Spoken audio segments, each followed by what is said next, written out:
Chapter 1. Disdained by his wife for his age and decline. Old Demon Chu, your time is nearly up, your days are numbered. From now on, let's part ways, each on our own path, and never meet again in life or death. Let us divorce. At the esteemed Taixuan Dao Sect, atop a solitary mountain, a stunningly beautiful woman shouted with venomous disdain.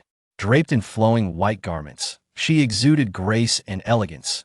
Her skin as pristine as freshly fallen snow, her exquisite visage framed by the gentle breeze that caressed her. Long, dark tresses, her perfectly proportioned figure resembled that of a celestial fairy descending to earth. Opposite her stood an elderly man, frail and with a head of white hair. His skin was withered and speckled, and his gray eyes were devoid of luster. Every indication suggested that the old man's life was nearing its end. His name was Chu Feng, one of the 5 elders of the Taixuan Dao Sect, and he too was a time traveler. He had arrived in this world a month prior, inheriting the entirety of the old man's being, his body, his cultivation, and his dwindling lifespan. As a practitioner at the late stage of the Nascent Soul realm, the elder had a lifespan that could reach up to 1,000 years. Yet, to his dismay, the original body had already lived for 999 years, leaving him with but a year to live. Unlike others who traverse time and space, often reborn as infants or in the prime of youth, endowed with various advantages, he had none. They say that death brings with it great terror, and Chu Feng was no exception. Before his journey through time, he had been merely an ordinary person, barely 30, with at least 50 years of life ahead of him. Most importantly, he had been robust and healthy, surrounded by alluring women who were drawn to wealth and power. Now, however, unless he was willing to risk everything, even walking had become a challenge. The enchanting woman before him was named Lin Xiyue, his wife. An age-gap marriage was quite common in the realm of cultivation. They had been wed for a century. Chu Feng discovered, to his astonishment, that within his memories, they had never consummated their marriage, rendering him an utter fool. This breathtaking beauty was merely a sight to behold, not to be enjoyed. 100 years prior, Lin Xiyue had just entered the sect, possessing mediocre talent and little to boast of other than her commendable beauty. Such individuals were plentiful in the Taixuan Dao Sect, numbering in the hundreds, if not thousands. Typically, they would fade into obscurity, achieving nothing, ultimately being discarded by the sect. How could the ambitious Lin Xiyue accept such a fate? In her desperation, she learned of Chu Feng's existence. Thus, on a moonless night, when darkness enveloped the land, she ventured alone to Chu Feng's solitary mountain, climbed into his bed, and offered herself willingly. However, consumed by his desire for cultivation and breakthroughs, Chu Feng did not take her. Yet, the following day, he married her, welcoming her into his life on the mountain. From that moment on, Lin Xiyue became his devoted companion, serving him for nearly 100 years. Chu Feng, in turn, spared no expense in providing her with resources and techniques for cultivation. Consequently, within a mere 100 years, Lin Xiyue advanced to the late stage of the Golden Core realm, granting her a lifespan of 500 years. A year ago, Lin Xiyue mysteriously vanished. Her return, now, was marked by her desire to part ways. Inwardly mocking, Chu Feng mused, "Are you seeking to free yourself from the bond one placed upon you?" The enslavement could be considered the only correct action taken by the original owner of this body. It was Lin Xiyue who, in her desperation to marry him, willingly offered her soul for the imprint of servitude. Once marked, her life and death would be at another's command. Indeed, it resonated with the saying that one must be ruthless to stand firm. Should the one who cast the enslavement die, the marked individual would suffer severe harm to their soul. Otherwise, Chu Feng might never have seen Lin Xiyue again before his demise. Continuing, Chu Feng remarked, "You disappeared for a year, only to return now. It seems you found a new patron." Indeed, Lin Xiyue did not conceal her intentions. "I have been fortunate to become a disciple of the esteemed Linglong Xianzun. I have come on my master's behalf to end our bond and release you from enslavement." With a cold scoff, Chu Feng retorted, "So it's Linglong, is it? Are you threatening me? Or do you truly believe I fear her?" Lin Xiyue immediately fell into a state of panic. As the saying goes, one must be willing to risk everything to topple an emperor.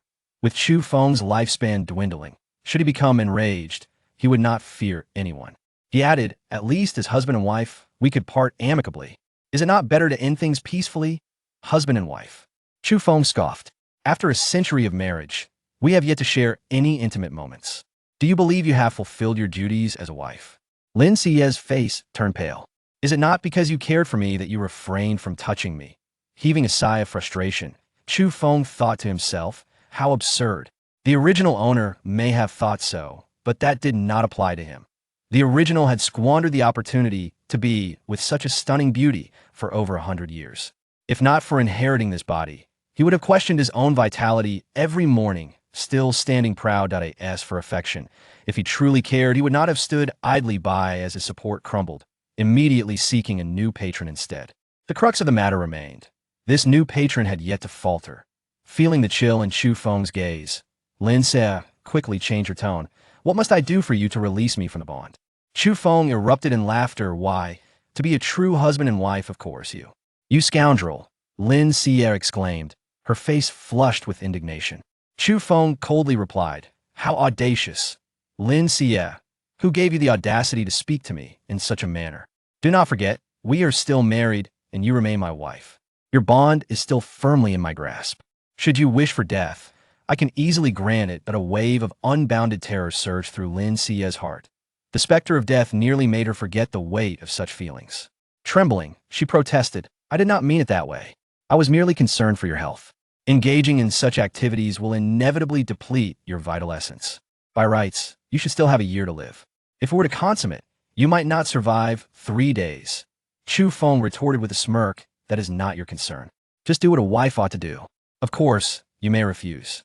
I could crush your bond right now, and we would part ways for good, never to meet again.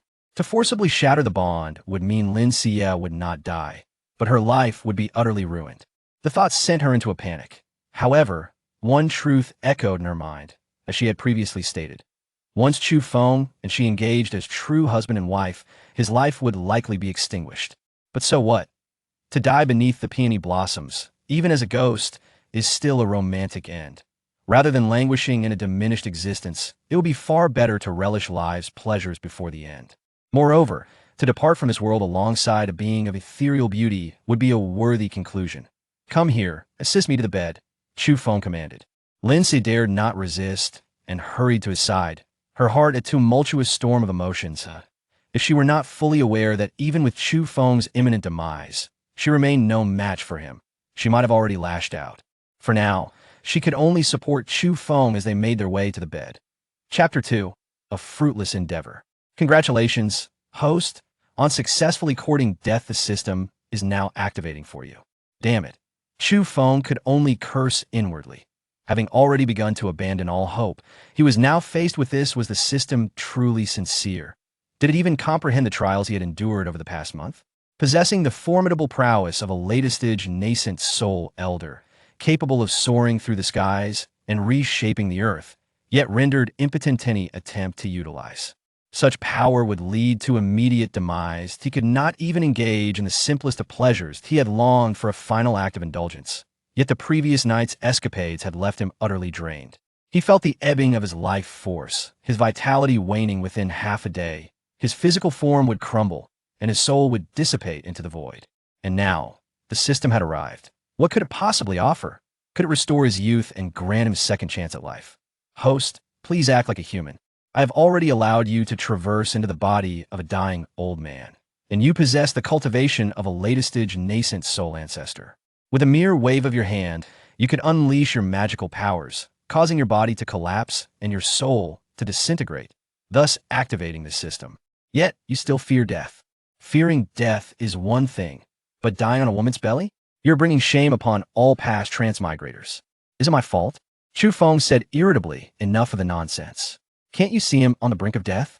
Hurry up and tell me what functions you have saving my life is of utmost importance. Congratulations, host. You have activated this system and can receive the following rewards. Reward 1. The host's physical condition will be restored to its peak state. Reward 2.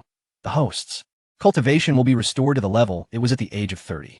As a warm current flowed through his entire body, Chu Feng's once white hair gradually regained its dark hue. His parched skin became rosy and radiant, wrinkles vanished, and he appeared youthful, firm, and elastic, completely restored to his appearance at 30.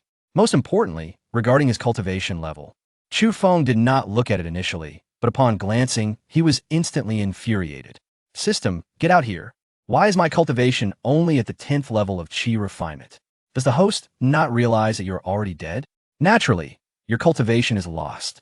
Your current body is that of your previous life, and I have generously granted you the cultivation level of this world's original body at the age of 30. Do not panic. As long as you complete the system's tasks, you can gradually restore your entire cultivation and return to your peak, with a high chance of breaking through to the latest stage Nascent Soul and achieving immortality. What a scheming merchant! Chu Feng was furious. This meant that he currently possessed the identity of a latest stage Nascent Soul ancestor, but lacked the corresponding strength. If it came down to a fight, wouldn't he be exposed?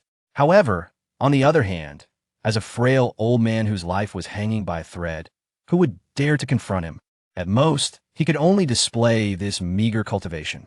Fortunately, he had regained his original body.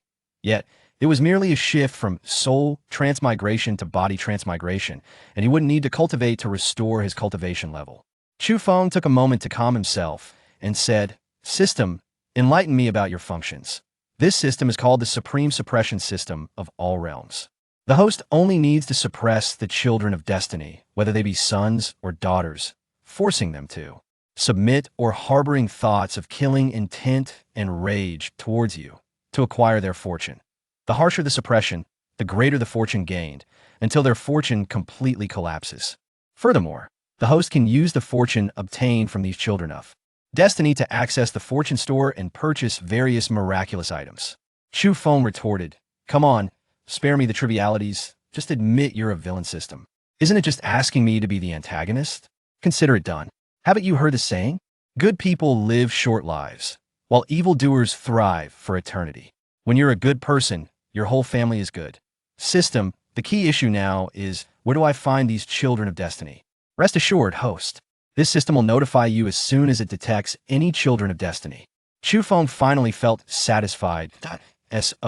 He needed to subdue the daughters of destiny and suppress the sons of destiny. I understand. Meanwhile, on Linglong Peak, within a certain courtyard, Lin Xiyue was engulfed in endless conflict. Last night's frenzy had transformed her from a young girl into a mature woman. The delightful experience is too exquisite to share with others. Chu Laomo had truly lost his mind. He forcibly channeled his magical power to engage with her. They had spent the entire night in turmoil. Just thinking about the various positions he had made her assume caused an involuntary rush of shame to rise within her. However, the fruits of last night's labor had finally led her to break the slave seal within her. For her, it meant she could now soar to great heights. With the intention of becoming a disciple of the Linglong Immortal, she only needed to diligently cultivate, striving for an early breakthrough and becoming the 6th Nascent Soul, elder of the Taixuan Dao Sect, thus taking control of her own destiny. The AS for Chu Feng. He was probably already dead. Dying would be too easy for him. At that moment, the door swung open, and in walked Linglong Immortal. Lin Xiyue quickly stood to pay her respects. Master. Suddenly, Linglong Immortal noticed something and frowned, asking, You lost your purity. It was Chu Feng. Lin Xiyue's face turned pale as she silently nodded. A terrifying aura erupted from Linglong Immortal, her voice icy as she said, He threatened you with a slave seal. Did you not inform him that you are now my disciple? Lin Xiyue replied, I did, but he said, as a dying man, what could he possibly fear? Linglong Immortal's expression froze, shaking her head. What a pity. The Taixuan secret realm is about to open. I intended to have you enter, but now. Lin Xiyue became anxious. Master, what should I do now? Is it because the disciple lost her purity? The Taixuan secret realm is the foundation of the Taixuan Dao Sect, open once every 500 years, containing the legacies and treasures of past Taixuan ancestors. Only by entering can one more easily reach the Nascent Soul realm. Only golden core cultivators under 200 years of age, with the approval of a Nascent Soul ancestor, qualify to enter. Lin Xiyue happened to meet one of the conditions, being a latest stage golden core cultivator under 200 years old. Truth be told, it was all thanks to Chu Feng's assistance. This was also one of the reasons Linglong Immortal had taken her as a disciple. Linglong Immortal said, It seems the Taixuan secret realm is not meant for you. No, Master, please I beg you allow me to enter the Taixuan secret realm. Lin Xiyue's face turned ashen as she urgently pleaded. Linglong Immortal continued to shake her head, The opportunity was given to you, but you failed to seize it. You should not plead with me, the fault lies with you. With that, Ling Long Immortal turned and left, leaving Lin Xiyue pale as death, her heart filled with endless resentment. Chu Laomo, it must be him. He knew I wanted to enter the Taixuan secret realm, so he took my purity and ruined my chance to enter. Chu Laomo, you're truly ruthless, I despise you. Chapter 3. The system has gone mad. Sneeze. On the solitary mountaintop, the rejuvenated Chu Feng suddenly began to sneeze uncontrollably. Excited, he thought, could it be that some beauty is thinking of me? After all, I am a latest-stage Nascent Soul ancestor. Surely, there must be many beauties wishing to share my bed. I am no longer the original body. Powerless, I welcome all. He.to be fair. It is no wonder that she is a goddess truly remarkable. The original body was nothing but a fool. Even after over 100 years of marriage, his wife had failed to take him down. Now, I responsibly inform the original self. You have wasted 1,000 years of existence. Chu Feng was completely oblivious to the fact that no beauty was thinking of him. It was clearly Lin Xiyue cursing him. Had it not been for the fact that he might already be dead, losing the opportunity for the Taixuan secret realm, Lin Xiyue might have even dared to confront him. Chu Feng gazed at his youthful reflection in the mirror. Suddenly, a thought flashed through his mind. Everyone knows that he is at the end of his lifespan. If he were to appear before others with such a youthful visage, wouldn't that signify an extension of his life? After all, the original body had offended quite a few people.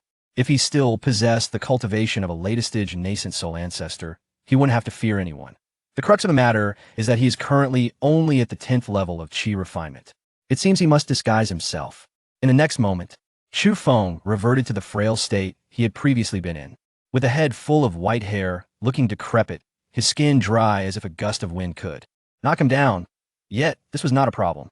At this stage, Chu Feng's greatest challenge remained finding the children of destiny. With his body on the brink of death, how could he venture out to seek them? Is my ruse transparent? Regardless, last night's exertions rejuvenated him and, crucially, were gratifying. Since Lin Xiyue is unattainable, he shall seek another A core formation elder.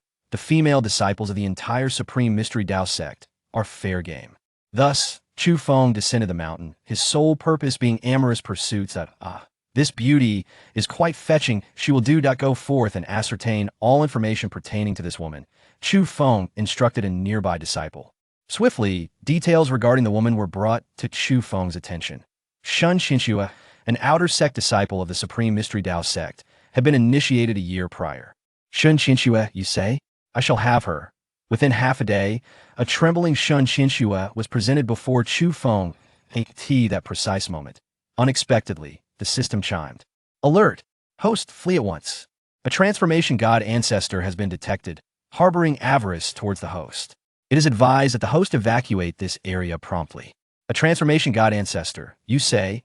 Do you mean Shun Xinxue? Chu Feng was taken aback. System, are you malfunctioning? Shun Xinxue, a transformation god ancestor? I would sooner believe I am on the verge of death. An outer sect disciple of 1 year. If she were truly a transformation god ancestor, would she remain an outer sect disciple?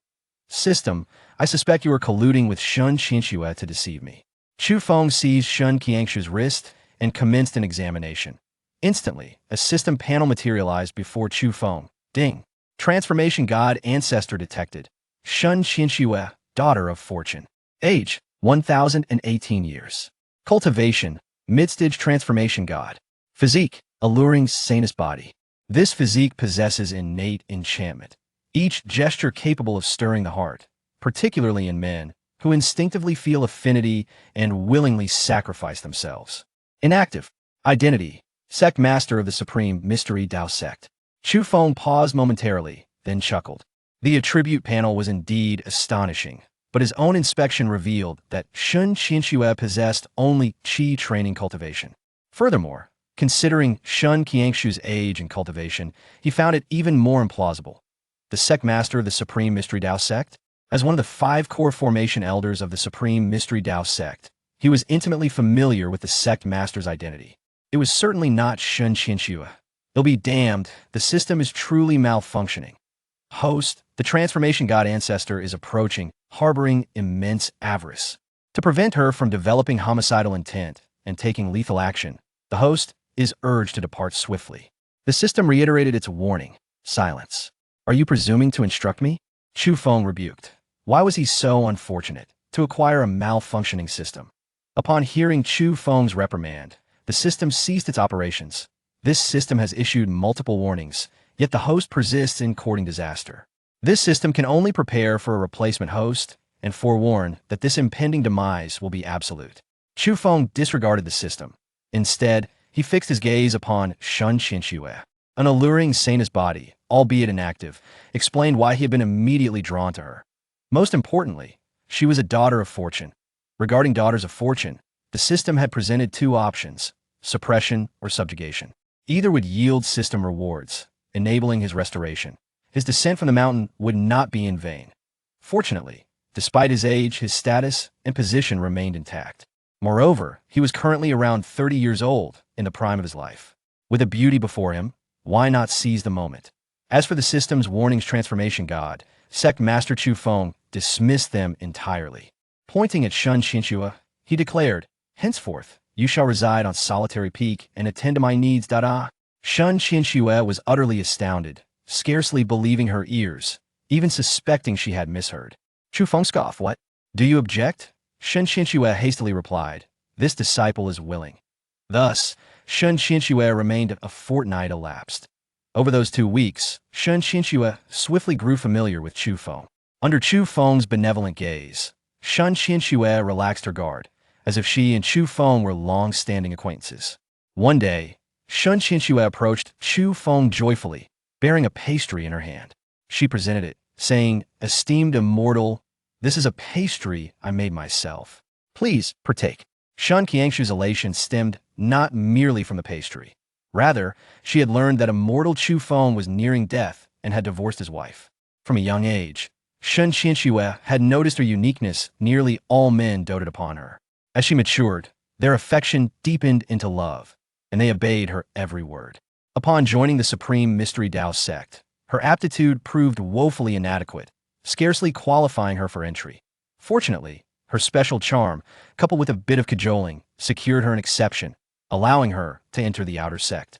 Now, she merely needed to employ subtle means to remain in immortal Chu Feng's presence. Furthermore, immortal Chu Feng was currently a lonely figure, divorced and without disciples.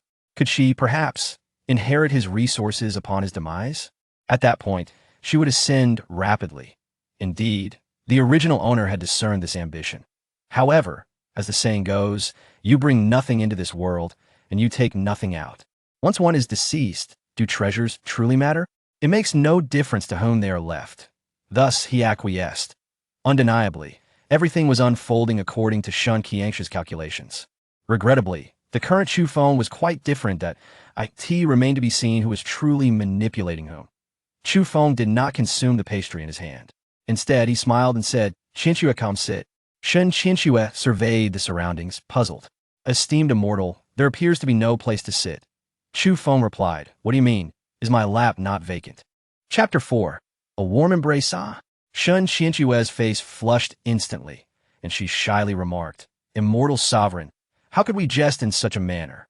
Chu Feng's expression turned frosty as he retorted, "You have taken the spirit essence pill that I placed on the table, haven't you?" Lin Xiyue tensed up, as if realizing something, and replied, "Wasn't that pill a gift from you to me?" The spirit essence pill was a superior medicinal concoction that aided in cultivating the Qi realm. Each time Lin Xiyue visited, Chu Feng would offer guidance or bestow some pills or treasures, but these were not gifts from years past. Rather, they were items he left on the table for her to take. This occasion was no different. Chu Feng coldly stated, "Did I ever say it was a gift to you? Taking without asking is akin to theft. You must consider what punishment would befall someone who dared to steal the treasures of the Grand Elder of the Nascent Soul. What would happen?" Lin Xiyue was thoroughly frightened, trembling in fear. "Death," Chu Feng declared, an aura of murderous intent emanating from him, pressing down on Lin Xiyue. Having only entered the sect for a year, Lin Xiyue had only managed to reach the 4th level of Qi cultivation with Chu Feng's assistance, while he himself was at the 10th level. Yet, he could easily dominate her. The overwhelming killing intent left Lin Xiyue pale and nearly in a state of panic. Seeing that his intimidation had the desired effect, Chu Feng immediately withdrew his menacing aura and spoke gently.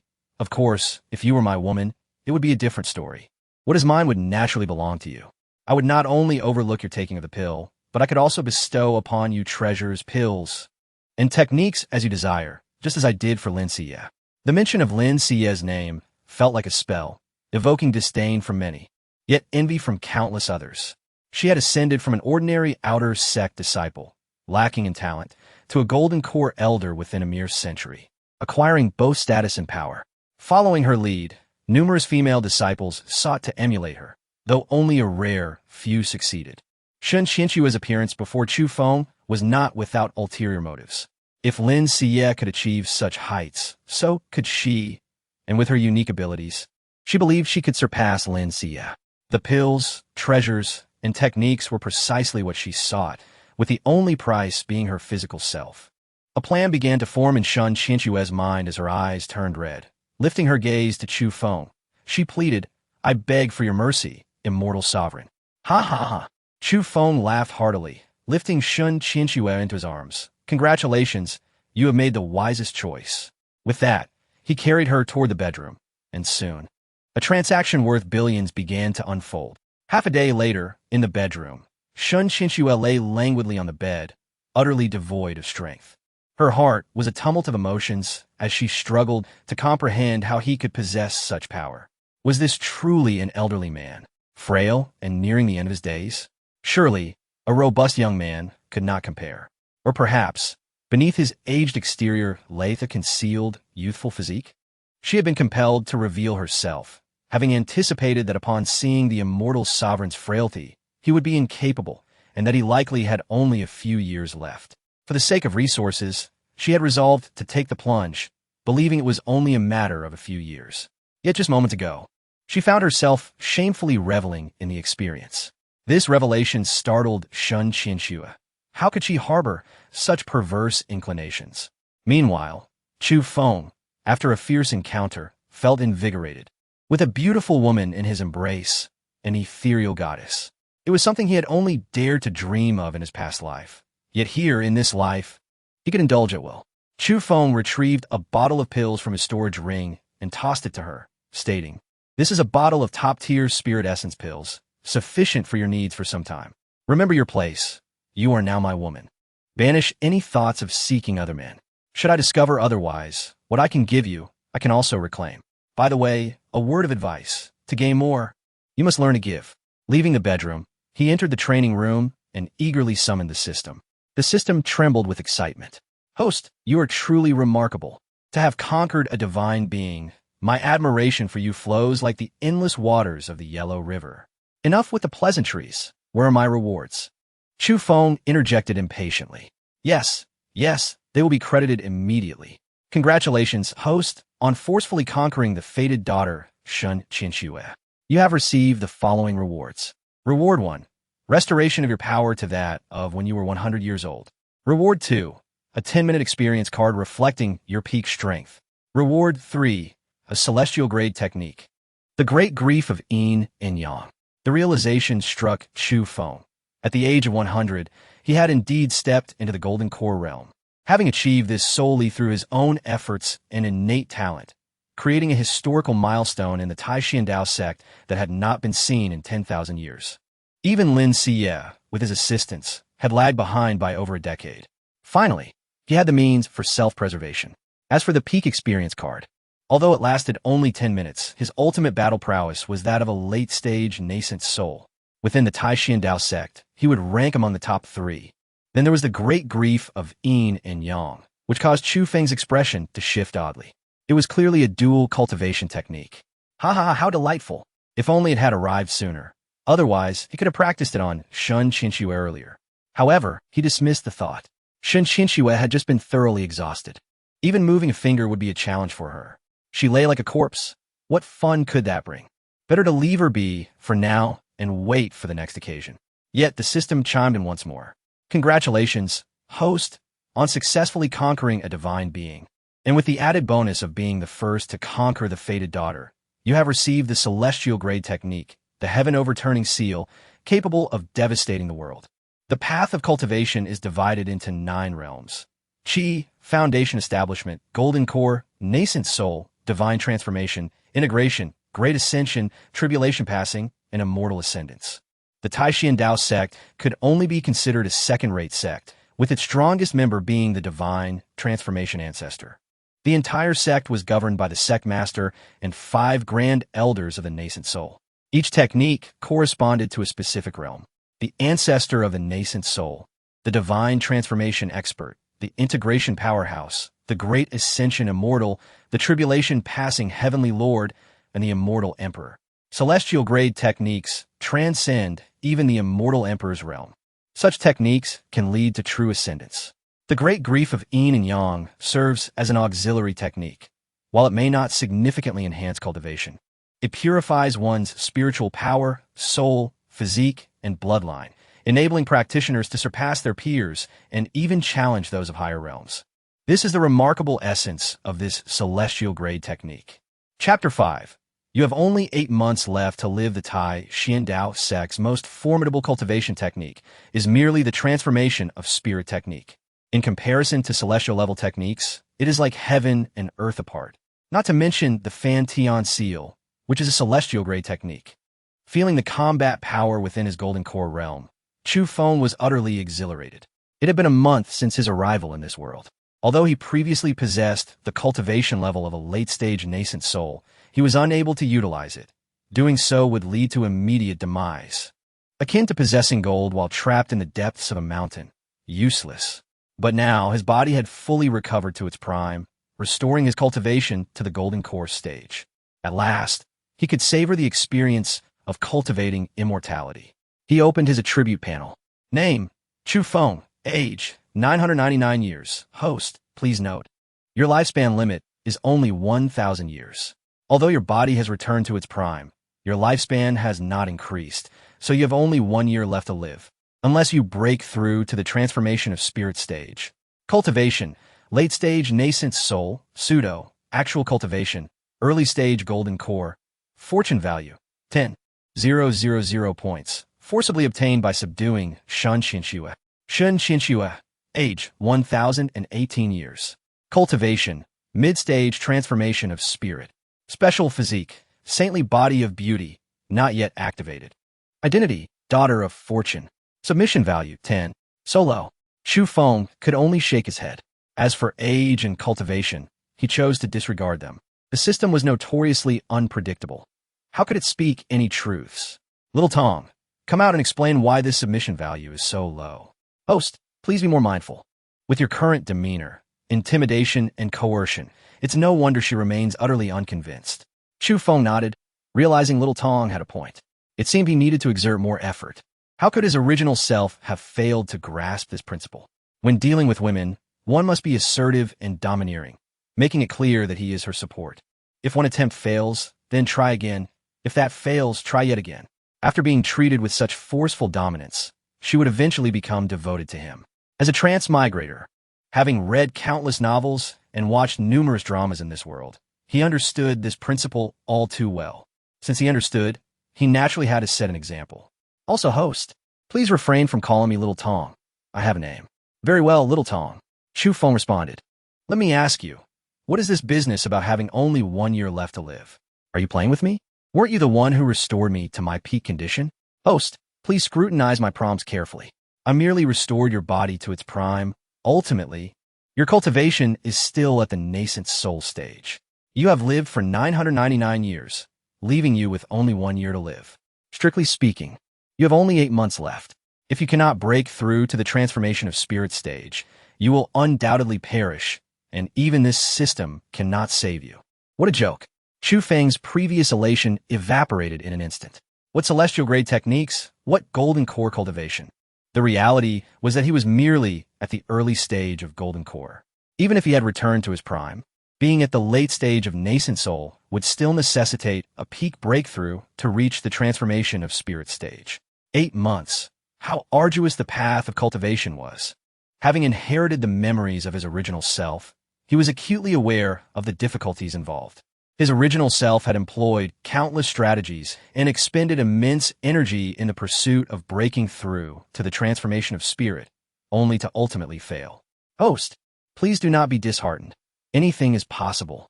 Get lost. Chu Feng was too weary to engage with this unreliable system. Not only was it untrustworthy, but also behaved erratically. While other systems aided their hosts in ascending to immortality or divinity, this one seemed intent on driving him to his demise. What kind of unscrupulous system was this? Lu Linglong, one of the 5 elders of the Taixuan Dao Sect and the youngest among them, had reached the nascent soul stage before the age of 300, and now, at over 400, she had attained the mid-stage of nascent soul. She was a naturally gifted saintly body. Unlike Lin Xiyue, her saintly physique was already awakened. The recent acceptance of Lin Xiyue as her disciple was rife with ulterior motives, all aimed at the Taixuan secret realm. The Taixuan secret realm was the foundation of the Taixuan Dao Sect, accessible only to those who entered the golden core stage before the age of 200, and it opened once every 500 years. The last opening occurred before she was even born, and now, having surpassed the golden core stage, she was poised to enter. The secret realm concealed treasures and legacies from the sect's ancestors, ensuring the sect's enduring prosperity. Of course, her motives were not solely for the treasures and legacies. Rather, she sought a specific herb known as the scarlet pearl immortal grass. This was a supreme celestial herb at the nascent soul level, capable of refining the scarlet pearl immortal pill, which would aid her in breaking through to the late stage of nascent soul. However, the scarlet pearl immortal grass was exceedingly delicate, only approachable by women, and furthermore, it required a maiden's purity. Lin Xiyue was an excellent candidate, but her purity had been compromised by Chu Feng. The issue was that apart from Lin Xiyue, no other golden core cultivators met the criteria. Without the scarlet pearl immortal grass, she would have to invest tenfold, even dozens of times more effort to advance to the late stage of nascent soul. The mere thought of this filled Lu Linglong with intense resentment. Chu Feng, I shall see whether you are alive or dead. If you are alive, I would not hesitate to send you on your way. A dying person suffers in life, on the solitary mountain, gazing at the desolate peak before her. Lu Linglong felt a profound sense of desolation. This solitary mountain bore no semblance of a place befitting a late-stage nascent soul master of the Taixuan Dao Sect. Were it not for the palpable spiritual energy still present, she might have thought she had stumbled upon a barren wasteland. Truly, it echoed the saying, when a person dies, their light extinguishes. The once magnificent domain of Chu Feng, a late-stage nascent soul master, had become so desolate posthumously. Lu Linglong could not help but reflect. After her musings, Lu Linglong's expression suddenly shifted, her anger flaring. Chu Feng, you have obstructed my path to the late stage of nascent soul. Fortunately, you are dead. Otherwise, I, Lu Linglong, would have ensured you paid the price for your arrogance. Before her words had fully left her lips, Lu Linglong seemed to sense something. Her expression changed once more, her brows furrowing in disbelief. How could this be? He is not dead. In the next moment, Lu Linglong vanished from her location, reappearing in a courtyard. However, at this moment, Chu Feng, upon realizing he had only 8 months left to live, felt despondent. He lay flat on his back, gazing up at the starry sky. Just then, the system unexpectedly chimed in. Beep, beep, beep. Host, flee quickly. A formidable, celestial being filled with murderous intent is approaching you. If you do not escape, you will undoubtedly perish. As the system conveyed this warning, its tone abruptly shifted to one of disdain. Forget it. With your current cultivation level, even if you run, you won't escape. You might as well kneel and beg for mercy. Perhaps you could still preserve your life. Chapter 6. Shall we cultivate together? Once again, with the experience from Lin Xiyue, Chu Feng scoffed at the system's alert. This was the Taixuan Dao Sect. How could a great ascension celestial appear, let alone seek him out? Yet, despite the system's madness, its words held a semblance of truth. Who could it be? Chu Feng pondered. Soon, he beheld the arrival of someone, Linglong Xianzun. It was because of her that Lin Xiyue dared to seek him out to lift the slave seal, as she was one of the 5 grand elders of the Taixuan Dao Sect. Chu Xixiang, I underestimated you. You are still alive, Linglong Xianzun remarked icily, her words laced with a palpable killing intent that sent shivers down one's spine. However, one could not deny that Linglong Xianzun was indeed breathtakingly beautiful. Dressed in a flowing purple spirit robe, Her slender figure exuded an air of nobility, and her icy demeanor coupled with lethal intent created an enchanting allure. Particularly those captivating eyes that seemed to hold a deadly charm. If one were to perish beneath those eyes, it would be a worthy demise. As Chu Feng found himself entranced, the system chimed in. Detected the daughter of destiny, Lu Linglong. Age, 1,486 years. Cultivation, late Great Ascension. Special physique, 7 aperture Linglong sacred body, inherently possessing 7 apertures, capable of circulating the heavens, with internal magical power 77 times greater than that of the same rank. Her combat strength far surpassing that of her peers, rendering her nearly invincible. Sacred body, awakened 30. Physique, bloodline, and accomplishments define a person's cultivation potential. These are categorized into mundane, royal, divine, and sacred. Possessing a sacred body equates to having the highest cultivation potential in the entire cultivation realm. Of course, it is rumored that beyond the sacred body lies the celestial body. In his 999 years of existence, Chu Feng had never encountered a celestial body. Every sacred body is a rare occurrence, and he never expected that the small Taixuan Dao Sect would present 3 at once. Lin Xiyue, Lu Linglong, and himself. By the way, why isn't my sacred body attribute displayed on the attribute panel? Chu Feng inquired. Because the host body has been reset by the system. The sacred body remains in an unawakened state, thus not displayed. This system once again advises the host, when facing a great ascension celestial, the best course of action is to kneel and bow, seeking a glimmer of survival. Chu Feng couldn't help but roll his eyes. This system had truly gone mad. However, it did have a point.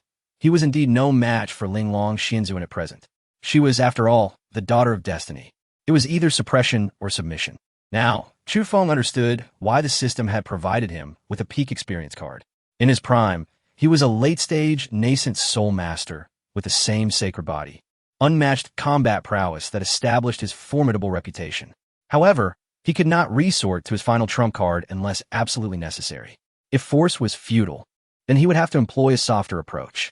The key was that he had only 8 months of life left. He must subdue her to obtain the system's reward. While Chu Feng contemplated his strategies, in Lu Linglong's eyes, his expression resembled that of a debauched scoundrel. The thought that he had defiled Lin Xiyue, thwarting her plans, ignited an overwhelming killing intent within her. Chu Feng, shouldn't you give me an explanation? Chu Feng replied, puzzled. Linglong shimmy, your words perplex me. What explanation? Lu Linglong coldly huffed, naturally feigning death. Chu Feng shook his head. Shimmy, my survival does not imply feigned death. My lifespan is dwindling. I have but 8 months left. Lu Linglong's fury flared. If you are to die, why then do you harm my disciple? Lin Xiyue? Ha ha ha. Chu Feng laughed. Shimmy, have you forgotten something? Lin Xiyue is my wife. I merely fulfill the husband's duties. So how can you speak of harm? Yet you, Shimmy, come here questioning me. Your face adorned with murderous intent. Could it be that you have harbored secret affections for me? Lu Linglong's countenance shifted, her murderous intent erupting. Chu Feng, have you forgotten that you are now frail and far from your prime? Strangely enough, despite her fury, Lu Linglong's imposing presence had a unique charm. Chu Feng, initially considering how to conquer her, felt a stirring within him. Her alabaster skin, rising and falling with wrath, made him question if a strike from her would leave him breathless. Yet, even if such a fate awaited him, it would be worth it. In that moment, he entertained thoughts of transforming into a basketball player, honing his skills in ball control. As he mused, a smile broke across his face, and he found himself swallowing hard.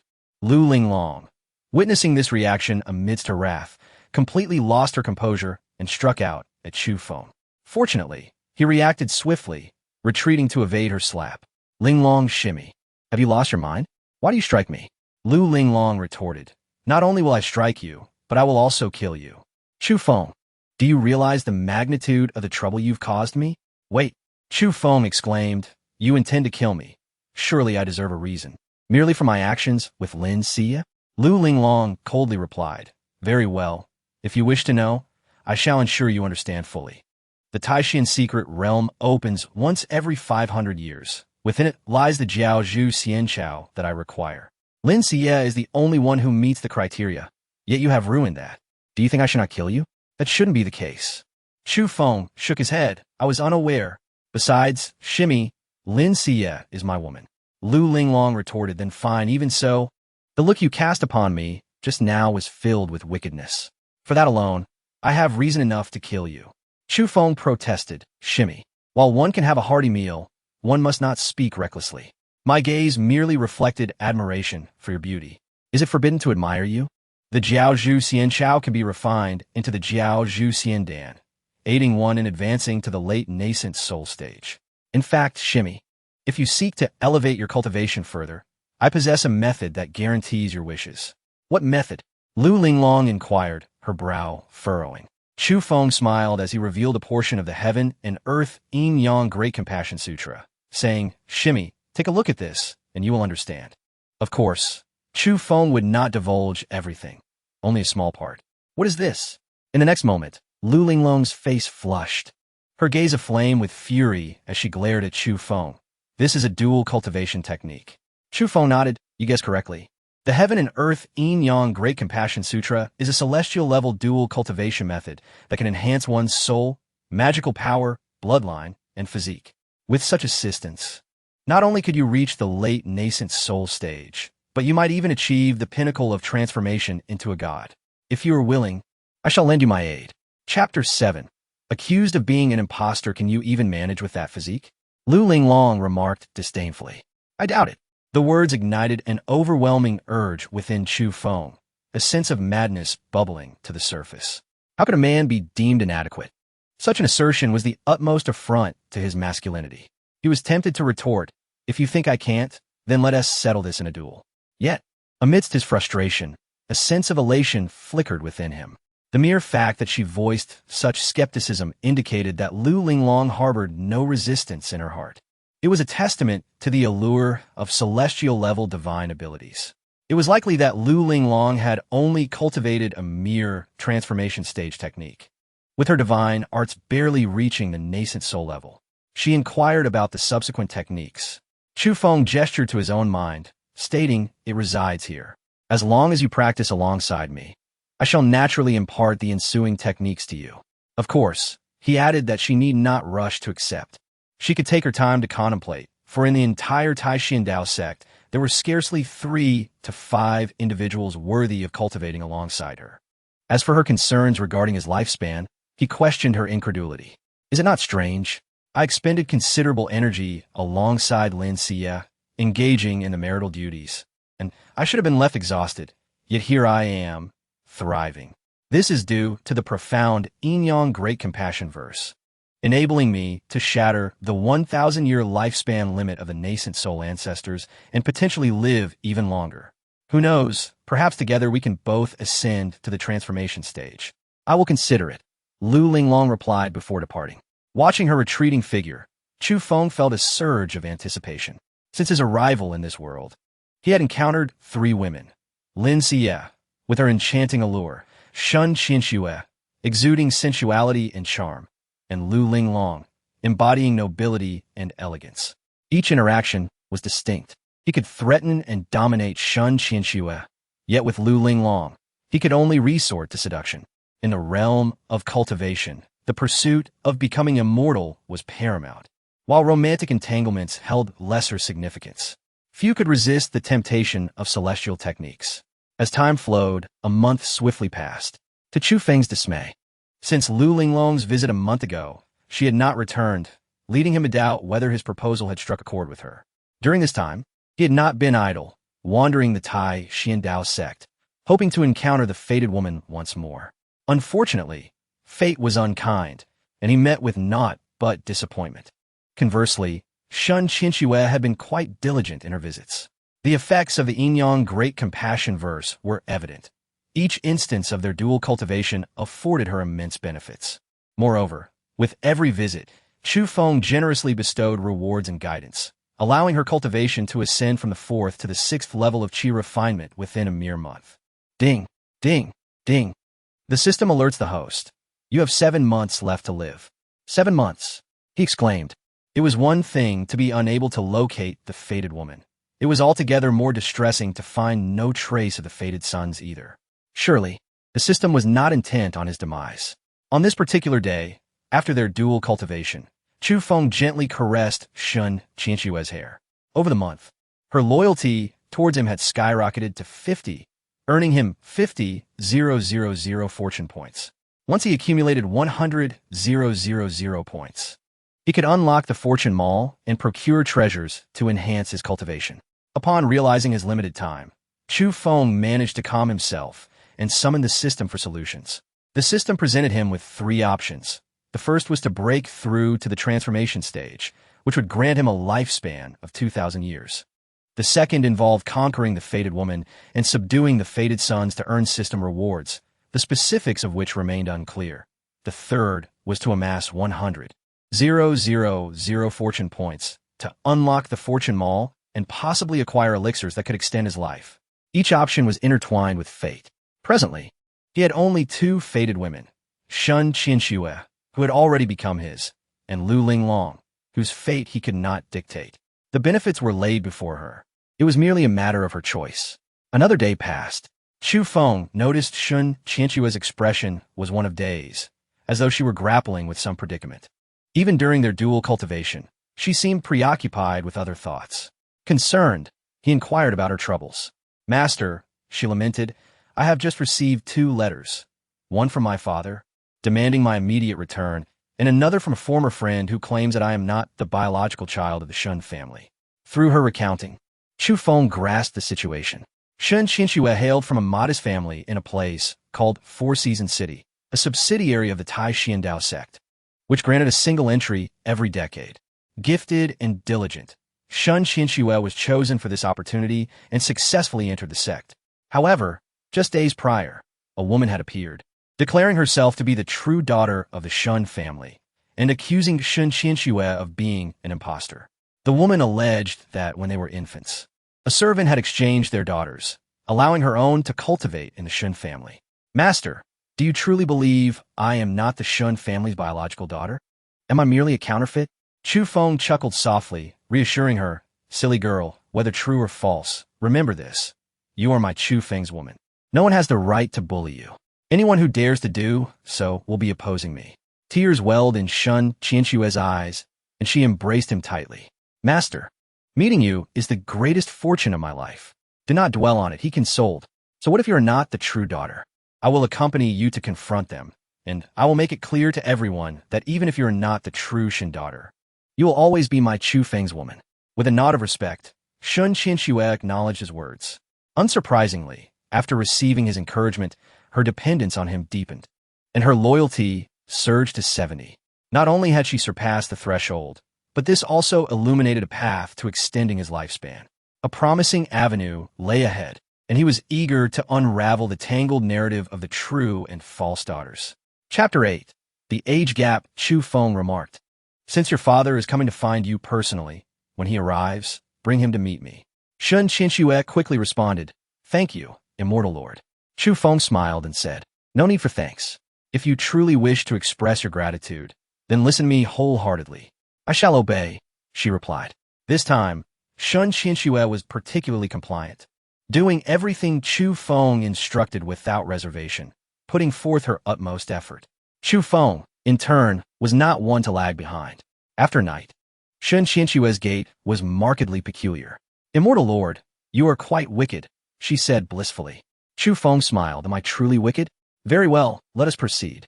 Since you are my woman, let us make this official." Lin Xiyue trembled slightly, asking, "Immortal Lord, what do you mean?" Chu Feng stated earnestly, "Naturally, we must register our marriage and become partners in the Tao. In the Taixuan Dao Sect, registration is required, much like obtaining a marriage certificate on Blue Star. However, while Blue Star practices monogamy, the Taixuan Dao Sect permits polygamy and polyandry, depending on one's choice.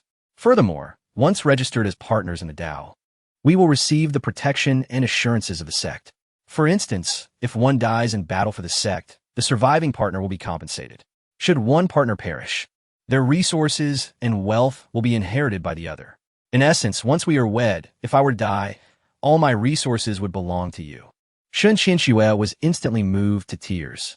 "Immortal Lord," she whispered. Chu Feng interjected, "Is it still appropriate to call me Immortal Lord? Perhaps a new title is in order." "Husband," Lin Xiyue responded anew. Chu Feng burst into hearty laughter, with a conquest value of 90. His fortune also reached 90,000 points. Merely having completely won over Lin Xiyue was sufficient to gather the 100,000 fortune points needed to unlock the fortune mall. However, Chu Feng sensed that achieving that final 10 would not be so easily attained. The news of Chu Feng, one of the 5 great Yuaning elders, remarrying spread swiftly throughout the Taixuan Dao Sect. For them, to witness the romantic developments of a Yuaning elder was unprecedented. Have you heard? Immortal Lord Chu Feng has remarried. Who was the lucky one this time? Wasn't he just divorced from Elder Xiyue a month ago? It said she left him because she found him too old and frail to satisfy her. You clearly don't understand. Elder Xiyue has only been cultivating for a little over a century and has already reached the golden core stage. 100 years ago, when she entered the sect, her talent was mediocre, just an ordinary mortal body without any special bloodline, relegated to the outer sect, where foundation establishment seemed impossible. But look now, she married immortal Lord Chu Feng and has risen to become a golden core elder. If only I had been a step earlier, I could have been the one marrying immortal Lord Chu Feng. I wonder which vixen has bewitched him and ascended to such heights. Chu, keep your voice down. Now that she is married to immortal Lord Chu Feng, her status is elevated. Remember how Elder Xiyue was expelled from our Taixuan Dao Sect? The woman who married immortal Lord Chu Feng is named Lin Xiyue. She, too, has ordinary talent, yet she is beautiful. Upon entering the sect, she was pursued by many of you men, even to the point of fighting over her. But then again, if she weren't attractive, would she have caught the eye of immortal Lord Chu Feng? On Linglong Peak, Lin Xiyue lamented her lost opportunity to enter the Taixuan secret realm. She could feel the coldness emanating from Linglong Xianjun, and her fellow sisters on the peak regarded her with disdain and mockery. Regret filled her heart, but more so, she harbored resentment towards Chu Feng. She had ruined her own future had he not forcibly taken her. She would not have lost her chance at the Taixuan secret realm. Now, she felt like an outcast, and thus, she chose to enter seclusion. The news of Chu Feng's remarriage did not reach her ears, but it did reach Linglong Xianjun. For reasons unknown, Linglong Xianjun was filled with fury and sought out Chu Feng. Chu Feng greeted her with delight. Junior sister, I hear you have consented to cultivate with me. Linglong Xianjun coldly replied, you are married now. Chu Feng laughed. Having prepared his justification, he feigned helplessness indeed, but what choice did I have? You know my lifespan is limited. To prolong my life, I must cultivate the great Inyang grief verse. Since you have yet to provide me with an answer, I had no choice but to find someone else. However, it is not a problem, as the more women involved in the great Inyang grief verse, the better the effects. Shameless. Linglong Xianjun retorted angrily. Are you suggesting that you want to embrace multiple partners? Chu Feng sighed. I ascend and oppose. Tea it all for the sake of cultivation? Junior sister, why not we cultivate together and strive for your breakthrough to the later stage of Yuaning? Get lost. Lu Linglong shouted, turning to leave.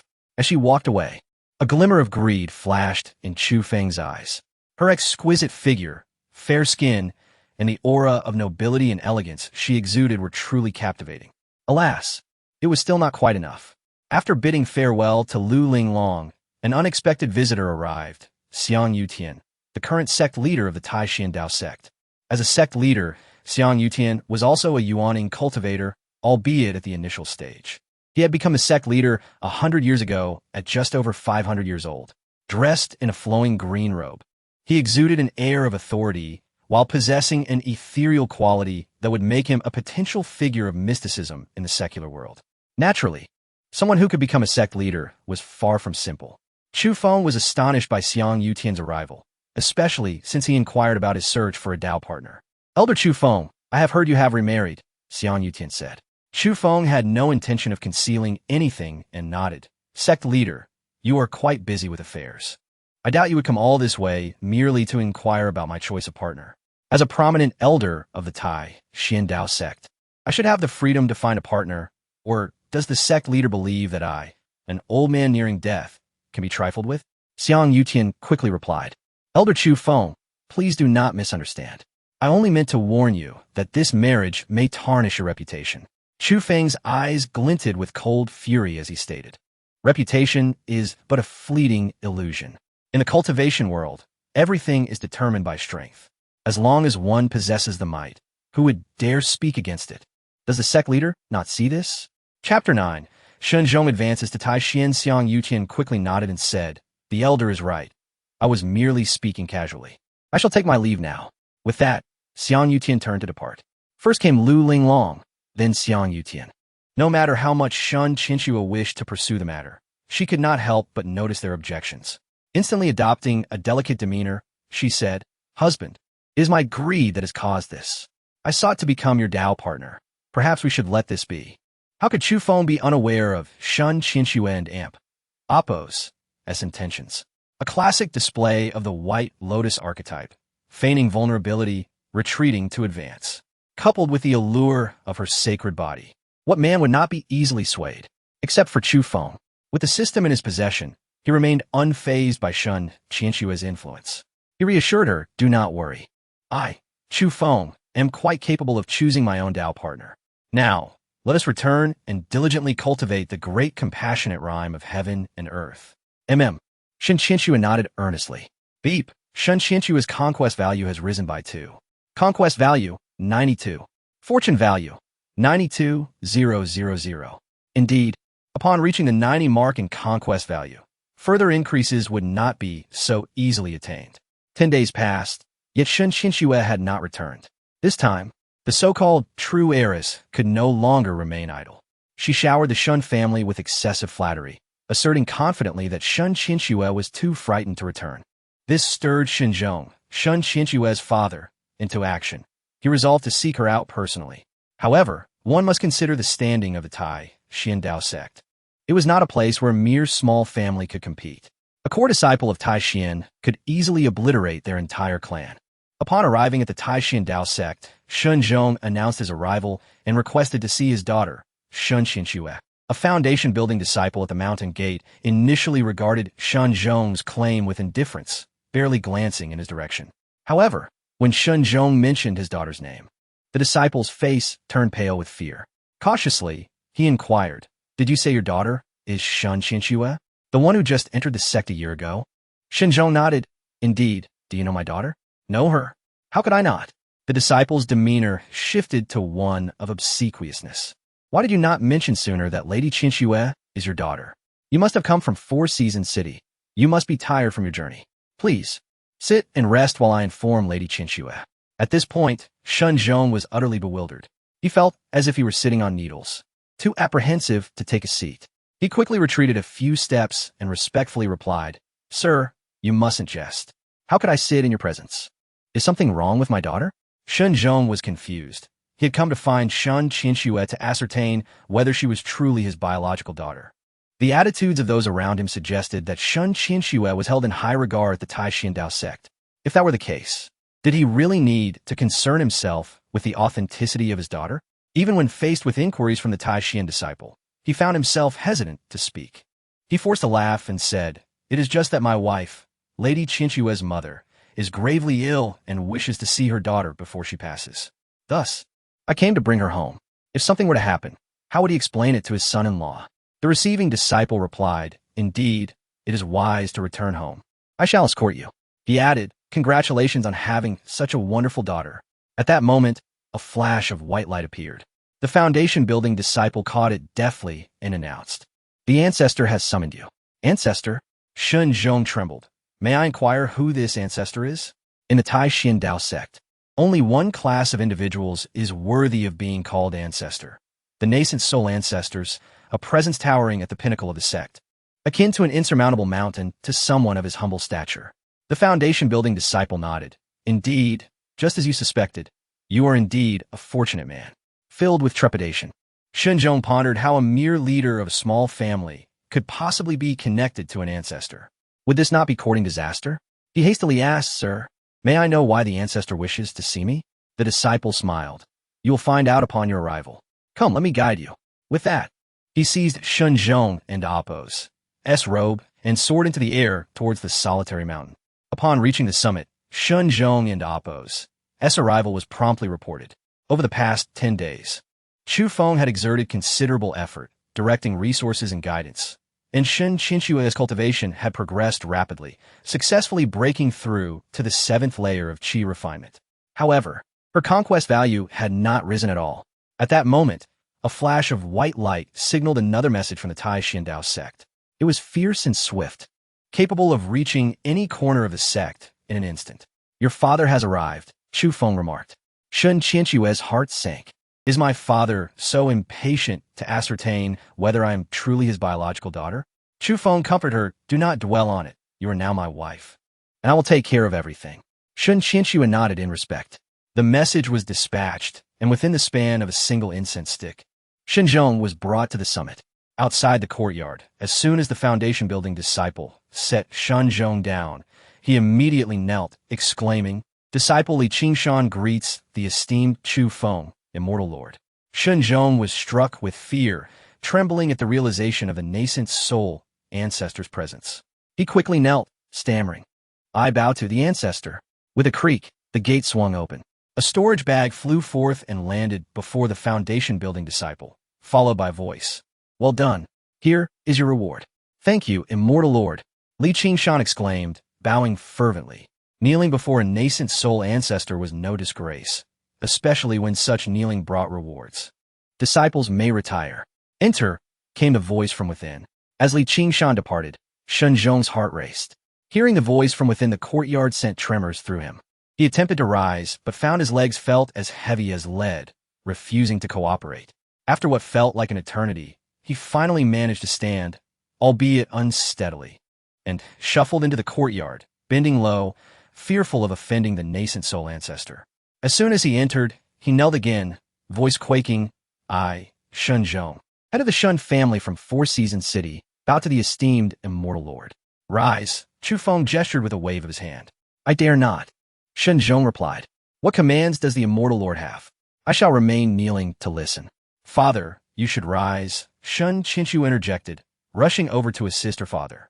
Initially, Xinzhong attempted to refuse, but upon looking up and seeing his daughter supporting him, he was utterly bewildered. "Xiyue, how is this possible?" Lin Xiyue replied, "Father, please stand and speak." Chapter 10. The fear of meeting my mother-in-law. Ah, Xiyue, you truly are the blessing of the Shun family. From now on, you must take good care of the ancestor. Do you understand? At that moment, Xinzhong felt as if he were in a dream. His daughter had unexpectedly become the partner of a late-stage Yuan immortal. Did it matter whether she was truly his daughter? He resolved that, after returning, he would expel this so-called daughter from the Shun family and support her elsewhere, forbidding her from ever entering the gates of the Shun family again, lest Xiyue misunderstand. Yes, that would be the plan. Establishing a connection with an immortal would elevate the Shun family to new heights. Since you have arrived, let us set the date for 3 days hence. I will personally escort Xiyue, Chu Feng declared. Suddenly, Xinzhong's expression shifted. He instantly realized that Xiyue must be aware of the events transpiring in the Shun family. What if she truly was not his daughter? Would this sever their father-daughter bond and lead her to abandon the Shun family? No, absolutely not. He hurriedly said, "Xiyue, you need not return. You must have been misled by some malicious words. Rest assured, you will always be my daughter. I have come to tell you this." Chu Feng shook his head. "It is better to clarify certain matters. What you say is indeed correct. Is she the true daughter or not?" He felt a sense of foreboding, sensing that he might encounter a child of destiny this time. Naturally, Chu Feng had no intention of going alone.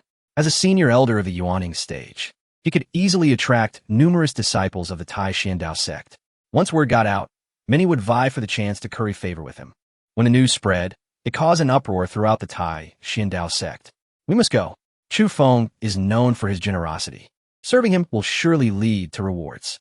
Countless individuals sought to register for the journey, including outer disciples, inner disciples, and core disciples. Even golden core elders were stirred. Xiang Zhizhu, a golden core elder of the Taixuan Dao Sect, approached Chu Feng directly. Chu Feng welcomed all who came, allowing Xiang Zhizhu to manage the ranks. Only core disciples with foundational cultivation or above were permitted. In the blink of an eye, 3 days passed. Chu Feng was astonished to see the number of Taixuan Dao Sect disciples willing to accompany him to annul the engagement. Over 100. These were all disciples above foundational level. The Taixuan Dao Sect was a top-tier sect, boasting 6 Yuan Ing and over 30 golden core cultivators. along with more than 400 foundational disciples. The presence of over 100 foundational disciples and 5 golden core cultivators represented nearly a quarter of the sect's combat strength. Was this merely to annul an engagement? It felt more like a declaration of war. When Chu Feng arrived, everyone bowed in unison. He marveled at the turnout. Initially expecting only 20 or 30 followers, yet over 100 had gathered. "It is our honor to serve the immortal," they proclaimed. "Very well. If you are willing to accompany me, then let us set forth," Chu Feng declared. "Yes," they replied in unison. Lin Xiyue felt a surge of sweetness in her heart. Her gaze toward Chu Feng filled with gratitude. To his surprise, his conquest value rose from 92 to 93, with his fortune value reaching 93,000 points. Meanwhile, Shen Chong experienced a myriad of emotions.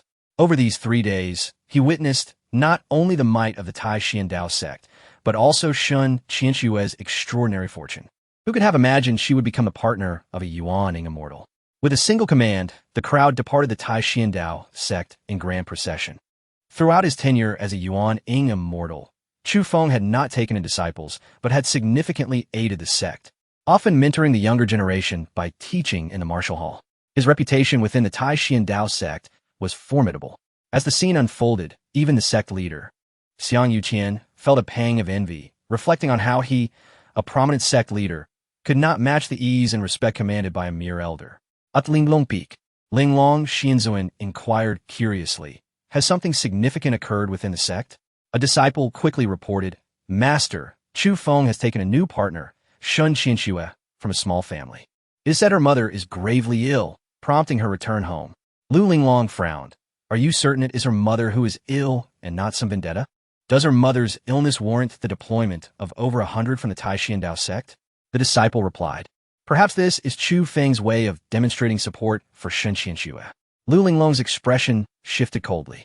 In the Taixuan Dao Sect, countless sword lights shot into the sky, emanating powerful auras.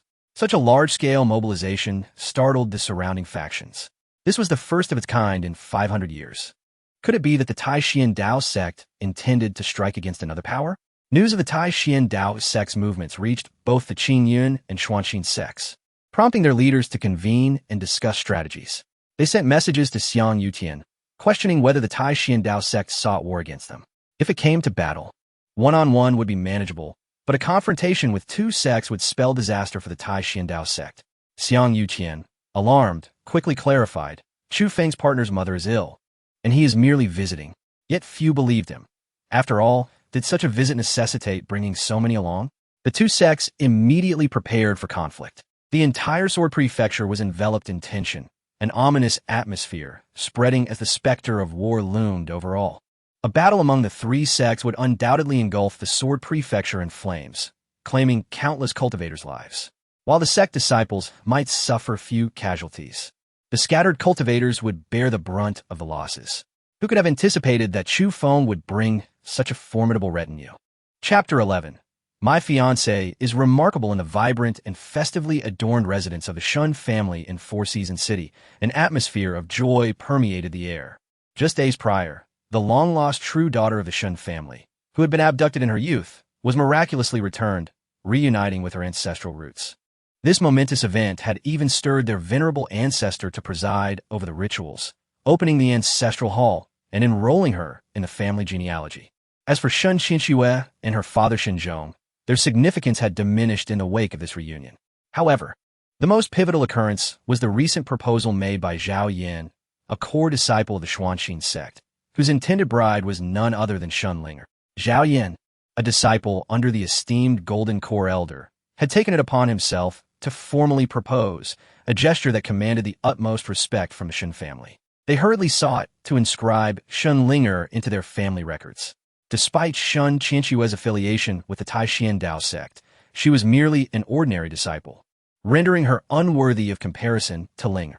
Zhao Yan was no ordinary individual. His master, Zhou Buer, was a late-stage Golden Core Elder, and Zhao had been identified with a dual affinity for the innate royal physique and royal-level bloodline. Together, these attributes were comparable to any divine bloodline or divine talent.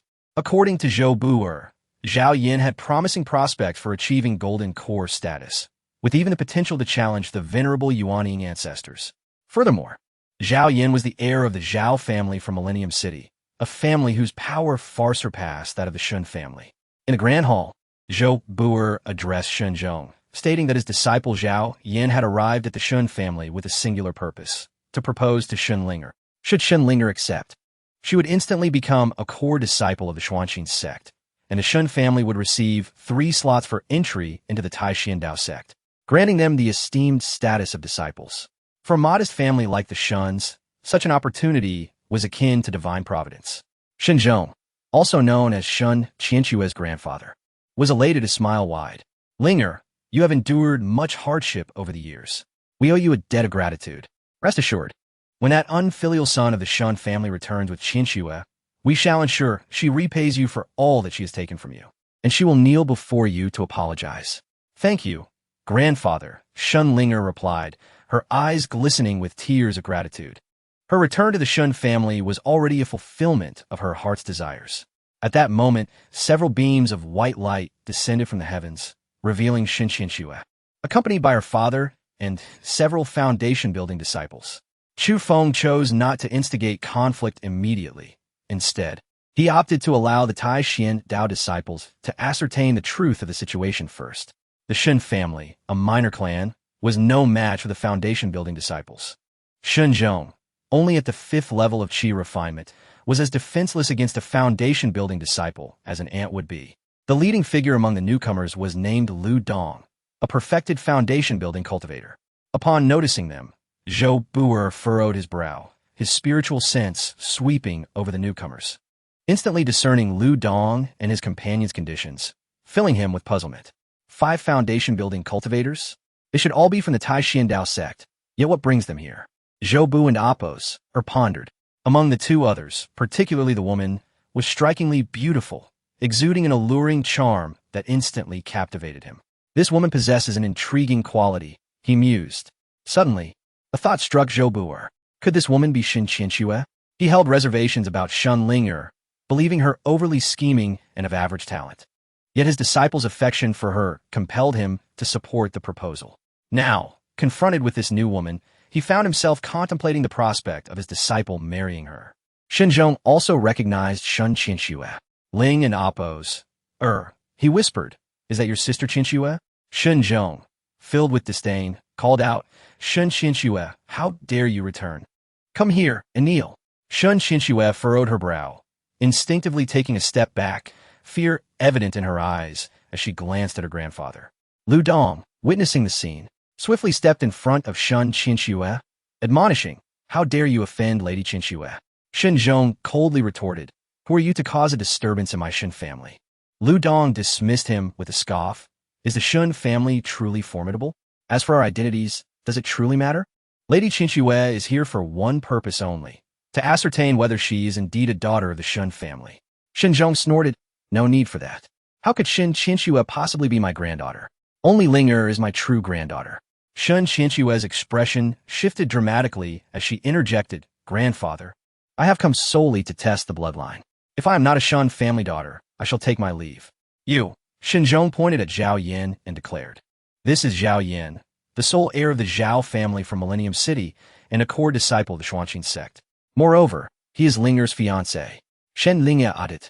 Furthermore, Brother Zhao possesses an innate royal physique and royal-level bloodline, with an immeasurable future ahead of him.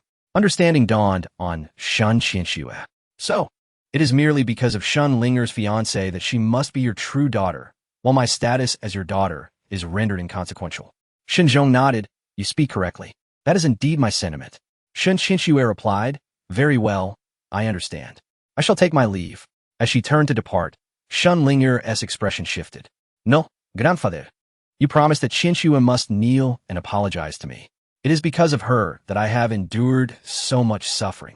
Filled with regret, Shun Zhong responded, Linger is right. I shall demand she apologize. Turning to Shun Qianxue, he commanded, Shun Qianxue, did you hear Linger? Kneel. Unbridled audacity. Lu Dong interjected, unable to contain himself. How dare you speak so to Lady Qianxue?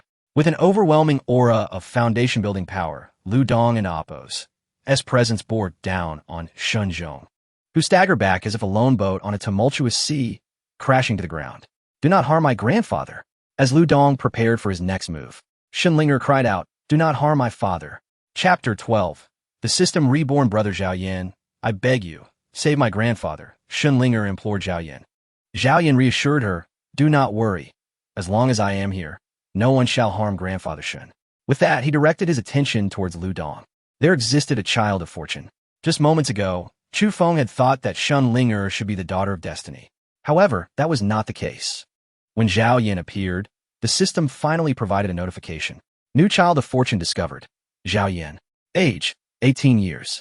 Cultivation, initial stage of foundation establishment. Possesses an innate royal body and royal bloodline. Fortune value, 500,000 points. This was a staggering 400,000 points higher than Lin Xiyue's. Origin of fortune. Zhao Yan is a reincarnated great being. With the awakening of memories not long ago, the fortunes of both lives have combined, resulting in extraordinary luck and exceptional talent, with enhancement from bloodline and physique that rival the holy body in cultivation speed, even surpassing it due to the memories of his past life. Chu Feng was taken aback. So that was the truth. Indeed, he was a child of fortune. When encountering such a being, there were two paths, suppression or submission. Yet, due to Lin Xiyue's presence, submission was impossible. Only suppression remained as a viable option. With a fortune value of 500,000,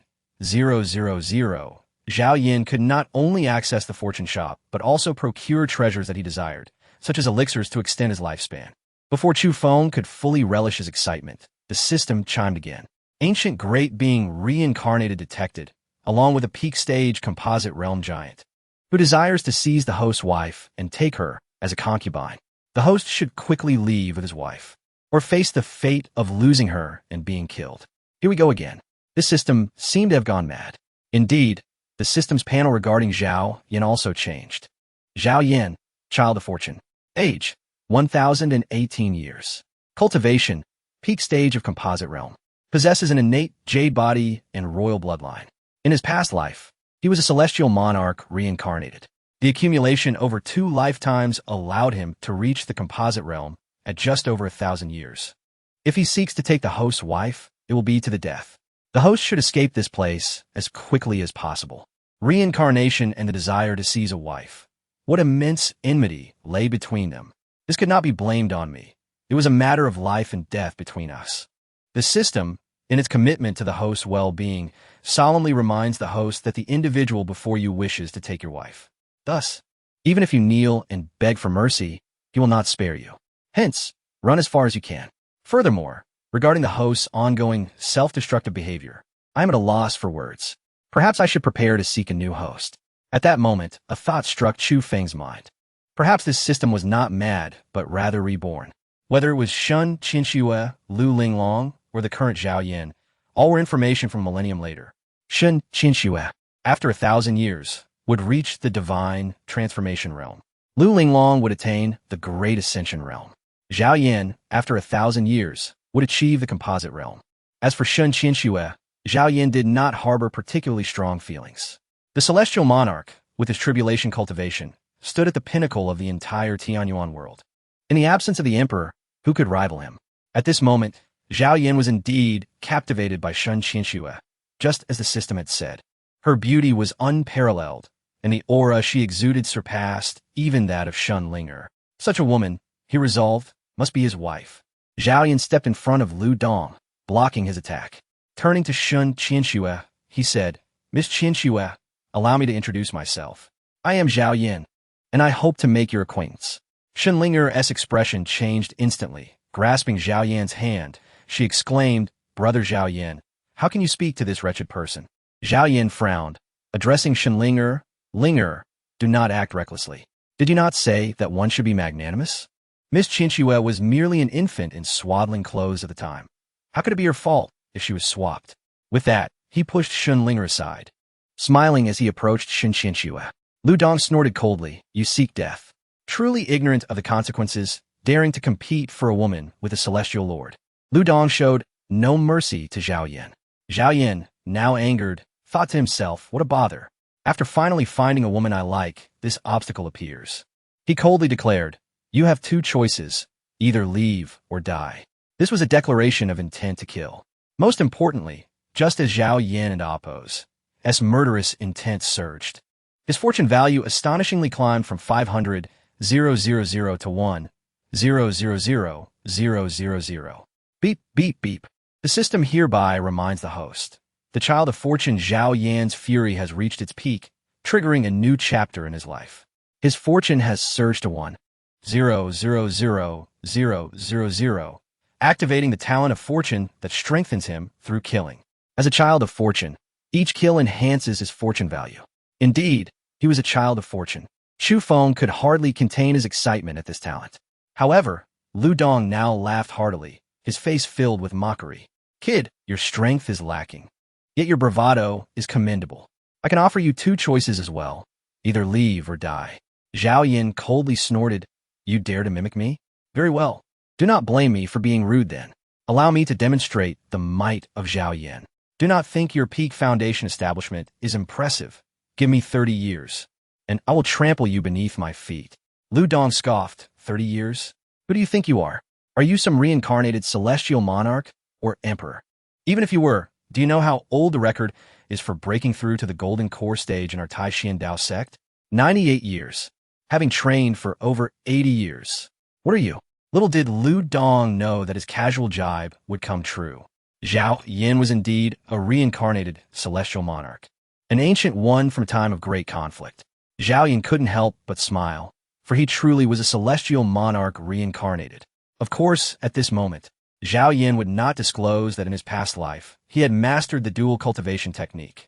And this opportunity was perfect for him to pursue dual cultivation with Lin Xiyue.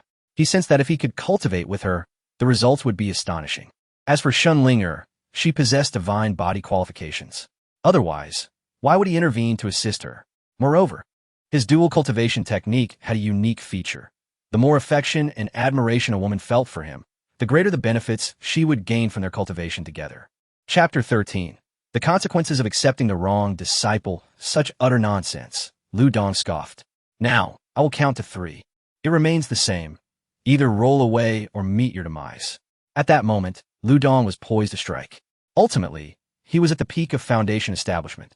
Although Zhao Yin had unexpectedly thwarted his previous attack, when Lu Dong turned serious, Zhao Yin was no match for him. As the attack loomed, Zhou Buer could no longer remain passive. If he did not intervene, his disciple would be ruthlessly beaten to death by the opponent. The domineering demeanor of the Taixuan Dao Sect was indeed remarkable. Today, Zhou had witnessed it firsthand. Who is it? Show yourself. Lu Dong bellowed. Preposterous. Zhou Buer, a formidable golden core elder, felt his anger ignite as he was reprimanded by a mere foundation establishment cultivator. Instantly, a powerful pressure erupted from him, surging towards Lu Dong, intending to teach him a lesson. It is him. At that moment, Xiang Zhizhu recognized the danger Lu Dong was in. Do you know him? Chu Feng inquired. Xiang Zhizhu nodded, stating his name is Zhou Buer, a golden core cultivator from the Xuanxin Dao Sect and a current elder of the sect. However, he is known for his ruthless nature and decisive methods. If nothing unexpected occurs, Lu Dong has the potential to reach golden core. We cannot allow Zhou Buer to ruin him. Saying this, Xiang Zhizhu bowed to Chu Feng and stepped forth from the void. At this time, Zhou Buer was determined to teach Lu Dong a lesson. To insult his disciple was utterly unacceptable. The mysteries of Xuanxin, the boundless cosmos. A beam of white light shot towards Lu Dong. The Xuanxin Dao Sect's transcendent technique, the Xuanxin mystique, was evidently what Zhou Buer was currently practicing. Apart from being a golden core expert, he was also one of the 2 candidates for the next leader of the Xuanxin Dao Sect. A boundless sword appeared from the void, aiming to strike Lu Dong. With this blow, Lu Dong would either die or be rendered powerless. As it seemed Lu Dong was about to face ruin, Xiang Zhizhu emerged from the void, forming seals with his hands, conjuring a golden shield that materialized before Lu Dong, effectively blocking the sword's attack. Zhou Buer, if you intend to cripple a disciple of the Taixuan Dao Sect, have you consulted me, Xiang Zhizhu? Upon seeing Xiang Zhizhu, Zhou Buer and Appo's expression abruptly shifted. No wonder the Taixuan Dao Sect disregards my disciples. Xiang Zhizhu burst into laughter, declaring, not only do we of the Taixuan Dao Sect disregard your disciples, we hold you in the same contempt. Zhou Buer, Your disciple dared to desecrate Lin Xiyue. He deserves to die. Is it merely because you are Zhou Bu'er? Let me tell you, your fate is sealed. Zhou Bu'er, consumed by rage, glared at Xiang Zhizhu with murderous intent, as if wishing to tear him to shreds. Xiang Zhizhu laughed heartily. Zhou Bu'er, do you still wish to engage me in combat? Zhou Bu'er, dismissive, responded, if a battle is what you desire, I, Zhou Bu'er, do not fear. Xiang Zhizhu retorted with a cold smile, Zhou Bu'er, do you know what your greatest mistake is? It is accepting a worthless disciple and indulging him without restraint. Now you've kicked the iron plate, and it is no ordinary plate. It is one that could cost you your life. Zhou Bu'er frowned, asking Xiang Zhizhu, what do you mean by that? It means exactly what it says. Zhou Bu'er, considering your status as an elder of the Taixuan Dao Sect, abandon your disciple and leave immediately, or you will face certain death. Zhou Bu'er understood the implications of Xiang Zhizhu's words. His disciple had provoked Lin Xiyue, an entity he should not have trifled with. Moreover, judging by Xiang Zhizhu and Appo's demeanor, Lin Xiyue and Appo's backing was formidable, possibly even in essence infant ancestor. If that were the case, Zhou Bu'er truly could not afford to offend them. The realization chilled him, and he began to deliberate the implications of keeping or abandoning his disciple. Just as he hesitated, Zhao Yin grew anxious. Master, do not listen to his nonsense. He is merely bluffing to intimidate you into retreat. You must not allow them to succeed. Master, you must help me. Now that the mask is off, I have nothing to hide. I want Xinlinger, and I want Lin Xiyue as well. Securing either of them would greatly enhance my cultivation. Please, Master. Zhao Yin and Appo's words caused an uproar in the vicinity. He aimed to claim both sisters. Initially, it was a matter of a single precious gem, but now it had escalated to a claim on the sisters. Unbeknownst to them, Zhao Yin harbored cruel intentions, planning to torment Lin Xiyue after bringing her home. Little did he realize that his master was contemplating abandoning him after hearing Zhou Bu'er's words. Master, Zhao Yin implored again. Zhou Bu'er glanced at his disciple and took a deep breath, stating, how could I, Zhou Bu'er, ever abandon my disciple? Chu Feng was rendered speechless. Well, isn't this more interesting? He was intrigued to see what schemes Zhao Yin would concoct. Seeing his master silent, Zhao Yin pressed on, Master, do you fear them? Besides, leaving now would be tantamount to slapping your own face. If word spreads, others might think you are afraid of the Taixuan Dao Sect. At this point, it is not just about my conflict with Lin Xiyue. It concerns the honor of our Taixuan Dao Sect. Silence. Zhou Bu'er's expression darkened, and he glared at Xiang Zhizhu. My disciple speaks the truth. Today is not only about him, but the very victory or defeat between our Taixuan Dao Sect and the Taixuan Dao Sect. Once again, I say, if you desire battle, then let it commence.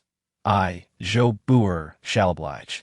Xiang Zhizhu showed no fear. Instead, he laughed heartily. Zhou Bu'er, I have long found you displeasing. You wish to fight? I shall grant you that wish. Brothers, let us engage. With that, he shot forth like a bolt of lightning, launching an attack on Zhou Bu'er.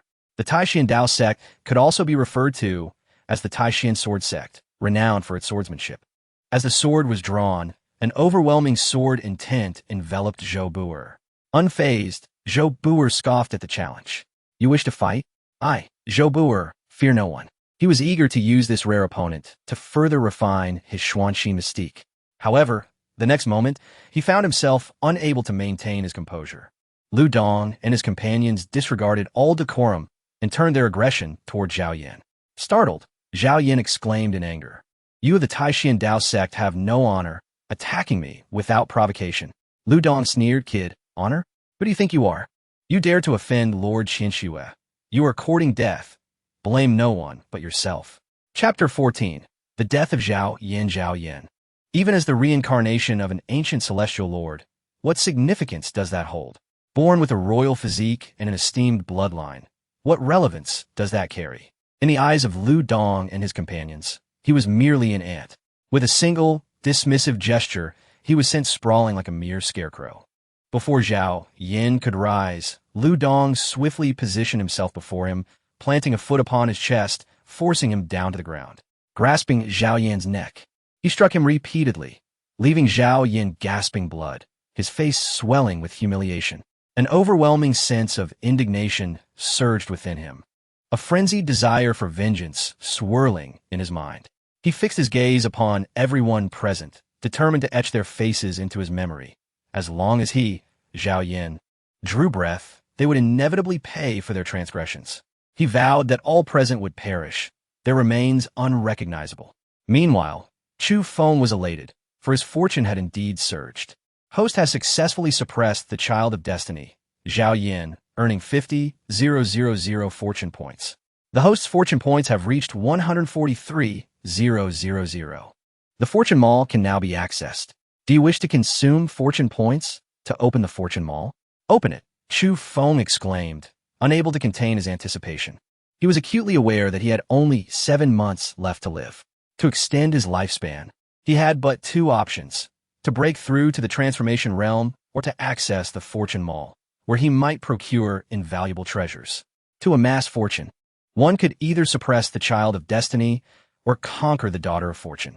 He had accrued over 93,000 fortune points from Lin Xiyue, who evidently possessed far less fortune than Zhao Yin, who boasted 500,000 points, while Lin Xiyue had a mere 100,000. Congratulations, host, on successfully opening the fortune mall. You have consumed 100,000 fortune points, leaving you with 43,000 points. Wait a moment. System, explain to me why you didn't and oppose. T mentioned that accessing the fortune mall would cost 100,000 fortune points, leaving me with none. You truly are a rogue trader. Host, would you have opened the fortune mall had I informed you of the cost? Of course not, Chu Feng admitted, feeling defeated. With only 43,000 fortune points remaining, he pondered what treasures he could acquire from them all. System, please list the elixirs that can extend my lifespan, he urged. Instantly, a dozen elixirs appeared before him.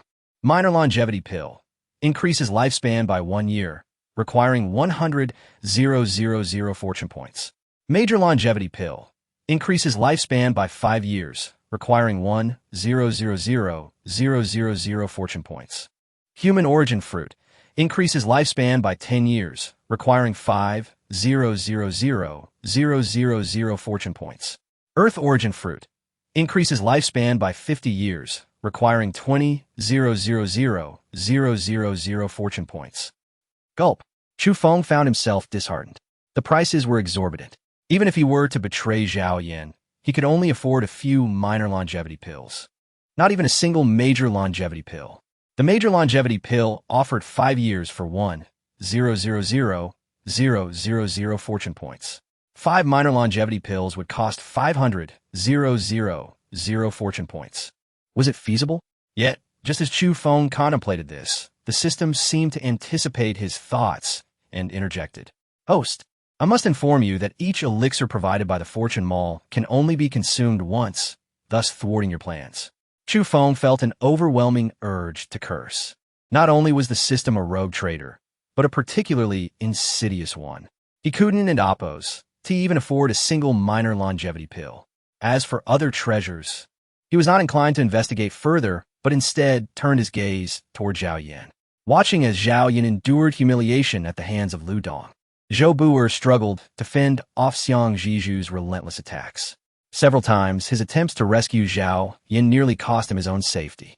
Zhao Yin, after all, had been a hard-won disciple, possessing not only a royal physique and bloodline, but also a rare 5-element royal body and bloodline, their synergy yielding extraordinary potential.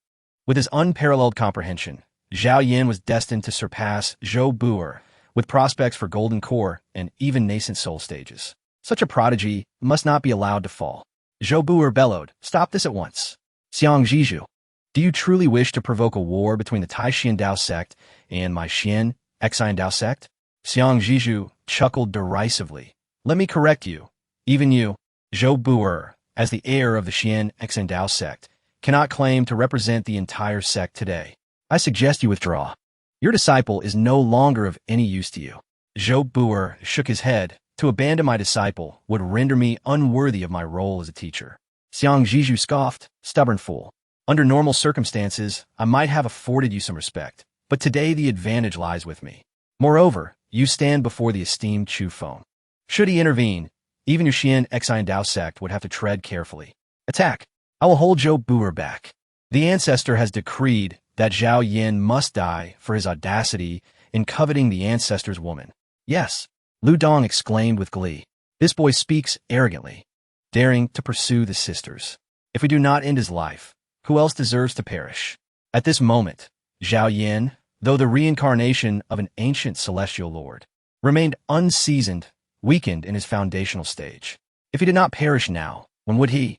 Chu Feng observed the unfolding chaos. This was the privilege afforded by status. There is no need for him to act directly. One command would suffice to incite action. What was the reincarnation of a celestial lord worth? Crushing him was as effortless as squashing an ant. Lu Dong casually unleashed a spell, a beam of white light hurtling toward Zhao Yan. Zhao Yan's face turned pale as he shouted in desperation, "No, you cannot kill me. I am the reincarnation of an ancient celestial lord. I cannot die here." Even Zhou Bu'er found himself powerless to intervene, forced to watch helplessly as Zhao Yin faced his demise. Lu Dong hesitated momentarily upon hearing Zhao Yin and Appo's claim of being a celestial lord and Appo's reincarnation. Could it be true? If so, he would have slain a celestial lord and Appo's reincarnation. Ha ha ha! What does it matter? A celestial lord who has not matured is still nothing more than refuse. Yet, I can boast of having vanquished a celestial lord and Appo's reincarnation. Who would believe such a tale? Chapter 15. Master, your vision is limited. Congratulations to the host for slaying the son of fortune, Zhao Yin, and receiving the following rewards. Reward 1. One awakening of the infinite sacred body. Reward 2. Restoration to the cultivation level of 300 years. Reward 3. Reward of celestial level swordsmanship. One sword opens the heavenly gate. Acquired fortune value, 450,000. At the age of 300, if Chu Feng's memory served him right, he had entered the Nascent Soul realm when he was over 280 years old. This meant that he could now attain the early stage of the Nascent Soul realm. Coupled with the infinite sacred body, his strength would far surpass that of others at the same level, comparable to the mid-stage of the Nascent Soul. Let us not forget the celestial level swordsmanship he obtained. This was distinctly different from the great sadness of heaven and earth, which was a dual cultivation technique that enhanced one's aptitude, soul, and bloodline strength. In contrast, one sword opens the heavenly gate was a celestial level offensive technique. With a single stroke, it could pierce through the heavens. It represented the pinnacle of swordsmanship. Moreover, with 450,000 fortune value, it was no surprise that he was the reincarnation of an ancient celestial lord, though it was unfortunate for Zhao Yan to have crossed paths with Chu Feng. He was as good as dead. Witnessing the recent murder of his newly accepted disciple, Zhou Bu'er's eyes turned bloodshot, filled with murderous intent as he declared, "You, Taixuan Dao Sect, have gone too far. I, Zhou Bu'er, shall remember this humiliation." Boom! However, just as Zhou Bu'er issued his threat, Chu Feng took action. Accepting the rewards, Chu Feng awakened the infinite sacred body. Even if it was just one, it was incomparable to before. At the age of 300, his cultivation level now stood at the early nascent soul realm. With the addition of one sword opens the heavenly gate, it was time to target Zhou Bu'er. He was someone others feared to kill, but Chu Feng did not hesitate. Furthermore, he had a 10-minute full combat experience card at his disposal. The powerful sword intent sliced through the void, descending upon Zhou Bu'er. The aura of death enveloped the area instantaneously. The overwhelming sword intent made Zhou Bu'er acutely aware of the strength of his assailant, a nascent soul ancestor. The hidden figure had made his move with the intent to kill him. If a nascent soul ancestor truly wished to end his life, and had justification for it, his death would be in vain. He quickly shouted, "I am the Golden Core Elder of the Xuanxin Dao Sect. My master is the Sect Master of Xuanxin Dao Sect. You cannot kill me." Chu Feng had no interest in Zhou Bu'er's pleas. It did not matter if it was Zhou Bu'er or even his master, the Sect Master of Xuanxin Dao Sect. If Chu Feng wished to kill, he would do so without hesitation. Benefiting from the practice of the great sadness of heaven and earth, the awakened one of the infinite sacred body and the celestial level divine ability. One sword opens the heavenly gate. Chu Feng was confident that while he could not claim to battle against a late-stage nascent soul, dealing with a mid-stage nascent soul was a trivial matter. In the next moment, Zhou Buer was struck by the powerful sword intent. His body exploded like a balloon, leaving no trace behind, reduced to a bloody pulp, dead beyond redemption. Congratulations to the host for killing Zhou Buer, the Golden Core Elder of Taixuan Dao Sect, and receiving 10,000 fortune value. At that moment, the system chimed in. Chu Feng was momentarily taken aback. Killing an enemy could actually yield fortune? Was it not only the sons of fortune who could obtain it? Host, this is a benefit of unlocking the fortune mall. Everyone possesses fortune, though the amount varies. However, killing enemies grants fortune, and conquering or suppressing sons and daughters of fortune not only grants fortune, but also additional rewards. Once fortune value exceeds 100,000, one may be regarded as a son of fortune, and exceeding 1,000,000, a child of destiny. Zhou Bu and Oppose. As a Golden Core Elder and disciple of the Sect Master of Taixuan Dao Sect, 10,000 fortune value was indeed not much. With this, Chu Feng now possessed over 500,000 fortune value. The entire Zhao family was annihilated. Chu Feng's voice resonated once more as sword intent descended towards Millennium City. Millennium City was located several hundred kilometers from Four Seasons City. Between the two cities, Four Seasons City was a county-level city, while Millennium City was of a prefectural scale. The Zhao family had always been a prominent family in Millennium City, yet under Chu Feng's sword, not a single creature was spared, neither chicken nor dog. 186 points of fortune value. It was indeed pitifully low. Following that, it was Shun Linger and the old man Shun. Without exception, Chu Feng executed them with a sword.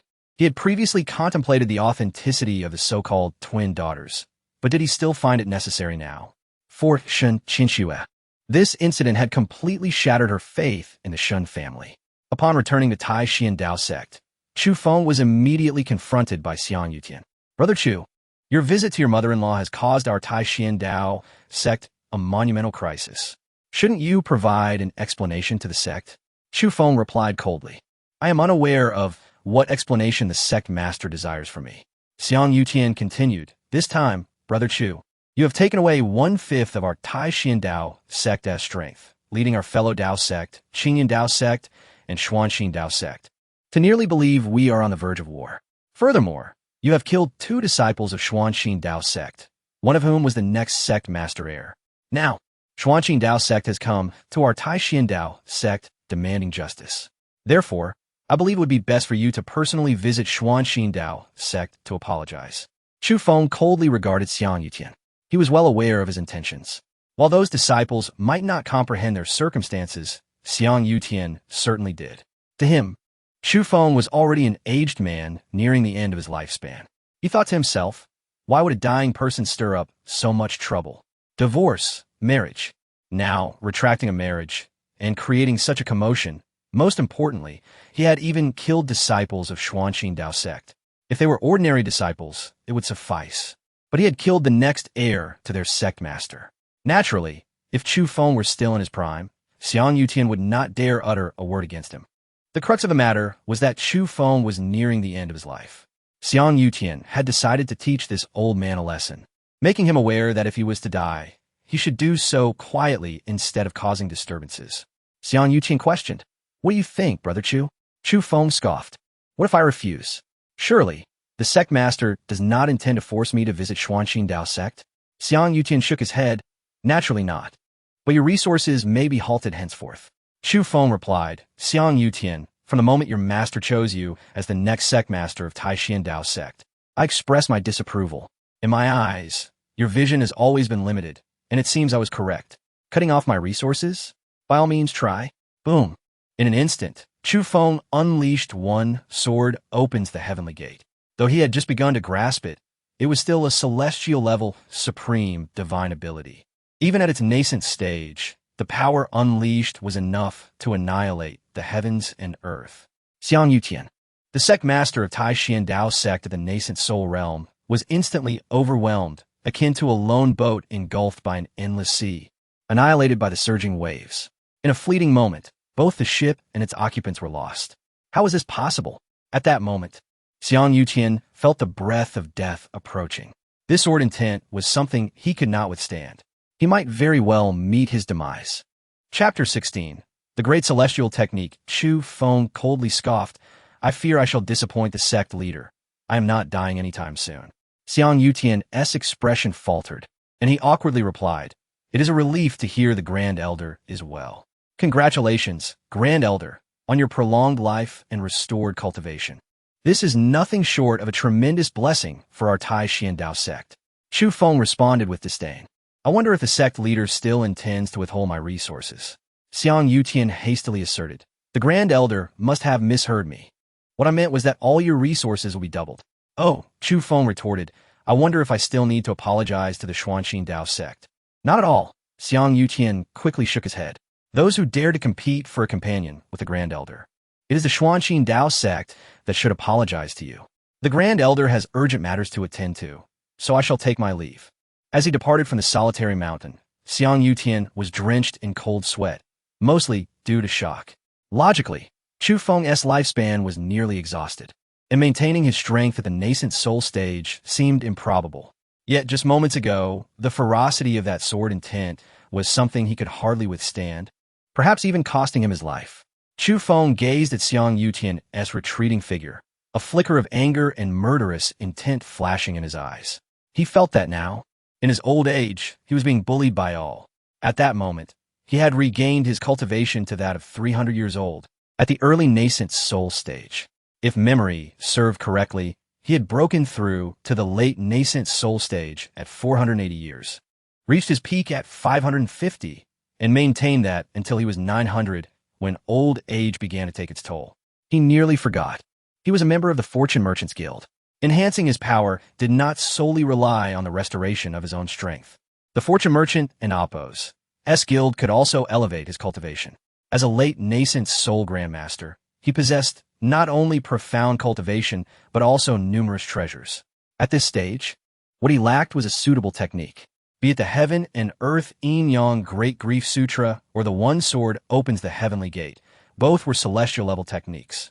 However, one was more auxiliary, a dual cultivation technique that could enhance aptitude, soul, mana, and bloodline, but could not be used as a primary cultivation method. He wondered if there were appropriate techniques within the Fortune Merchants Guild.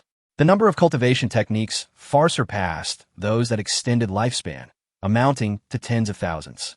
The Supreme Clarity Scripture, the Grand Clarity Scripture, and the 9 Transformations Profound Art were all available. Yet to his dismay, Chu Feng found he could not afford any of them. Each technique required a fortune value exceeding several million, even billions. With his mere 500,000 fortune value, it was but a drop in the ocean. System, please select techniques that I can afford, Chu Feng instructed. With over 500,000 fortune value, all available techniques were those for the transformation and integration stages. System, can these techniques be purchased in installments? Chu Feng inquired, his heart racing. Yes.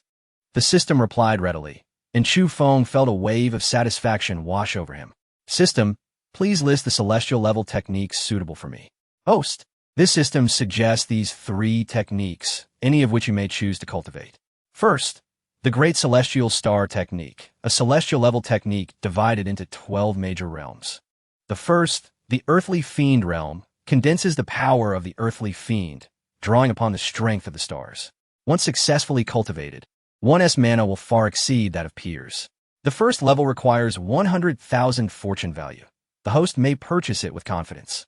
Second, the Great 5 Elements Technique, a celestial level technique that condenses the power of the 5 elements to forge the 5 elements sacred body and perform elemental spells. This technique is the most versatile among all techniques and one of the strongest foundational techniques among celestial level methods. If one later transitions to another technique, no discomfort will arise. This technique is also among the most suitable for the host, comprising 5 layers, with the first layer costing 500,000 fortune value. Third, the Great Celestial Technique, which integrates the strengths of Confucianism, Buddhism, and Taoism, created by the Bodhi ancestor, who is likely an incarnation of the Virtuous One. It consists of 3,000 characters, with every 500 characters representing a stage. If the host wishes to purchase it, the first 500 characters can be acquired for 50,000 fortune value. Each of these 3 techniques stirred Chu Feng's heart, yet he knew he could only purchase one. Ultimately, he chose the third technique. Why? Because the illustrious son Wukong, the great sage equal to heaven, cultivated this very technique before transitioning to the 8-9 mystical arts. In the next moment, 50,000 fortune value vanished, and a 500-character scripture appeared in Chu Feng's mind. It was profoundly intricate and difficult to comprehend, yet it did not deter him. As he contemplated the scripture, he first sensed a qualitative change in the mana within his body, its intensity having increased at least tenfold. Following that, his soul, physique, and bloodline also improved. He opened his attribute panel. Name, Chu Feng. Cultivation, late nascent soul, pseudo, early nascent soul, aptitude, infinite sacred body, awakened 10, lifespan, 999,1000 years, lifespan nearing its end, with 7 months remaining. Technique, great celestial technique, incomplete, only 500 characters of scripture. Divine ability, heaven and earth yin-yang great grief sutra, celestial level technique. One sword opens the heavenly gate, celestial level divine ability. Previously, Chu Feng was confident that with his early nascent soul cultivation, he could contend with those in the mid-nascent soul stage. Now, however, he believed he could defeat them and even battle those in the late nascent soul stage, possessing roughly 1/5 of his former strength. Not to mention, he should at least be on par with the Linglong celestial sovereign. After some persuasion, he might just manage to subdue her. The fortune value of the Linglong celestial sovereign was indeed greater than that of Lin Xiyue, with her cultivation, status, and so forth providing substantial boost to her fortune. After all, Lin Xiyue was merely at the qi refinement stage, hailing from a minor family. Before their union, she possessed only 100,000 fortune value. When Chu Feng became her partner and subsequently annulled their engagement, her fortune value surged to 300,000. It was a remarkable increase of 20,000 fortune value. What he thought was the bottom of his fortune value rose once more. With the great celestial technique in hand, Chu Feng was invigorated, practicing diligently day after day. Of course, his gains were substantial, but Lin Xiyue also experienced rapid improvement. 3 months swiftly passed. Lin Xiyue's cultivation reached the 9th layer of qi refinement. In merely 4 months, she advanced from the 3rd to the 9th layer, setting a historical record for the Taixuan Dao Sect. Initially, Lin Xiyue had also taken 5 months, with Chu Feng's assistance, to elevate 6 layers of cultivation. However, truth be told, the greater contribution came from the effects of the heaven and earth yin-yang great grief sutra. Though it could not directly enhance one's cultivation, the improvements in mana strength, aptitude, soul, and bloodline after each dual cultivation session significantly accelerated Lin Xiyue's training. Chapter 17. A Beloved One, the awakening of the sacred body increased from a mere 10 to 11. Once fully awakened, it would trigger a divine phenomenon, propelling one to unimaginable heights. The sacred body is a profound entity, shrouded in the mysteries of heaven and earth, where yin and yang intertwine. Achieving a complete awakening of the sacred body is no simple feat. Some may even spend their entire lives without attaining it. Take Chu Feng, for instance, who possesses the boundless sacred body but has only awakened to 50. Despite this limitation, he has effortlessly progressed to the late stage of the nascent soul realm. The system noted that even after a millennium, Lu Linglong had only awakened 30 of her 7 apertures Linglong sacred body. This serves to illustrate the difficulty of achieving such an awakening. Lazy pig, rise and shine. Chu Feng gently teased as he playfully brushed his fingers against Lin Xiyue's nose. Lin Xiyue shook her head, replying, "I refuse, my husband. Let me sleep a little longer. I was utterly exhausted last night. My husband, what should I do if I find it increasingly hard to part with you?" With a smile, Chu Feng replied, "If you find it hard to part, then let us not separate. We are now companions on the path, united as one."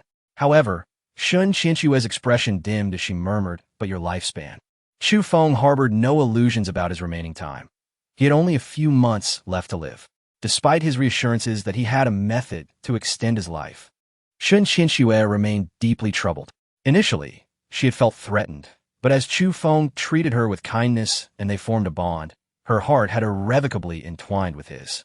Consequently, she had become almost inseparable from him during this period, demanding his attention repeatedly as she sought to fully immerse herself in their remaining time together. Chu Feng was acutely aware of Lin Xijue's inner turmoil, yet he understood that words alone would not alleviate her concerns. Their fate rested upon the circumstances at hand. With only 4 months left, he hoped to break through to the transformation realm. But if that proved impossible, he would purchase a life extension pill to prolong his life by a year. Enough worrying. I intend to accompany you for eternity, he reassured her. After calming Lin Xiyue, Chu Feng resolved to visit Linglong Peak. It had been 4 months without any news. While she may not be anxious, he certainly was. It was a rare opportunity to encounter a woman of great fortune, representing immense prospects and rewards. Not to mention Lu Linglong's unparalleled beauty. She was renowned as the most enchanting woman of the Taixuan Dao Sect. Arriving at Linglong Peak, Chu Feng made sure not to alert anyone and quietly approached Lu Linglong and Appo's quarters. Upon entering, he was greeted by the sound of splashing water and hushed whispers. Where do you think you're putting your hands? How dare you touch that? Feel my claw. Witness my ultimate move. Linglong, what is this? Are you thinking about a man? Don't be ridiculous. I'm not thinking about any man. Oh, someone is flustered. Could it be that I guessed correctly? Do tell. Who is this man who has captured the heart of our Linglong?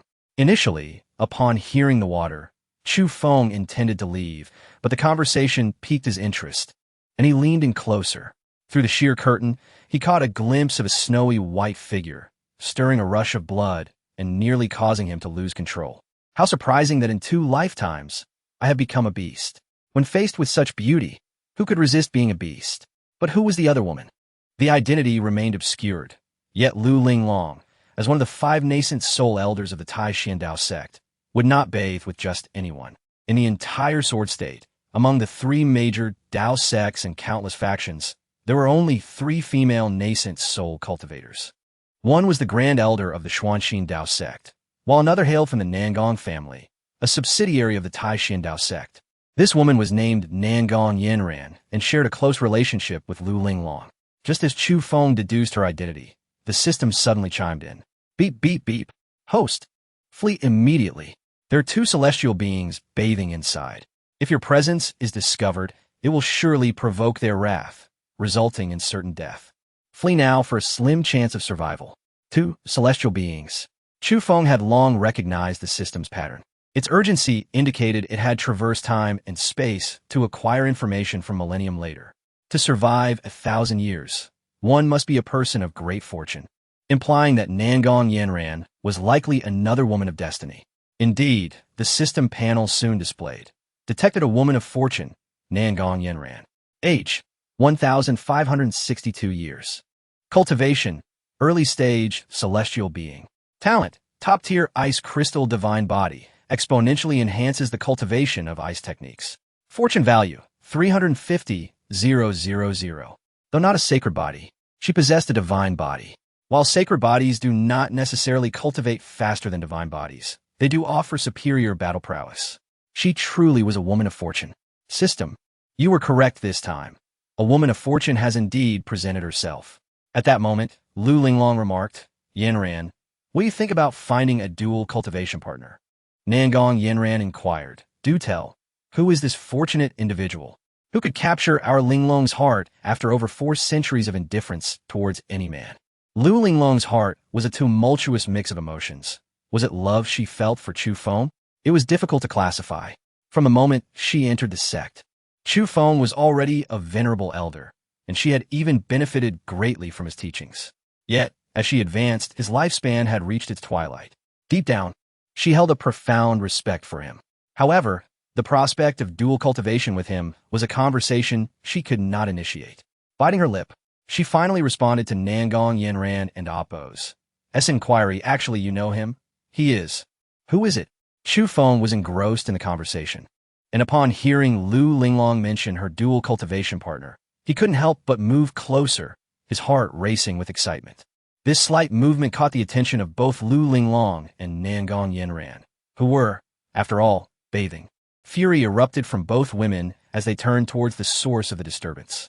Chu Feng, realizing the predicament, fled without a moment's hesitation. If he had been in peak condition, he might have faced them, but now they had completely sealed off his escape route. Chapter 18. I shall be your Dao partner. Wait, it's me. As the imminent attack approached, Chu Feng quickly exclaimed, faced with the two women. Could he possibly perform a miraculous feat to open the gates of heaven? Seeing your brother Chu, Lu Linglong recognized the newcomer. What brings you here? Nangong Yinran was infuriated, coldly retorting, You shameless scoundrel. I never imagined that the esteemed Grand Elder of the Taixuan Dao Sect, Chu Feng.Clad, would turn out to be such a lecherous old fool. Feeling embarrassed, Chu Feng replied, Would you believe me if I said I came here looking for you, junior sister? I truly had no ill intentions. I was unaware that you two were bathing. Nangong Yinran snorted disdainfully. Then let me ask you, this is Linglong Peak. How could you, Chu Feng.Clad, have entered without announcing your presence and even intruded upon Linglong's chamber? Do you dare claim you were not peeping, that you are not an old lecherous fool? Chu Feng stated, Xianzun Yinran, that is not quite fair. I did not sneak in, I entered openly. Did Linglong not inform you that she and I are preparing to become Dao partners and cultivate together? What? Nangong Yinran was incredulous. You are engaging in dual cultivation? She turned to Linglong. Is what he says true? Have you lost your mind? If I recall correctly, he is nearing the end of his lifespan and is in a state of decline. I heard he previously had a Dao partner named Lin Xiyue, who left him because of his age and frailty. Moreover, I believe Lin Xiyue is now your disciple, Linglong. At this moment, Lu Linglong's face flushed crimson. After 4 months of contemplation, she indeed entertained the idea of dual cultivation with Chu Feng. The profound heaven and earth Yin Great Sorrow Sutra had only been glimpsed by her, yet its depth was remarkable and beneficial to her. Furthermore, in the pursuit of cultivation, partners were indispensable. While a partner need not be a Dao partner, what could be more intimate than a Dao partner in the path of cultivation? If one were to consider the entire Taixuan Dao Sect, or even Jianzhou, the number of individuals worthy of dual cultivation with Lu Linglong was exceedingly few. Were it not for his impending demise, Chu Feng would undeniably be the most suitable choice. However, if he could extend his lifespan and truly restore his body through cultivation, it would not be out of the question. Having thoughts was one matter, but being inquired directly was another. Just as she was about to object, Chu Feng swiftly interjected. You see, I am indeed Linglong's dual cultivation partner. My presence here poses no issue, does it? Seeing that Lu Linglong did not object, Nangong Yinran's expression became awkward. Yet, she failed to realize that it was not that Lu Linglong had not opposed it, but rather that Chu Feng had cunningly not allowed her the time to do so. The main reason for this was Lu Linglong's earlier words, which clearly suggested a sense of having a Dao partner. With a cold snort, she declared, Fine, even if you are to become Dao partners with Linglong, I'm still here. You are clearly toying with me. How do you explain this? Naturally, there was no explanation to be given. Chu Feng shrugged and responded, First, we are at Linglong Peak, and I came to find junior sister Linglong. Second, I had no knowledge of your presence. This is entirely a misunderstanding. Third, there's a veil between us. I cannot see clearly, all right? Of course, if you believe I spied on you while bathing and wish for me to take responsibility, I am willing to oblige. We can become Dao partners right now. Ha! Nangong Yinran was infuriated. You wish to embrace both me and Linglong together? How absurd. Chu Feng shook his head. Not just the two of you, but with Lin Xiyue as well. That would be 3 Dao partners. What do you say? Consider it. Consider it for the devil. Nangong Yinran retorted angrily. Linglong, what kind of judgment do you possess to even consider becoming Dao partners with this scoundrel? Lu Linglong shook her head. Yinran, stop speaking recklessly. I have not agreed to become his Dao partner. Not yet. Nangong Yinran suddenly realized. You deceive me. I never suspected you were such a deceiver. Chu Feng took a swift step forward, standing before Lu Linglong, and said, Linglong, do you not understand my heart? By becoming Dao partners, we can also cultivate the heaven and earth Yin Great Sorrow Sutra together. Upon hearing the name of the sutra, Nangong Yinran inquired with curiosity. What sort of technique is that? Chu Feng replied, It is an immortal level dual cultivation technique. Immortal level technique? Are you certain? Nangong Yinran exclaimed. As the elder of the Nangong clan and a Yuanying practitioner, she had only practiced techniques at the Yuanying level. An immortal level technique surpassed even that of the Emperor's grade. Quickly show it to me, she urged, unable to contain her eagerness. Chu Feng shook his head. That cannot be done. It can only be cultivated with my Dao partner. The Heaven and Earth Yin-Yang Great Sorrow Sutra can enhance one's magical power level, soul strength, aptitude, and bloodline through dual cultivation. For instance, you possess the innate ice soul divine body with only a 30 awakening rate, which is not fully awakened. However, by cultivating the Heaven and Earth Yin-Yang Great Sorrow Sutra, you can completely awaken your ice soul divine body. At that point, you will be able to wield the power of ice souls, significantly amplifying your combat prowess. Chu Feng's words stirred something within Nangong Yanran. Though the Nangong family was lauded as the foremost clan in Jianzhou, their strength paled in comparison to the three great Dao sections. Even their strongest inherited techniques were merely at the Yuanying level. Who would not desire to continue breaking through, even aspiring to reach the stages of Huashen, Huitai, or Desheng. Yet the conditions had always been limiting. Now, an opportunity lay before her.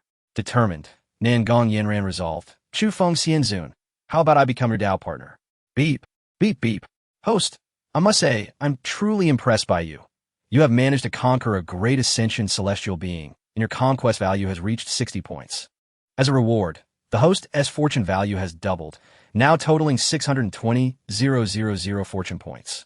The host is granted an immortal grade sword, the Burning Heaven Sword.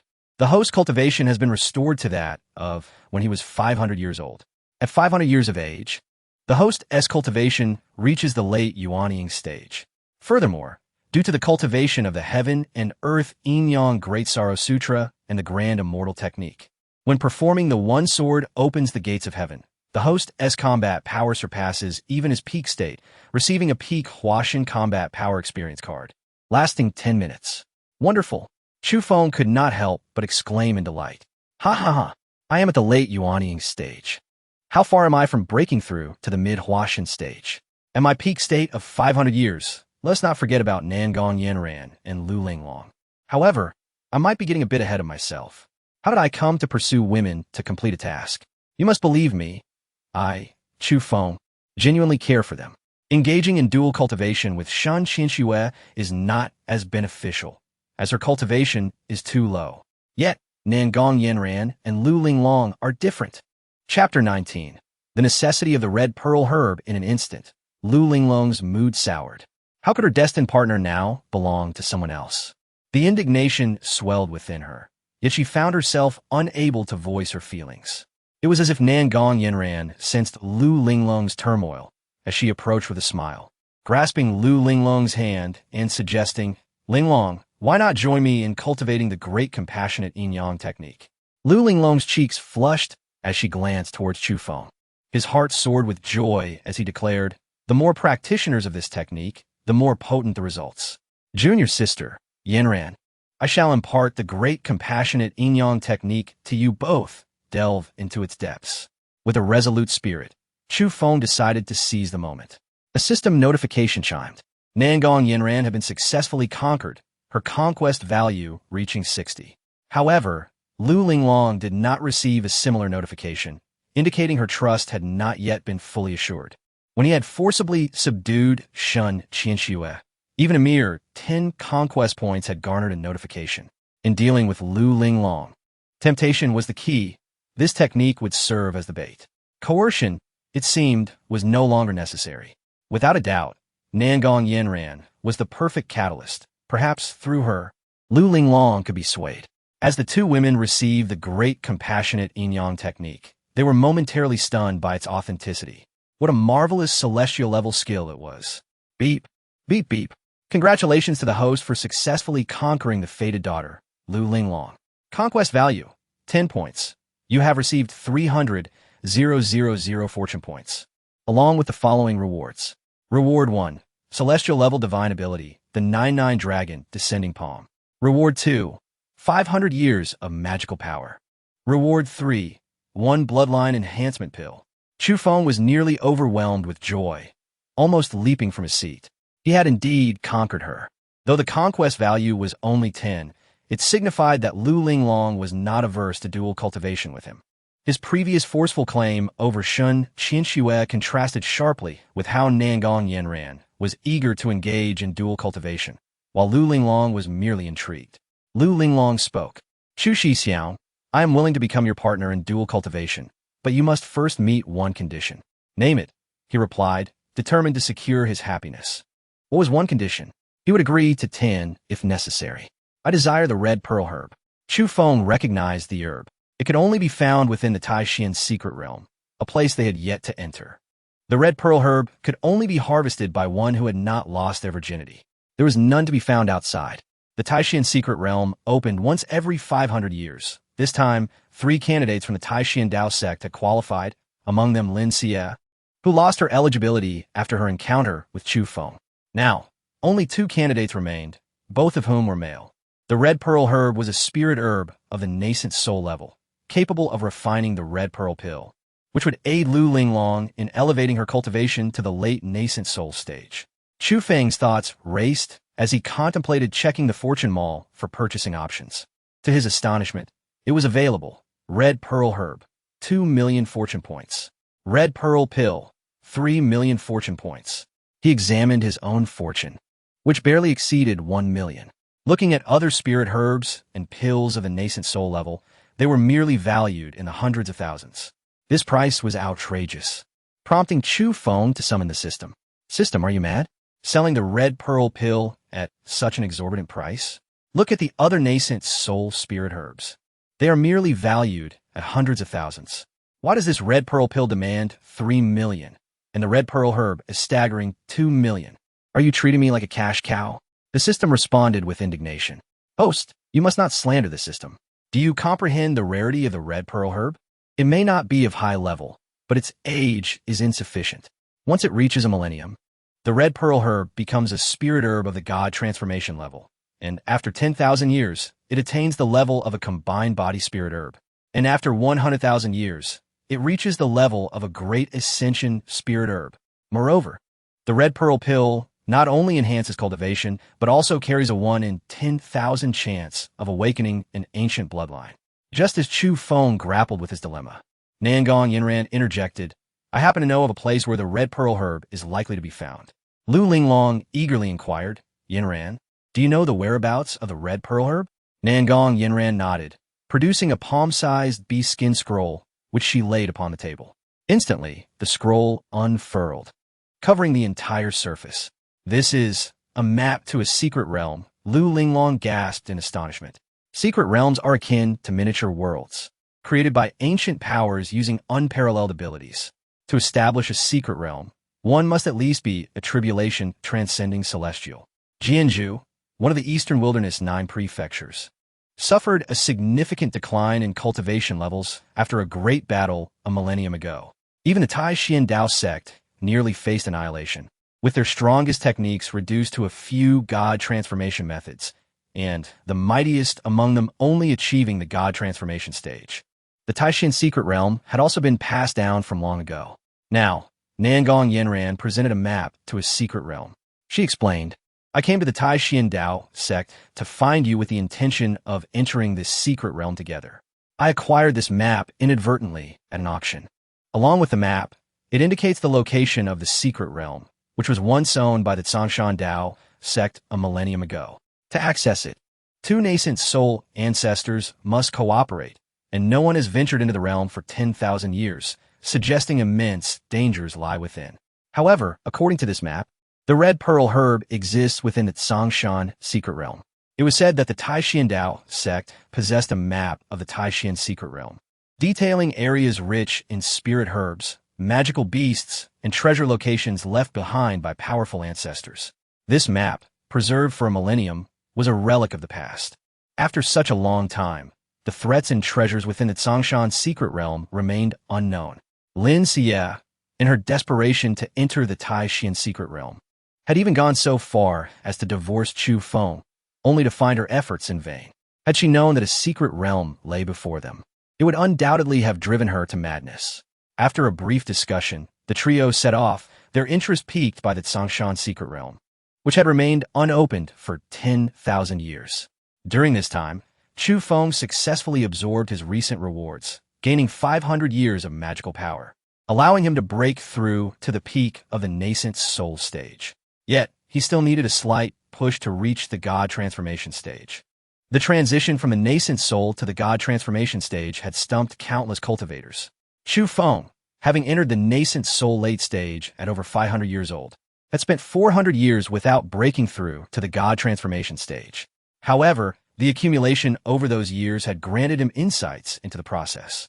Moreover, the fortune mall offered pills that could assist in overcoming the challenges of reaching the God transformation stage.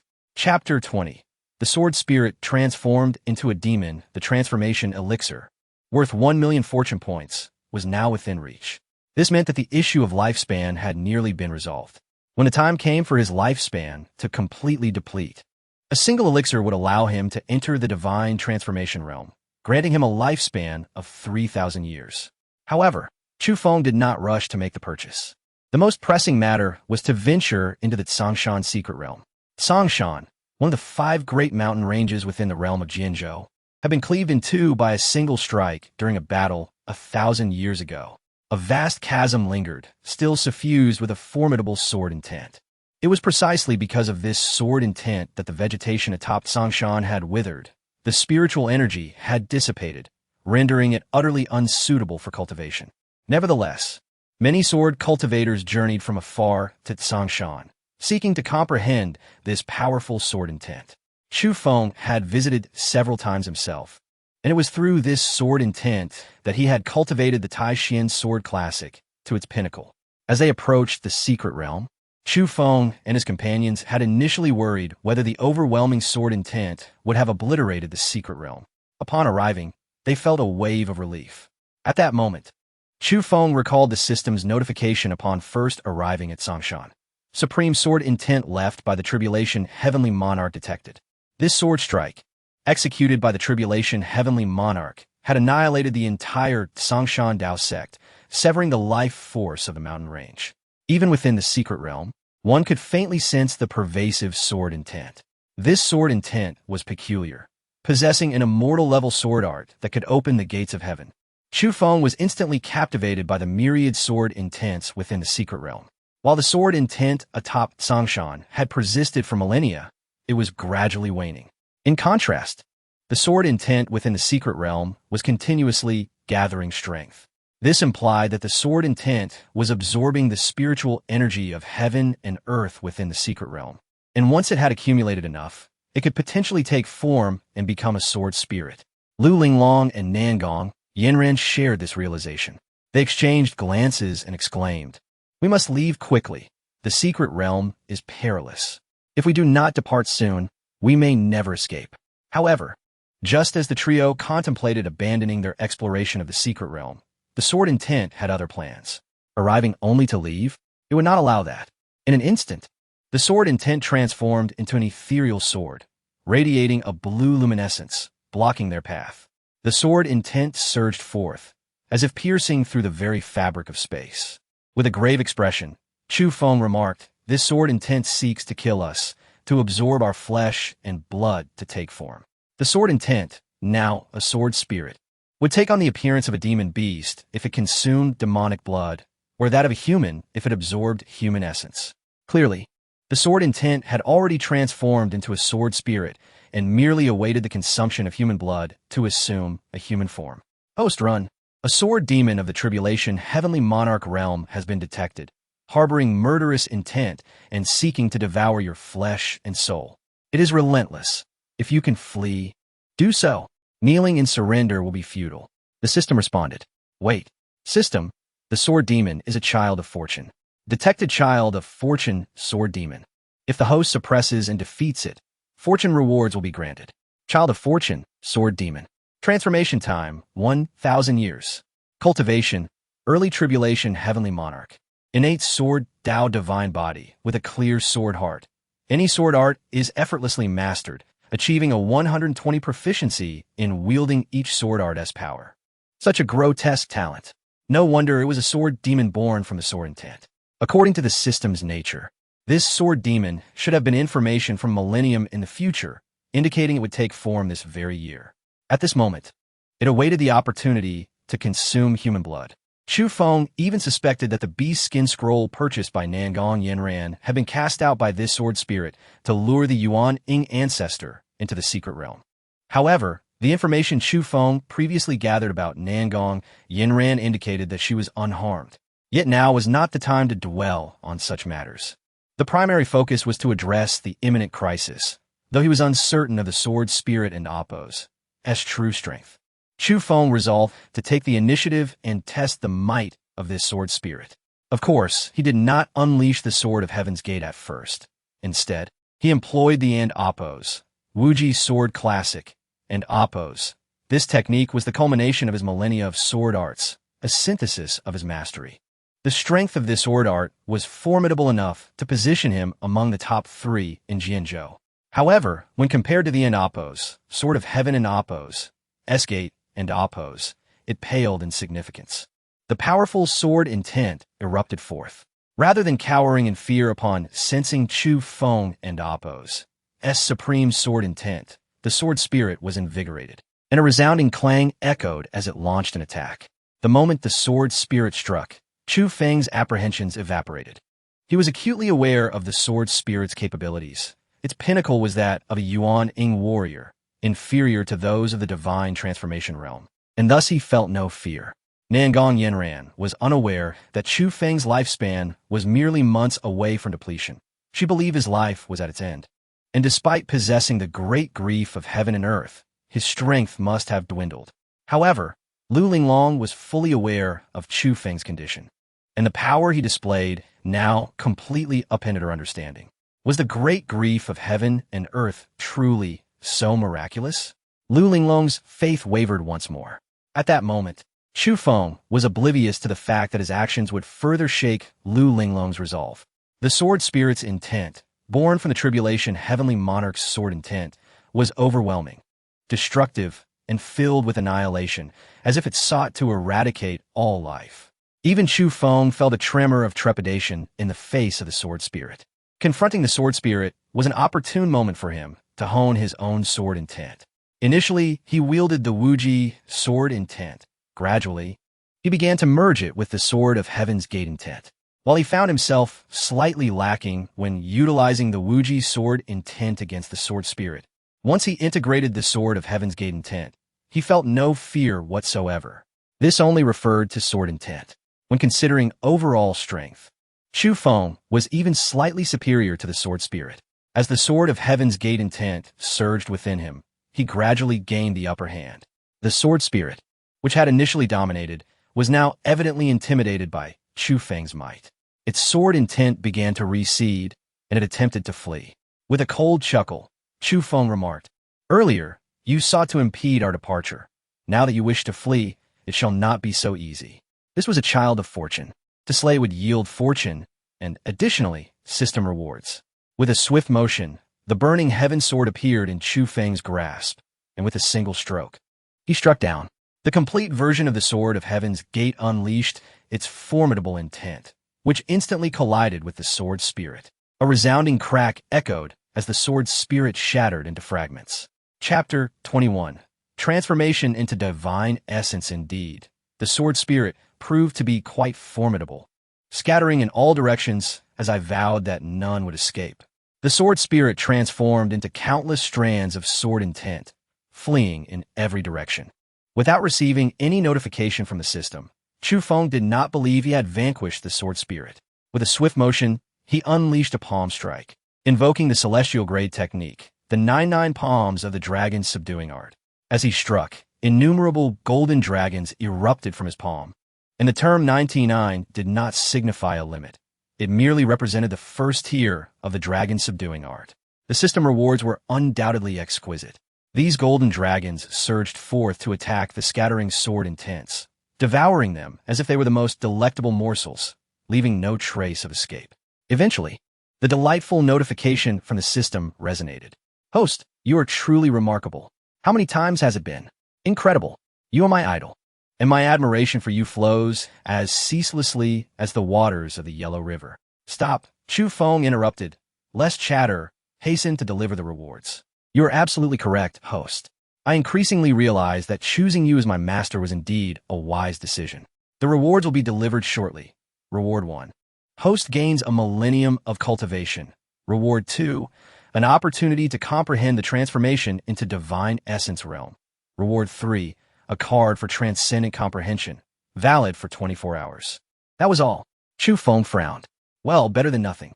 Without the obstruction of the sword spirit, locating the precious red pearl grass would be significantly easier. Who could have anticipated that every formidable being within the entire secret realm had been utterly annihilated by the sword spirit? As for the so-called legacies and treasures, sadly, none had crossed paths with Chu Feng. He even began to suspect that the Taixuan Dao Sect's destruction had left the secret realm thoroughly plundered. Returning to the Taixuan Dao Sect, before Chu Feng could propose the notion of becoming Dao partners, he was promptly dismissed by Lu Linglong, who claimed she needed to concoct the precious red pearl pill and then cultivate. Chu Feng was momentarily stunned, inquiring, how about practicing the great yin-yang compassionate verse? It would facilitate your breakthrough to the late Yuanying stage. No need, Lu Linglong replied curtly, leaving Chu Feng feeling quite vexed. Back at the solitary mountain, Chu Feng seized Lin Xiyue and began to toil away, as if to vent all his pent-up frustrations. After 7 or 8 rounds, yielding hundreds of billions in business, his mood finally improved. Observing Lin Xiyue, who lay exhausted in his embrace, a wave of guilt washed over him. Channeling his energy into her, he expressed, Xiyue, it is my fault for being too rough. Are you all right? Lin Xiyue shook her head. Husband, I can endure. Moreover, it is my responsibility. Husband, this discontent stems from your inability to secure Linglong Xinzuan. You are aware of that? Yes, she smiled. In fact, I hope you find a few more sisters for me. You are too powerful. Haha, that man does not appreciate being told he is strong. Chu Feng was no exception. In the training room, Chu Feng began to tally his gains from this encounter. 500 years had propelled his cultivation to the pinnacle of the Yuanying stage. 1,000 years have remained unabsorbed. The most crucial aspect lay in his comprehension of the transformation into divine essence realm. Coupled with the 1,000 years it was more than sufficient for him to break through. With 4 months of life remaining, entering the transformation into divine essence realm had become paramount. As time flowed by, a month swiftly passed. Chu Feng officially ascended into the transformation into divine essence realm. Upon entering this realm, a profound transformation overtook him. Previously, despite the system's rewards restoring his physical condition and appearance to that of a 30-year-old, his cultivation had not caught up, leaving him appearing aged and dull in the presence of others. Now, stepping into the transformation into divine essence realm, he could finally revert to the visage of his youth. As one of the 5 Yuanying elders, his breakthrough altered his status significantly. The Grand Elder now stood on par with the Sect Master. Becoming the supreme Grand Elder of the transformation into divine essence realm transcended even the Sect Master, granting him the power to determine the Sect Master's fate. Previously, Xiang Yutian regarded him as an equal. Now, Xiang Yutian would have to bow to him, a manifestation of the adage, in the past, you treated me with indifference. Now, I am beyond your reach. Furthermore, this millennium did not merely elevate Chu Feng to the initial stage of the transformation into divine essence realm. It propelled him directly into the mid-stage. Transformation into divine essence begins with the transformation of the ordinary into the divine. This process entails refining the Yuanying within into the Yuan spirit phase, which comprises the Yin spirit, Yang spirit, and Yuan spirit stages. At this moment, Chu Feng had successfully condensed the power of the Yin spirit and awakened the bloodline within him. Additionally, under the influence of a bloodline enhancement pill, his bloodline had been purified to the rank of a royal bloodline. Opening the system panel, he observed, name, Chu Feng. Cultivation, mid-stage transformation into divine essence. Age, 999 years, 3,000 years. Talent, infinite holy body, awakening 30, infinite bloodline, royal bloodline. Cultivation method, celestial grade technique, grand celestial immortal art. Treasure, celestial grade artifact, burning sky sword. Divine techniques, celestial grade technique, 99 palms of the dragon subduing art, celestial grade technique. 1 sword to open the heavens gate. Lastly, he possessed this transcendent comprehension experience card, valid for 24 hours. All system rewarded techniques, whether the 99 palms of the dragon subduing art or 1 sword to open the heavens gate, remained merely at the introductory level, not to mention the grand celestial immortal art, he purchased from the fortune mall, consisting of 3,000 characters corresponding to the 3,000 paths. It truly deserved the title of the most powerful cultivation technique across all realms. Although he had acquired 500 verses from the fortune mall, enabling him to form a unique understanding, the depth of this technique was unfathomable, and despite his efforts, Chu Feng had only scratched the surface. The more he contemplated, the more he sensed the profound intricacies of this art, instilling within him a feeling of ignorance. This was the perfect opportunity to utilize the Transcendent Comprehension card for a thorough exploration. While Chu Feng was engrossed in his cultivation, an unexpected guest arrived at the Shun family in CG City. Ever since Chu Feng had annihilated the Zhao family, the Shun family had emerged as the soul power.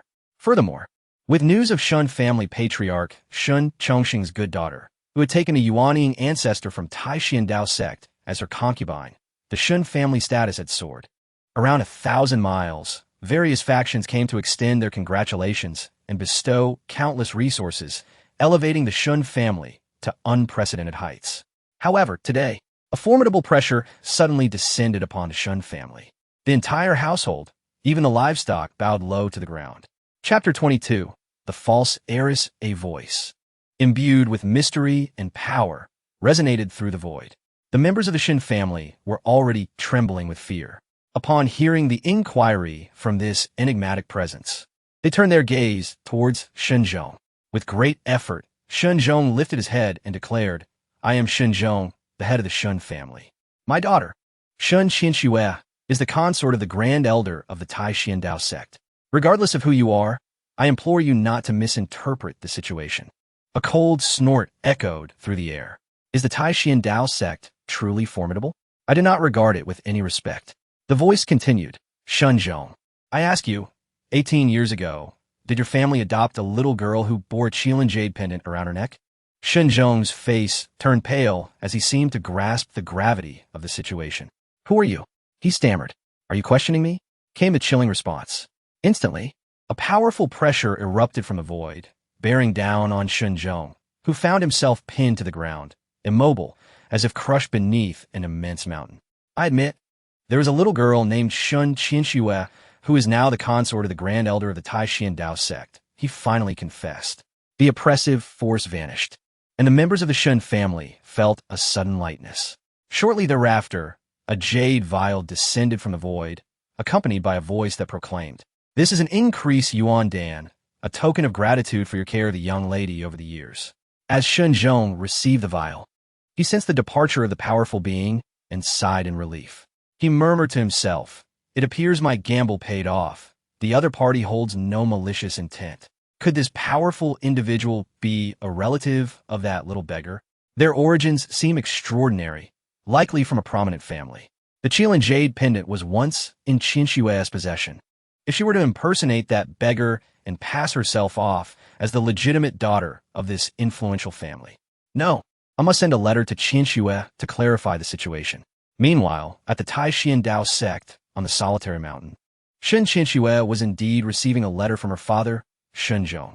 Upon reading the contents, her brow furrowed in concern. She retrieved the Qilin jade pendant, a modest gift from her father on her 5th birthday, which she had always carried with her due to its sentimental value, though she had never discerned any extraordinary powers within it. To her surprise, this pendant was sought by others. She recalled the little beggar she had encountered on the street, whom she had taken in out of pity, only for him to vanish after a month. Now a powerful family was searching for that beggar, and her father was asking her to impersonate him. Had it not been for her bond with Chu Feng, she might have considered this ruse for her own future and cultivation. But now it seemed unnecessary. It would be best not to offend such powerful families. She resolved to inform her father. As she prepared to respond, the air trembled, and a figure emerged from the void, an elderly man, appearing to be in his 50s or 60s, resembling Chu Feng in age. However, outward appearances hold little significance for cultivators. What mattered was his sudden presence in the Taixuan Dao Sect. Upon seeing Shun Qinshuo, the elder's eyes lit up at the sight of her Qilin jade pendant. With a swift motion, it flew from her grasp into his hands. "The truly my Jiang families. You must be." Realizing the implications, Shun Qinshuo quickly interjected, "Senior, this pendant, Before she could finish, the elder's expression changed dramatically, and a chilling murderous intent radiated from him. How did this pendant come to be in your possession? What is your name? Junior Lin Xiyue, she replied. The elder's murderous intent intensified. You are Lin Xiyue? Shen Zhong dares to deceive me, attempting to have you impersonate my family and damp. Oppose. Young lady, you seek death. My young lady bears the bloodline of the Jiang family. How could a mere outsider like you impersonate her? Tell me, where is my young lady, the true owner of the pendant? Lin Xiyue, at only the 9th level of qi refining, found herself overwhelmed by the elder's formidable power, her complexion paling as she shook her head. Senior, this pendant was a birthday gift from my father when I was 5. I truly do not know who the true owner is. The elder, filled with rage, declared. It has always been worn by the young lady unless she has perished. Now that it appears in your possession, have you not harmed her? I will slay you as retribution and then annihilate the entire Shun family in Four Seasons City. A surge of formidable magic surged towards Lin Xiyue, threatening her life. Am I to die? She thought, her heart heavy. Husband, I had hoped to spend more time with you, but it seems I must depart before you. Just as the elder was about to strike, Chu Feng appeared, unleashing a fierce and agile sword intent that sliced toward the elder. Having entered the transformation god realm and attained primordial spirit power, Chu Feng's consciousness had transformed. The elder's presence could deceive others, but not Chu Feng. Realizing that he was about to attack his beloved Lin Xiyue, Chu Feng could not remain passive. The elder's face paled as he recognized that his strike would not only fail, but could also result in injury to himself. For the sword intent made it clear that the newcomer was equal, if not superior, in strength. With a gritted teeth, the elder reluctantly retreated, abandoning his assault on Lin Xiyue. In the next moment, Chu Feng stood protectively before her, asking Xiyue, "Are you all right?" Lin Xiyue felt a warmth in her heart and shook her head, replying, "I am fine, husband. It is just that this senior does not understand why he suddenly wishes to kill me." Chapter 23. The Eastern Wilderness Imperial Clan. Chu Feng coldly regarded the elder before him. The system, however, remained unresponsive. As he was not the child of destiny, it was only natural that he would not go mad upon encountering information from a millennium later. Chu Feng inquired, "Might I ask why you seek to kill my Dao companion?"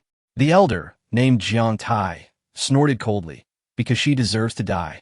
How dare she impersonate the eldest daughter of the Jiang family, plundering our resources and identity, and stealing the exquisite jade pendant of our family's young lady.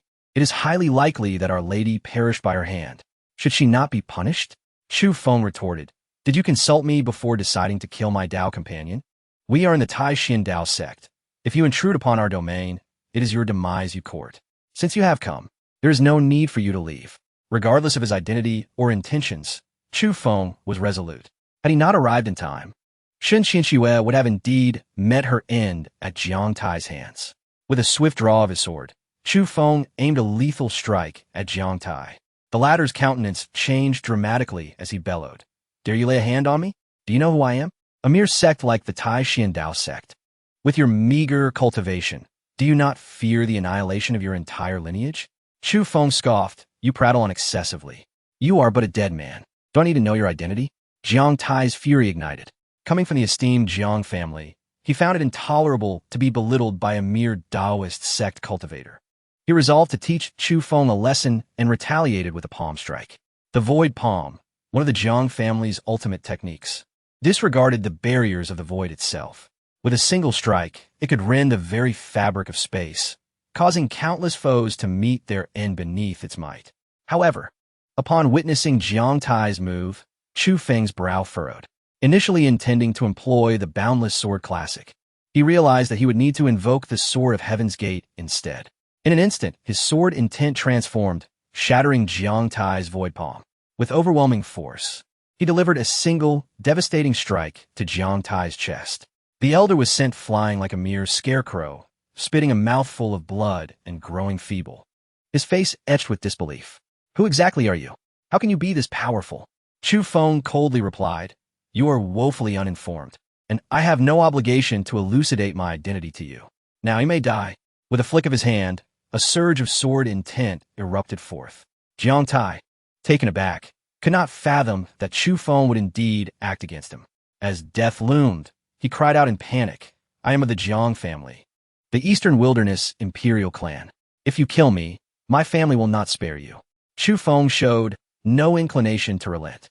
In the next moment, Jiang Tai's body was pierced, and he expelled a final gasp of blood, meeting his demise on the spot. Observing Jiang Tai's lifeless form, Lin Xiyue expressed her concern. "Husband, what shall we do?" He spoke of the Jiang family, the Eastern Wilderness Imperial clan. Chu Feng nodded. "Do not worry. I have some knowledge of the Jiang family. Moreover, although he bears the Jiang surname, he is not of the direct bloodline. If we remain silent, who will know I was the one who ended his life?" The Eastern Wilderness Imperial clan, descendants of emperors, were families birthed from the immortal realm. Their physiques were not inherited, but children of capable parents had a significant chance of awakening powerful traits, while bloodlines could indeed be passed down. However, the potency of bloodlines diminished over generations. Thus, the Eastern Wilderness Imperial clan placed immense value on strong bloodlines, and upon learning of stray Jiang blood, they promptly sought out. Indeed, as expected of the Jiang family, they possessed numerous treasures, and their fortune was estimated at a staggering 80,000. A value exceeding 100,000 would designate one as a child of destiny. Yet, as Chu Feng vanquished Jiang Tai, a woman in azure robes floated in the void, utterly astonished. She had not anticipated encountering a natural holy body within such a modest sect as the Taixuan Dao Sect. Regrettably, this individual was not of the Jiang lineage. This search for Jiangqin involved more than just Jiang Tai. However, since Lin Xiyue had attempted to impersonate a Jiang family member, her holy body qualification granted her eligibility to enter the Jiang clan. A thought ignited in the mind of the woman in azure. As for Chu Feng and Appo's slaying of Jiang Tai, the azure-robed woman bore no desire for vengeance. Within the eyes of those born of imperial bloodlines, individuals like Jiang Tai were merely expendable, serving as pawns to bring forth benefits. If they bore no value, their demise was inconsequential. Seeing Chu Feng depart, the azure-robed woman appeared before Lin Xiyue. With the precedent set by Jiang Tai, Lin Xiyue was startled by the woman's sudden presence, her expression shifting to one of caution. The azure-robed woman smiled charmingly. "Are you afraid of me?" Lin Xiyue nodded. "Anyone capable of appearing here without a sound is undoubtedly extraordinary. You must also be of the Jiang clan." The azure-robed woman confirmed. "I am Jiang Yan. Rest assured, I am not here to kill you, nor will I harm your husband. I have come to offer you an opportunity. You wish to impersonate a Jiang family member and enter our clan, do you not? I can grant you that chance." Lin Xiyue shook her head. "You may have misunderstood. I have never sought to enter the Jiang family.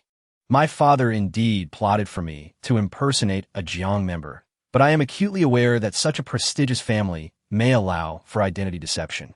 Yet bloodlines cannot be faked. I am not capable of entering the Jiang family.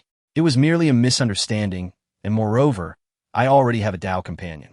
The azure-robed woman scoffed. "Are you not afraid that I might kill both you and your husband?" Lin Xiyue's expression changed instantly, fear and anxiety flooding her heart. Although Chu Feng had slain Jiang Tai, she remained apprehensive of the azure-robed woman's formidable power. The azure-robed woman continued, "Join me in the Jiang family, and I can ensure your husband's safety. Otherwise, not only will he perish, but your entire Shun family will be buried alongside him." Lin Xiyue bit her lip and said, "I will accompany you to the Jiang family, but I have a condition." The azure-robed woman retorted, "Do you believe you hold the right to negotiate conditions?" Lin Xiyue found herself momentarily speechless. Yet within that fleeting moment, she spoke, "I will go with you, but I wish to write a letter to inform my husband of my whereabouts." "Very well," the azure-robed woman replied disdainfully. "Do you truly think your husband will come searching for you? The moment you step into the Jiang family, you will exist in entirely different realms." Chu Feng, practicing the supreme celestial technique, had a mere 500 characters of scripture, yet even this was beyond the azure-robed woman's comprehension. In her eyes, Chu Feng was merely of ordinary talent. Had she known he bore a holy body, she might have considered her words more carefully. With that, Lin Xiyue departed, leaving a letter behind as she followed the azure-robed woman away. Chapter 24. The Allure of the Hehuan Fruit on Linglong Peak, Lu Linglong. Having obtained the precious Jiangzhu fairy grass, eagerly commenced the concoction of the Jiangzhu elixir. She had made extensive preparations for this endeavor. However, as she began the intricate process of refining the elixir, complications arose. The Jiangzhu elixir, a pinnacle of alchemical achievement, could aid in the elevation of one's cultivation to the Yuanying realm. Its creation was exceedingly complex. Even the most experienced alchemists at the Yuanying level could not guarantee success. A violent aura permeated the entirety of Linglong Peak. Chu Feng had ascended to the Huashan realm, his spiritual awareness evolving into divine consciousness. It could be said that within the entire Taixuan Dao Sect, few secrets could elude him, should he choose to uncover them. The alchemical furnace was on the verge of explosion. Sensing the anomaly, Chu Feng hastened to Lu Linglong's side. At that moment, Lu Linglong was flushed, her face glistening with sweat, her features contorted in agony, a clear indication of her distress. Chu Feng's heart ached at the sight. It was evident that Lu Linglong was suffering from her failed attempt at alchemy. The art of refining elixirs was not a trivial pursuit. Failure could lead to catastrophic consequences. From a mere explosion of the furnace to severe damage to one's soul, potentially resulting in the loss of one's cultivation. Lu Linglong was teetering on the brink of such dire circumstances. Without delay, Chu Feng approached her, channeling his magical energy to soothe the tempestuous forces within her, striving to suppress the imminent explosion of the elixir. Fortunately, with his recent breakthrough to the Huashan realm, he was able to manage the situation. As the Jiangzhu elixir was brought under control and Lu Linglong's tumultuous energies were quelled, Chu Feng overlooked a critical detail. The concoction of the Jiangzhu elixir required the Hahuan fruit, a substance known to ignite the primal desires within a person, leading to an unbearable heat that could only be subdued through intimate union. If left unaddressed, such desires could consume one entirely. In an instant, a white mist enveloped both Chu Feng and Lu Linglong. Initially intending to inspect the elixir, Chu Feng was suddenly engulfed by a fierce wave of desire. Realizing the perilous nature of the situation, he cursed under his breath. After a millennium of existence, during which he had delved into the arts of weapon forging, alchemy, talismans, and formations, he was no novice to these matters. His proficiency in alchemy was commendable. He quickly focused his energy to dispel the effects of the Hahuan fruit. Yet, while he could counteract the medicinal properties, the awakened desires proved insurmountable, regardless of his profound abilities. Moreover, Lu Linglong was equally ensnared by her desires, drawing closer to him, her body radiating heat and allure, and Chu Feng succumbed to temptation. It was as though faced with a dilemma, to act as a beast or to be even less than that. Under the influence of the potion, Lu Linglong lost all sense of self. For Chu Feng, the choice was clear. He would embrace his primal instincts. "Forgive me, junior sister," he thought, as he lunged towards Lu Linglong. She responded instantly. Thus, within the confines of the alchemical chamber, they became entwined, each striving to outdo the other, eager to explore the depths of their abilities. The night wore on, and under Chu Feng's guidance, they also engaged in the profound practice of the heaven and earth yin-yang great compassion verse. Particularly during their first session, the effects were most potent. Chu Feng reaped immense benefits. His bloodline strength, which had merely been at the elementary king level, ascended to the advanced king level. His soul's potency and divine energy also flourished. It is essential to note that in the Huashan realm, one cultivates divine energy. The stronger the divine essence, the swifter the progress. The enhancement of physical strength and innate talents followed suit, creating a reciprocal effect that inadvertently led Lu Linglong to a breakthrough into the late Yuanying stage. However, amidst their fervent engagement, Nangong Yinran, curious about Lu Linglong's alchemical endeavors, stumbled upon the scene. A wave of dismay washed over her. "So, Lu Linglong, how could you betray my trust? I considered you a sister, yet you sneak away to indulge in such acts. I shall sever ties with you for a day. You shall not appease me, and I will not forgive you. Truly, men are nothing but trouble." As the night passed, Lu Linglong, having achieved a breakthrough, appeared invigorated, seemingly unaffected by the previous night's tumult. Turning, she caught sight of Chu Feng, and memories of the prior evening flooded back, her cheeks flushing crimson, her heart a whirlwind of emotions. Glancing at the torn remnants of her garments, the sheer wildness of the night became evident. She had initially believed she could successfully refine the Jiangzhu elixir, yet her skills had proven insufficient. A key ingredient, the Taixuan fruit, had ensnared her. Though she had harbored thoughts of dual cultivation with Chu Feng, she had not anticipated such haste, especially within the confines of the alchemical chamber. At that moment, a look of disbelief crossed Lu Linglong's face. She had sought to refine the Jiangzhu elixir to ascend to the late Yuanying stage. Yet the errors in her crafting had paradoxically led to her advancement. Could it be? She recalled the heaven and earth yin-yang great compassion verse that Chu Feng had mentioned. With urgency, she began channeling her energy. Miraculously, she felt a unique power surge within her, undoubtedly the essence of the aforementioned technique. So this dual cultivation method truly possessed such extraordinary capabilities. You are awake. Chu Feng's voice broke through a reverie. Upon glancing at him, Lu Linglong seemed to resolve herself, taking the initiative to assert her dominance, advancing towards him with purpose. Having crossed this threshold once, she was emboldened to pursue it again. What do you intend to do? Chu Feng inquired, momentarily taken aback. Of course, to cultivate. Lu Linglong replied decisively. Enough with the idle chatter. Come quickly. You wish to cultivate with me, did you not? Are you afraid? Chu Feng chuckled. Ah, my dear woman, are you aware you are playing with fire? Last night, you were in no state to resist, and I showed mercy. But now, you dare to provoke me? Today, I shall demonstrate my prowess.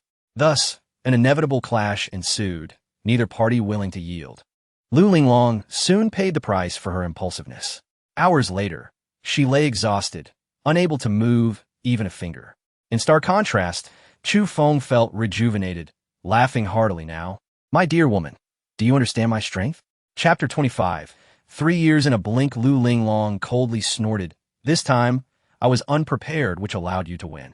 Next time, I will surely suppress you.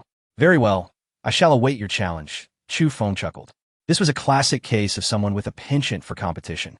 The benefits of cultivating the great sadness of yin and yang were self-evident. Most importantly, he had finally conquered Lu Linglong. At that moment, the system notification chimed in. Congratulations. Host, your conquest value for Lu Linglong has reached 90 points. You have gained 280,000 fortune points. Reaching 90 points in one go was astonishing. It was no wonder her attitude had dramatically shifted. But wait, it was not just her demeanor. It was also his strength and appearance. Previously, Lu Linglong had not paid attention to Chu Feng's looks, as he had always presented himself with the visage of an elderly man. Yet now he appeared to be in his 30s. She had not even registered the change, as if his appearance were a matter of course. This discrepancy puzzled her greatly. The crux of the matter lay in Chu Feng's unfathomable strength. She knew he should be at the late stage of the Nascent Soul realm, yet even now, having entered the same stage herself, she could not see through his cultivation level. Ah, it appears you are both finished, a cheerful voice echoed. It was Nangong, Yinran, entering the room. Yinran, what brings you here? Lu Linglong's face flushed with embarrassment as she hurriedly searched for clothing, only to discover it had long been reduced to tatters. Apologies, Yinran. Could you fetch me a garment? Nangong Yinran approached, surveying her closely. Linglong, your assets are indeed substantial. How had I not noticed this before? With that, she reached out playfully. Lu Linglong quickly swatted her hand away, exasperated. You rogue. Haven't you seen enough? Perhaps I should observe Chu Feng instead, Nangong Yinran teased. Chu Feng, let me have a look. How is it that you can make Linglong cry out so loudly? She turned her gaze toward Chu Feng. Chu Feng smiled. Since Yinran wishes to see, do observe closely. I am quite formidable, and Linglong has the most authority in this matter. Lu Linglong huffed. Stop babbling nonsense. Do you dare to risk your life? Chu Feng stiffened momentarily, chuckling awkwardly. Please, don't. That will be detrimental to your treasure. He hastily donned a celestial garment and took a few steps before pausing. If you miss me, remember to call for me. I will be at your beck and call. Upon returning to the solitary mountain, Chu Feng's expression shifted abruptly. Within his consciousness, he could not detect any trace of Lin Xiyue. That was not the most pressing concern. He immediately expanded his awareness and found that not only was there no sign of Lin Xiyue at the solitary mountain, but her presence was absent throughout the entire Taixuan Dao Sect. Had she left the sect? Beep, beep, beep, warning to the host. A tribulation-level celestial monarch's presence has been detected, and they harbor animosity towards the host. A tribulation-level celestial monarch. The sword demon. Chu Feng was alarmed. How could a tribulation-level celestial monarch appear in the Taixuan Dao Sect? Or was the system malfunctioning, reading future information, perhaps that of a millennium hence? In the next moment, Chu Feng realized his assumption was correct as the system provided further information. Detected the presence of the Daughter of Fortune. The Daughter of Fortune, a piece of information likely from a millennium in the future. Soon, he discovered a letter on the table, left behind by Lin Xiyue. It was from the Jiang Imperial clan. Chu Feng's expression darkened. This meant that when he killed Jiang Tai, a member of the Jiang clan had witnessed the entire event without intervening, and they had taken Lin Xiyue away. This suggested that they recognized her as the bearer of the sacred body of beauty. He knew a bit about the Jiang family. Such imperial clans were driven solely by self-interest, devoid of familial ties. Previously, Jiang Tai had misjudged Lin Xiyue as a fraud from the Jiang lineage. Now, she had been taken away, and Chu Feng did not believe they could have overlooked her true identity. It was evident that they coveted her sacred body of beauty. Jiang Imperial Clan, you had better not harm Lin Xiyue, or I shall surely annihilate your clan. A terrifying killing intent erupted from Chu Feng. Thus, 3 months passed in the blink of an eye. Since engaging in dual cultivation with Lu Linglong, Chu Feng had frequently visited her. They had grown inseparable, benefiting immensely from one another. However, the only vexation was that Nangong Yanran had inexplicably returned, disappearing for 3 months. Time was of no consequence to cultivators. 3 months felt like an ephemeral moment. Through dual cultivation, Chu Feng's bloodline had reached the pinnacle of royal quality, and the awakening of his ultimate sacred body had reached 35%. With the enhancement of his sacred body, he keenly sensed a significant acceleration in his cultivation speed. 1 day of practice now equated to what had previously taken several days. The cultivation of the Nascent Soul was arduous, and the refinement of the God transformation realm was even more challenging. Moreover, while one could find companions for Nascent Soul cultivation, it was near impossible to locate anyone for the God transformation stage. On this day, as Chu Feng practiced as usual, a sect official arrived at his solitary mountain. Disciple Xiao Yi pays respects to the Grand Elder. Xiao Yi, a disciple of Xiang Yutian, possessed golden core cultivation and was the next in line for the sect's leadership. Chu Feng had only seen him once before. Although he held a poor impression of Xiang Yutian, he thought favorably of Xiao Yi. What brings you to me? Chu Feng inquired. Xiao Yi replied, Disciple has been tasked by my master to invite the Grand Elder to preside over the sect's 5-yearly disciple recruitment ceremony. The recruitment ceremony. Chu Feng's heart coldly scoffed. With less than a month remaining until his 1000th birthday, Xiang Yutian likely viewed this as a final test of his vitality. At first, Chu Feng intended to flatly refuse, but as the words formed in his mouth, he changed his mind. Convey to your master that I shall attend. Taixuan Dao Sect, one of the 3 major sects of Jianzhou and the most formidable force within the region, attracted countless aspirants eager to join. At the mountain gates, throngs of people gathered, numbering over 10,000. The Taixuan Dao Sect had its own rigorous criteria for selecting disciples. The first phase involved a qualification assessment, categorizing individuals into mortal body, spiritual body, king body, divine body, and sacred body. Only those with a spiritual body or exceptional mortal body could pass the first phase. However, passing this initial test did not guarantee admission as a disciple of the Taixuan Dao Sect. That was merely the beginning. The second phase involved the temperament assessment, which was regarded as the most challenging stage. Chapter 26.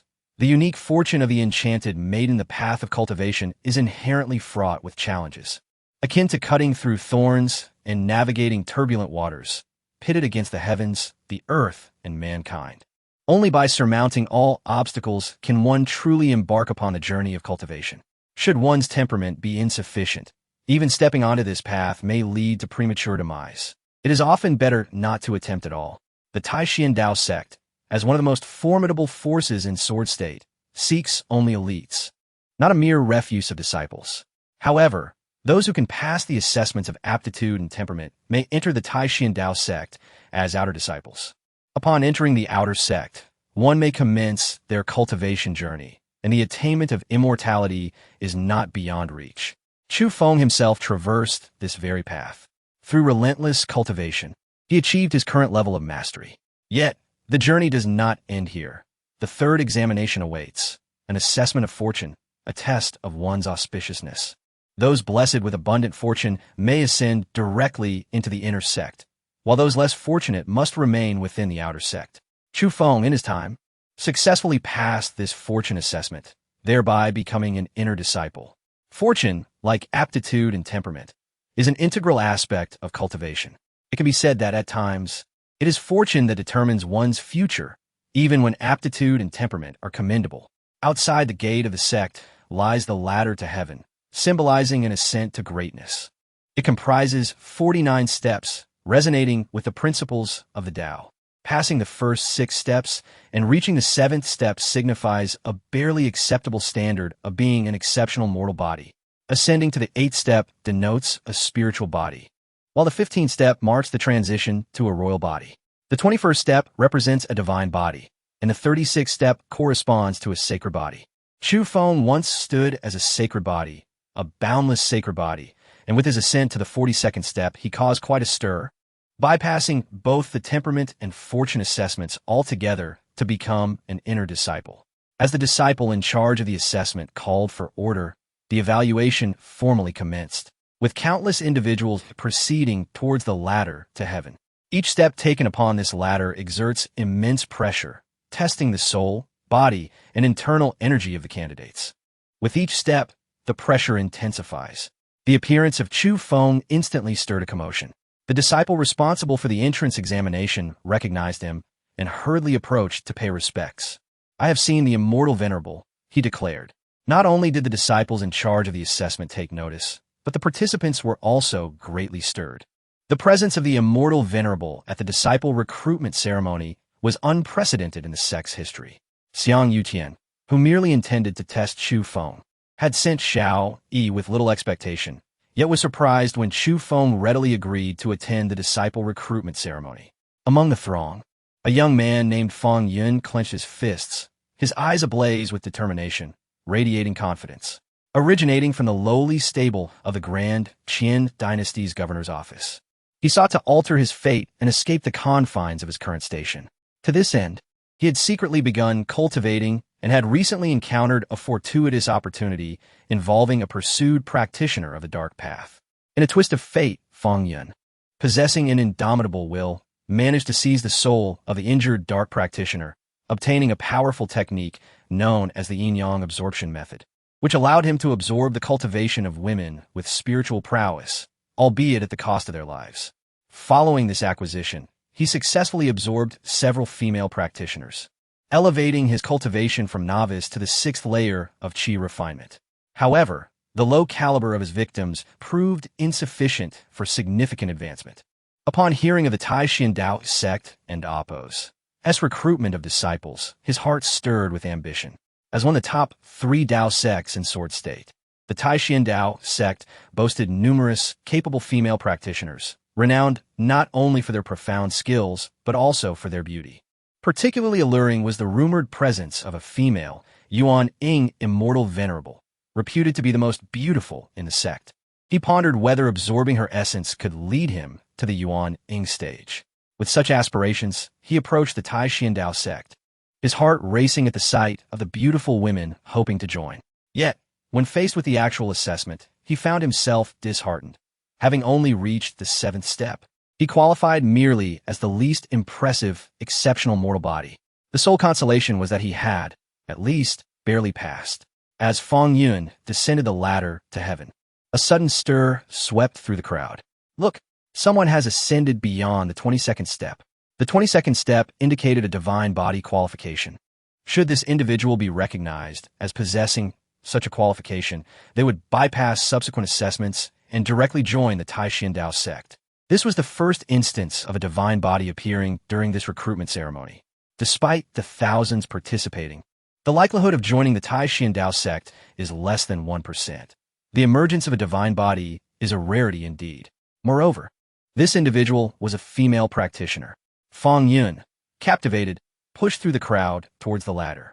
His eyes sparkled with a fierce light as he beheld her, a vision in a flowing purple gown, her long hair cascading, and her beauty transcending the ordinary, akin to a celestial being. As she stepped onto the 22nd step, a divine aura enveloped her, rendering all others dim in comparison. She is mine, he thought. If I can absorb her, it would mean her divine body becomes my own. Caught up in his ambitions, he was not the only one affected. Chu Feng, too, felt the stirrings of interest. How intriguing, he mused, encountering another woman of fortune once more. Ding ding ding. Detection of a woman of fortune. This one is extraordinary. It is recommended that the host strive to captivate her swiftly. A woman of fortune, indeed. Chu Feng recalled that, unlike his previous encounters with Lu Linglong, Lin Xiyue, or Nangong Yanran, none had been labeled as extraordinary. System, do you have her profile? He inquired. Affirmative. Woman of fortune, Wan. Origin, current saintess of the Eastern Desolation's heavenly demonic sacred land. Cultivation at the late stage of the Great Ascension. Severely injured and her powers sealed. Now is the opportune moment for the host to claim her. Age, 1,423 years. This revelation left Chu Feng momentarily taken aback. If the Eastern Desolation's imperial lineage was formidable, then the heavenly demonic sacred land was even more so. In the Eastern Desolation, the Taixuan Dao Sect was but a second-rate sect, while the heavenly demonic sacred land stood at the apex of the entire Eastern Desolation hierarchy. Chapter 27. The complexity of identity. The critical issue is that Chu Feng is uncertain whether the information observed by this system regarding the enchanting Wan pertains to the present or a millennium hence. From his perspective, Wan appears to be a novice in her cultivation journey. In this scenario, there are two possibilities. First, she possesses a secret technique that conceals her true cultivation level. Second, her capabilities surpass his own. However, given the system's tendencies, Chu Feng is more inclined to believe the former. While examining Wan's information, he senses another gaze upon him. Following this gaze, he swiftly identifies Feng Yun's presence. Beep, beep, beep, detecting the existence of a child of destiny. Name, Feng Yun. Cultivation level, Qi refinement, 6th layer. Fortune, recently acquired a fragment of the Evil Path Emperor's technique, the Evil Dragon Secret, which allows him to absorb the essence of female cultivators through a method of yin and yang harmonization. Just moments ago, Feng Yun had cast his eyes upon Wan, intending to exploit her. His purpose for joining the Taixuan Dao Sect was to prey upon its female disciples. This technique is exceedingly malevolent, and once a female cultivator falls victim, she willingly submits to his absorption until death. The infamous Evil Path Heavenly Lord once ascended from a mortal body to the Heavenly Lord realm by employing this sinister technique, ravaging countless female cultivators before finally inciting the wrath of an emperor who ended his life, leaving his cultivation method lost to time. As time flowed over hundreds of thousands of years, countless fragments emerged, giving rise to numerous practitioners of the evil path, though most were vanquished. Feng Yun, however, is different. He is a child of destiny. If left unchecked, he may very well achieve the status of an emperor. This wretched system has appraised him quite highly. It seems Feng Yun must not be allowed to remain. Yet, it must be noted that he is indeed a person deserving of death. The only complication is that they are within the confines of the Taixuan Dao Sect, making direct action unwise unless he can seize an incriminating opportunity. This is not a challenge for Chu Feng. Should Feng Yun dare to act within the sect, extinguishing him would be as effortless as crushing an ant. The assessment continues. Wan truly lives up to expectations, advancing to the 25th step, qualifying her as a mid-tier divine body. However, Chu Feng perceives that she is holding back otherwise. With her divine physique, how could she possibly become the holy maiden of the heavenly demon? The examination persists for an entire day. Out of more than 50,000 participants, fewer than 500 remain. Feng Yun is among them. Although he is merely a top-tier mortal body, both his temperament and fortune are commendable, allowing him to succeed as an outer disciple. Only 3 individuals ascend directly to inner disciple status, and Wan is among them. The other 2, both possessing supreme royal body qualifications, are named Chun Li and Wei Qing. Logically, one would expect Feng Yun to fade into obscurity among the crowd, at least possessing the self-awareness to acknowledge his limitations. However, upon entering the outer sect, he becomes restless. The Taixuan Dao Sect boasts nearly 100,000 disciples, with the majority belonging to the outer sect, where outer disciples comprise 70%. The number of female disciples is astonishingly high. Feng Yun, emboldened by the remarkable properties of the evil dragon's secret, flirts with numerous beauties, quickly surrounding himself with a throng of attractive women. Day by day, he indulges in their company, reveling in their attention. Yet in Feng Yun and Appo's eyes, these women are all of mediocre talent, holding no allure for him. Even employing the evil dragon's secret to absorb their essence yields only a meager fraction of cultivation, compelling him to refrain from pursuing any female cultivator. Half a year slips away, and Feng Yun begins to question whether he has come to the right place. Is this truly the Taixuan Dao Sect? It seems devoid of any satisfactory talent. Naturally, not everyone falls into this category. Wanwan remains his target. She is a divine body. Upon testing her divine physique, she attracted the attention of a golden core elder who sought to take her as a disciple, yet she rejected the offer. She had entered the Taixuan Dao Sect to recuperate from severe injuries and evade her enemies, viewing it as a mere second-rate sect, which she held in contempt. Thus, she only joined the inner sect, granting Feng Yun an opportunity. Whenever he has the chance, he ventures to the inner sect, seeking to catch Wanwan's attention and successfully claim her for himself. The evil dragon's secret is indeed extraordinary, yet it depends on the individual it encounters. While it may seem miraculous to others, Wanwan regards it with disdain. Wanwan, what a coincidence! You're here to watch the sunrise as well? To attract Wanwan's interest, Feng Yun puts in considerable effort, knowing that she practices on Yunxia Mountain at dawn, harnessing the power of a morning mist. Consequently, he forgoes sleep the previous night, arriving at Yunxia Peak to wait for her.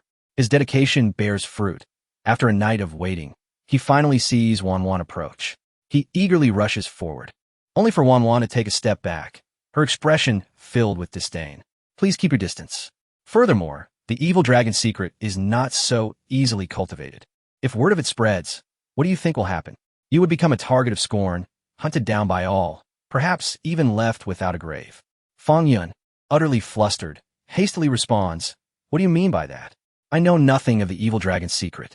Since you, Miss Wanwan, do not wish to associate with me, I shall take my leave." He retreats in a flurry, stumbling as he escapes, possessing the memories of a previous evil cultivator. Feng Yun is acutely aware of the power of this dark technique and understands the cultivation world's intense hatred for it. Should anyone discover its practice, they would be met with lethal force. Watching Feng Yun retreat, Wanwan sneers inwardly, a glint of murderous intent flashing in her eyes. Feng Yun, consider this a warning. If you dare to approach me again, you shall meet your end. Meanwhile, as Feng Yun returns to his dwelling, the confusion dissipates, replaced by a deep-seated animosity. Ah, Wanwan, you are forcing my hand. I shall fulfill your wish, and when the time comes, I shall absorb you completely. Your soul, your power, your divine body, your talent, your bloodline, all shall belong to me. Just wait. Unbeknownst to Feng Yun, he has provoked a formidable existence. On Yunxia Peak, after scaring Feng Yun away, Wanwan suddenly senses something, abruptly turning to look behind her. Her expression shifts as she demands, "Who is there? Step forward." Clap, clap, clap. The figure emerging is none other than Chu Feng. Rather unexpectedly, applauds as he approaches. "You are indeed remarkable. If I am not mistaken, during the disciple recruitment ceremony, you did not exert your full strength in the first trial on the heavenly ladder. You held back. You must be the rarest of divine bodies, a peerless holy physique." Chapter 28. The peculiar act of taking on a disciple Wan Quan and Appo's expression shifted dramatically, her face filled with wariness as she fixed her gaze on Chu Feng. With her hands clasped behind her back, she continuously formed seals, evidently prepared to strike at any moment. Naturally, Chu Feng was not oblivious to her demeanor. "Rest assured, I harbor no ill intentions towards you," Chu Feng declared, shaking his head. "On the contrary, I come to you with the utmost goodwill." Wan Quan furrowed her brow and replied, "Then I am curious to hear more." With a smile, Chu Feng introduced himself. "I am Chu Feng, one of the 5 great sages of the Taixuan Dao Sect. However, I am not at the Yuaning level. Rather, I am at the mid-stage of the transformation realm.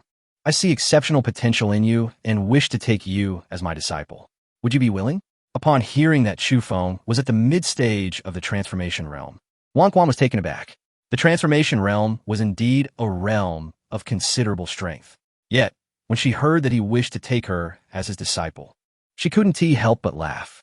I'm sorry, but I have no intention of becoming a disciple. I appreciate your kindness, but I must decline. Chu Feng was at a loss for words. Is it that you are unwilling, or do you think I am unworthy of being your master? Wang Quan replied, that is not for me to say. Chu Feng shook his head. You must think carefully. In any sect, intrigue and strife are inevitable, as I believe you have experienced. By becoming my disciple, you would gain my protection and avoid many troubles. Furthermore, I can assure you that should you choose to leave the Taixuan Dao Sect in the future, our master-disciple relationship would be nullified. How does that sound? Wang Quan frowned. Do you know something I do not? Chu Feng responded, it is not what I know, but rather what you wish for me to know. The daughter of destiny. Her cultivation should be at the transformation realm. The information provided by the system was likely from a millennium into the future. With a fortune value of 900,000, she was the most fortunate individual he had encountered thus far. It is known that anyone with a fortune value exceeding 100,000 is considered a child of fortune. Those surpassing 1 million are deemed fated children, and those above 10 million are world children. Fortune is not static. Indeed, with ample fortune comes great potential and a promising future. The approach to win her over was entirely different from that which he employed with Lin Xiyue and Lu Linglong. It was a matter of appealing to her emotions and reasoning with her. Conquest is not solely through force. Emotional bonds can also serve as a means of subjugation. Chu Feng initially thought his plan had faltered, as his reasoning seemed insufficient. However, to his surprise, Wang Quan suddenly said, very well. During my time at the Taixuan Dao Sect, I shall become your disciple. But as you said, once I leave the sect, our master-disciple relationship will be void. Agreed, Chu Feng nodded. Since you're my disciple, let's return to Gushin. There is no need for you to remain in the inner sect. All right, Wang Quan replied. Soon, the news of Wang Quan becoming Chu Feng's disciple spread throughout the entire Taixuan Dao Sect, creating quite a stir. This was a Yuaning sage, holding a significant status within the sect and even across the entire sword state. Once she became a sage's disciple, her status would transform dramatically, elevating her from an ordinary disciple to a true disciple. It became clear why Wang Quan had previously declined to become a disciple of the Golden Core Elder. She had been biding her time, waiting to be accepted by Yuaning sage. This was a case of waiting for the right price. As she had the capital to do so, one might wonder if such divine body qualifications were easily granted. If I possessed such qualifications, I too would seek a sage's tutelage. Of course, Wang Yuan's elevation to a sage's disciple was met with envy and resentment. However, there was one exception, Feng Yun. At that moment, Feng Yun was nearly driven to madness. The thought of the benefits of becoming a sage's disciple consumed him. At that point, any woman, including Wang Quan, would inevitably become his. No, I must also become a sage's disciple, he resolved, a frenzied thought racing through his mind. If others can become sage disciples, so can I? With determination, Feng Yun set off for Gushin. Time flew by, and a month passed in the blink of an eye. After bringing Wang Quan to Gushin, Chu Feng seemed to have forgotten about her, disappearing without a trace. He understood that the more he did, the more counterproductive it became. It was better to let her bask in the sunlight.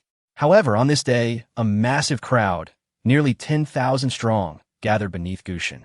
Initially, Chu Feng had chosen the secluded Gushin as a sanctuary, eschewing the renowned mountains and blessed caves after entering the Yuaning realm.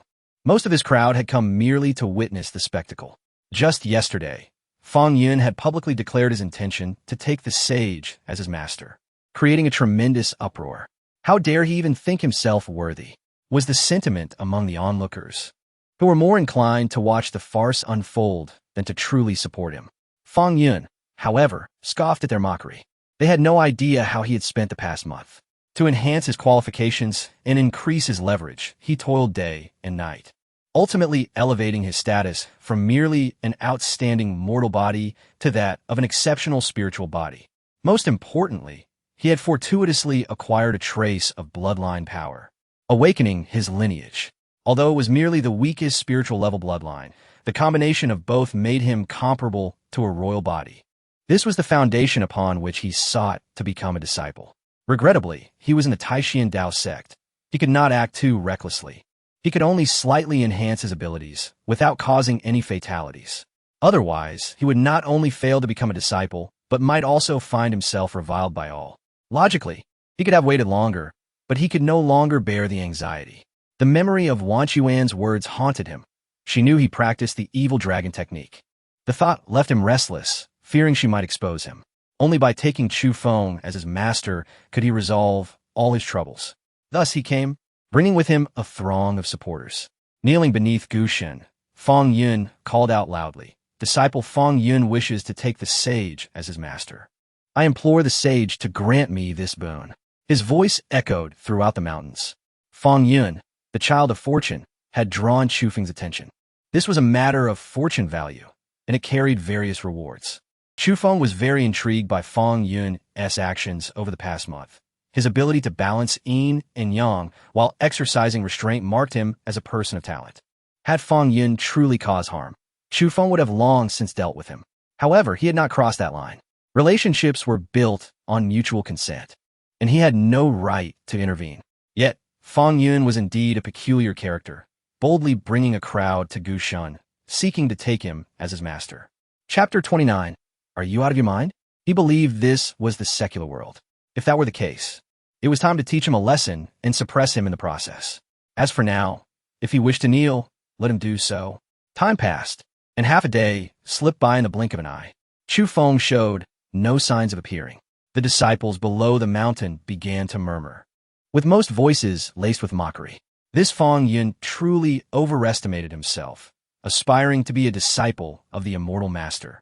Yet the immortal master didn't even acknowledge him. How laughable. If it were any other immortal master, he would have been punished by now, but thankfully, Chu Feng had a good temper. At this moment, Feng Yun and Appo's face turned pale, filled with anxiety. Could it be that he was truly rejected? This was not merely a matter of losing face. It would likely render him the laughingstock of the entire Taixuan Dao Sect. Damn it, why had he not yet appeared? Time continued its relentless march, and soon 3 days had passed. Chu Feng still did not show, while Feng Yun remained kneeling. 3 days and nights had left his dignity utterly ground into the dirt, and the onlookers only multiplied, their jeers growing louder. Ding! The host is suppressing the son of fortune, Feng Yun, and has gained 100,000 fortune points. Chu Feng felt quite satisfied. It seemed that 3 days and nights had reached the limit. If this dragged on any longer, Feng Yun might leave in shame. But to leave like this? Impossible. With a single step, Chu Feng appeared outside the mountain gate. Just as he had anticipated, after kneeling for 3 days and nights. Having lost all face and endured endless ridicule, Feng Yun was on the verge of madness. His patience and resentment had reached their peak, making him realize that Chu Feng would never take him as a disciple. Thus, he contemplated fleeing. Yet just as he prepared to rise, Chu Feng appeared. It was the immortal master, Chu Feng. Could it be that he was truly going to accept Feng Yun as his disciple? After kneeling for 3 days and nights, had he indeed moved the immortal master? If the immortal master were to accept him, let alone kneeling for 3 days and nights, he would willingly kneel for 7 days and nights. No, even a year. Gasps of astonishment filled the air. Countless discussions erupted among the crowd. Feng Yun, who had initially given up on becoming a disciple, was now filled with excitement. Bowing repeatedly, he implored Chu Feng, "Disciple Feng Yun humbly requests the immortal master to take me as your disciple." Chu Feng exuded an aura of unyielding authority, a powerful pressure enveloping the entire solitary mountain. The disciples before the mountain swayed under this immense force, some collapsing to the ground, utterly incapacitated. This was the might of a nascent soul immortal. It was overwhelming. What was this? This was merely a fraction of the nascent soul master's restraint. Yet Feng Yun could not withstand it. He fell to the ground, spitting blood. During this time, Feng Yun had consumed resources and advanced to the 8th level of qi refinement, indeed possessing grounds for arrogance. The evil dragon's secret was extraordinary, and even Chu Feng felt a momentary stir of interest upon witnessing Feng Yun's rapid advancement. However, this fleeting interest soon vanished.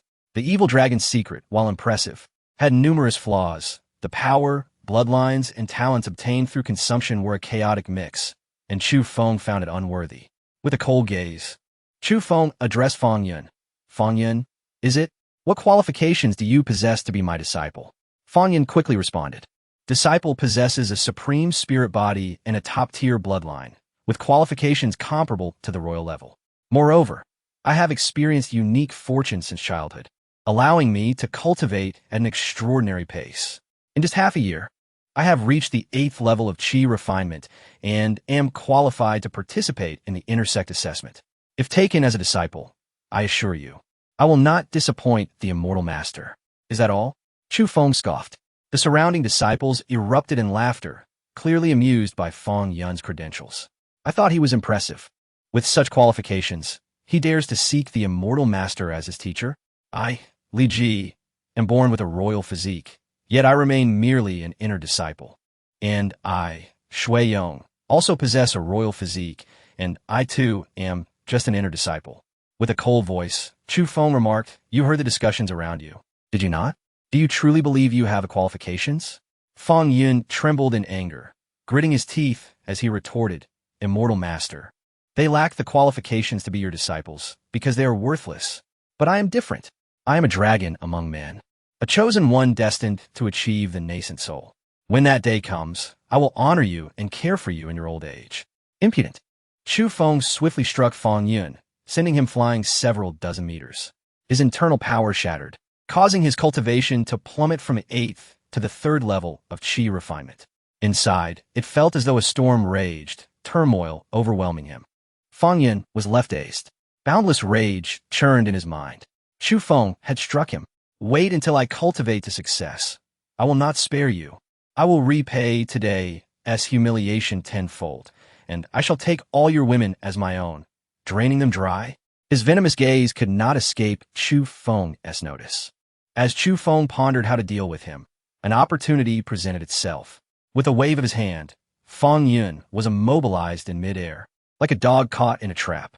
The surrounding air compressed violently against him, the sound of breaking bones echoing as he succumbed to the immense pressure. "Have mercy! Immortal master, please spare me," Feng Yun pleaded desperately. The onlookers were momentarily stunned, whispering amongst themselves, though most were filled with derision. The immortal master cannot be insulted. This Feng Yun must truly be out of his mind to seek death before the immortal master. He deserves his fate. With a cold huff, Chu Feng retorted, "You wish to care for me in my old age while insulting me? I could kill you without a second thought." Only then did Feng Yun grasp the gravity of the situation. In the secular world, such remarks about caring for someone in their old age might be acceptable, but he had forgotten that this was the Taixuan Dao Sect, the realm of cultivation.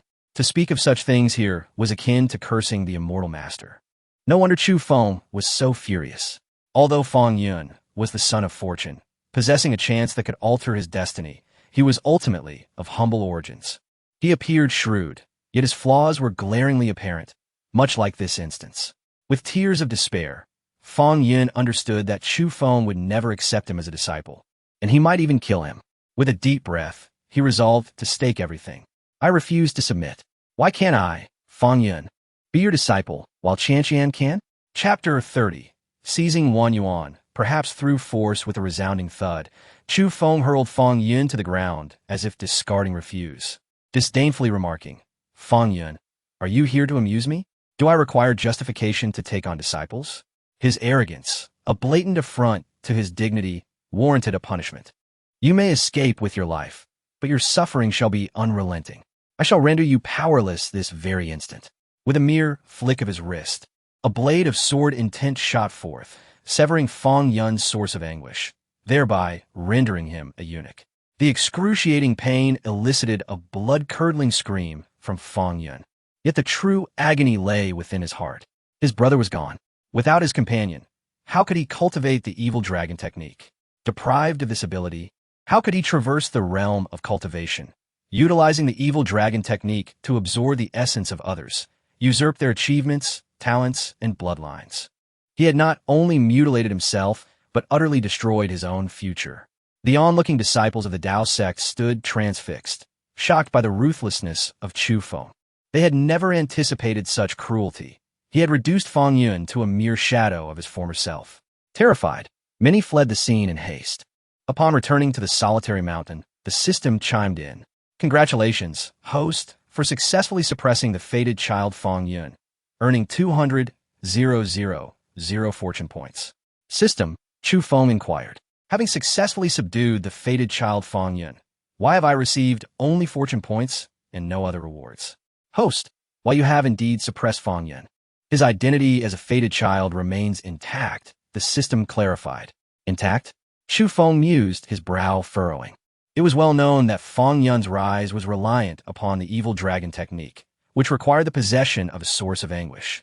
Now that he had severed that source, how could he possibly ascend? The system elaborated further.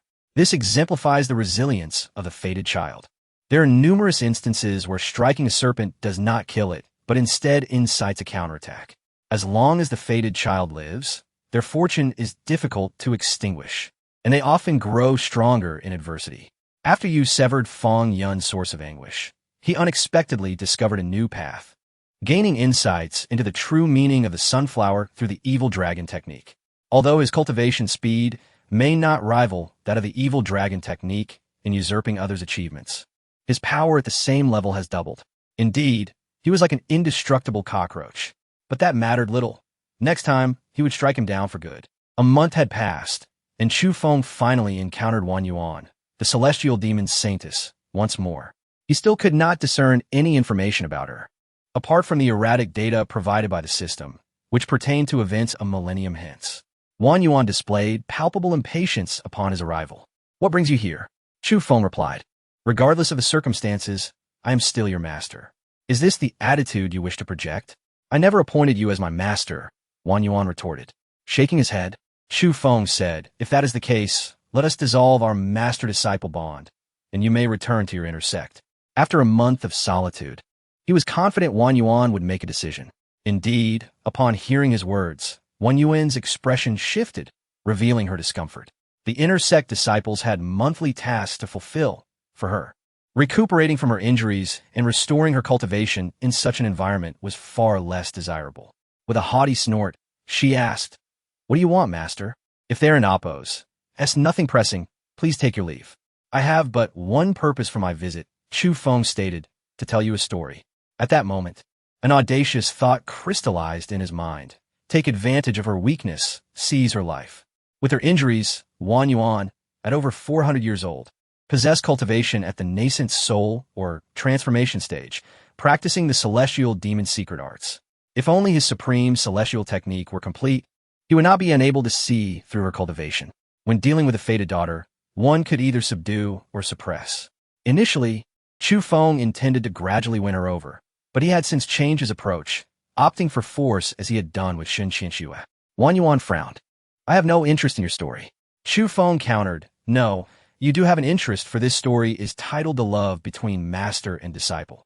At this revelation, Wan Yuan's demeanor shifted dramatically, her body turning cold as she exuded a formidable killing intent. You dare to take me as your disciple? You seek death. With that, she launched an assault on Chu Feng. In an instant, Wan Yuan's seal was broken. Initial transformation stage, Chu Feng chuckled inwardly. Given her severely injured state, the celestial demon saintess was effectively walking into a trap. I apologize, but this is where our paths diverge. Boom! Chu Feng unleashed a powerful strike, employing the dragon suppression technique, directing a golden dragon towards Wan Yuan. Her attack collapsed upon contact with the dragon, sending her reeling backward like a mere straw doll. Just as she was about to crash to the ground, Chu Feng swiftly appeared before her, catching her effortlessly. Careful now. Let go of me, you scoundrel. Wan Yuan's face blanched as she raised her hand to slap him. With a simple flicker of his spiritual energy, Chu Feng ensnared her in a binding spell, rendering her immobile. Gritting her teeth, Wan Yuan warned, Chu Feng, if you dare to lay a finger on me, I will not spare you. Do you know my identity? Nodding, Chu Feng replied. Indeed, you are the contemporary saintess of the celestial demon sect, renowned as the foremost holy ground of the demon path, Chun Wan Yuan. Correct. Just as Chu Feng prepared to make his move, the system and oppose, alarm blared incessantly. Host flee. You have provoked the murderous intent of a great ascension celestial being. If you do not escape now, you shall perish here. As the seal was lifted, the system provided more information. Name, Chun Wan Yuan. Realm, Great Ascension Celestial Being. Age, 1,423 years. Special qualities, innate demon fetus, sacred body, Eastern ancient divine blood. The contemporary saintess of the celestial demon sect, injured after entering the golden immortal palace. Pursued by a mortal enemy. Upon learning of the Taixuan Dao Sect's disciple recruitment ceremony, she sealed her cultivation to recuperate within the sect. Indeed, she was stronger than him. As a system bearer, his infinite sacred body could only be considered ordinary, while her innate demon fetus sacred body was of the highest caliber, complemented by her divine bloodline. He had only just awakened his bloodline, enhancing its strength to the king level through a bloodline enhancement elixir. Chen Wanyuan was astonished that Chu Feng had uncovered her secrets. With a serious expression, she demanded, "Who exactly are you? Did that vixen in Miaoui send you?" A Miaoui. Chu Feng noted this name, suspecting she too might be a fated daughter. Shaking his head, he declared, "I know not who in Miaoui is. You need only be aware that today I, Chu Feng, intend to claim you." "You dare?" Chen Wanyuan hissed, her teeth clenched. "If you so much as touch me, I, Chen Wanyuan, vow that I shall castrate you and annihilate your entire Taixuan Dao Sect." Chapter 31. The first eunuch of the immortal realm, Chu Feng laughed heartily. "Have you, the esteemed holy maiden of the heavenly demon, never heard the saying? Drink today, for tomorrow may bring floods. At this moment, all I desire is you." His laughter echoed as he gently embraced Chen Wanwan and strode into the room. Chen Wanwan's face turned pale with fear, struggling desperately, but under the binding spell's effect. She could hardly move. In her panic, she cursed, "Chu Feng, scoundrel beast, let me go." Little did she realize that this esteemed holy maiden was about to suffer indignities. Unfazed, Chu Feng continued, ignoring her protests, and brought Chen Wanwan into the room. An inevitable confrontation ensued, with Chu Feng unleashing all his abilities. The rain poured relentlessly, enveloping the solitary mountain in a tempest. This downpour lasted a full day and night, and only when Chu Feng was thoroughly satisfied did he bring the battle to a close. As he surveyed the system rewards, he felt a sense of incredulity for the first time. "Congratulations, host, for forcibly claiming the fortune bearer Chen Wanwan and engaging in mutual cultivation. This has significantly elevated her fortune from that of a fortune bearer to that of a fated woman, doubling her fortune value, granting you 2 million fortune points, along with the following rewards. 1. 1,000 years of cultivation power. 2. An unparalleled celestial-level divine ability, the infinite divine eye. 3. A 10-minute experience card for the late-stage ascension realm. 4. A half-hour experience card for transcendent comprehension. Indeed, the effort one invests is proportional to the rewards reaped. It could be said that forcibly claiming Chen Wanwan, this holy maiden of the heavenly demon, was one of the wisest decisions he had ever made. At that moment, Chen Wanwan stirred awake, though she remained still, her eyes tightly shut, overwhelmed with shock as she assessed her injuries. Logically, she knew her wounds would take years to heal. Yet astonishingly, she found that a third of her injuries had already mended. Particularly noteworthy was the cultivation technique Chu Feng had imparted to her the previous night, which had yielded significant results. This explained why she had refrained from resisting. As the holy maiden of the heavenly demon, she practiced the supreme technique of the heavenly demon sacred land, the heavenly demon great method, which strictly forbids the loss of purity. To lose it would result in a drastic reduction in her cultivation. Yet unexpectedly, not only had her cultivation not diminished, but it had also seen a slight improvement. What kind of technique was this? Its high level and immense effect seemed to surpass even the teachings of the heavenly demon sacred land. Most importantly, it completely mitigated the adverse effects of losing purity. At that moment, Chu Feng, having completed his rewards, noticed that Chen Wanwan had awakened. A smile crept across his face as he swiftly turned to face her. Chen Wanwan gasped. "What do you intend to do? You beast! I am your disciple, and yet you dare to do such things. Are you even human?" Chu Feng snorted coldly. "You shall soon find out whether I am human or not.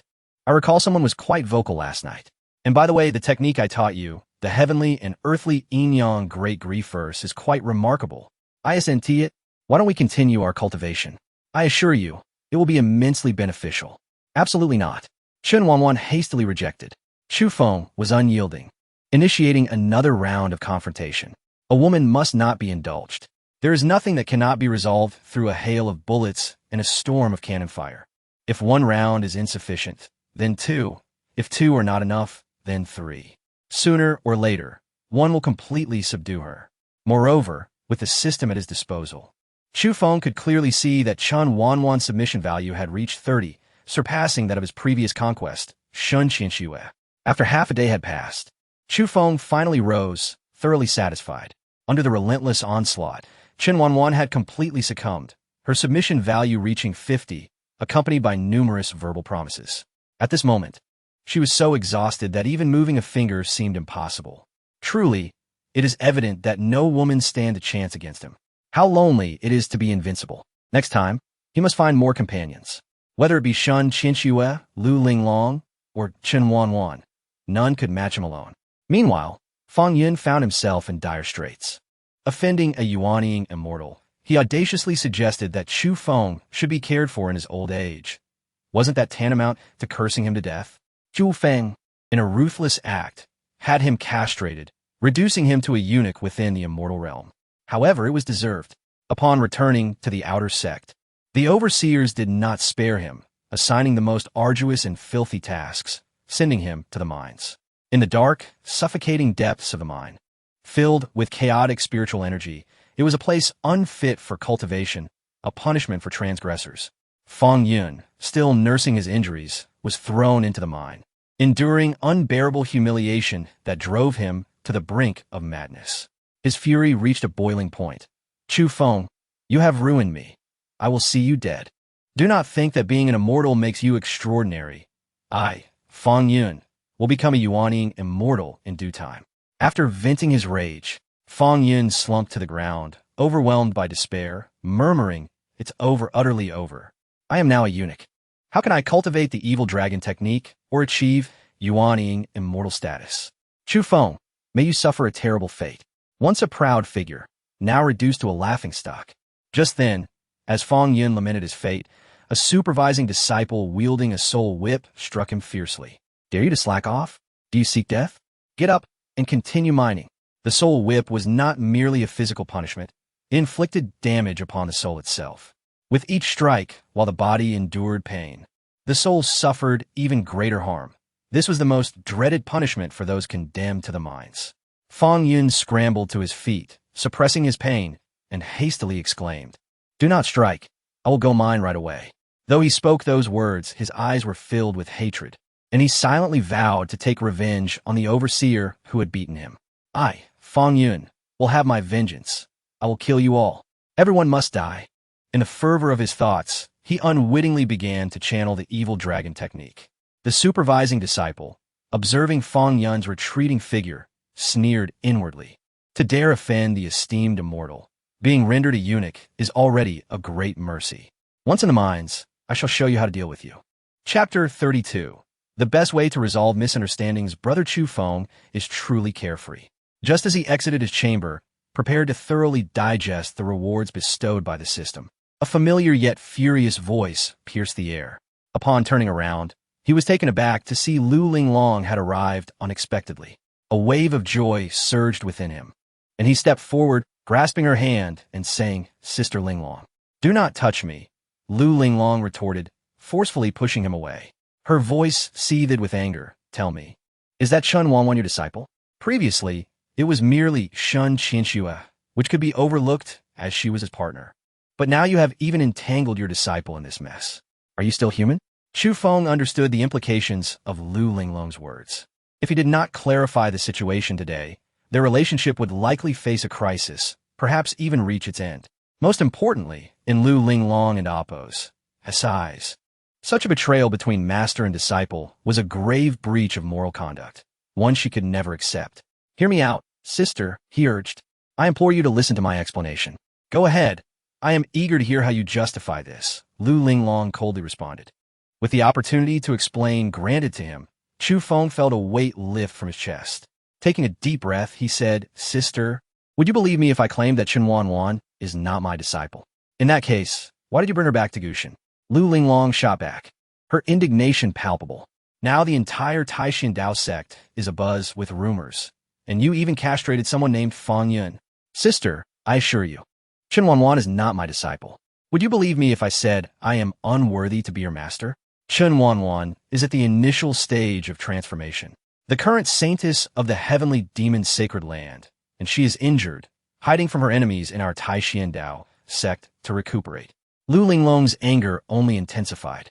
Chu Feng, even if you're fabricating this tale, you should at least craft a credible excuse. If you do not believe me, I can provide proof, Chu Feng insisted. I would like to see how you intend to prove it, she retorted, her tone icy.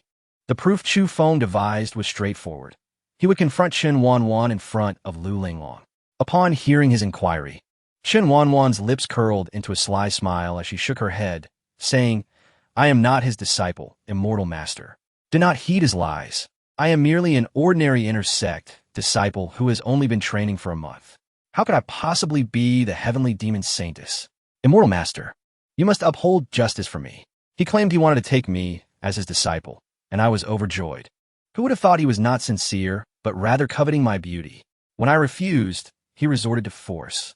Tears streamed down her cheeks as she spoke, her demeanor exuding a sense of profound grievance that stirred sympathy in Lu Linglong's heart, amplifying her fury. Chu Feng, what more is there to explain? Realizing he had been ensnared by Chen Wanwan and Appo's machinations, Chu Feng felt utterly cornered. The crux of the matter was that aside from her true identity, everything else she claimed seemed authentic. As he grappled with how to explain, he noticed that Chen Wanwan, while being comforted by Lu Linglong, cast him a peculiar smile. Furrowing his brow, Chu Feng sensed something amiss. He understood Lu Linglong's nature. Aloof and distant, she would never show such concern over mere words. This reminded him of Lin Xiyue, the embodiment of beauty, whose every move could enchant any man, rendering them willing to sacrifice for her. If she fully awakened her saintly body, every man in the Taixuan Dao Sect, save for him, would be under her spell. Contemplating Chen Wanwan's identity as the heavenly demon saintess, a being of innate demonic lineage, he recalled how he had been unable to discern her true nature. Historically, the heavenly demon saintesses were known to be seductresses, capable of captivating both genders. Was this her revenge for his earlier transgressions? At this moment, he felt at a loss for words. Since an explanation seemed futile, he resolved to forego it altogether. With a decisive gesture, he shut the door behind him. Lu Linglong realized something was amiss. Chu Feng, what are you planning to do? With an assertive tone, he declared, Did you not seek an explanation? Allow me to provide one. Release me. Do not approach. We are not afraid of you, Lu Linglong warned, her eyes narrowing as if she sensed his intentions.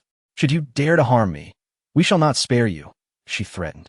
Without hesitation, Chu Feng unleashed his formidable prowess, employing the 108 formidable techniques of the Tiangang Di Sha, displaying his overwhelming strength as he subdued both women effortlessly. After some time, while Chu Feng remained invigorated and confident, the two women were left utterly subdued. Chen Wanwan, still recuperating, was nearly at half strength, rendering her and Lu Linglong no match for him. You are inhuman, Lu Linglong exclaimed in fury. Now, do you finally believe my words? Chu Feng replied. And you, Chen Wanwan, how dare you conspire against me? Truly, you embody the essence of the heavenly demon saintess. Under the relentless pressure of his abilities, Chen Wanwan had divulged her secrets. Lu Linglong was left in shock, realizing that Chen Wanwan was indeed the heavenly demon saintess at the initial stage of transformation. The heavenly demon sacred land was a top-tier power in the eastern wilderness, while the Taixuan Dao Sect, although one of the three major forces in Jianzhou, was merely a second-tier sect in the vast landscape of the eastern wilderness, akin to an insignificant ant in comparison. Well then, you two take your time to converse. I shall take my leave, he announced as he activated the great compassionate song of yin and yang, facing both women. Chu Feng could feel the benefits he had gained were indeed doubled, combined with the rewards he had previously acquired from conquering Chen Wanwan. He was eager to fully absorb these gains. Moreover, it was paramount to allow the two women to converse, for while he appeared to embrace them both, he was, in reality, caught between a rock and a hard place. The adage rings true. Two women make for a captivating drama. Conquering the fortuitous Chen Wanwan and transforming her into the destined daughter had proven to be a bountiful endeavor. The infinite divine celestial level technique, a millennium of cultivation power, and 2 million fortune points were now at his disposal. This was precisely enough to purchase the next 500 characters of the Grand Immortal technique. The first 500 characters required 500,000 fortune points, while this subsequent 500 characters astonishingly demanded 2 million. The next 5,000 characters would reach an astounding 60 million. Calculating carefully, Chu Feng had merely amassed over 3 million fortune points. As the new 500 characters of scripture materialized in his mind, intertwining with the previous verses, he experienced a profound enlightenment regarding the Grand Immortal technique. His training became increasingly effective, and his internal magical energy surged with newfound might. Chapter 33. Captivity, Seizing the Moment. Chu Feng promptly opted to receive the system's reward of a millennium's worth of spiritual power. A formidable surge of magical energy coursed into his being, as the scriptures of the 1,000-character supreme celestial technique began to whirl frantically, naturally enhancing his cultivation over time. Previously, he had achieved the mid-stage of the transformation god realm through the system and oppos as rewards. However, fortified by the profound insights from the great grief of yin and yang and the 500-character supreme celestial technique, his cultivation foundation was remarkably solid. Consequently, breaking through was effortless. Soon, his cultivation reached the late stage of the transformation god realm, followed by a seamless ascent to its pinnacle. The millennium's worth of spiritual power was finally assimilated, largely due to the effectiveness of the 1,000-character supreme celestial technique. One could only wonder what might transpire if he were to obtain the complete 3,000-character scriptures. It is no surprise that this supreme celestial technique could nurture a being like Sun Wukong. Although Sun Wukong was born a miraculous stone monkey with extraordinary innate talent, capable of wreaking havoc in the heavens and shaking the underworld, the supreme celestial technique laid a robust foundation for his powers as well. Among the myriad celestial techniques across the realms, the supreme celestial technique rightfully ranks among the top 10. The system's offerings are invariably of the highest quality. Otherwise, it would not recommend the supreme celestial technique. Lastly, there was the infinite divine eye. Chu Feng had long wished to cultivate this ability, which allowed one to gaze upon the heavens, observe sentient beings, delve into the abyss, pierce through the void, and directly confront one's true self. All techniques rewarded by the system granted immediate entry into the realm of mastery. Yet, mere entry was insufficient. Fortunately, he possessed a card that granted extraordinary comprehension. Chu Feng promptly retrieved it. Previously, he had benefited immensely from a similar card, particularly in his understanding of the technique that opened the gates to the heavens, propelling him to a state of great accomplishment. Armed with this extraordinary comprehension, Chu Feng's first focus was the infinite divine eye. What was once convoluted and perplexing now seemed magnified, swiftly becoming within his grasp. He achieved minor and then major proficiency. Time, however, was not yet exhausted. 10 minutes remained. Regrettably, this was insufficient for him to fully master the infinite divine eye. Thus, he shifted his focus to the dragon suppression 99 palms. With a single strike, he could transform into 99 golden dragons, each representing a full force attack.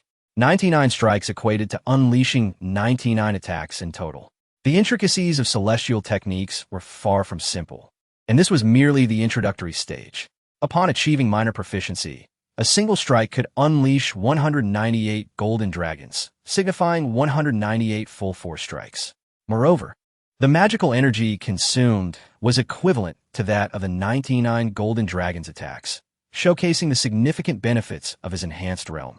In the Divine Land, one of the 9 realms of the Eastern Wilderness, within the imperial clan of the Jiang family, Lin Xiyue sat in a tranquil, comfortable abode, adorned with ancient decor and suffused with rich spiritual energy.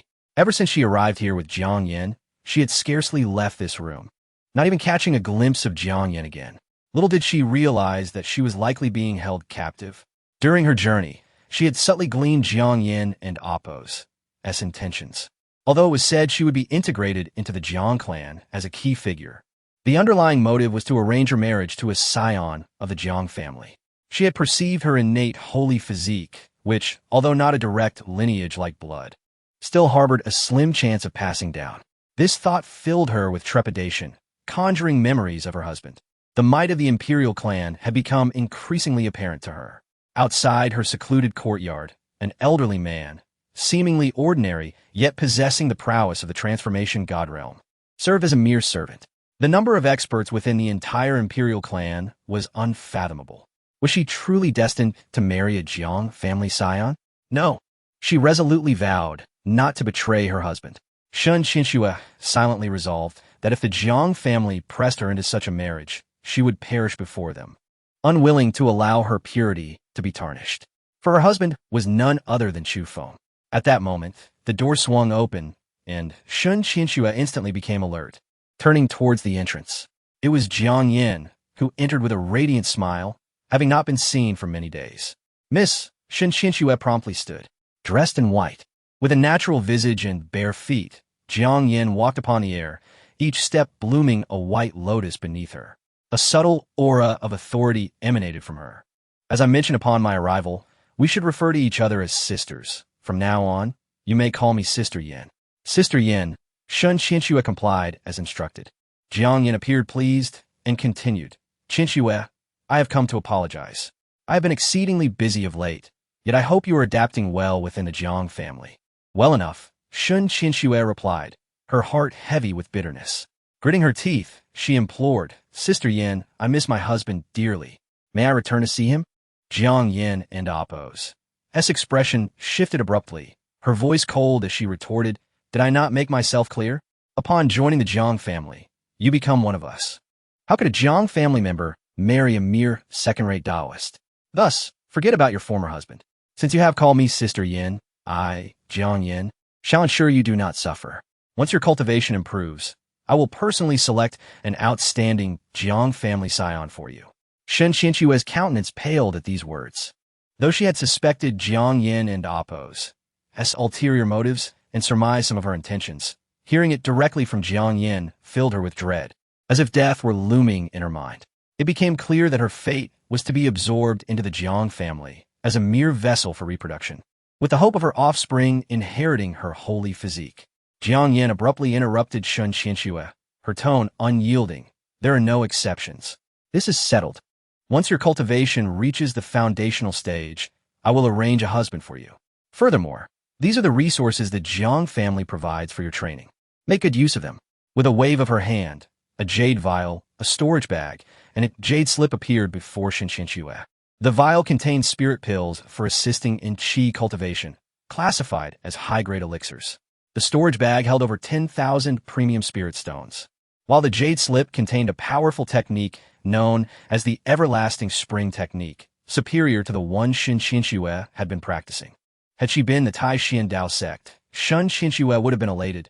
However, at this moment, she was consumed by fear, terrified that her cultivation would rise and she would be forced to marry a Jiang family scion. My husband, Xiyue longs for you. Tears streamed down Lin Xijue's cheeks unbidden. After departing the courtyard, Jiang Yin approached the elderly man who had been sleeping at the doorway. The old man, now fully awake, stood respectfully at her side. Jiang Yin inquired, Has anything unusual occurred since Lin Xijue's arrival? Chapter 34. Becoming an exemplary master within the Taixuan Dao Sect. Chu Feng found himself in a state of both anguish and ecstasy, gaining insight into the true nature of a sorceress. Ever since he had dominantly conquered Chen Wanwan, she had completely relinquished her defenses, embodying her demonic essence. Having lost to Chu Feng previously, a multitude of grievances swirled within her, compelling her to reclaim her honor. Yet, each attempt culminated in failure. As the celestial demon saintess of the heavenly demon sect, Chen Wanwan possessed knowledge far surpassing that of Chu Feng.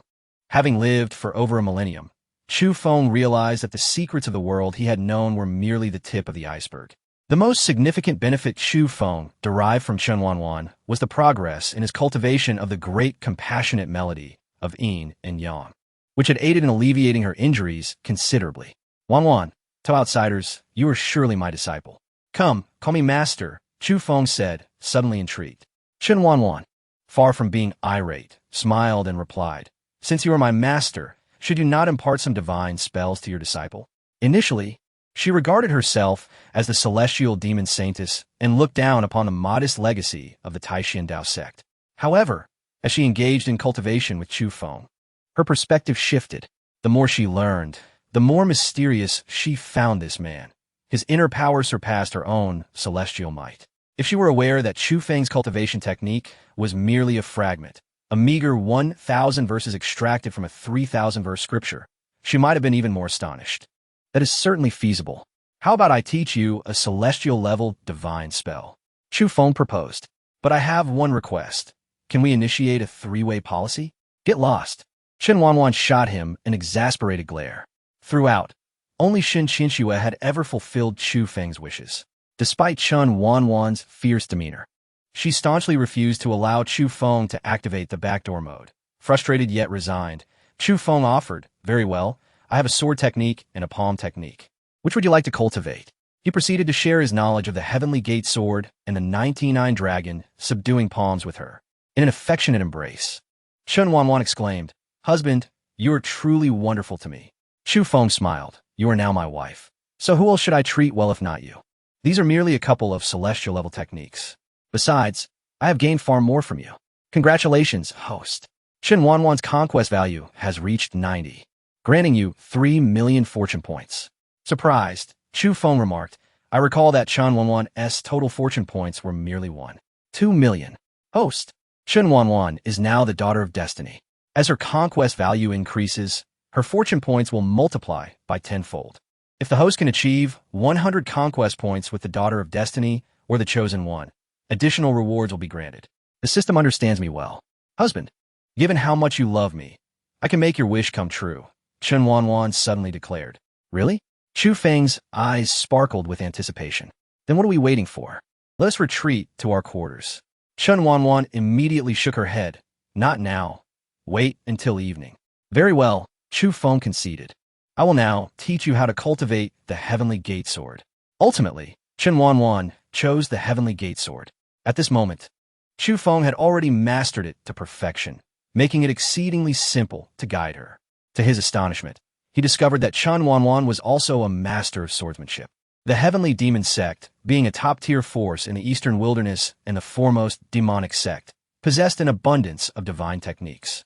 Lin Xiyue practiced an unparalleled swordsmanship known as the Supreme Taixuan Dao. In her words, this swordsmanship originated from the Supreme Tai Sect, the Heavenly Monarch Sword Dao. However, the Tai Sect had incurred the wrath of the Heavenly Demon Sect and was annihilated, thus making the Tai Sword Dao a part of their legacy. Among the various sects, although they appeared akin to Taoist traditions or celestial sects, they were hierarchically differentiated. Celestial sects surpassed Taoist traditions, and sacred lands eclipsed celestial sections. To be recognized as a celestial sect, one must possess the foundation of celestial beings.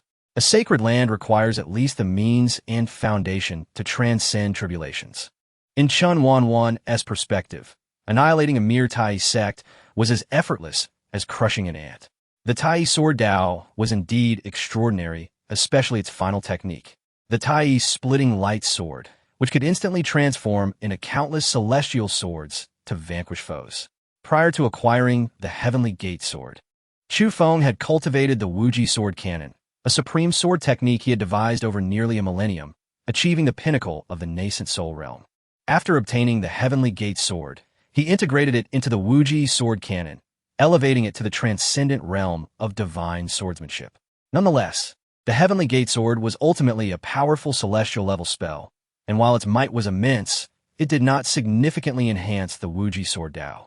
With the Tai sword Dao at his disposal, Chu Feng did not immediately practice it, but rather gradually assimilated it into his Wuji sword Dao. A month passed swiftly. Chu Feng solidified his cultivation and advanced the Wuji sword Dao once more, reaching the pinnacle of the divine transformation realm. Lin Xiyue was not lagging either. She had also made headway in mastering the Heavenly Gate sword. Although her injuries were not completely healed, she had recovered by half. Meanwhile, in the depths of the mine, Feng Yun, due to his ignorance and arrogance, had become the subject of ridicule after being cast into the mine. The disciples within the mine were all guilty and had been banished there to toil. Life in the mine was excruciating, chaotic spiritual energy, perpetual darkness, an air laden with dust from the or inflicted irreversible harm on their organs. Fang Yun was forced to perform the most arduous tasks daily, all while enduring the lashes of the soul-extracting whip. His heart brimmed with murderous intent and fury, reaching its zenith. Since the first time he was struck, he had unwittingly activated the evil dragon art, engulfed in a burning heat, yearning to lash out at anyone in sight and unleash his tumultuous powers. It is worth noting that the mine was predominantly filled with male disciples. On several occasions, he found himself on the brink of insanity, nearly succumbing to his basest desires. Fortunately, his troubles were curtailed by Chu Feng. Otherwise, he could have committed unspeakable acts. Consequently, he often erupted in rage. Daily, he either faced the lashes of the soul-extracting whip or was on the verge of receiving them. Each strike inflicted damage upon his soul, and after a month, his spirit was in tatters, teetering on the brink of collapse. One day, after suffering a particularly severe beating, his evil dragon art underwent a transformation. The malevolent thoughts dissipated, and the flames of desire extinguished, giving rise to a strange power that began to surge within him. Chapter 35. Fang Yun remains the chosen one. A tremendous vortex of power swiftly formed around Fang Yun, as the chaotic spiritual energy in the vicinity surged towards him, all of it pouring into his body. This energy, upon entering, transformed into a peculiar crimson hue, washing over him repeatedly. Most unsettlingly, under the influence of this scarlet force, Fang Yun and Appo's visage contorted grotesquely, his eyes glowing blood red, and a searing energy erupted from within him. Previously, Chu Feng had severed Fang Yun and Appo's roots of distress, crippling much of his cultivation, reducing it from the 8th level of qi refinement to the 3rd. Yet he now began to recover gradually, reaching the 4th level, then the 5th, continuing unabated until he reclaimed the 8th level with no signs of stagnation, and he was still breaking through to the 9th and 10th levels. Just as Fang Yun prepared to make a decisive breakthrough, a thunderous roar echoed. All the spiritual energy erupted once more, initially causing chaos within the mind, but now spreading throughout the entire vein, as all the spiritual energy converged towards Fang Yun's dwelling, flooding into his body. Even the miners and overseers felt their own magical powers surge uncontrollably, seemingly seeking to escape their bodies. What was happening? Was the spiritual energy of the entire mine rebelling? My own magical power was slipping from my grasp. Everyone was filled with trepidation, desperately trying to control their energies. They needed to investigate the situation. Yet none realized that the root cause was Fang Yun himself. He laughed maniacally, exclaiming, "Chu Feng, and all of you, did you ever think I would return? You thought you could defeat me, leaving me as a mere shell of a man? I, Fang Yun, am invincible. I am the destined child, an unparalleled prodigy. I grow stronger with every battle, and you will pay dearly for your transgressions." With no time to lose, Fang Yun channeled the evil dragon technique with fervor. At last, his powers surged, and he stepped forward, entering the Foundation Establishment realm. This realm promised a lifespan of 200 years and the potential to become a core disciple, fundamentally altering his status and identity. Was this the power of Foundation Establishment? As he felt the might coursing through him, Fang Yun's confidence soared. The torment he had endured for over a month had left his soul ravaged, yet this breakthrough did not mend those wounds. Instead, it drove him into a frenzy, causing him to lose all sense of self. The evil dragon technique would henceforth be known as the true meaning of the sunflower. His first intention was vengeance. Although Chu Feng was an immortal sovereign, temporarily beyond Fang Yun and Appo's reach, those overseers who had tormented him daily would pay dearly. You all must die. As Fang Yun's cultivation surged, the previously tumultuous spiritual energy quickly calmed, and the magical powers within everyone ceased their tumult. They had time to investigate what had just transpired. Lu Yong, the overseer of the mine, possessing mid-foundation establishment cultivation, immediately commanded, "Investigate what just happened." Countless overseers sprang into action to uncover the cause of the spiritual turmoil. However, Fang Yun already knew the reason. At that moment, he stepped boldly forward. Lu Yong frowned, coldly remarking, "Fang Yun, it seems your injuries have healed sufficiently. The lashes from earlier were too lenient." Fang Yun smirked. "If you believe they were too lenient, why not try another round? Perhaps then I would die, and no one would know what caused the spiritual upheaval." Lu Yong inquired, Do you truly comprehend what transpired? Fang Yun affirmed, indeed. It was I who instigated the spiritual upheaval. You? Lu Yong clearly did not believe him, dismissing Fang Yun's claims scornfully. Cease your nonsense. Even if I were to slay you here, it would be in vain. Fang Yun's previously jovial demeanor instantly hardened, and a murderous intent radiated from him. He shouted at Lu Yong, if you wish to kill me, come. I shall strike first. In an instant, Fang Yun charged at Lu Yong like a madman. Lu Yong, taken aback, knew he could not show leniency.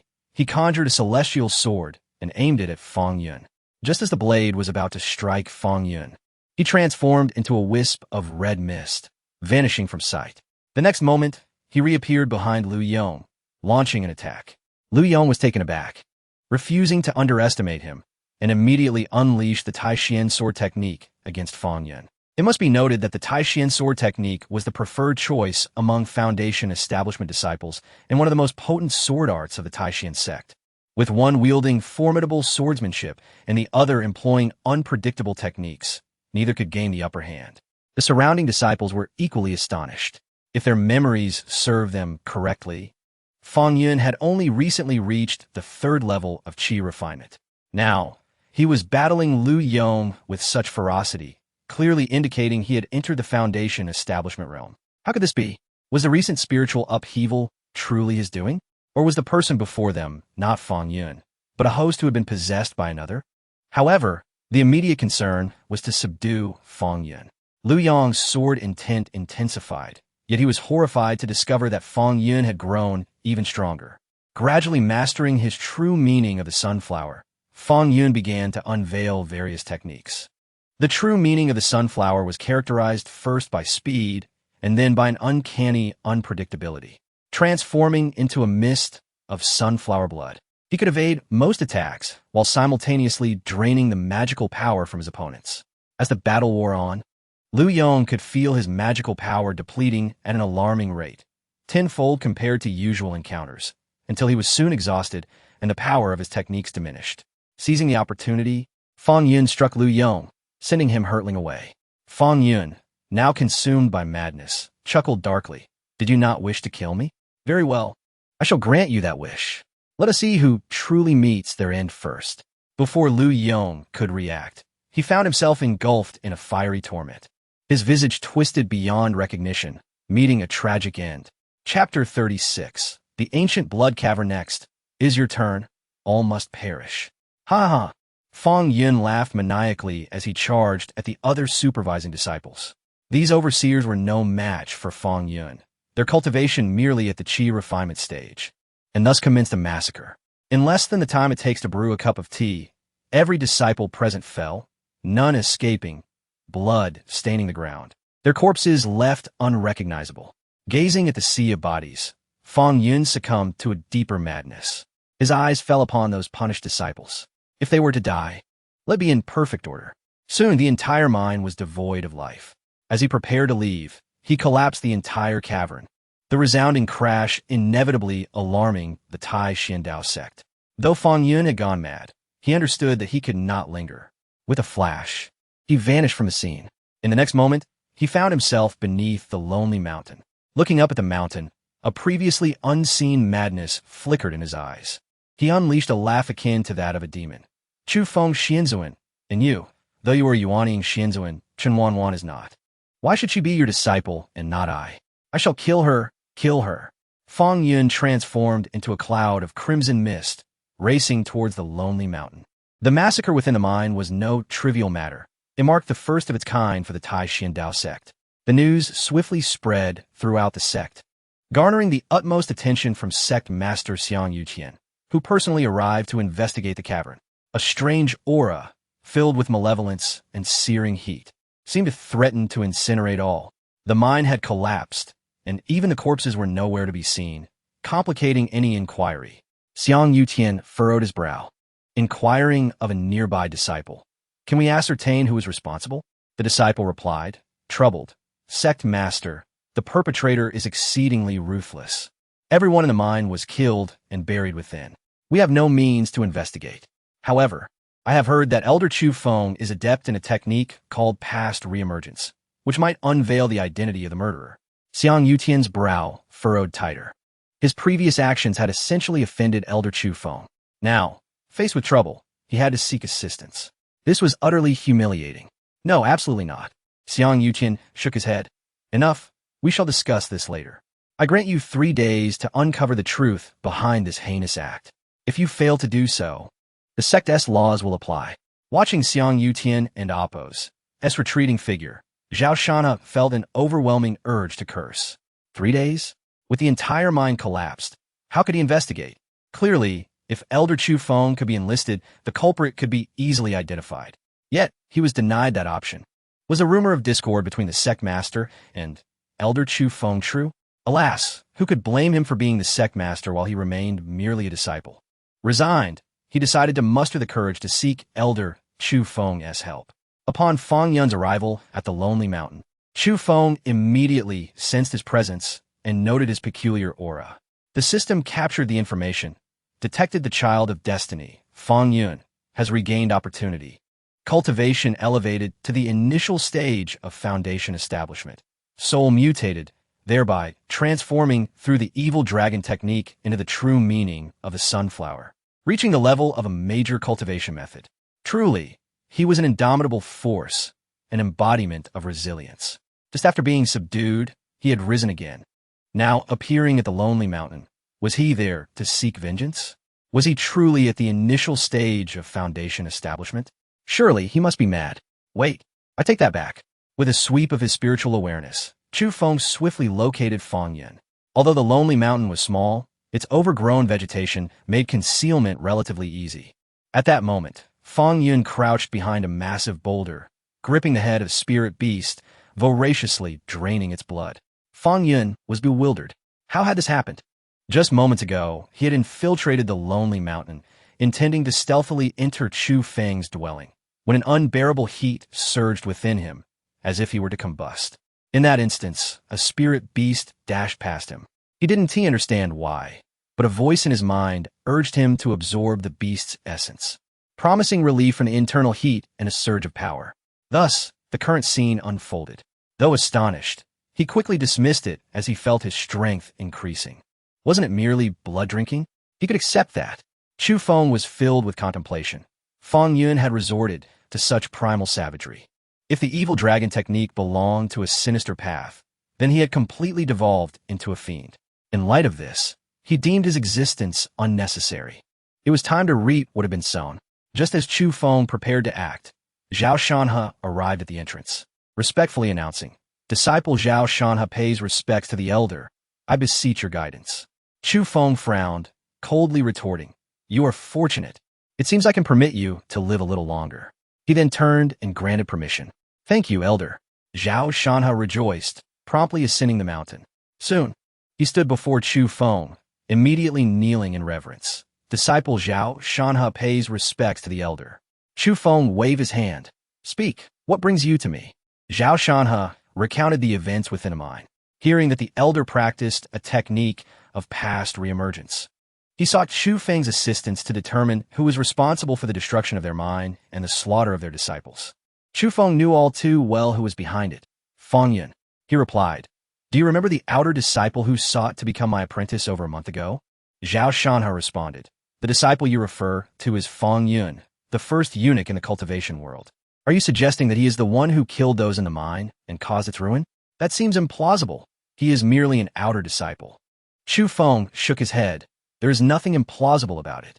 He is the child of destiny, and he currently resides atop my Lonely Mountain. You'll understand once you see him." As he spoke, Chu Feng's spiritual awareness swept out, and his expression shifted dramatically. "This is bad.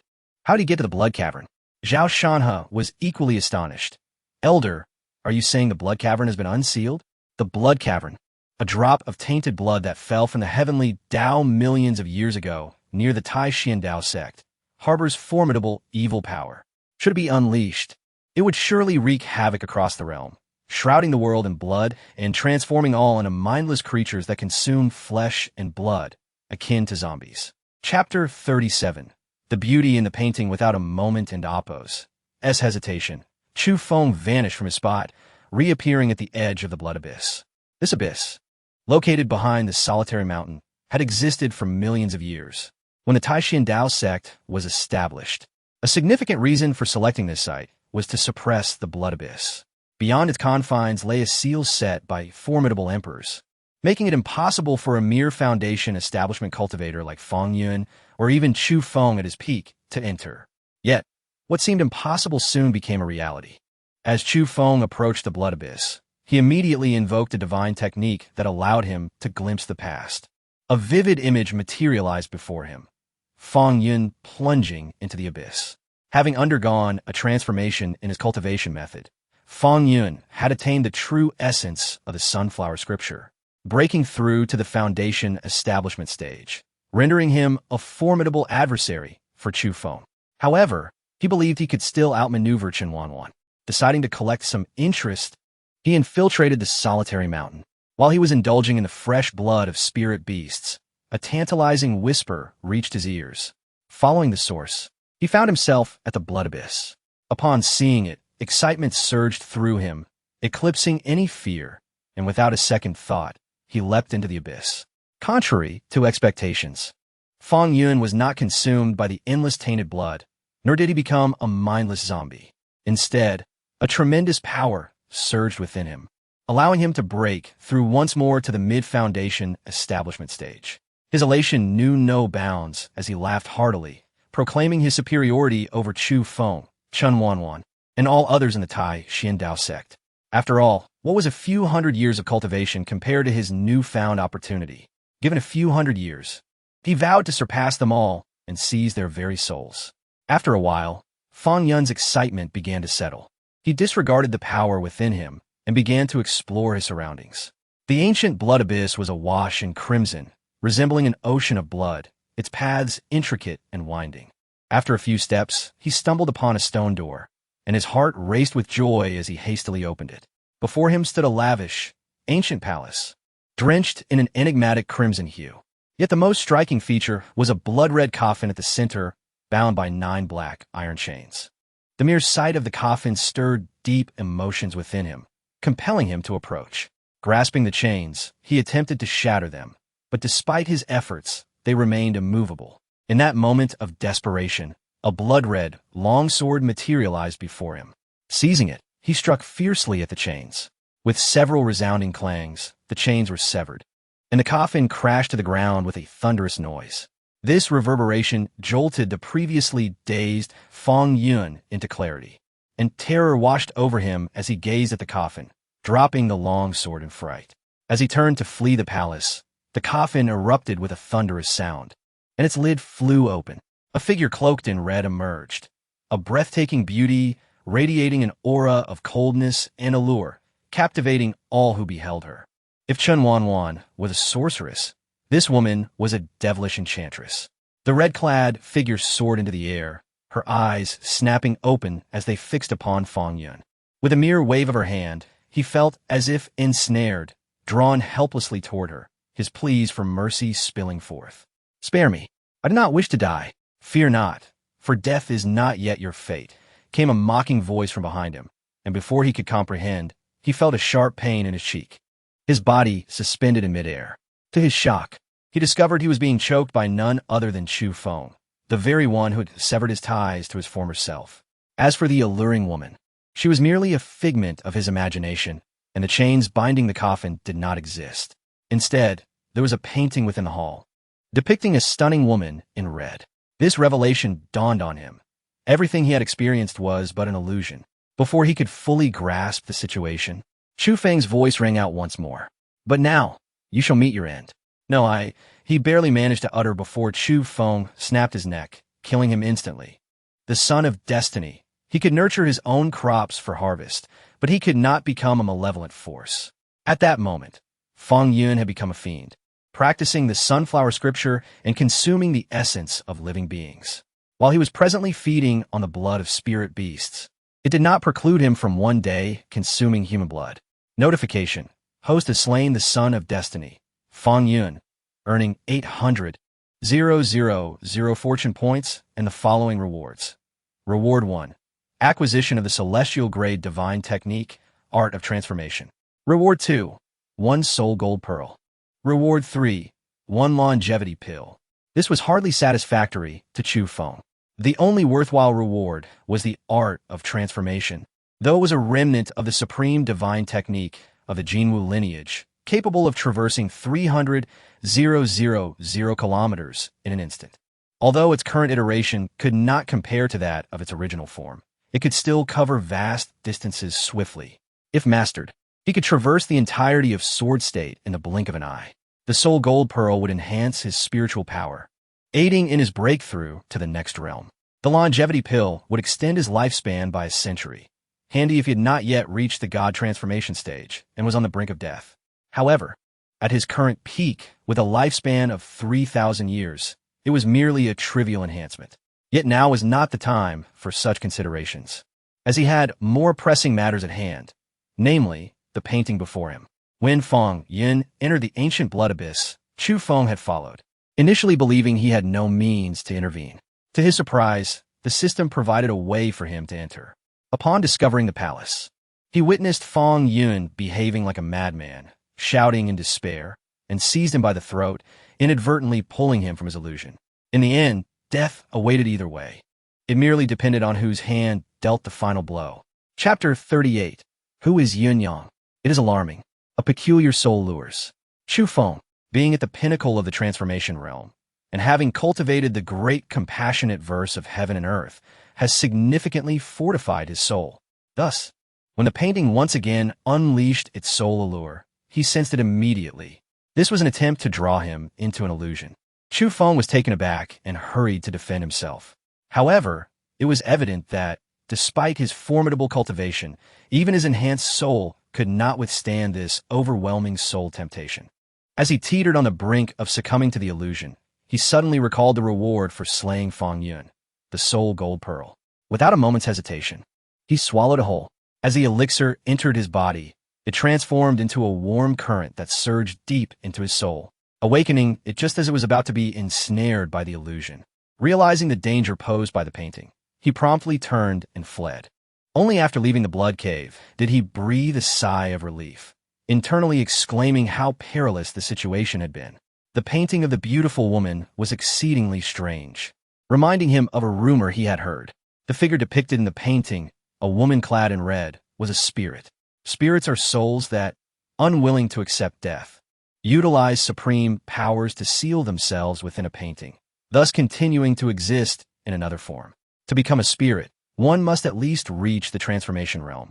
Only those who have transcended to the transformation stage can exist independently within their physical bodies. It is crucial to note that this is indeed the blood cave. Why did such a painting manifest here?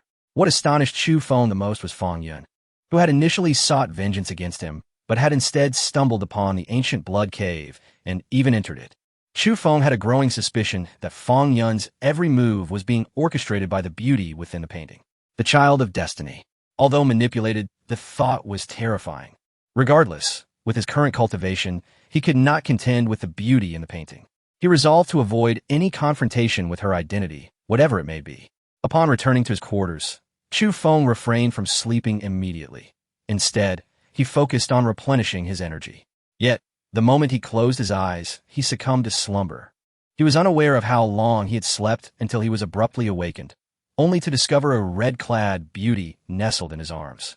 Her exquisite face and fair skin breathtakingly enchanting. The beauty, realizing Chu Feng had awakened, smiled and said, "Husband, you are awake." Husband? Chu Feng was momentarily befuddled. The red-clad beauty lowered her gaze, tears streaming down her cheeks as she lamented, "Husband, have you forgotten your concubine? You are my husband, and I am your wife." Chu Feng hastily reassured her, "Do not cry, my dear. I merely forgot for a moment. May I ask how to address you?" With a smile, the beauty replied, "It seems my husband truly has forgotten me. My name is Yun Yang." "Yun Yang," he repeated softly. With a playful breath against his ear, Yun Yang sent a shiver through Chu Feng, making it impossible for him to maintain composure. After all, she was his wife. How could he let her slip away? Thus, a fierce battle ensued. To his dismay, Chu Feng discovered that the combat prowess he held in high regard found a match in Yun Yang, as they engaged in a fierce exchange where neither would yield. Remarkably, Yun Yang adeptly matched his rhythm, countering his every move. Ultimately, It was only by employing the ultimate techniques he had learned from his former masters that he managed to defeat her. As the night passed, when Chu Feng awoke from his dreams, he found Yun Yang had already risen. The previous night's battle had left him utterly captivated.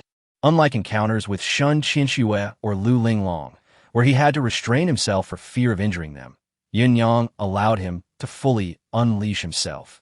As he noticed Yun Yang preparing to leave, he could not bear to let her go and reached out to grasp her, only to find she had vanished, as if she had never existed. Yun Yang, seemingly unfazed, remarked, "You performed well last night. I enjoyed it, and this is your reward. If you serve me well in the future, I shall not treat you poorly." As she spoke, she produced a seal-like treasure and tossed it to him. Chu Feng caught in his hand, but the moment he grasped the seal, he felt as if he were plummeting from a precipice.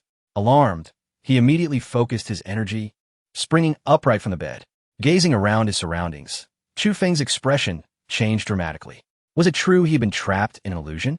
But then, what the seal in his hand? In that moment, he recalled the beautiful woman in red he had battled with last night, who bore a striking resemblance to the one he had encountered in the blood cave. Was it all a dream or a real occurrence? If it were a dream, then what was the nature of the seal? The seal bore the inscription Tongyu. Most striking was the inexplicable soreness coursing through his body, as if he had been crushed by a boulder, evidence of excessive exertion. If all of this were real, Chu Feng could scarcely fathom the implications. Clutching the seal, he began to examine it. In the realm of cultivation, there are two orthodox methods for refining magical treasures. The first is the nurturing method, which involves using one's energy to nourish and soothe the soul, allowing for gradual refinement. This method is slow, but once successful, can unleash at least 70 to 80% of the treasure's potential. The second is the blood refinement method, which uses one's blood as a catalyst for rapid refinement. This method is swift, but results in the treasure only achieving 40 to 50% of its potential. At this moment, Chu Feng had no time to waste on the nurturing method. He had to resort to blood refinement. He bit his finger, allowing a drop of blood to fall onto the seal. Instantly, it was absorbed, and the seal floated in the air, emanating dark wisps of energy that rushed toward Chu Feng. He did not flinch, but willingly absorbed the dark energy. In the next moment, he comprehended the information regarding the seal. To his astonishment, the seal was a heavenly artifact, its primary function being to connect with the ethereal realm, enabling communication with spirits and deities. Spirits are merely the most rudimentary form of deities. Even the simplest of deities are comparable to the transformation realm. System. What exactly is Yin Yang? In times of uncertainty, one must consult the system. Chu Feng immediately summoned the system, feeling unsettled by its previous silence. Host, who is Yin Yang? This system does not know. You do not know? Chu Feng's composure shattered, dread flooding his heart. This meant he had been ensnared in an illusion, and the system had been oblivious, rendering him incapable of resisting Yin Yang's approach. Chapter 39. Entangled by a spirit, however. Upon recalling the splendid events of the previous night, Chu Feng found himself somewhat accepting of the enigmatic Yin Yang. Yet, he remained uncertain about the repercussions of last night's fierce encounter. If there were none, that would be a relief. The pivotal concern, however, was that she was a spirit, a being that feasts upon human souls. Would she tire of him and ultimately consume his essence? No, he must devise a strategy to confront this formidable spirit. Immediately, Chu Feng rose and made his way to the library, hoping to uncover methods to combat the spirit within the myriad of texts. Alas, his search yielded naught. As night descended, the thought of Yin Yang potentially reappearing caused his heart to race with unease. Although he had yet to grasp what was amiss within him, fatigue began to settle in, a peculiar sensation for one who had recently transcended to the divine transformation realm, restoring his vitality to its zenith. Suddenly, a thought struck him. Chun Wanwan, the heavenly demon's sacred ground, being the pinnacle of power in the eastern wilderness, might possess knowledge regarding spirits and their ilk. When he sought Chun Wanwan, she did not engage him in cultivation, but instead, with a serious expression, asked if he had encountered a spirit recently. Moreover, she inquired if he had been intimate with her. Chu Feng was taken aback and asked, "How do you know?" Chun Wanwan continued, "Do you feel sore weak and overwhelmingly drowsy today?" He nodded in affirmation. "That confirms it," she stated. Chu Feng had originally sought advice on combating spirits, and thus had nothing to conceal. He recounted the existence of the ancient blood hole and the enchanting figure within the painting, detailing his encounters with Yin Yang. Chen Wanwan expressed her astonishment. I never expected that your Taixuan Dao Sect would possess an entrance to the blood hole. The ancient blood hole, a manifestation of the tainted blood of the heavenly Tao, is one of the most sinister entities, birthing countless evils. It is unfathomable that someone would willingly entrap themselves within it. If I am not mistaken, the entrance to your blood hole is merely a branch, which is not overly concerning. Now, you face two predicaments. 2. What else is there besides Yin Yang? Fang Yun, she stated gravely. Those killed within the blood hole do not genuinely perish.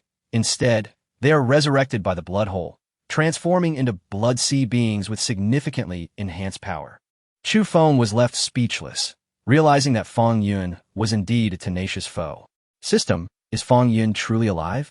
He inquired, knowing the system would provide clarity. Host, strictly speaking, Fang Yun has indeed died, yet he has not truly perished. Such convoluted logic, dead is dead, and alive is alive. Be straightforward, Chu Feng replied impatiently. Understood. Host, Fang Yun is alive and has been reborn, resurrected by the blood hole as a blood sea being. He remains a son of fortune, albeit a new one. Currently, he exists in a state of rebirth, having largely lost his past memories, yet his hatred towards you endures. Impressive, Chu Feng mused, narrowing his eyes. Fang Yun was not merely a son of luck. He was, in fact, a child of destiny. Having survived once, he could easily be slain again. The prospect of gaining fortune and system rewards delighted him. Chen Wanwan was taken aback. Some individuals, she thought, had just been informed of their twofold troubles, but were still able to smile. It seemed the spirit had indeed served Chu Feng well the previous night. Angered by this thought, she snorted. Some individuals remain incorrigibly frivolous, valuing their lives lightly for the sake of a woman. As night fell and the spirit made its approach, it would no longer be a matter of mere fatigue, but perhaps a need for some to lay in bed for an extended period. Chu Feng quickly sensed that Chen Wanwan had misunderstood him. Do not misinterpret. That is not what I meant. My laughter had nothing to do with Yin Yang. Wanwan, do you know how to deal with her, this spirit? I do not, she replied, shaking her head. Chu Feng's expression fell. Chen Wanwan continued. The only viable solution is to wield potent spiritual power to counter the spirit's intrusion. You have mentioned that this spirit's essence resides within a painting. To resolve this, the most effective means would be to destroy the painting, but that is likely a daunting task. Since the spirit is embedded within the artwork, it possesses its power. As you approach the painting, the spirit will undoubtedly launch an attack. You were easily ensnared in an illusion previously. This spirit is at the very least at the level of a great ascendant, making you no match for it, let alone attempting to destroy the painting. The second option, albeit a temporary fix, is to bolster your soul's strength. Ideally, you should cultivate a formidable soul secret technique, which would render you impervious to being drawn into illusions, thereby freeing you from this spirit's entanglement. Soul secret technique. This was precisely what Chu Feng lacked. Though the Yin Yang Great Sadness technique could enhance his soul's strength, its effects were gradual and did not address the core issue. Conversely, the complete version of the Great Immortal technique could elevate his soul cultivation. However, he currently possessed only 1,000 words of scripture. Do you have any powerful soul secret techniques? He inquired. Chen Wanwan shook her head. None. Chu Feng's expression fell further. Chen Wanwan added, for now, you can only consume nourishing foods to supplement your strength in hopes of enduring a few more days. Just as Chu Feng dreaded the arrival of night, within the blood hole, Fang Yun had indeed resurrected. Shaking his head, he appeared bewildered. Was I not dead? Am I alive again? How did I die? Who killed me? Ah, it was Chu Feng who slayed me and severed my roots of anxiety. Wait, they have re-emerged. Does this mean I can forsake blood consumption and once again cultivate the evil dragon technique? I, Fang Yun, am truly a prodigious talent, destined for greatness. Chu Feng, await your demise. Moreover, it seemed his cultivation had once again ascended to the late foundation establishment stage. Unbeknownst to him, his gains this time extended far beyond that. His soul, once ravaged by the soul whip, had been restored. Though mended, it bore traces of something different. He was no longer the individual he once was. Yet, the immediate priority was to vacate this place. With this thought in mind, Feng Yun turned and chose to depart. As night enveloped the world, Chu Feng remained in a state of heightened alertness, even refraining from closing his eyes, fearing he might be entrapped in an illusion, thereby granting Yun Yang an opportunity. However, the need for rest was unavoidable. Just as the moon crested the treetops, fatigue overtook him, and he succumbed to slumber once more. Chapter 40. Delayed revenge. When he opened his eyes, he found himself enveloped in a haze of illusion. The soft fragrance embraced him, and Yun Yang remained as beautiful as ever, adorned in a flowing red gown. She was playfully twirling a lock of hair over his chest, and, upon noticing Chu Feng's awakening, exclaimed joyfully, "My husband, you are awake."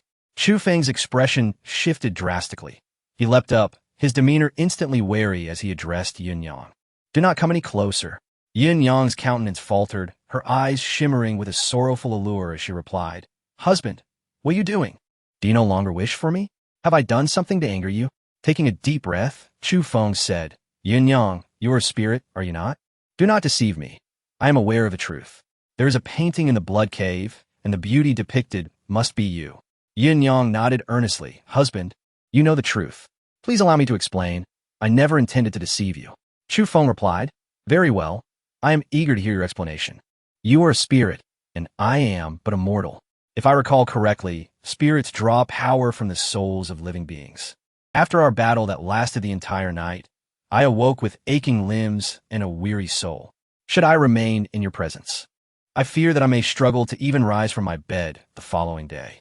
At a loss for words, Yun Yang silently murmured, "Since you so despise me, I shall take my leave and no longer disturb you." With that, she turned to depart. "Wait," Chu Feng interjected. "You may leave, but not until tomorrow. Since you are here, why not discuss a lucrative business deal?" "Very well. I shall heed your wishes." Yun Yang acquiesced with a nod. A night passed. Upon awakening the next day, Chu Feng felt his legs tremble, his eyes sunken, and dark circles under his eyes. It seemed he would require several months to fully recover. Although he had enjoyed the experience, his body was weakened, and the flame of his soul had dimmed considerably. Yet, all was deemed worthwhile. As Chu Feng stepped out into the sunlight, preparing to cultivate his energy and regain strength, Chen Wanwan suddenly appeared. Upon seeing his condition, her expression darkened. "Indeed, some are willing to forsake their lives for a woman," she scoffed. "Rogue, despicable. Stop." Chu Feng quickly retorted, "I was coerced." Yun Yang vowed not to seek me out again, yet I was obliged to accompany her for one night. What choice did I have? In her illusion, I am no more than an insect. Chen Wanwan frowned. This makes no sense. Once targeted by a spirit, death is inevitable. Given your frail physique and soul, she would not spare you. If she truly did, my prepared measures would be rendered moot. Indeed, they would. Chu Feng waved dismissively. But what sort of measures could possibly intimidate a spirit? With a cold snort, Chen Wanwan replied, "If they are of no use, there is no need for me to disclose them." "How audacious! Have you lost your mind?" Chu Feng exclaimed, smiting his thigh. "Do you think I am so weakened that I have no power over you?" Chen Wanwan scoffed. "It is not a matter of belief. The truth is, you are indeed powerless against me. If you doubt this, let us engage in a duel of 300 rounds." Chu Feng was rendered speechless. "Fine, you win this time, but do not celebrate prematurely. Once I have recovered, you shall witness my true strength." Thus a month swiftly passed. At long last, Chu Feng's health was restored, and he felt rejuvenated. On the very night of his recovery, he seized Chen Wanwan and gave her a thorough thrashing until she begged for mercy. Notably, during this month, Yin Yang had indeed not sought him out. However, on this particular day, Zhao Shanha came to pay his respects. "Elder, do you recall the destruction of the mine and the murders of our disciples? According to your account, the perpetrator was a disciple named Feng Yun, who accidentally stumbled into the ancient blood cave and has since been slain by you." Furrowing his brow, Chu Feng replied, "Could it be that he has not perished and has resurfaced?" Zhao Shanha nodded. "Indeed, Feng Yun has reappeared. Previously, after reporting his crimes to the sect leader, we assumed him dead and did not pursue the matter further. Who could have anticipated that he would return to us just half a day ago?" Chu Feng dismissed the notion for the destruction of the mine and the murder of disciples. The sect's laws dictate that he should be subjected to soul extraction and cast into the abyss, never to be reborn. How audacious of him to return. Zhao Shanha continued. Had he returned alone, I would have apprehended him immediately. However, he was brought back by the Grand Elder, and it seems he has become her favored companion. Liu Rushi. Chu Feng's expression turned icy. Within the Taixuan Dao Sect, there were 3 Grand Elders of the Transformation Realm, and Liu Rushi was the sole female among them. Having lived for over 2,000 years, her appearance had devolved into that of an elderly woman. Yet Chu Feng could not help but admire Fang Yun's audacity. At that moment, a voice echoed from outside the solitary mountain. Disciple Xiao Yi, under the Grand Elder's command, request the presence of the Elder at the Punishment Hall. The Punishment Hall was where disciples were reprimanded. Every disciple who entered faced varying degrees of punishment. For Chu Feng to be summoned there meant he was to be dealt with. A wave of murderous intent surged within him. Was this for Fang Yun's sake? In a hidden courtyard within the Taixuan Dao Sect, Fang Yun, clad in white, had been reborn from the blood cave. All his previous injuries had healed, and under the cave's transformation, he had grown exceptionally handsome, enhanced further by the mysterious powers of the evil dragon technique. Any woman who beheld him would find herself captivated. Yet, at that moment, Fang Yun was tightly embracing an elderly woman, her hair white, her body wrinkled, and her skin withered. With gritted teeth, he implored Sister Liu, "You must advocate for me." The Sister Liu he referred to was none other than Liu Rushi, one of the 3 Grand Elders of the Transformation Realm. That Chu Feng. How audacious! She fumed. A man on the brink of death dares to wield his authority as a Grand Elder to bully the weak. I was unaware of his deeds until now, but rest assured, he shall not escape my wrath. Do not worry. I have already informed Xiang Yutian, instructing him to open the punishment hall and administer the appropriate penalties. Unless unforeseen circumstances arise, even if he does not perish, I shall ensure he is cast into the ice hell, where he will remain until his lifespan is utterly depleted. Fang Yun exclaimed with excitement, "Sister Liu, you are too kind. I cannot express my gratitude adequately." Chapter 41. The reopening of the punishment hall. The reopening of the punishment hall was a momentous event for the Taixuan Dao Sect, swiftly reverberating throughout the entire sect. Countless disciples buzzed with speculation. Who would be punished this time? It was rumored that the Grand Elder himself was overseeing the reopening, hinting that the individual facing punishment held a significant status, perhaps even a Golden Elixir Elder. However, punishing a Golden Elixir Elder would hardly warrant the Grand Elder's direct involvement. Could it be that the one to be punished was a Yuaning Sage Elder? The consensus leaned towards this probability.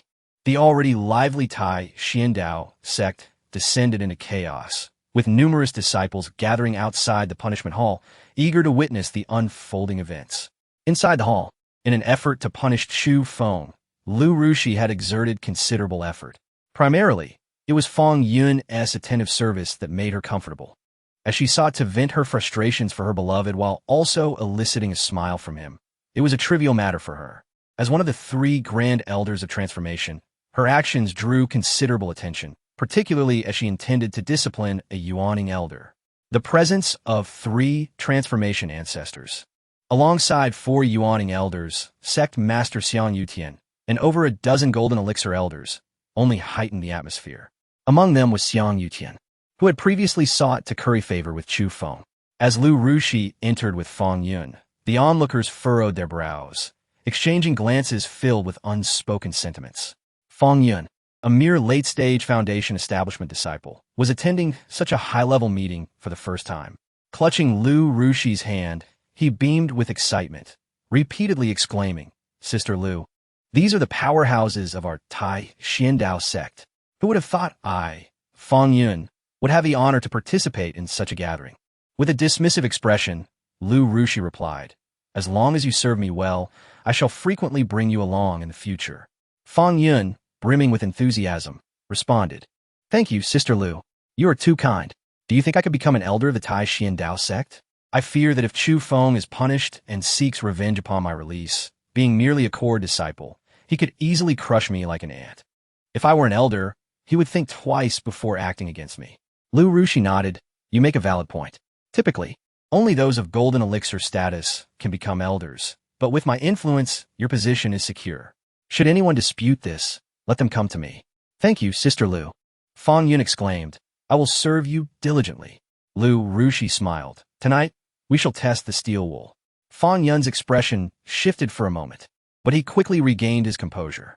Remembering the rewards of his efforts, he resolutely declared, "I shall heed your every command, Sister Lu. Remember, this is the punishment hall. Even in displays of affection, one must be mindful of the surroundings," Lu Rushi cautioned. Yet, the sight of the pair unabashedly flaunting their affection drew disapproving glances from many, especially given the audacity of their words. However, as they were both a grand elder and a transformation ancestor, no one dared to voice their displeasure. Eventually, the ire of the other two Yuan Ing ancestors was kindled. One, named Yi Zishan, echoed with authority, "Enough, Lu Rushi. You summon us all here for a reason. This is the punishment hall, not a venue for flirtation." Lu Rushi cast a cool glance at Yi Zishan, retorting, "Patience. The person we await has yet to arrive. You shall soon understand the purpose of our gathering." Yi Zishan replied, "Very well, we shall wait." It was evident to all present that they awaited Chu Feng. As fate would have it, he soon arrived, exuding an icy demeanor as he strode into the hall. With piercing eyes, he surveyed the assembly and acknowledged them. Chu Feng pays his respects to the esteemed Grand Elders, the Grand Elder, and the Sect Master. I see my junior sister is also present. Upon locking eyes with Lu Linglong, a smile blossomed on his face as he approached her. "Impudent." Lu Rushi seethed. "Chu Feng, do you recognize your crimes?" Feigning surprise, Chu Feng replied, "Crimes? Surely you jest, Lu Rushi. What have I done to provoke such ire? What should I call you?" Lu Rushi's expression shifted dramatically as she fixated on him, while the others in attendance were equally astonished.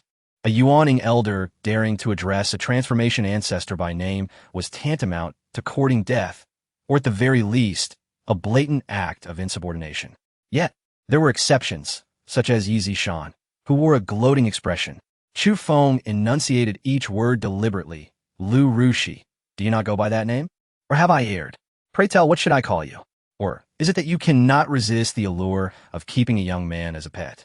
Chu Feng offered no pretense of respect towards Lu Rushi, especially upon learning of her involvement with Fang Yun, which had prompted the reopening of the punishment hall against him. Had he still been a Yuaning elder, he might have tolerated such affronts, but now he stood at the pinnacle of transformation. Chapter 42. What sin could not be fabricated? Chu Feng, how dare you speak to the elder in such a manner? Do you wish to court death? I advise you to kneel and apologize immediately. Otherwise, if the elder is enraged, you will find no place to be buried. Fang Yun had long desired to take revenge on Chu Feng. With the opportunity laid before him, he could not afford to let it slip away. He stepped forward and bellowed, "Kneel and apologize." This was not out of concern for Chu Feng, but a clear provocation. As a dignified, nascent soul cultivator, kneeling before so many witnesses was not merely a loss of face. His words were laced with a palpable sense of glee at the impending humiliation. Chu Feng scoffed. "Kneel and apologize?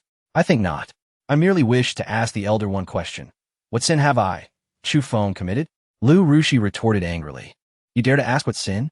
Very well, let me enlighten you. Chu Feng, you abuse your position as a nascent soul ancestor to bully your juniors.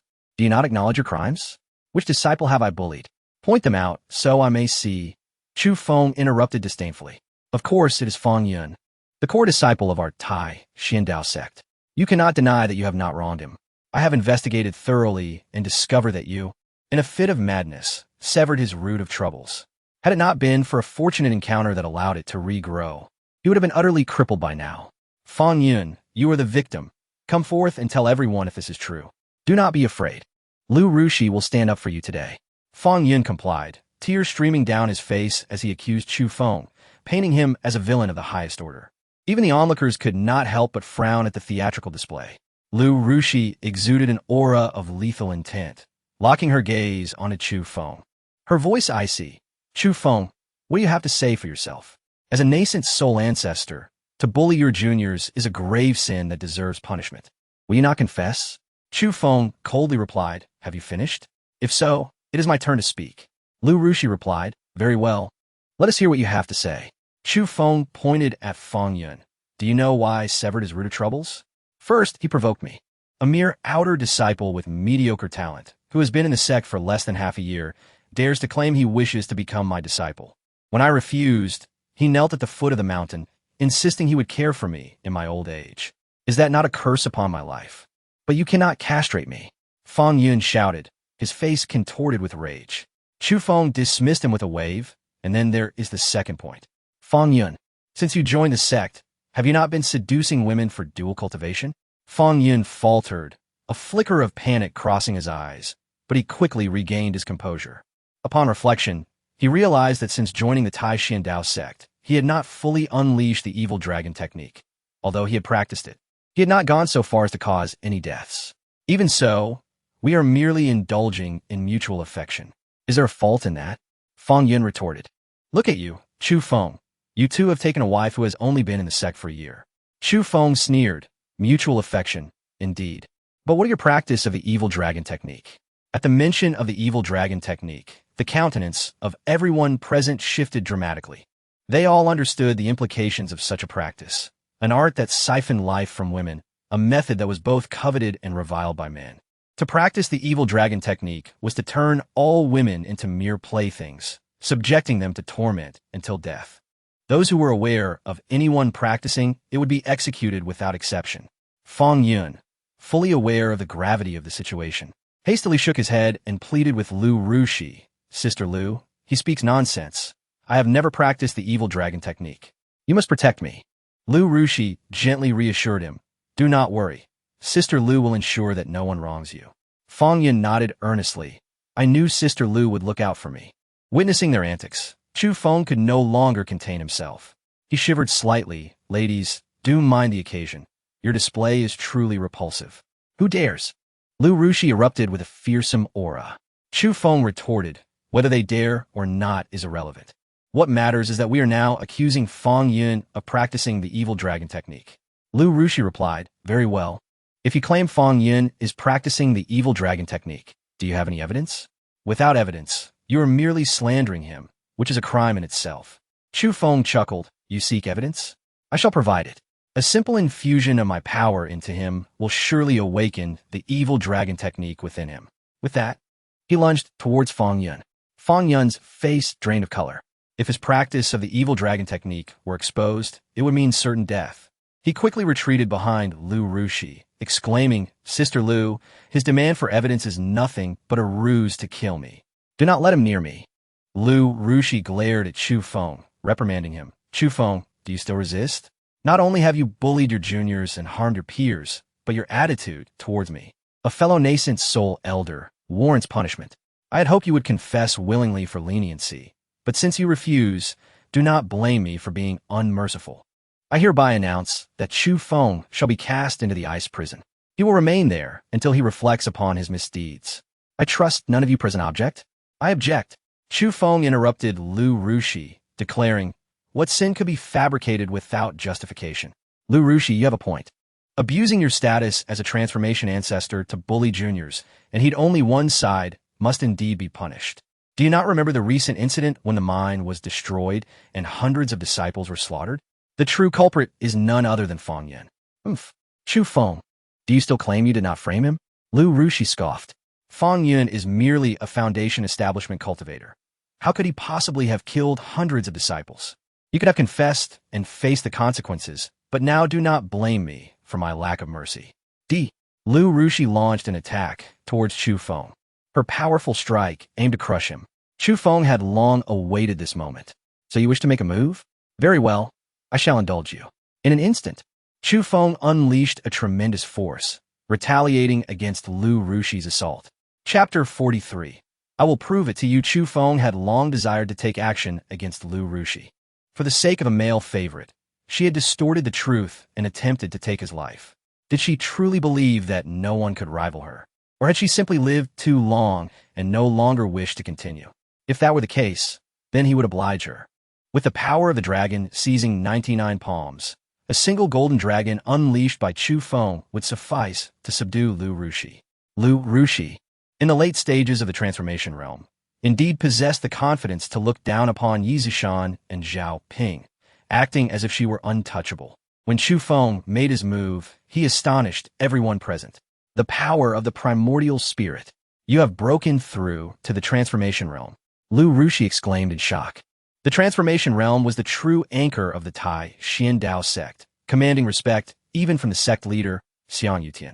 While she could easily punish a nascent soul immortal, she lacked the qualifications to discipline a transformation ancestor. It was no wonder that, despite her withered lifespan and frail body, she had suddenly regained her youth and maintained her cultivation. She had indeed broken through to the early stages of the transformation realm. Yet what of it? Even at the early stages, she believed she could intimidate Feng Yun without consequence. In her mind, even if Chu Feng had entered the transformation realm, he was still merely a novice and could not possibly be her match. Moreover, she was eager to demonstrate her superiority over the transformation ancestor, to remind him who truly held power within the Taixuan Dao Sect. Lu Rushi and Appo's words were law. Even Yizishan and Zhao Ping dared not oppose her actions. However, in the next moment, Lu Rushi's expression shifted dramatically. Facing the golden dragon conjured by Chu Feng, her attacks crumbled like paper, and she was sent flying, spitting out a mouthful of blood. How is this possible? Why is your power so formidable? You have just broken through to the transformation realm. Chu Feng shook his head. Does it truly matter how powerful I am? What is significant is that I, Chu Feng, wish to inquire of Elder Lu. May I now present evidence to demonstrate what sort of person Feng Yun truly is? You are deeply devoted to your male favorite.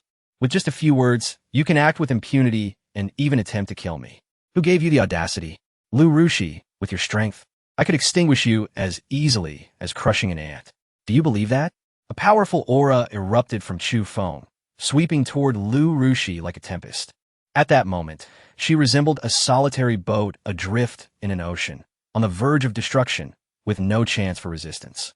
The power he cultivated through the great immortal technique was already superior to others of the same rank, and enhanced by the yin-yang great compassion rhyme. Chu Feng was like an unfathomable sea, vast and profound. To Chu Feng, Lu Rushi was inconsequential. Since she sought her own demise, he would grant her that wish. The overwhelming might he exuded instilled fear in all present. Yizishan and Zhao Ping exchanged looks, each perceiving shock and disbelief in the other's eyes. Lu Linglong was filled with delight, while Xiang Yutian felt only bitterness. He had presumed Chu Feng was on the brink of death, with a lifespan dwindling. Yet here he was, having broken through to the transformation realm, and not merely any transformation, but a formidable one at that. Even Lu Rushi, the esteemed elder, was easily subdued. Chu Feng surveyed the crowd, recognizing that he had achieved his aim of instilling awe.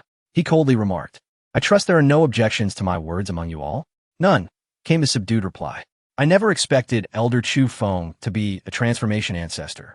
From now on, he shall be the fourth esteemed elder of the Taixuan Dao Sect, Xiang Yutian said, his voice heavy with resignation.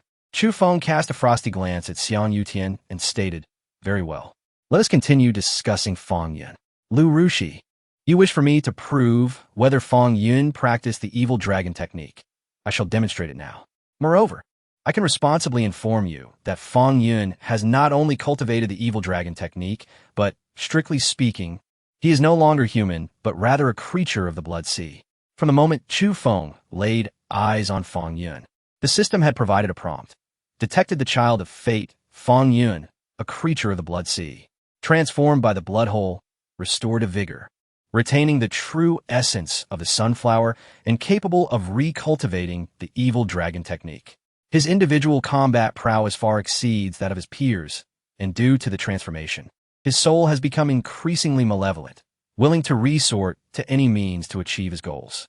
Fortune value, 900,000 points. Such an existence was destined to become the child of destiny. Therefore, he must perish swiftly.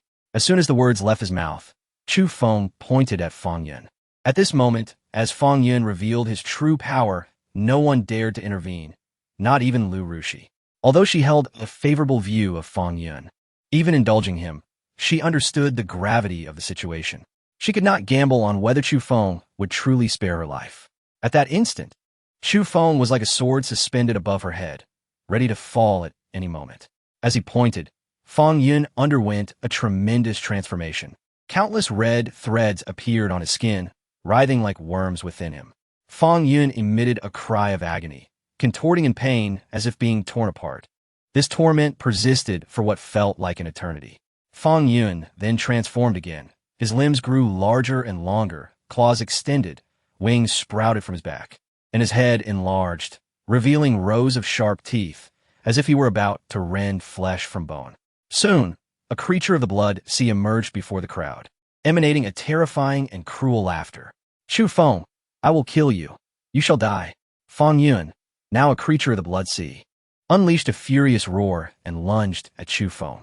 Lu Rushi's face turned ashen, and gasps of horror filled the air. It truly is a creature of the blood sea, a blood monster that feeds on human essence. Kill him. The transformed Fang Yun displayed a combat power that had surged from the late Foundation establishment stage to a level equivalent to that of the transformation realm. Chapter 44. Now everything is up to me indeed. It is time for execution. With a swift motion, Chu Feng unleashed his sword. The burning sky sword cleaved downwards, a single stroke opening the gate to the heavens. The formidable sword intent instantaneously vanquished the blood sea creature Fang Yun. The sword intent flowed, its might undiminished, soaring into the clouds, enveloping the entire Taixuan Dao Sect in an overwhelming aura reminiscent of the apocalypse, pressing heavily upon every heart present. What overwhelming strength! If Chu Feng's earlier display of power in defeating Lu Rushi with a single palm had already left everyone astounded, this sword strike plunged them into despair. Especially for the two divine transformation ancestors, Yi Zishan and Zhao Ping, who sorrowfully realized that under such a sword, their demise was inevitable. Lu Rushi's face turned ashen with fear. Everything was wrong. Her beloved was, in fact, a monster. A blood cave creature, modified by the blood cave, which meant that his cultivation of the evil dragon technique was genuine. The evil dragon technique draws from the yin to supplement the yang. No wonder she had felt weary these past few days, mistakenly attributing it to overindulgence. It seemed she had been siphoned. At the moment Chu Feng struck down Fang Yun, the system chimed in delight. Congratulations, host, for once again defeating the child of fate, blood cave creature Fang Yun. You have earned 5 million luck points, with the following rewards. Reward 1. A growth-type immortal sword, the method to forge the Blood Sea Demon Sword. Reward 2. An immortal-level soul secret method, the Underworld Visualization Method. Reward 3. 2,000 years of magical power. What generous rewards! Fang Yun, it would be splendid if you could be revived once more. An indestructible cockroach, having been killed twice, each time with increasingly bounteous rewards. Naturally, closing the system, Chu Feng surveyed those present and declared, at the pinnacle of divine transformation, I believe I should now be considered the supreme elder of the Taixuan Dao Sect. Indeed, Yi Zishan nodded, astonished that Chu Feng had outpaced them. Chu Feng turned his gaze towards Xiang Yutian. What is the sect master's intent? Shouldn't I receive an explanation? After all, this is the second time. Do you truly believe my lifespan is exhausted? Confusion swept through the crowd. What did this have to do with Xiang Yutian? The latter trembled in fear, hurriedly stating, Supreme Elder, I, Xiang Yutian, have been blind to your greatness and have offended you. I implore you to spare me this once, considering I am, after all, the sect master. I am willing to make amends. Chu Feng replied, Amends? I wish to see what you can offer. I recall that you possess an ancient blood crystal. Do I not? The Blood Sea Demon Sword requires 3 of the most precious refining materials, and the ancient blood crystal is one of them. A premium refining material that Xiang Yutian had acquired by chance, intending to use it to upgrade his own innate treasure. He had obtained it not long ago, and now he could only part with it reluctantly. He promptly produced the ancient blood crystal from his possession. The sight of the ancient blood crystal stirred the hearts of Lu Rushi, Yi Zishan, and Zhao Ping. Were it not for their status, they would have long since approached Xiang Yutian to claim it. Now, it rightfully belonged to Chu Feng. Taking the ancient blood crystal, Chu Feng remarked, I'll let you off this time. Should there be a next, I shall not hesitate to ensure your permanent disappearance. Thank you, Supreme Elder. A cold sweat trickled down Xiang Yutian's forehead. Chu Feng's gaze finally fell upon Lu Rushi. Suddenly, Lu Rushi blushed, her eyes filled with shyness. Chu Feng, I admit my fault this time, having been misled by Fang Yun's sweet words. I understand my error. If you can forgive me, I am confident in my beauty and my expertise in dual cultivation. I could join you in this practice. Disgusted, Chu Feng almost retched at her boldness. How audacious! Look at yourself. You resemble a ghost. Only a creature like Fang Yun would find you appealing.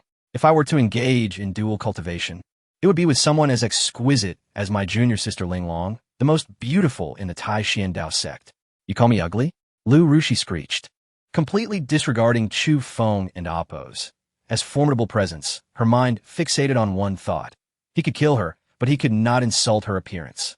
Chu Feng coldly retorted, "Have I spoken incorrectly? You are indeed ugly, and the sight of you is revolting. Depart at once." No sooner had he spoken than he realized his miscalculation. Furious, he declared, "Very well. You wish to cast me into the ice prison? I hereby announce that you, Lu Rushi, are sentenced to the ice prison.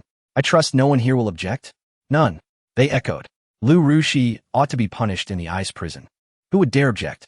Setting aside Lu Rushi's past behavior of tyranny and irrationality, to be deceived by a blood cave creature was unforgivable. If Chu Feng were an ordinary disciple, that might be one thing, but he was not. He was a formidable force.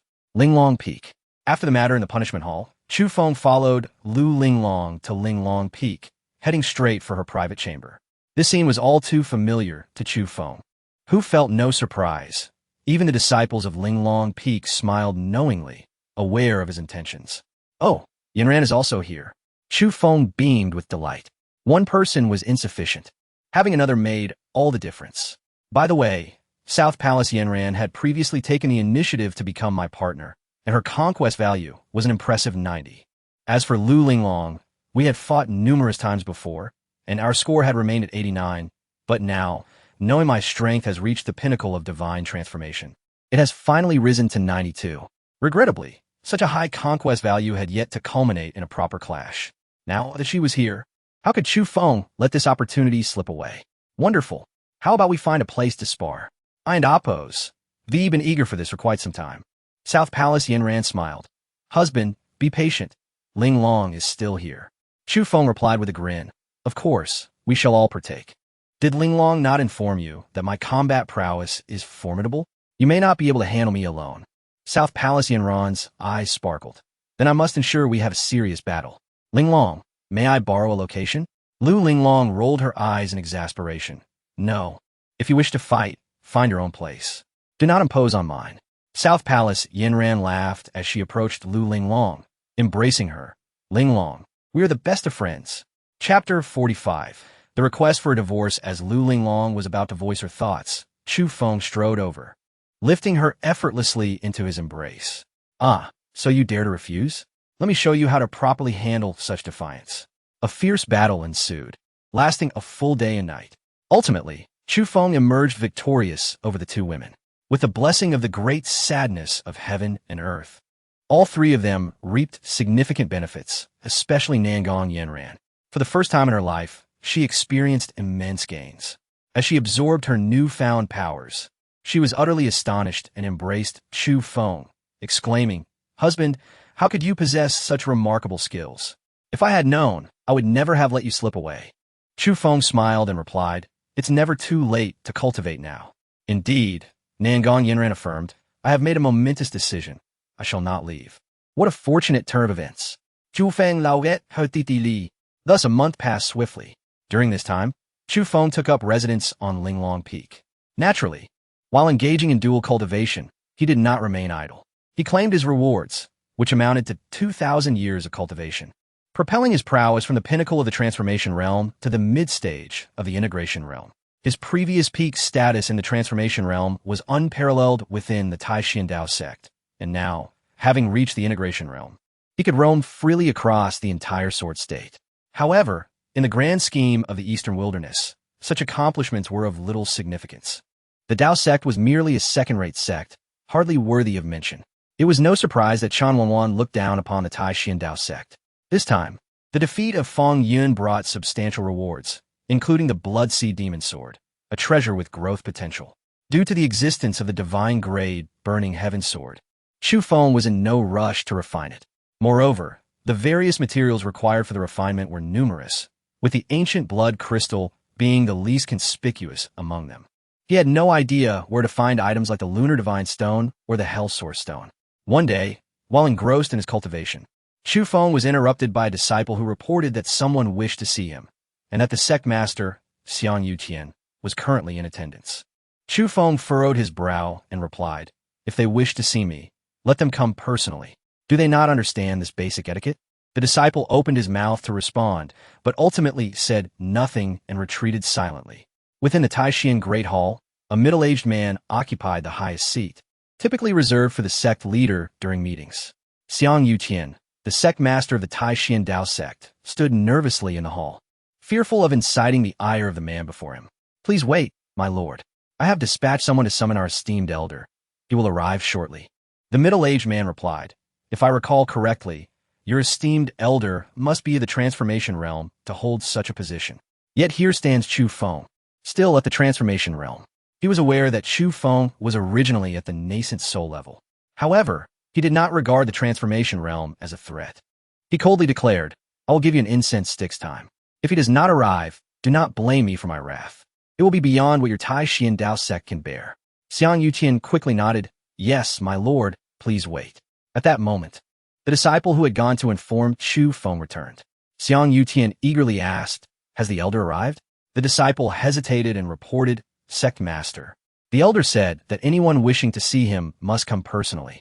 Xiang Yutian grew anxious, stopped with the hesitations. The disciple took a deep breath and said, "Sect master, the elder insists that anyone who wishes to meet him must come to him." Suddenly, an overwhelming aura erupted from the middle-aged man, sweeping through the hall with terrifying force. The disciple who had come to report was sent flying, spitting blood. Xiang Yutian staggered back several steps, his blood surging, nearly causing him to vomit. He felt a bitter sense of dread. Just as he was about to apologize, the middle-aged man stood and proclaimed, "I want to see what qualifications this Chu Feng possesses that warrant my presence. Lead the way." Xiang Yutian had initially feared the man's fury would lead to his own demise, but he was relieved to find the man was seeking trouble with Chu Feng directly.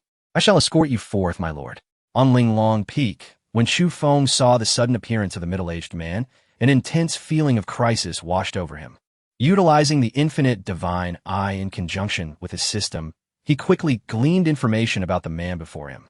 Fu Wantian, mid-stage of the integration realm, a representative of the Jiang family, here to intimidate the host into writing a divorce decree to sever ties with Lin Xiyue, thus allowing her to marry a scion of the Jiang family. What a surprise! He had come to seize his woman. The mid-stage of the integration realm was a presence capable of obliterating the Taixuan Dao Sect. Thankfully, Fang Yun had been resurrected and subsequently slain again, granting him a reward of 2,000 years of cultivation that allowed him to break through to the mid-stage of integration. Otherwise, he might not have been a match. Now, Chu Feng was curious to see what the man intended to do. The middle-aged man coldly stated, "You are Chu Feng." "Indeed, that is I," Chu Feng replied. "You are the one who wishes to see me, representing the imperial Jiang family." Fu Wantian was momentarily taken aback, frowning. "You know me?" "I do not," Chu Feng responded. "You came to demand I write a divorce decree. Walking another's path leaves them with no avenue to tread." Chu Feng's words left Fu Wantian utterly astonished. However, he quickly regained his composure, stating, "Very well, since you are aware, it will be much simpler. Be sensible and comply with my request for the decree." Chu Feng shook his head. "What if I refuse to write it?" With that, a fierce aura erupted from the middle-aged man, filled with murderous intent and fury. His gaze piercing. If Chu Feng dared to refuse, it would mean death, not only for him, but for the entire Taixuan Dao Sect as well. Chu Feng chuckled. "Very well. I wish to see how you plan to annihilate my Taixuan Dao Sect and slay me. The Jiang family of the Eastern Wilderness. Yet you bear the surname Fu. It seems you are merely a dog on the Jiang family's leash. If you wish to take my woman, at the very least, a legitimate scion of the Jiang family must come to speak with me. You are unworthy. You know my name." Fu Wantian frowned. "Has someone from the Jiang family informed you? Regardless of who it was, you still cannot escape death," he declared. As he spoke, Fu Wantian waved his hand, summoning countless fireballs that filled the sky, rushing toward Chu Feng. These were no ordinary flames. They were known as the divine fire of the Haori, one of the 33 divine fires of the myriad realms, controlled by the Jiang family. Fu Wantian had earned great merit for the Jiang family, which had rewarded him with this fire. Chapter 46. The divine fire of the blazing sun, the searing flames consumed all in their path. The reason Fu-Wantian unleashed the divine fire of the blazing sun was to eliminate Chu Feng with a single strike. His intent was straightforward. If Chu Feng wisely submitted and penned a letter of divorce, he might be spared momentarily. Should he stubbornly choose to court death, then so be it. His fate would be sealed with a single word: death. As the fire surged forth, Xiang Yutian stood nearby, his face drained of color. This was the power of a formidable being at the fusion stage. It was overwhelming. Should the flames make contact, he would undoubtedly be reduced to ashes, with no hope of a proper burial. Despite the humiliation Chu Feng had inflicted upon him, Fu-Wantian was ultimately a revered elder of the Taixuan Dao Sect. The death of such a figure within their ranks would deal a grievous blow to their sect, something he could not bear to witness. Worry not at him. After all, Chu Feng had only reached the pinnacle of the transformation stage. Perhaps he could evade this attack. Yet, as the flames descended, Chu Feng exhibited no fear, only disdain. Fu-Wantian, you should not have come. Indeed, your imperial clan, the Jiang family, is immensely powerful, and I, Chu Feng, am not your match. At least not you. If you wish to kill me, you are far from capable. In a late fusion stage, Chu Feng raised his hand and unleashed the dragon-slaying palm. However, this time, instead of a single golden dragon, over 100 surged forth, launching a relentless assault on Fu-Wantian and the divine fire of the blazing sun. Where the golden dragons passed, the divine fire was extinguished, yet their formidable power remained undiminished as they bore down on Fu-Wantian. Seeing his divine fire extinguished, Fu-Wantian and Appo's expression shifted dramatically, and he became increasingly agitated. Before he could react, the golden dragons had already charged toward him. He hastily swung his fists to counter the attack. The divine fire of the blazing sun was one of the 33 great fires of the world, and the fist technique he employed was the Jiang family and Appo's celestial level technique, the three fists of Shinno. Although it consisted of only 3 strikes, its might was formidable. One punch shattered over 10 golden dragons instantly. Chu Feng's eyes brightened at this display. This set of punches was impressive. However, he wondered how it compared to his own dragon-slaying palm. He surmised it was merely adequate, as his technique was an immortal-level masterpiece, cultivated to the pinnacle. With a single palm, he could summon hundreds of golden dragons. After 3 punches, nearly 100 golden dragons collided fiercely with Fu-Wantian, sending him flying like a rag doll. He coughed up a mouthful of blood, wiping the corner of his lips as he glared at Chu Feng. How dare you strike me? Do you know who I am? I am. Without allowing him to finish, Chu Feng swiftly appeared before Fu-Wantian and kicked him, retorting vehemently. What need is there for words? Do I require a reason to end your life? I care not who you are. Even if you are but a subordinate of the Jiang family, should a direct descendant fall into my hands, I will slay them without hesitation. With a resounding thud, his palm struck Fu-Wantian's chest, shattering his heart and ending his life on the spot. Xiang Yutian was left utterly horrified. This was a member of the Eastern Wilderness Imperial clan, and extinguishing their life was as easy as crushing an ant. If the Jiang family were to learn that one of their own had perished within the Taixuan Dao Sect, it would spell utter doom for them. As the sect leader, he would be the first to suffer the consequences. Elder, how could you have killed him? Xiang Yutian stammered.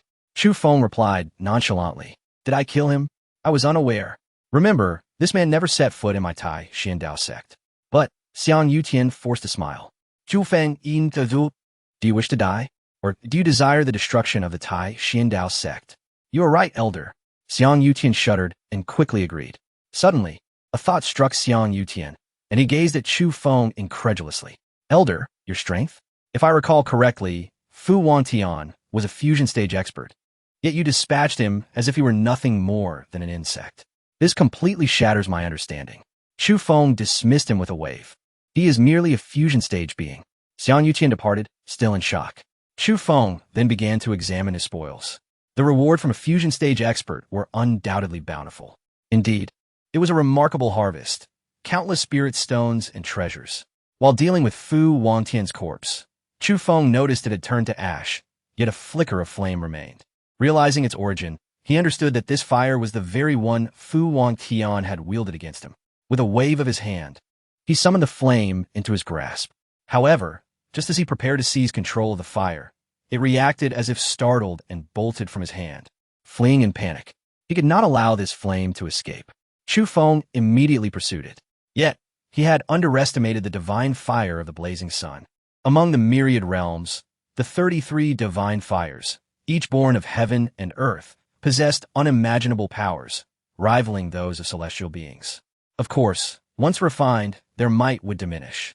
Just as Fu Wangtian had demonstrated, the fire he wielded was only slightly stronger than that of a typical fusion expert. Yet, the benefits of refining such divine flames were not without merit. A practitioner who succeeded in refining them could ascend to immortality, transforming the flames into immortal fire, or even into a celestial being. Nonetheless, who would willingly submit to being refined, controlled, or manipulated? After finally gaining freedom upon their former master's death, they were unlikely to want to be bound again. Now was the time to flee. In an instant, the fire darted beyond the bounds of the Taixuan Dao Sect. Had it been earlier, Chu Feng would have struggled to catch up to the divine fire of the blazing sun. However, having received a reward from the system, he now possessed the technique of the flying rainbow. With newfound speed, he quickly closed the distance. In less than the time it takes for a stick of incense to burn, he caught up to the divine fire of the blazing sun and reclaimed it. The fire still attempted to break free, but this time, Chu Feng was prepared, determined not to let it escape so easily. With his magical energy flowing, he gripped it firmly in his hand. No matter how fiercely the fire struggled, it could not break free. Amidst the tug-of-war, Chu Feng's patience wore thin. He coldly declared, "Divine fire of the blazing sun, I am aware that you possess a spark of consciousness and a degree of intelligence. You now face two choices. Either submit to me and be refined, allowing you to evolve into immortal fire when I ascend, or I shall utterly destroy you. If I, Chu Feng, cannot possess it, then neither shall anyone else." Chapter 47. The Child of Artificial Destiny Indeed. The threat from Chu Feng had frightened the divine fire of the rising sun. Initially, it struggled desperately to escape from Chu Feng's control, but in an instant, it became docile, even displaying a sense of closeness as it rubbed gently against Chu Feng's palm, resembling a small dog eager to please its master. "You have shown wisdom." Chu Feng successfully refined the divine fire of the rising sun, accepting it with a smile. Heavenly fire. Chu Feng had thus profited handsomely. Truly, Fu Wangtian was a harbinger of fortune. Within Fu Wangtian's storage pouch, there were millions of spirit stones and various treasures, all of which were of at least nascent soul grade. There were also quite a few treasures of the integration stage. The flower of the other shore. Chu Feng was quite surprised. The flower of the other shore, a treasure of the tribulation transcendent stage, also known as the holy medicine, is said to grow along the road to the yellow springs, capable of enhancing soul strength. With the soul secret technique he obtained from the underworld visualization method, with the help of the flower of the other shore, he could swiftly enter a minor realm of accomplishment. After collecting his thoughts, Chu Feng realized that he had unknowingly run quite a distance while chasing the divine fire of the rising sun. He found himself in the Qinling Mountains. Chu Feng surveyed his surroundings and quickly confirmed his location. It had been over 200 years since he last visited the Qinling. The Qinling Mountains lay hundreds of thousands of miles from the Taixuan Dao Sect, with towering peaks and treacherous terrain, yet they were also rich in resources. Beyond the Qinling lies Qingzhou, one of the 9 provinces of the eastern wilderness. Qingzhou's strength far surpassed that of Jianzhou. It was precisely due to the Qinling's barrier that Jianzhou remained isolated, disconnected from other powers. Otherwise, how could the Taixuan Dao Sect claim dominance in Jianzhou? If memory serves, the Nangong family, where Yanran resides, seems to be located in the Qinling region. Nangong Yanran had accompanied him for a month and left 3 days ago, as the Nangong family was preparing for their triennial family competition. Perhaps it would be worth a visit. In the next moment, Chu Feng descended upon the city of the Nangong family. As the foremost family in Jianzhou, the Nangong family was a significant power in the region. The family competition was a rare grand event, and nearly all family disciples chose to return home, including countless cultivators eager to witness the grand contest. The family competition was divided into 3 tiers. The first tier for those under 35 years of age, the second tier for those under 100 years, and the third tier, the most critical, for those under 300 years.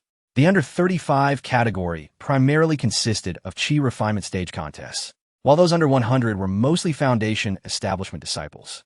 The under 300 category featured competitions among Golden Core stage cultivators. The Nangong family boasted 5 Golden Core stage members.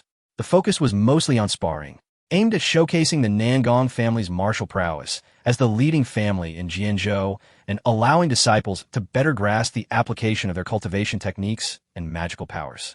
The family competition even attracted attention from many within the 3 Great Dao sections. As Chu Feng surveyed the scene, he recognized several familiar faces. However, the strongest combatant of the Nangong family, Nangong Yanran, was merely in the early stages of the Nascent Soul realm, as most participants were the Golden Core stage. Chu Feng chose not to disturb Nangong Yanran, instead finding a random spot to sit down. The Nangong family would not let a lucrative opportunity slip by during the family competition. Tickets to watch the event were priced at 1,000 spirit stones each, with premium box seats costing tens of thousands. To accommodate the crowd, the Nangong family had constructed a grandstand for 50,000 spectators, reminiscent of a modern football stadium. Upon entering the arena, Chu Feng was genuinely astonished. What we call this esteemed friend? A young man sitting beside him inquired.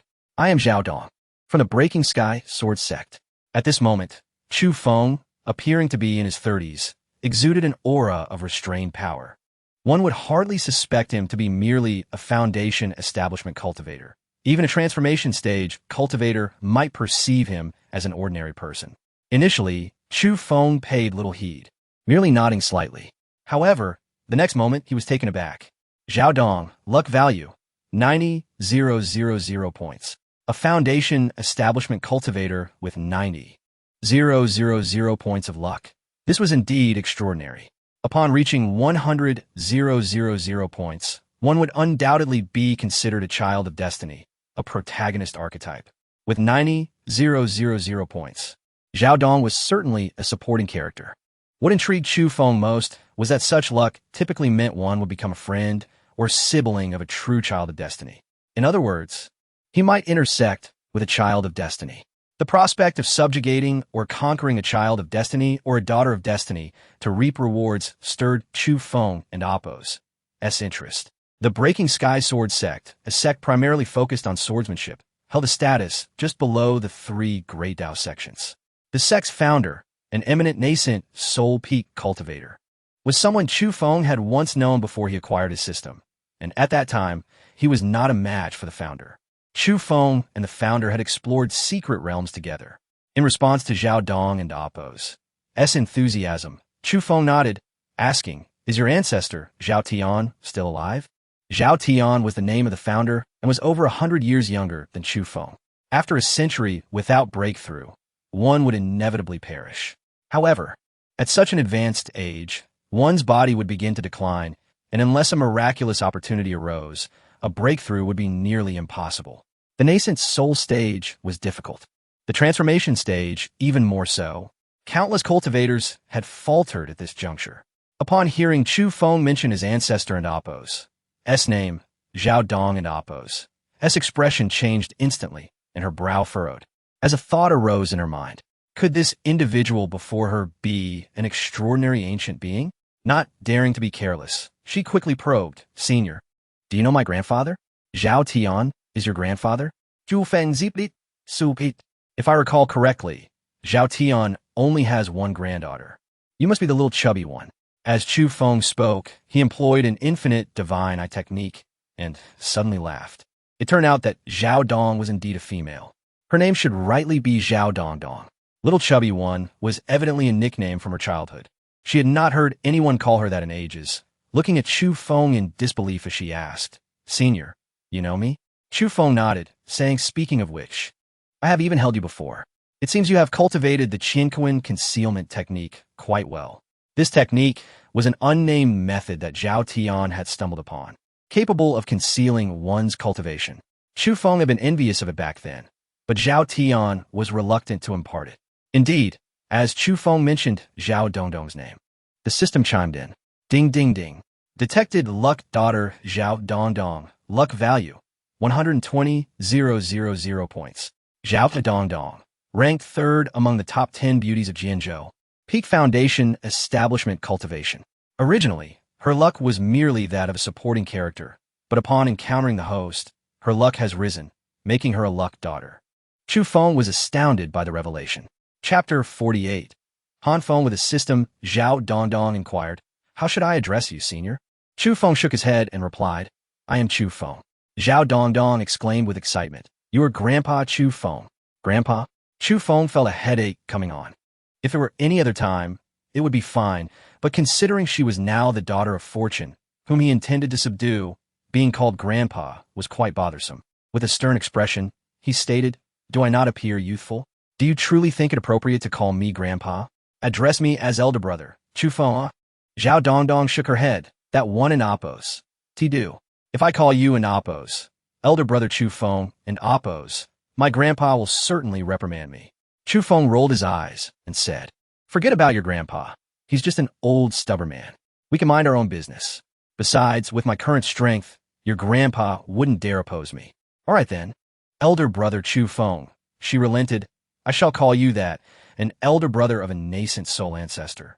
Zhao Dongdong felt a rush of exhilaration. "Elder brother Chu Feng, I did not expect you to participate in this family competition of the Nangong family. The Nangong family is quite formidable, especially Nangong Yanran. She is not only hailed as the most beautiful woman in the eastern wilderness, but also a nascent soul ancestor. One could say the Nangong family owes its current stature entirely to her." Chu Feng smiled and remarked, "Did you not ask me why I am here in the Nangong family?" Indeed, Zhao Dongdong quickly realized. Chu Feng continued, "That is because Nangong Yanran is my woman." Zhao Dongdong and Appo's eyes widened in disbelief. "Elder brother Chu Feng, are you serious? Nangong Yanran is truly your woman?" "Indeed," Chu Feng nodded. "And you, ranked third among the most beautiful women of the eastern wilderness, would you be willing to be my woman?" "Ah." Zhao Dongdong stood up in shock, her face flushed. If she were not seated in the competition arena, she might have turned to flee. She hurriedly shook her head. "Elder brother Chu Feng, I am a man." Chu Feng smiled. "Is that so? I remember that little chubby girl was a girl. After a century apart, you have not transformed from female to male, have you, Zhao Dongdong?" "No." Zhao Dongdong panicked and exclaimed, "Elder brother Chu Feng, the truth is, I already have someone I like." "Who?" Chu Feng's expression darkened instantly. He coldly scoffed, "Daring to compete with me for a woman is courting death." Zhao Dongdong was rendered speechless, utterly taken aback. She had never anticipated that Chu Feng, who appeared to be of similar age to her grandfather, would desire her as his woman and utter such words. Her previous mention of having someone she liked was merely a temporary measure. What should she do now? If the nascent soul ancestor truly sought to possess her, she felt utterly powerless to resist. Just as Zhao Dongdong was in a state of distress, a figure appeared before her, causing her heart to leap with joy. She waved to a man not far away, Han Feng. Han Feng, upon spotting Zhao Dongdong, was momentarily taken aback, then smiled broadly as he approached her. He had long coveted Zhao Dongdong, but she had always been indifferent towards him. Now, she was actually initiating contact. Unbeknownst to anyone, Han Feng was a time traveler from Blue Star and possessed a system known as the Deluxe Pursuit System. Any beauty identified by the system, if successfully pursued, would yield substantial rewards. Zhao Dongdong was one of those beauties. According to the system's classification, beauties were ranked from F to SSS, with higher ranks yielding greater rewards. In Han Feng's system, Zhao Dongdong was an SS-level beauty. In over 30 years of his travels, he had only encountered an A-level beauty, which had allowed him to reach the late stage of foundation establishment. Of course, acquiring rewards from that A-level beauty had granted him a powerful cultivation technique. If he were to win Zhao Dongdong's affection, would he not receive a reward at least at the level of a tribulation transcendent? As he approached, filled with joy, his system underwent another change. Zhao Dongdong, SS-level beauty. What? Double S-level. In that instant, Han Feng felt as if he'd been struck by lightning, excitement flooding his heart, making it difficult to breathe. He understood what this meant. A guaranteed artifact, technique, elixir, or other treasures of the immortal emperor level. He could not let Zhao Dongdong slip away. "Zhao Dongdong, you are mine." As Han Feng joyously advanced, Chu Feng's system also provided a notification. "Beep, beep, beep. A tribulation transcendent is approaching. This individual possesses a system and is a formidable adversary of the host, the child of destiny, Han Feng. Please prepare yourself, host. What does this mean? Chu Feng was momentarily bewildered. Could it be that he had unwittingly assumed the role of the protagonist in a tale of destiny? The child of destiny had appeared in this narrative. Chu Feng was naturally skeptical of the title Tribulation Transcendent. The system only accessed information from millennium in the future. He promptly activated the infinite divine eye to peer into the past. A young man with a broad smile was approaching Han Feng at the late stage of Foundation establishment, age 48. This individual was indeed the child of destiny, which posed a significant challenge. Moreover, his luck value was an astonishing 5 million. While it would be effortless to eliminate a child of fortune, vanquishing a child of destiny was no simple task. To defeat a child of destiny would inevitably invite resistance and a backlash from fate itself, unless he continuously suppressed Han Feng, diminishing his luck from child of destiny to child of fortune. Only then could he be easily eliminated. To reduce a child of destiny's luck to dust required 5 attempts. On the 6th attempt, he could strike down his foe, Zhao Dongdong. Upon seeing Han Feng's beaming smile, stiffened slightly. However, recalling Chu Feng's earlier words, she steeled herself and declared, "Elder brother Chu Feng, he is my fiancé, Han Feng." Fiancé? Han Feng was overjoyed.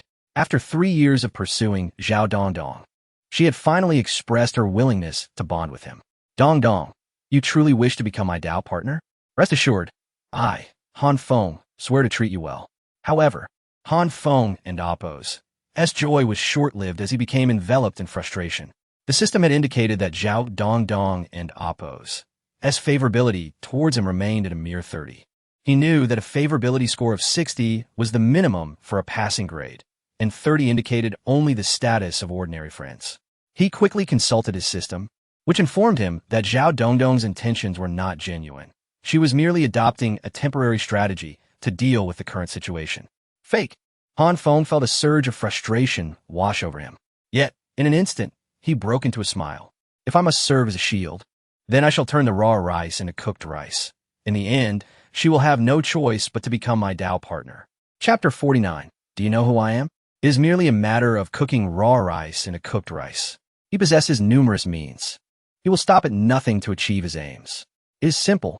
Chu Feng scrutinized Han Feng from head to toe and scoffed. So you're Han Feng. I present you with 2 choices. First, immediately sever ties with Zhao Dongdong and never associate with her again. Second, I will kill you right now, and, consequently, your so-called engagement will cease to exist. Zhao Dongdong was taken aback, exclaiming, "Brother Chu Feng, how can you be like this?" Han Feng's expression shifted drastically. He finally understood why Zhao Dongdong had used him as a shield. She was being pursued by someone. How dare they covet my woman and present me with such choices? His anger ignited instantly. Shaking his head, he replied, "I'm sorry, but I choose neither." Chu Feng chuckled. "Do you know who I am, boy? How dare you speak to me this way? Dongdong, did you fail to inform this lad of my identity?" Han Feng turned to Zhao Dongdong, who immediately filled with regret, saying, "Han Feng, I'm sorry for dragging you into this. Brother Chu Feng is acquainted with my grandfather and hails from the Taixuan Dao Sect. He is a grand elder of the Yuanying immortal venerable. If he truly wishes to act against you, you stand no chance. You should leave now and forget everything I said." Han Feng was astounded, his heart racing as he internally cried out to the system. What is happening? The opponent is a Yuanying immortal venerable. Why didn't TU inform me earlier? What should I do now? Choosing the first option to sever ties meant he would lose Zhao Dongdong forever, yet he was unwilling to accept that. After all, she was an SS grade beauty. If he could win her over, he would gain treasures of the Emperor level, propelling him to great heights. After 30 years of traversing this realm, he had scarcely encountered an S-grade beauty, let alone an SS grade one. Chu Feng coldly declared, "I will give you 3 seconds to decide. If you do not choose, I shall make the choice for you. 1, 2, wait." As Chu Feng was about to count to 3, Han Feng panicked, hastily declaring, "I'll leave, but Han Feng, will definitely return." With that, he fled into the crowd, vanishing from the arena.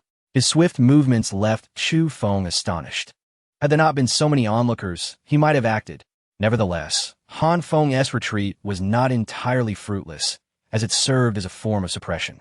The host suppresses the destined child Han Feng, gaining 100 0.000 luck points.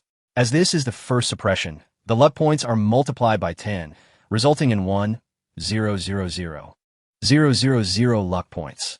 Chu Feng turned to Zhao Dongdong and said, Dongdong, you see now that your fiancé is gone. You might as well come to me. Rest assured, I will treat you well and ensure you do not regret today's decision. After all, this opportunity has presented itself quite fortuitously. Our fates are intertwined by the heavens. Larger than anything else. Zhao Dongdong, in a state of panic, replied, Can you give me some time to think? Of course, Chu Feng responded, his resolve firm. His cultivation level was substantial, and he need not seek permission to pursue a woman. He would simply take what he wanted.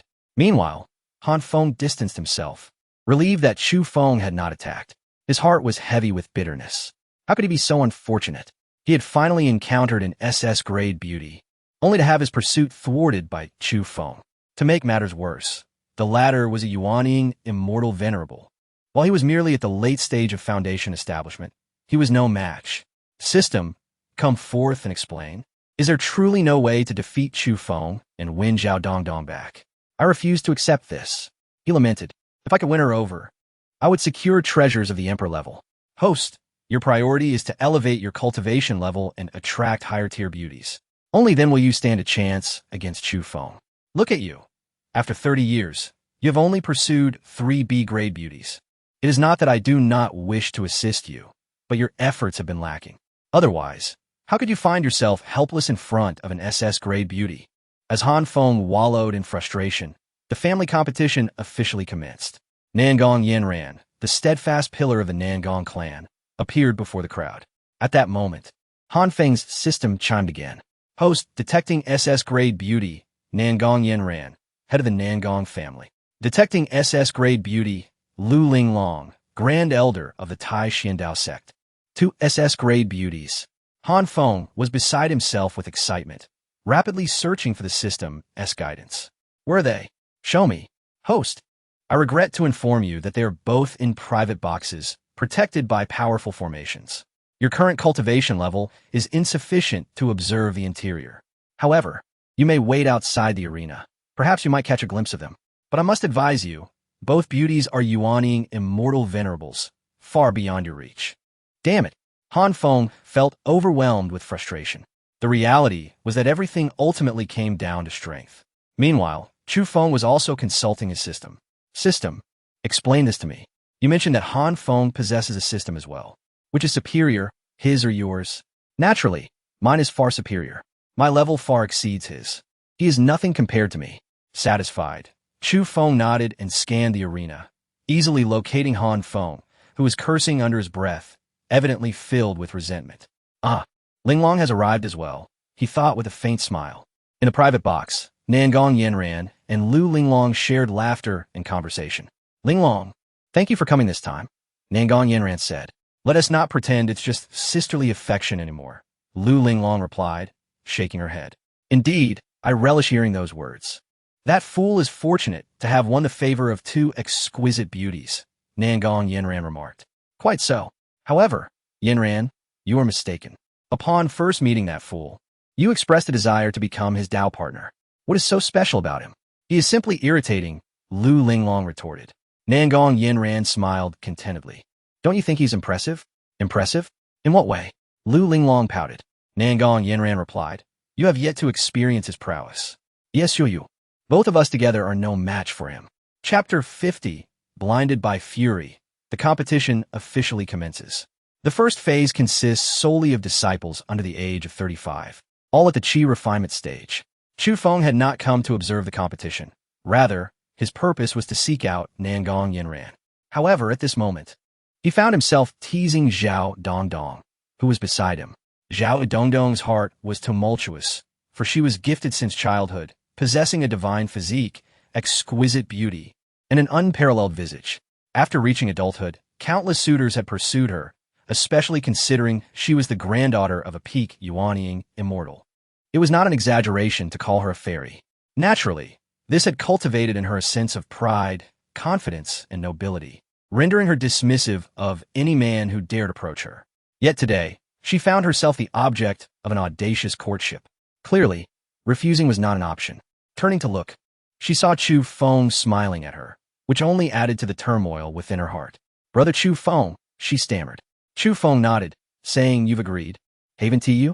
"No, I haven tea. I need to think it over." Zhao Dongdong hastily shook her head. Chu Feng casually replied, "Take your time to consider. Regardless of your conclusion, you are destined to be my Dao partner. That fact is immutable. How can you be so unreasonable?" Zhao Dongdong exclaimed, her frustration mounting. Chu Feng shook his head. "I'm not being unreasonable. Have I not given you ample time to contemplate? Although the outcome will remain the same. If you agree, I shall immediately approach Zhao Tian to propose, and I am certain he will consent." Zhao Dongdong, now irate, turned away and chose to ignore him. As Chu Feng continued to provoke her, in a nearby private room, Nangong Yinran and Lu Linglong had taken notice of him. "It's him. He actually came and is flirting with that young lady," Lu Linglong said, her anger palpable. Nangong Yinran smiled. "What is the matter? Has he not had his fair share of flirtations? Or do we not count as having been charmed by him?" Lu Linglong huffed. "Let us deal with him after the competition concludes. Yinran, let us join forces and drain him dry," Nangong Yinran suggested with a grin. "Yes, let us completely exhaust him," she added. The scene of Chu Feng teasing Zhao Dongdong did not escape the keen eyes of Han Feng, who was watching from a distance, his eyes practically ablaze. If glances could kill, Chu Feng would have perished countless times right then. Of course, such murderous intent did not elude Chu Feng. He had initially intended to teach this brat a lesson. Had it not been for the competition, he would have acted on his impulse to subdue him, gradually diminishing his status from the chosen one to a mere child of fortune, before ultimately eliminating him. Such a task was quite simple. It was akin to harvesting chives, with one crop following another. The rewards for slaying a child of fortune were substantial. Chu Feng could only imagine the bounties that awaited him for vanquishing a chosen one. He had planned to wait until the competition was over to find an opportunity to settle the score. Now, however, Han Feng was glaring at him with that look. What did that mean? Did he seek death without regard for the occasion? Very well, I shall oblige. Chu Feng stood up and strode purposefully towards Han Feng. Han Feng, oblivious to the impending confrontation, soon redirected his attention to another target, a stunning beauty of A-rank caliber. It was worth noting that the highest-ranked beauty he had encountered previously was also an A. This lady, named Xia Ziwei, hailed from a Xinshan Taoist sect and was a core disciple, rumored to be under the tutelage of a late-stage Golden Core elder. With the aid of various humorous anecdotes from his previous life on Blue Star, he succeeded in eliciting laughter from Xia Ziwei, especially as her favorability towards him began to rise. Thus, Han Feng momentarily escaped his frustration over missing Zhao Dongdong in the wake of his encounter with Chu Feng. Just as he was reveling in their exchange, Chu Feng made his entrance, causing Han Feng to tremble with fear. "What do you want?" he stammered. "I have severed ties with Zhao Dongdong. This is the Nangong family-esque competition. You cannot possibly intend to resort to violence here." With a resounding slap, Chu Feng struck Han Feng, who let out a cry of anguish as half his face swelled, a trickle of blood escaping from the corner of his mouth. Glaring at Chu Feng with hatred, he uttered, "Who do you think you are to hit me?" Xia Ziwei stepped forward, shielding Han Feng. "Who are you to assault him?" Chu Feng replied with a smile. "Han Feng, it seems you've once again entangled yourself with another flower. Young lady, I advise you to step aside.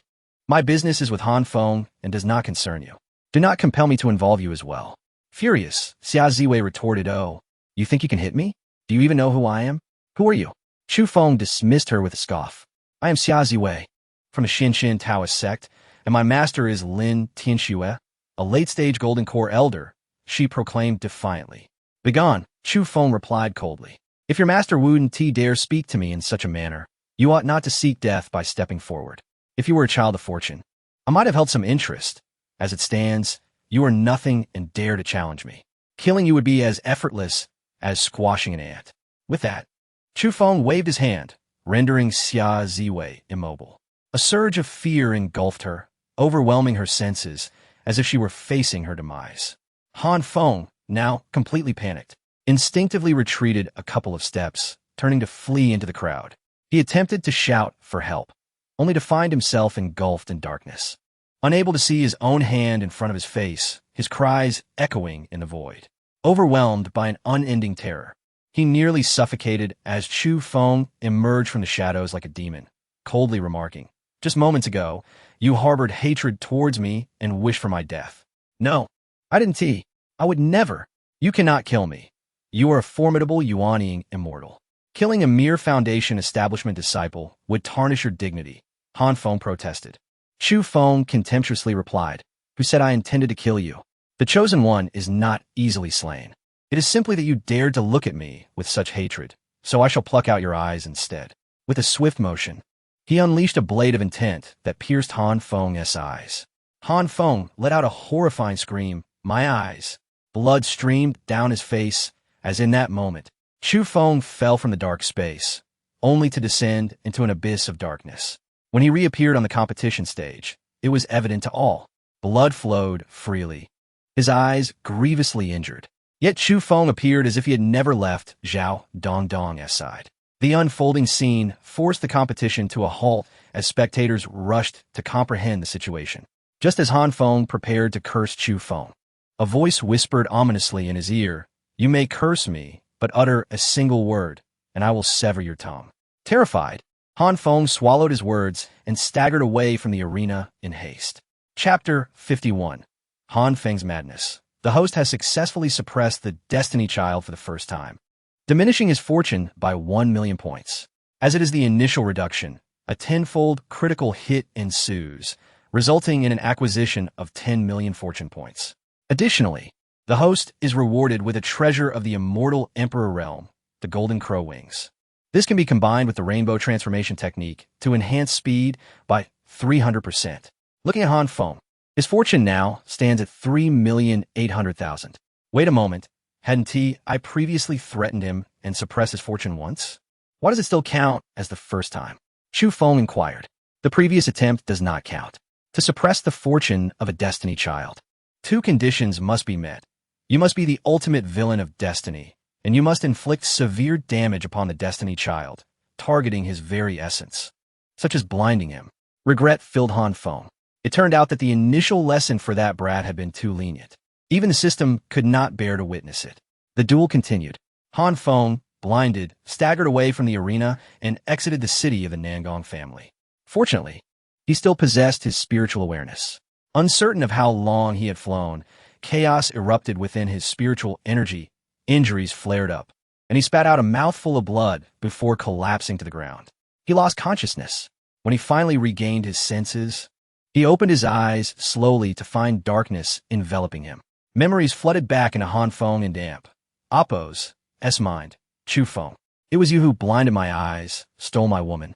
I will not let you go unpunished. Creak. At that moment, the door swung open, and footsteps rang out, followed by a melodious voice. You're awake. Don't move. Your eyes are injured. In this unfamiliar environment, be careful not to hurt yourself. Beep, beep, beep. Just then, Han Feng's system activated. S-ranking beauty detected. Host should pursue her immediately. Han Feng felt a surge of excitement. The first time he had met Zhao Dongdong, she was merely an S-rank beauty. Now, she had elevated to SS rank, enlightening him to the fact that a woman's beauty can indeed ascend in rank. Although he was unaware of what criteria Zhao Dongdong met for her rank to increase, the woman before him, under his spiritual awareness, appeared as an ordinary person, not a cultivator. This implied that one need not be a practitioner to achieve S rank. If she were to embark on the path of cultivation, her rank might further elevate. However, at this moment, the enmity of being blinded, the humiliation, was a vendetta that could not be forgiven, all orchestrated by Chu Feng. He yearned to kill Chu Feng, to dismember him utterly. With the beauty before him, rather than pursuing her step by step, he realized the truth. One must take decisive action. Women, when faced with a show of strength, may gradually grow fond of you after repeated encounters. If one asserts dominance, as long as one takes responsibility afterward, the woman will inevitably be moved. There exists a life of compromise, and there exists a life of helplessness. Han Feng suddenly chuckled, rising abruptly to face the beauty. I am Han Feng, a cultivator, an immortal. The woman, incredulous, responded, You're an immortal? Han Feng paused slightly, then nodded. Indeed, I am an immortal. Now, I wish for you to be my woman. Will you consent? I. Before the woman could respond, Han Feng swept her into his arms and placed her on the bed, intending to act inappropriately. The woman panicked, desperately trying to push him away, exclaiming, immortal, please. I'm already married. I have a husband. I beg you, let me go. Han Feng showed no signs of halting. An S-rank beauty must be secured. The law of the jungle prevailed. He was an immortal. She was immortal. Tearing her garment, Han Feng was on the verge of proceeding to the next step when suddenly, the door burst open. A man wielding a curved blade shouted, "You beast! Let go of my wife!" Interrupted in his endeavor, an overwhelming rage erupted from Han Feng. Though blinded, his cultivation remained intact, and with a wave of his hand, powerful spiritual energy surged forth. The man was sent flying like a scarecrow, crashing violently against the wall and dying instantly. With the man eliminated, there was no further obstruction, and Han Feng lunged toward the woman once more. After a brief encounter, Han Feng was left in despair. His favorability stood at 20, a meager score for having forced intimacy. It had previously reached 50.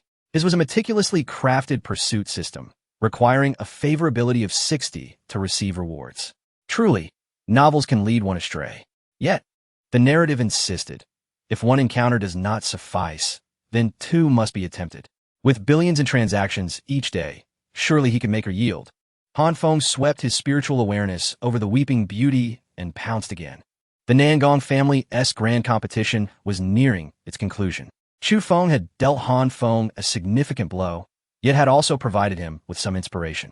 The various anecdotes of his past life on Blue Star could indeed be employed effectively. Zhao Dongdong had never heard such tales, and they proved effective, granting Chu Feng conquest points and fortune rewards, though he had not fully subdued her yet, and thus the rewards remained unclaimed. As the competition concluded, Zhao Dongdong declared, "I must return." Chu Feng nodded. "Very well, you shall return first. In a few days, I will personally visit your Broken Sky Sword sect to propose to your grandfather." "It is settled." "Proposal?" Zhao Dongdong was taken aback, her anxiety palpable. She shook her head, insisting, "No, I have not yet agreed to be with you." Chu Feng asserted, "You have no right to oppose." Zhao Dongdong retorted, "How can you be so domineering?" Regardless, she remained resolute, stating, "I will inform my grandfather and ensure he does not accept your proposal." Chu Feng laughed. "Ask your grandfather if he dares to refuse my proposal. And if he knows I cherish you and wish to become partners in the Tao, do you think he would not personally escort you to my Taixuan Dao Sect?" Having become the supreme elder of Taixuan Dao Sect, suppressing Lu Rushi and even punishing her, such matters were hardly secrets among the higher echelons, including Zhao Tian. In the realm of transformation, Zhao Tian had struggled tirelessly to break through, yet here lay an opportunity before him. How could he not be tempted? How could you not believe? Chu Feng smiled. Zhao Dongdong clenched her teeth. "I refuse to believe." Chu Feng replied, "You will understand once you return. Since you are now considered my woman, I shall not treat you poorly. Take this. It will help you protect yourself." With that, Chu Feng produced a celestial sword. This sword, named Sun Blade, was of a nascent soul level, a past trophy, now deemed beneath him but a treasure to Zhao Dongdong. "Are you truly giving this to me?" she asked in astonishment. Chu Feng nodded. "Why not? You should take it. It is a nascent soul-level celestial sword. Why refuse such a gift?" As he spoke, she seized it eagerly. Chapter 52. The first turn of the 9 transformations of mysterious arts in a resplendent and opulent mansion located in the back mountains of the Nangong family. Chu Feng reclined amidst a bevy of beautiful women, with Nangong Yanran on his left and Lu Linglong on his right. One hand held a goblet of wine, while the other deftly peeled fruit, living a life akin to that of a deity. Not long ago, Chu Feng had decisively dealt with Han Feng and sent Zhao Dongdong away. Subsequently, he took the initiative to approach Nangong Yanran and Lu Linglong. Initially, the two women did not extend him a warm welcome. However, after a fierce confrontation, they were completely subdued. Despite this, their words were laced with jealousy. "My husband, do you think Zhao Dongdong is beautiful? Is there even a need to ask? She ranks 3rd among the top 10 beauties of Jianzhou, second only to the two of you." Chu Feng quickly assured, "Indeed, being 3rd pales in comparison to your beauty. One of you holds the 1st rank, while the other is 2nd. He continued, "I must say, heaven has truly favored me by allowing me to meet both of you. I am determined to hold your hands and grow old together in this lifetime." Lu Linglong playfully shoved fruit into Chu Feng's mouth, asking, "And what about Shen Wanwan? Surely she hasn't slipped your mind?" And Shen Xinxue And now, Zhao Dongdong too. Don't tell me you're not a bit of a flirt? Unjustly accused. Chu Feng protested. This is not about being a flirt. It's about responsibility. I simply do not wish for any of you to feel hurt or disappointed. Hence, I sacrifice my own comfort for the greater good. Would you prefer to part ways with me? Call me fat, and you'll find yourself out of breath. Lu Linglong teased, pinching his waist. Nangong Yinran, unable to contain her laughter, joined in on the playful torment. Ouch! Chu Feng gasped. Why do you women pinch so painfully? It's unreasonable. I may not be made of steel or iron, yet a gentle pinch shouldn't cause such excruciating pain. I must cultivate a body-strengthening technique. If only I could obtain the 9 transformations of mysterious arts, or perhaps the 8-9 mysterious arts. Host, you cannot afford them. Frustrated, Chu Feng retorted. How can you know if you haven't show me the prices? Hurry up, reveal the costs. 8-9 mysterious arts, 500 billion fortune points. 9 transformations of mysterious arts, 550 billion fortune points. Forget it, let us disregard that. Are there any suitable body-strengthening techniques for my current stage? The system is currently searching for suitable techniques. There are 3 options. First, the Yin-Yang Divine Demon Technique, a body-refining technique for immortal emperors. Second, the 9 Heavens Divine Demon Technique, also for immortal emperors. Third, you can purchase the first layer of the 9 transformations of mysterious arts. Is there any doubt? Naturally, I choose the first layer of the 9 transformations of mysterious arts. Price, 12 million fortune points.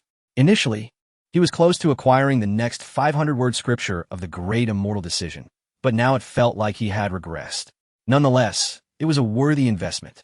For Chu Feng, this was the 9 transformations of mysterious arts. He could hardly fathom the power of the complete technique. Regrettably, while the 9 transformations of mysterious arts could be purchased from the Fortune Mall, it was not a reward from the system and required his own cultivation. Once I successfully cultivate the first transformation of the 9 transformations of mysterious arts, let us see how you'll pinch me then. My husband, are you planning to propose to the Breaking Sky Sword Sect? Nangong Yinran inquired. Chu Feng nodded, of course. One of my greatest virtues is keeping my promises. Keeping promises? More like being lecherous, Lu Linglong retorted angrily. There's not a decent man among them. However, to propose, I need to prepare gifts. Zhao Tian, that old rascal, over 800 years old and at the peak of the Nascent Soul stage, will never advance to the God transformation stage without extraordinary opportunities. If I can fulfill his wishes, not only would he agree to let his granddaughter marry me, but he would also be willing to rise to new heights himself. Since they had some acquaintance, as one of his few friends, it was only right to lend a helping hand.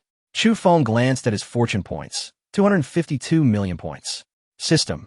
Is there any way to assist someone at the peak of the Nascent Soul stage in advancing to the God transformation stage?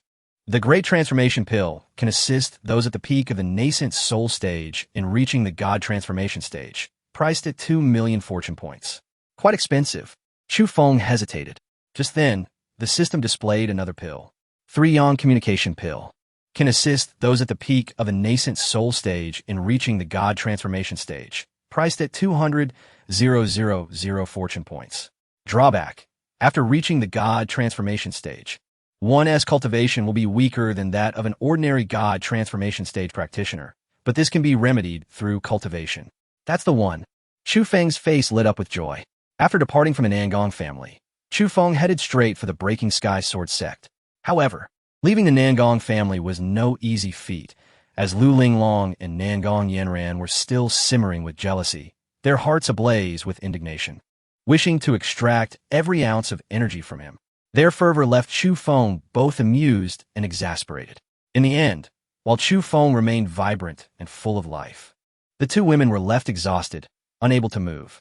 Are you hiding something about the Yin-Yang Great Sorrow technique? Why is it that you always emerge victorious? Even when we work together. Chu Feng shrugged. What can I say? My brother is formidable. Can I be blamed for that? Even if I were to conceal something, I cannot hide the truth about the Yin-Yang Great Sorrow technique. My victories stem from my extraordinary talent. Besides, by bringing Zhao Dongdong back, am I not alleviating your burdens? Get lost. Go as far away as you can. Don't let me see you again. Very well. I shall heed the orders of my 2 ladies and take my leave. With that, Chu Feng swiftly donned his attire and made a hasty exit. leaving Nangong Yanran and Lu Linglong seething with frustration. Had they not been utterly drained, they would have undoubtedly intercepted him. Yanran, what should we do? Lu Linglong asked. Nangong Yanran smiled. What is this? Have you developed feelings for him? I recall someone saying that with him, it was purely physical, no emotions involved. Did I say that? I don't remember, Lu Linglong replied. You must have been the one to say it. At that moment, Chu Feng was pleasantly surprised to discover that Nangong Yanran had a conquest value of 92, while Lu Linglong's was 96. The latter had surpassed the former. With continued effort, he aimed to surpass the 100 mark, at which point the system would grant rewards. Clearly, he was on the right path. As the child of fortune, he would eliminate any obstacles while embracing his romantic pursuits. Although his cultivation at the mid-stage of integration seemed powerful, he knew he was still a bit lacking, especially considering that he might soon face the Jiang family. After all, having eliminated Fu Wantian, Chu Feng was certain that the Jiang family would not remain idle. Chapter 53.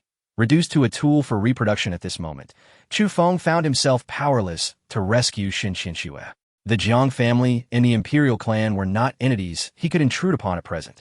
The only solace was that Lin Xiyue had not only remained steadfast in her feelings for him, but her conquest value had continually risen, reaching an astounding 98 points. One could only wonder how much sorrow and despair would be required to attain such a score. According to the system, once the conquest value exceeds 90 points, it signifies unwavering loyalty until death. The Jiang family could only resort to force, but such an approach would merely result in Lin Xiyue's lifeless body. Thus, their only option was to instill disappointment in her or to cause her demise. Fu Wantian, a formidable figure at the late stage of integration, bore one of the 33 divine fires from the myriad realms, the Haori divine fire, suggesting an extraordinary lineage. Chu Feng's intuition had proven correct. Fu Wantian's father was one of the 2 tribulation lords among the Jiang family's guests, which explained how he came to possess the Haori divine fire, now seemingly benefiting Chu Feng. Within the Jiang family, a stone chamber slowly opened. A middle-aged man, appearing to be in his 40s, emerged. His gaze was piercing, and his countenance radiated joy. His name was Fu Yuanshan, the father of Fu Wantian, who had just concluded a decade-long seclusion, during which he had made modest advancements in his cultivation, filling his heart with satisfaction. He was on the brink of breaking through to the mid-tribulation stage. Yet, in the next moment, his divine sense swept across the area, and his brow furrowed as he inquired, "Where's my son, Wantian?" His voice echoed throughout the courtyard. Soon, a servant approached, kneeling before Fu Yuanshan with a sorrowful expression, exclaiming, "My lord, the young master's soul lamp has extinguished." What? Wantian's soul lamp has gone out? The extinguishing of the soul lamp signified death. It was a practice among Jiang family members and their guests to create a soul lamp from a fragment of their soul, allowing them to ascertain the life or death of its owner. The soul lamps were kept in the soul lamp hall, monitored by dedicated personnel. Once a soul lamp extinguished, it indicated the owner's demise, and the Jiang family would be notified immediately. Fu Yuanshan rushed to the soul lamp hall, where he beheld the extinguished lamp that represented Fu Wantian. "My son is dead. Who dares to kill my son?" His furious roar reverberated throughout the courtyard and the entire Jiang family. "Whoever it may be, I will make them pay dearly for my son and Appo's death. You have 1 incense stick's time to inform me of his killer." Time swiftly passed, yet the information received was still unknown. "How is it that I do not even know how my son died? What use are you?" The messenger was promptly reduced to ashes by Fu Yuanshan's wrath. According to the reports, Fu Wantian had encountered Jiang Yin before leaving the Jiang family, yet his whereabouts and activities thereafter remained a mystery. Jiang Yin, the current saintess of the Jiang family, held a status not inferior to Fu Yuanshan's, despite his tribulation lord rank. Thus, he could only seek out Jiang Yin himself, hoping to uncover the truth behind his son's fate. Meanwhile, Lin Xiyue had been reluctantly cultivating during this period. Despite her initial resistance, the Jiang family's resources were too abundant. Even without actively training, her cultivation had swiftly advanced to the 10th level of qi refinement. She was on the verge of solidifying her foundation to break through to the foundation establishment stage. In recent days, several young men had occasionally visited her courtyard, engaging in cordial conversations. Initially, Lin Xiyue found their presence perplexing, but upon Jiang Yan's arrival, the reason became clear. Jiang Yin directly inquired, Lin Xiyue, do you have any favorite Jiang family youths? If you take a liking to one, I will arrange for you to marry him. Lin Xiyue's expression shifted immediately as she shook her head, saying, Sister Yin, I cannot betray my husband. Jiang Yin coldly retorted, Lin Xiyue, as the saying goes, those who recognize the times are the true sages. Do not force my hand. You may not betray Chu Feng, but do you not realize he has long since betrayed you? He indulges in the pleasures of multiple women, not just you. I am aware, Lin Xiyue replied. My husband is a dragon among men, the ancestral figure of the Taixuan Dao Sect. I am but an ordinary girl, content to follow him. Moreover, the Jiang family wishes for me to become a mere tool for reproduction to bear heirs to inherit my beauty. Am I not correct? Jiang Yan's expression changed abruptly. You know this? Who told you? No one informed me. Is it difficult to understand? Lin Xiyue responded. To ensure I bear many children. I suspect my future husband will not be the only one. Sister Yin, are you intending to mold me into a breeding tool? At this juncture, Jiang Yin clearly had no intention of concealing the truth. Since you're already aware, it simplifies matters. You are indeed correct. To ensure your prolificacy, I will arrange for 5 partners to share your bed in rotation until you conceive. Of course, if you comply, the Jiang family will treat you well, ensuring you achieve at least the Nascent Soul stage, and we will extend our care to your family as well. However, if you refuse, your family will perish, and Chu Feng will meet the same fate. Lin Xiyue resolutely declared, if my family or my husband suffers any harm, what you will receive is not me, but a cold corpse. Astounded by my vort. In the system's display concerning Chu Feng, it was evident that a millennium hence, one could become a deity within the Taixuan Dao Sect, ascending to the position of sect leader, rather than being a mere flower among many. Succumbing to threats would only embolden the adversary. The tragic outcome would befall oneself. The more forceful one is, the less likely others would dare to provoke them.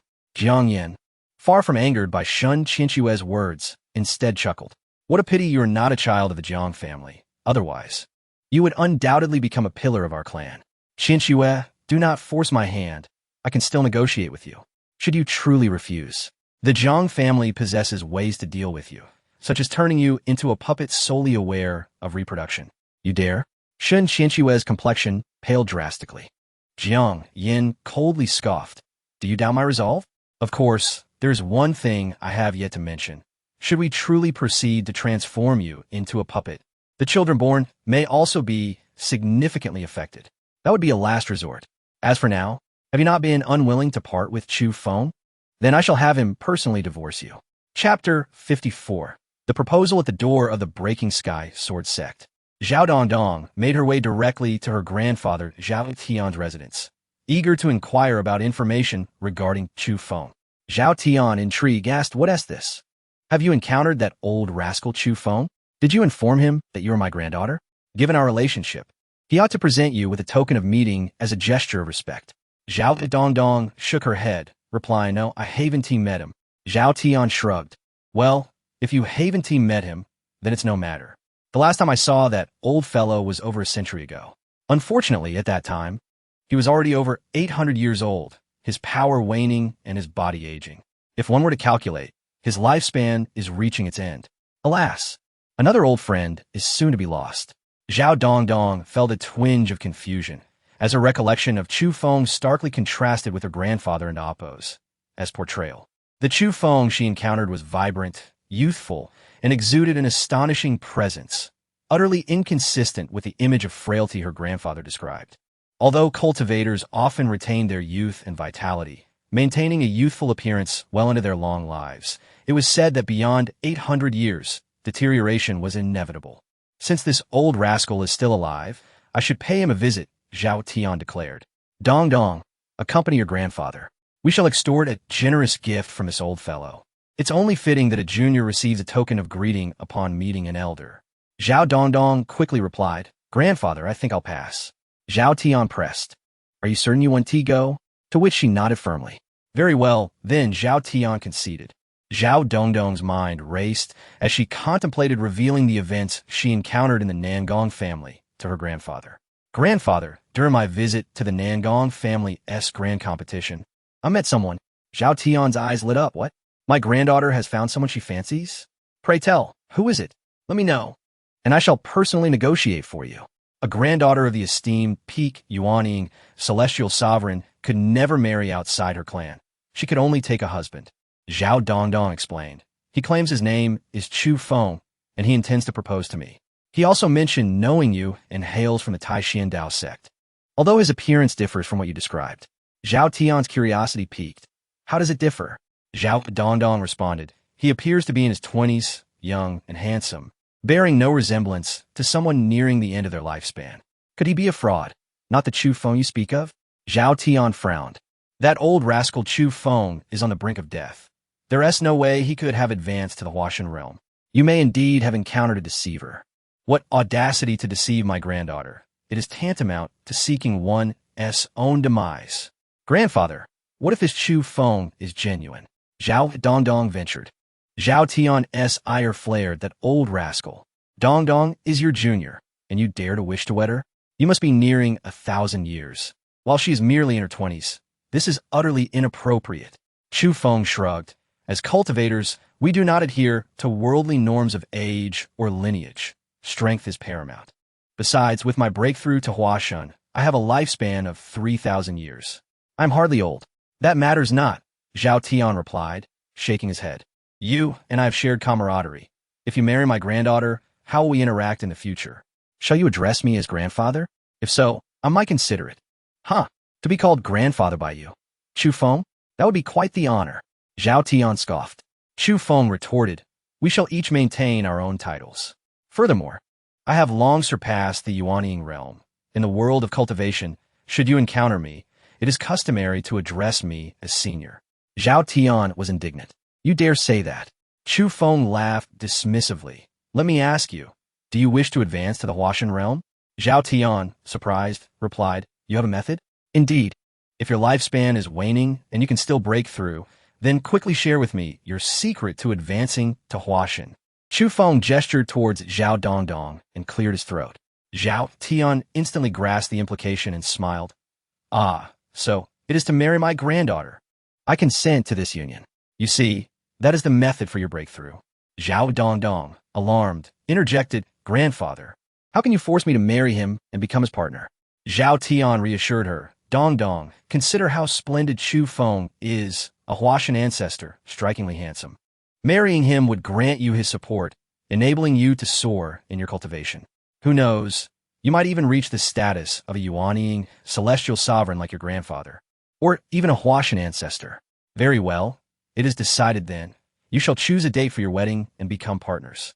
Zhao Dongdong protested. Grandfather, you don't understand. He has several partners. Do you wish for your granddaughter to share him with others?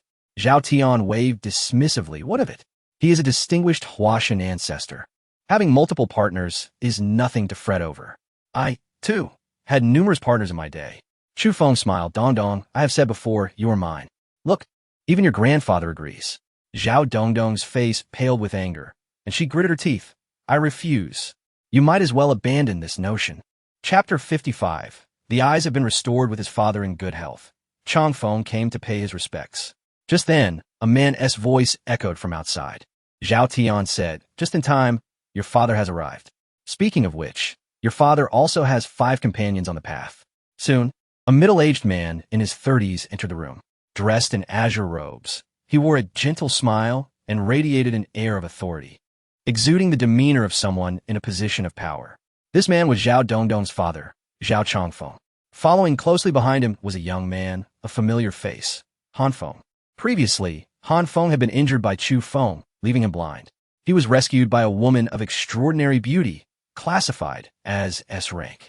In a fit of madness, he forcibly claimed her and killed her husband, employing brutal methods. Consumed by hatred, the woman was subsequently imprisoned and tortured daily until she could endure no more and took her own life.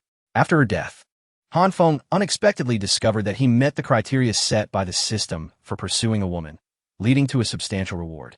The system granted him 3 significant gifts. The first was a pair of plum blossom eyes, a divine sight, though not as formidable as Chu Feng's infinite divine eyes, yet still belonging to the realm of celestial beings.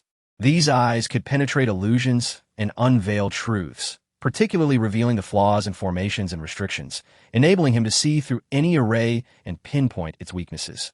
The second reward was a comprehensive guide to the heavenly monarch-level array path, which, when combined with his plum blossom eyes, would ensure his future mastery of this discipline.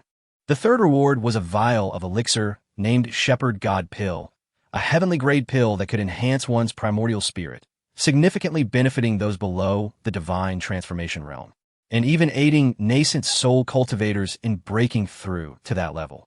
This sparked a thought in him, leading him to consider Zhao Dongdong. If an S-rank beauty could yield such remarkable rewards, what would be the outcome of capturing an SS-rank beauty? He, Chu Feng, was a dominant figure, a nascent soul immortal. Yet he could preemptively approach her, win over her family, and perhaps even her grandfather, the esteemed ancestor of the Taixuan Dao Sect, who stood at the peak of the nascent soul realm. If he presented the Shepherd God Pill as a marriage proposal, success seemed plausible. With this in mind, he hastened to the Taixuan Dao Sect, where he swiftly garnered Zhao Chongfeng's favor, thereby securing an introduction to Zhao Tian. He believed that once he obtained Zhao Tian's consent, even if Zhao Dongdong were reluctant, she would have no choice but to marry him. In that event, the rewards for winning over an SS-rank beauty would be easily within his grasp, and he would gain a powerful ally. However, upon meeting Zhao Tian, he was taken aback to find Chu Feng present as well. Before he could greet anyone, his face turned pale with fright, and he instinctively took a few steps back. Zhao Chongfeng remained oblivious to the tension, enthusiastically grasping Han Feng's hand, saying, "Dongdong is here too. How fortuitous. Let me introduce you to your prospective husband.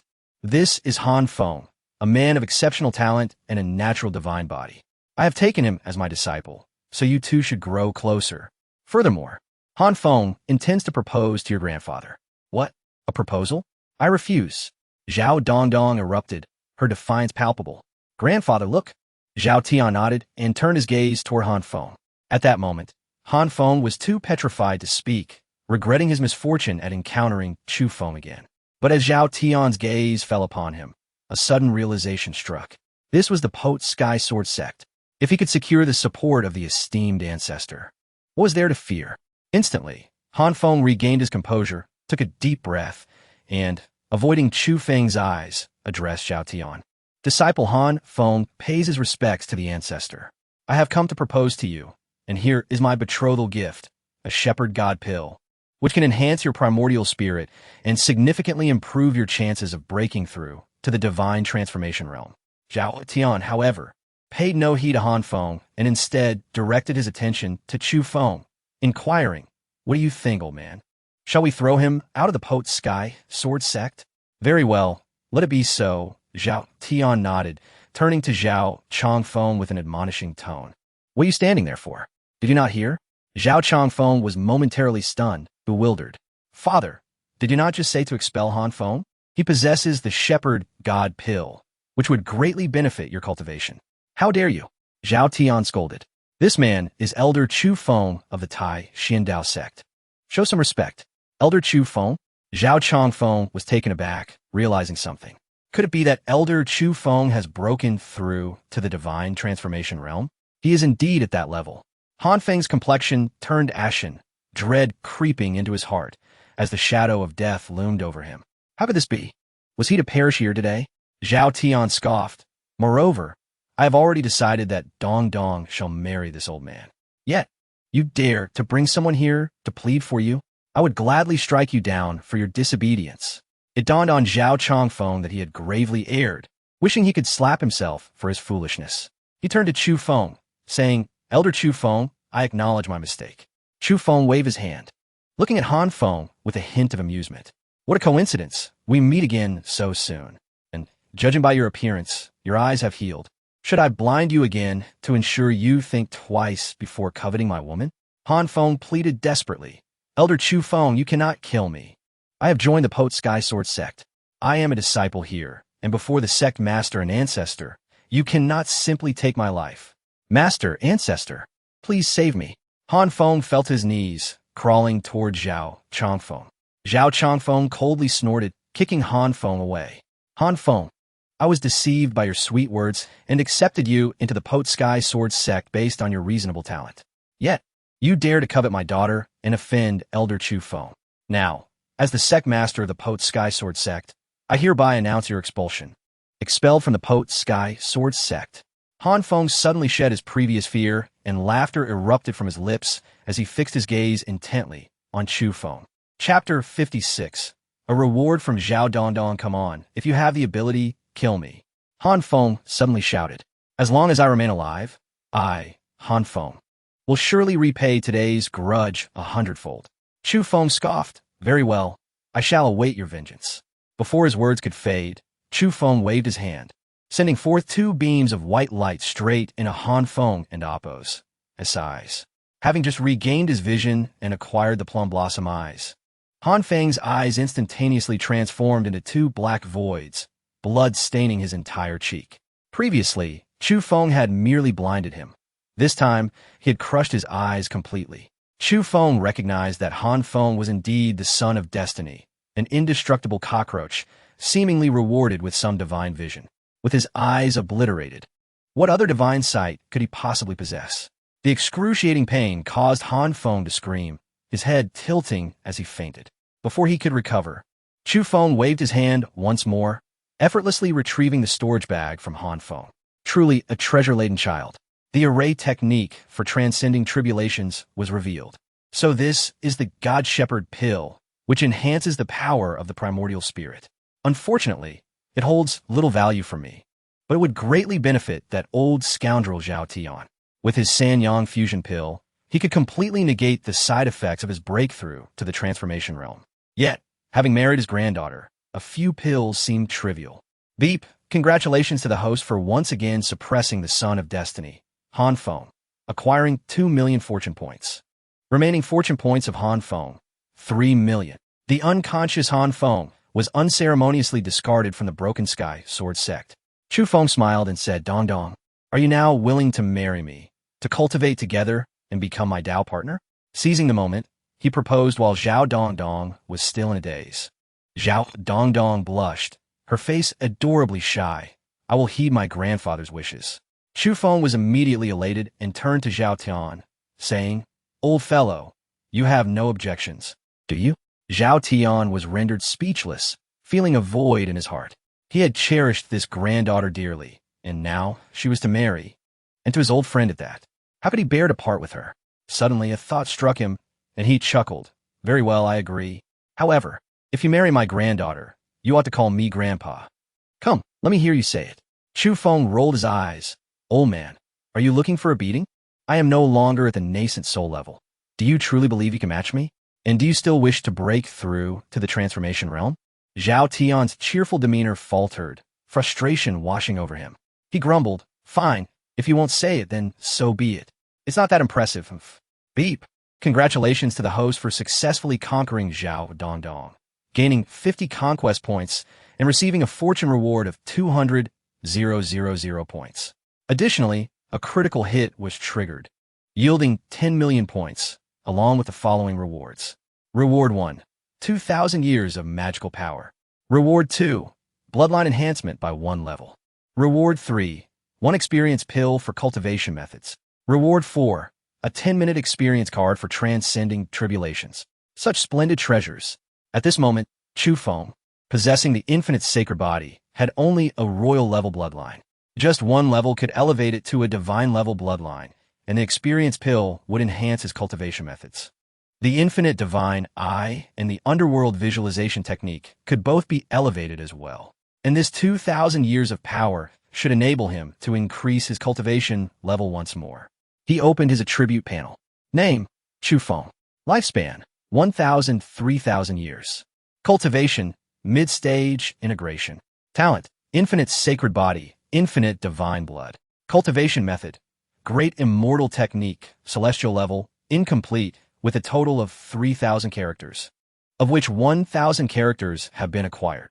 Divine techniques, dragon suppression palm, 1 sword opens the heavenly gate, underworld visualization technique, infinite divine eye, and more.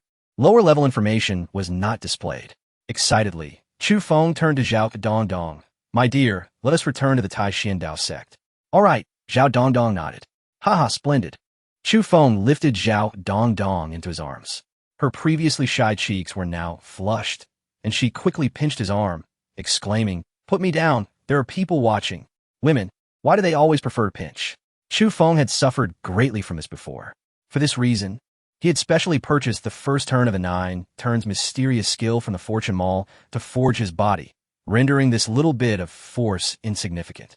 However, Chu Feng still pretended to wince in pain, promptly sealing Zhao Dongdong's mouth as he glanced at Zhao Tian and Zhao Chongfeng, saying, "Is there someone here? Who is it? I can't see anyone." The two immediately understood and turned away, with Zhao Tian yawning and saying, "Ah, I must have dozed off. I need to take a nap." With that, he vanished in an instant. Zhao Chongfeng looked around and spotted the unconscious Han Feng on the ground. His eyes brightened with anger as he exclaimed, "What trash is this? Lying around and ruining the aesthetics. I must deal with him." He grabbed one of Han Feng's feet and swiftly dragged him away. Chu Feng smiled. "My dear, is there anyone else here?" Zhao Dongdong retorted fiercely, "You are being dishonest. How could they, my own grandfather and father, sell me out? What kind of grandfather and father do I have?" Chu Feng chuckled. "You're absolutely right. Perhaps we should disown this grandfather and father." Although Zhao Tian had left, his spiritual sense lingered.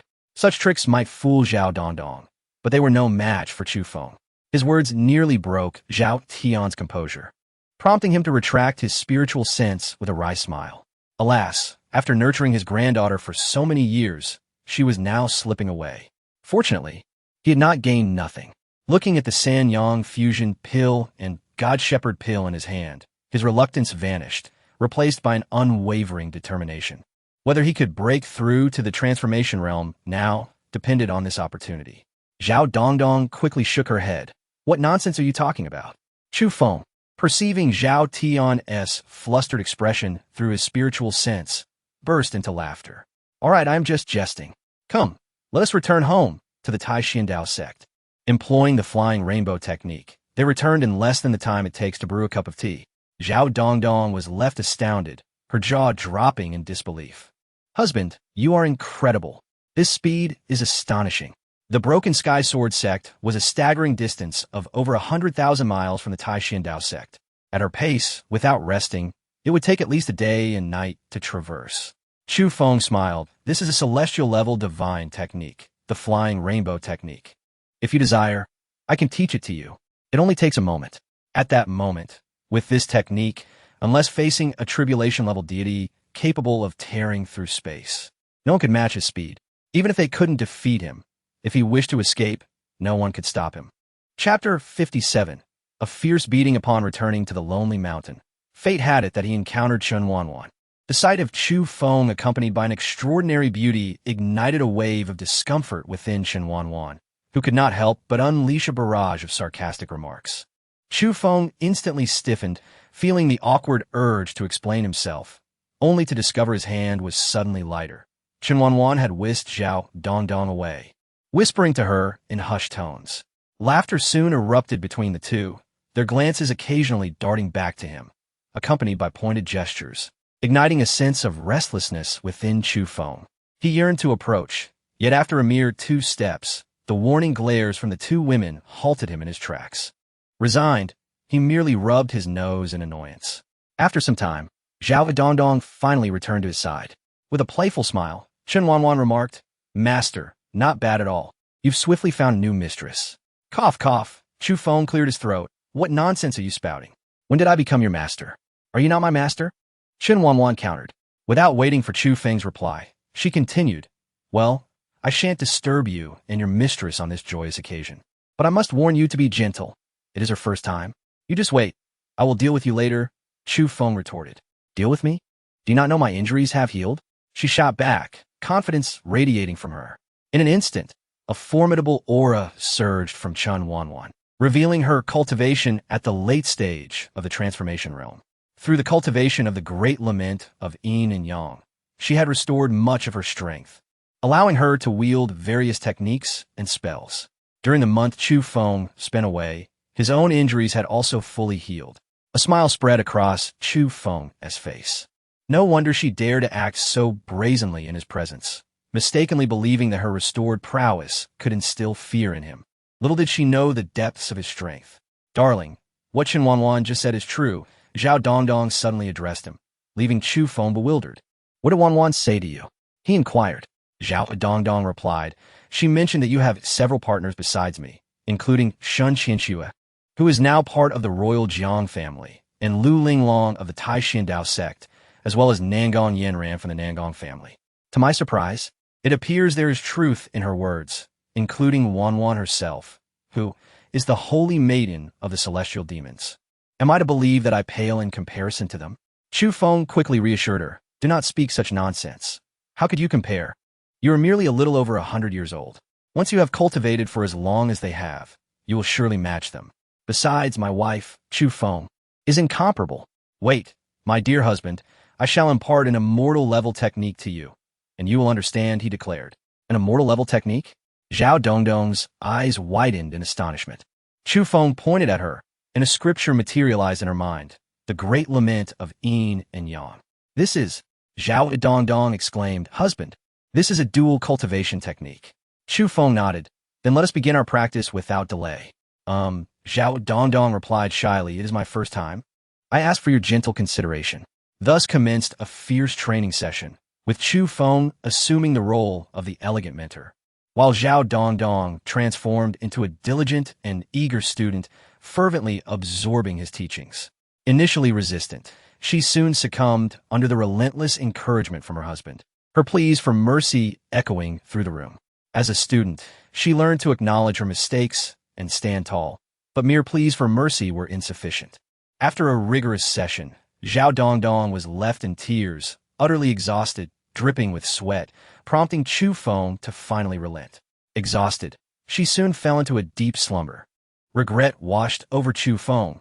He should have been gentler. He infused her with a gentle stream of energy, aiding her recovery. Zhao Dongdong had already reached the pinnacle of the foundation establishment stage, yet the path to the golden core realm remained long. However, this training session had positioned her to take that crucial step.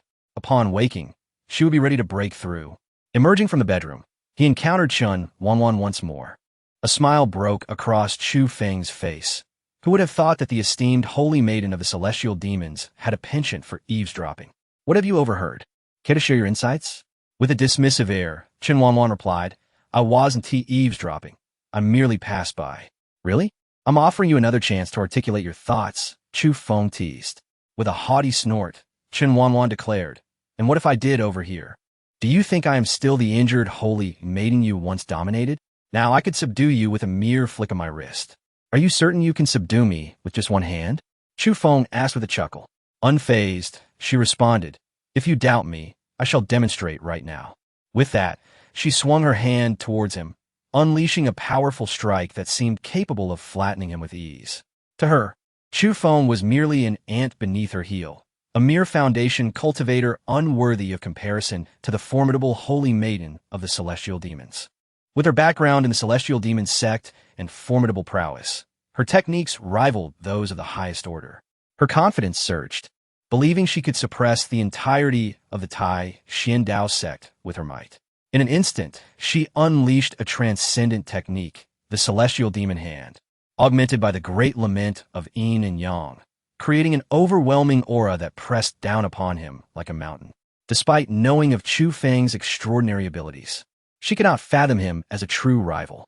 "Foolish man," she thought, "having forcibly claimed me several times, you remain oblivious to my true strength." Yet Chu Feng, fully aware of her thoughts, merely laughed in response to her onslaught. "Do you think I am merely a sickly cat? Wanwan, do you understand why I can claim you? Because I am forever your husband." With that, he unleashed a golden dragon from his hand. The dragon's suppression palm had become second nature to him, and the power emanating from the golden dragon was beyond Chen Wanwan's capacity to resist. Chapter 58. The Pinnacle of Fusion. How can your strength be so formidable? A single strike, and a golden dragon emerged. Chen Wanjuan's smile faded instantly as her attack collapsed, the celestial demonic aura shattering, while the golden dragon unleashed by Chu Feng lunged at her with ferocity. Just as she contemplated evasion, a figure materialized beside her, seizing her in a tight embrace. "Ah, Chen Wanjun gasped in shock. Now you know who is truly dominating whom, Chu Feng remarked with a grin. Incredulously, Chen Wanjun responded. How could you possibly be my opponent? With unwavering confidence, Chu Feng replied. Why is it impossible? Do you truly believe I am merely in the transformation realm? Chen Wanjun scoffed. If not the transformation realm, then it must be the fusion realm. Chu Feng smiled. Congratulations, you guessed correctly. I am indeed in the fusion realm. So, you must accept your fate. Did you not say I had forcibly taken you before? Well, I shall do so again. How dare you lay hands on me and demand that I massage your feet? You deserve to be taught a lesson. Bold enchantress, take this. Under Chu Feng's rigorous tutelage, Chen Wanjun ultimately succumbed. He wielded his staff with vigor, causing her to wail in despair. Eventually, after a thorough lesson, he relented. Feeling invigorated, he gazed upon the unconscious Chen Wanjun and bestowed a gentle kiss on her forehead before departing. Upon entering the training room, he began to assess his recent gains.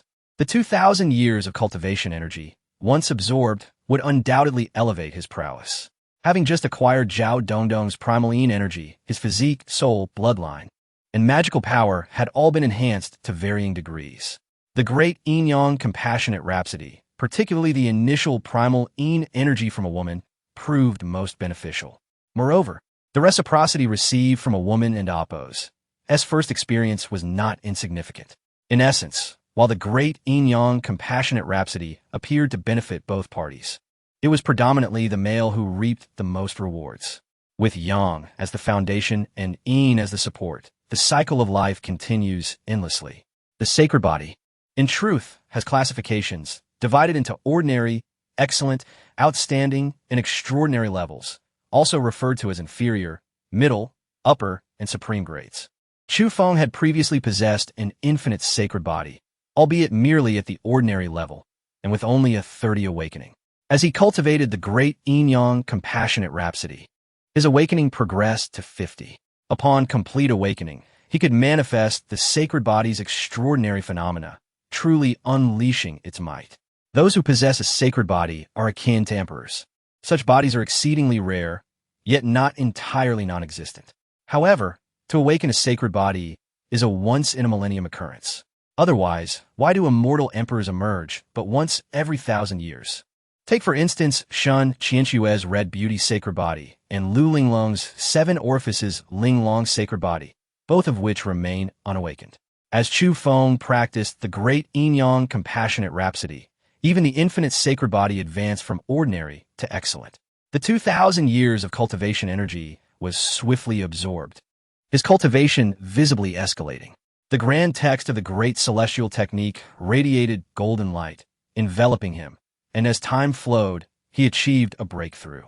In the later stages of fusion, he continued until reaching the pinnacle. Only then did he completely absorb the 2,000 years of energy. A powerful force surged forth. Though he had yet to engage in a true duel with a great ascendant, he felt confident that he could contend with the average great ascendant. Of course, his cultivation still retained potential for further enhancement. Let's not forget the first turn of the 9 revolutions profound art. This technique ranks among the top 10 across myriad realms, capable of sanctifying the body.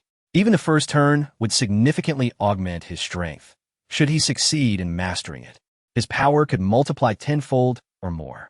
Yet, those who fell before Chu Feng were not solely in need of the 9 revolutions profound art's first turn. They also required a contemplative approach. One focuses on enhancing the soul, while the other emphasizes the body. His encounter with the spirit Yunyao enlightened him to the advantages of a robust soul. Had Yunyao not been a benevolent spirit, he might have faced soul consumption, leaving him eternally lost. However, the thought of Shen Qianxue's plight caused Chu Feng to hesitate. Ultimately, after much deliberation, he opted to utilize an experience pill to advance his cultivation of the first turn of the 9 revolutions profound art. Examining the fortune mall, he noted the experience pill was priced at 100 million fortune points.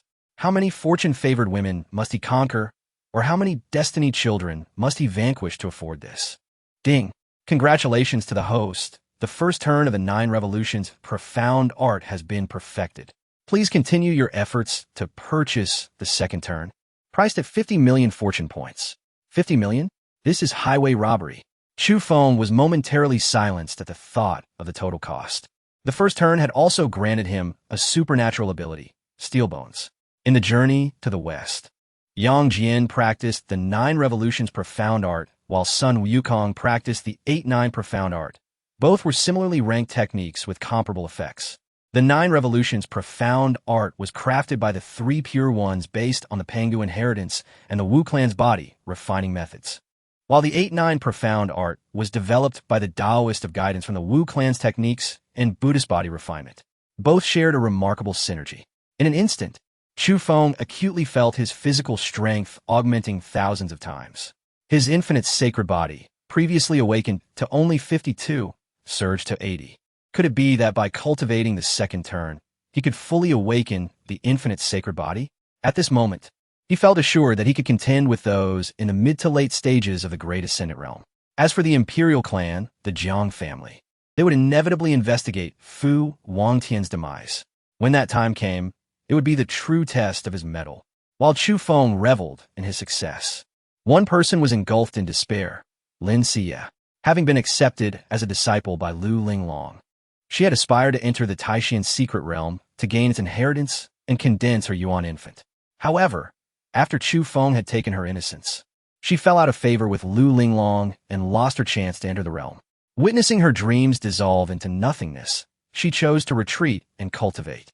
3 days ago, she emerged only to hear news that shattered her spirit.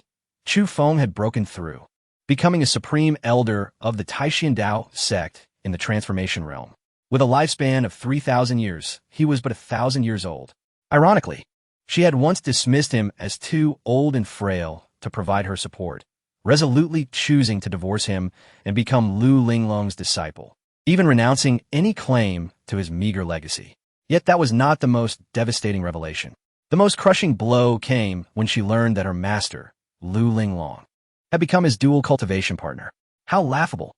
The man she had cast aside as insignificant had been taken by her own master.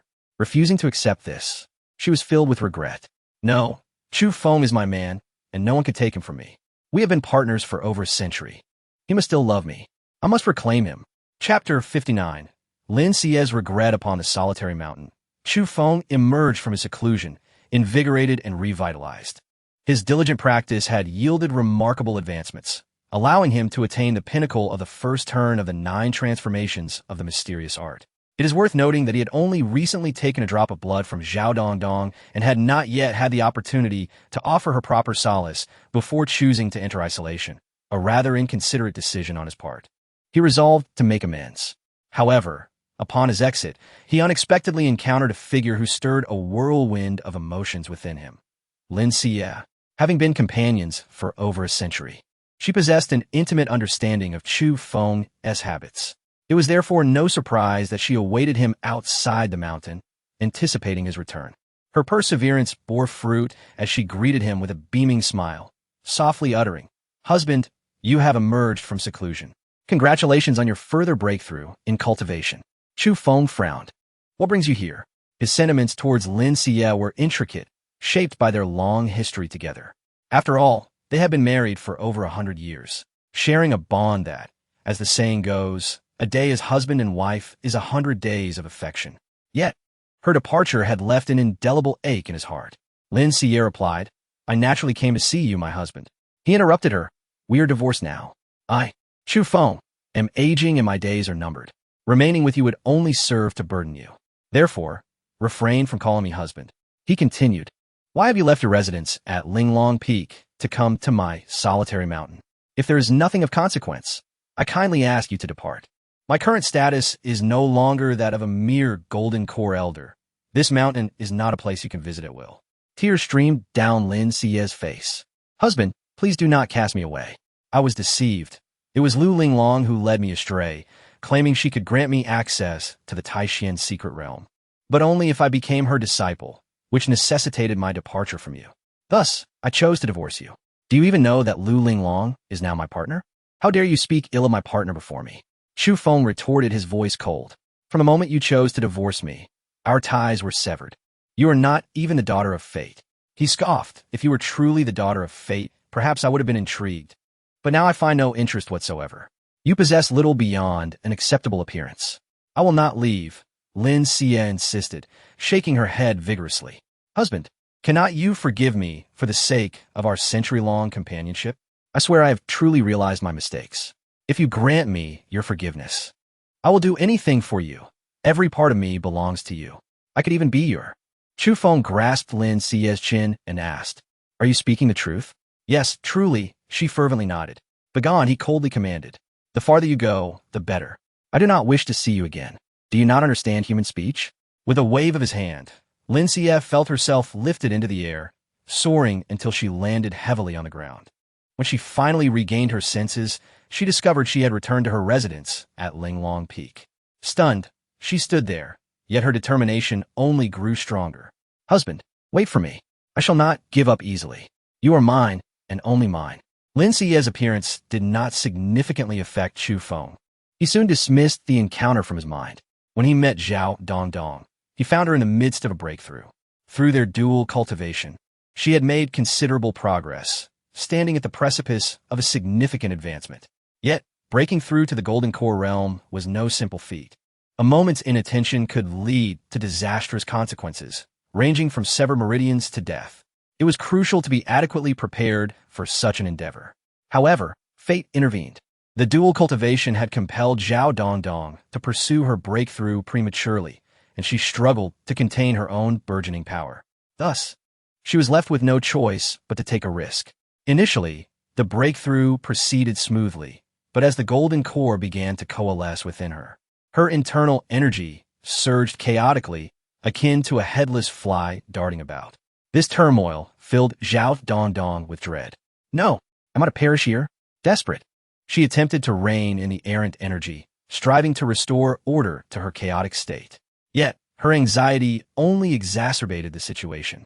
Husband, please save me. At that moment, she was engulfed in regret. It was all due to her impatience. What was she to do now? Just as despair threatened to overwhelm her, a voice filled with reproach and concern echoed in her ears. Foolish girl, do you dare to recklessly break through in my absence?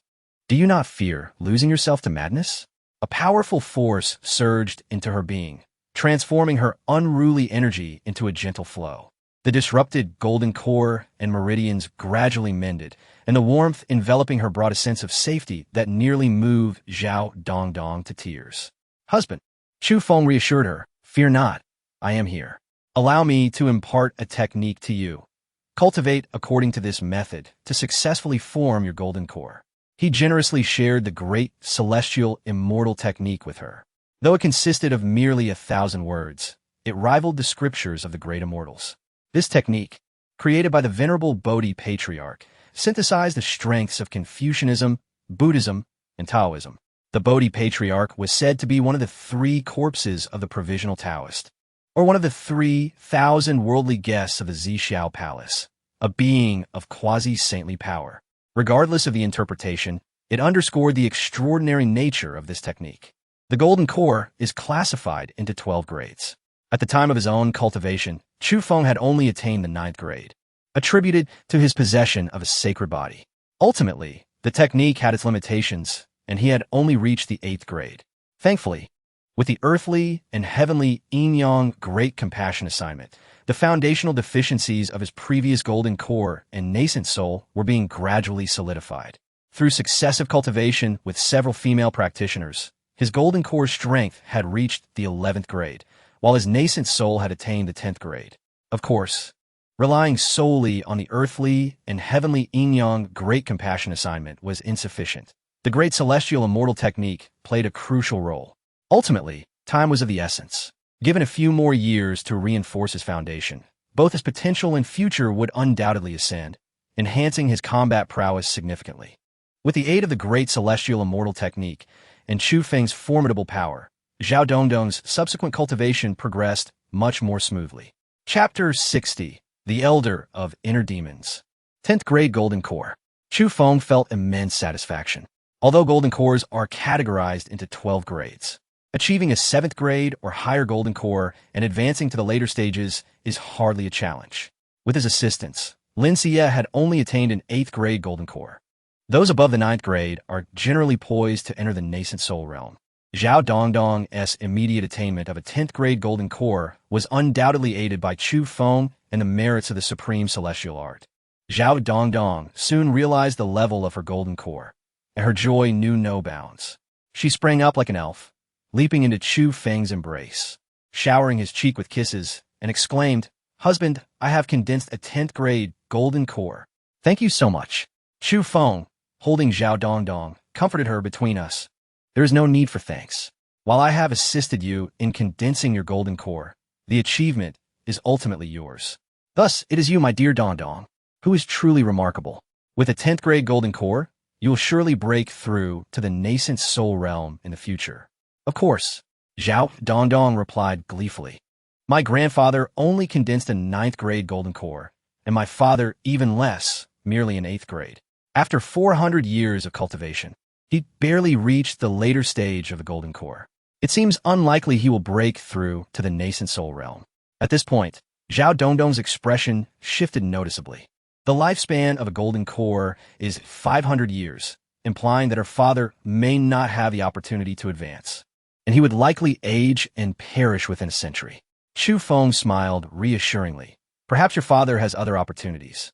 Breaking through to the Nascent Soul realm could help Zhao Tian achieve the transformation stage, a trivial matter that could be addressed in due time."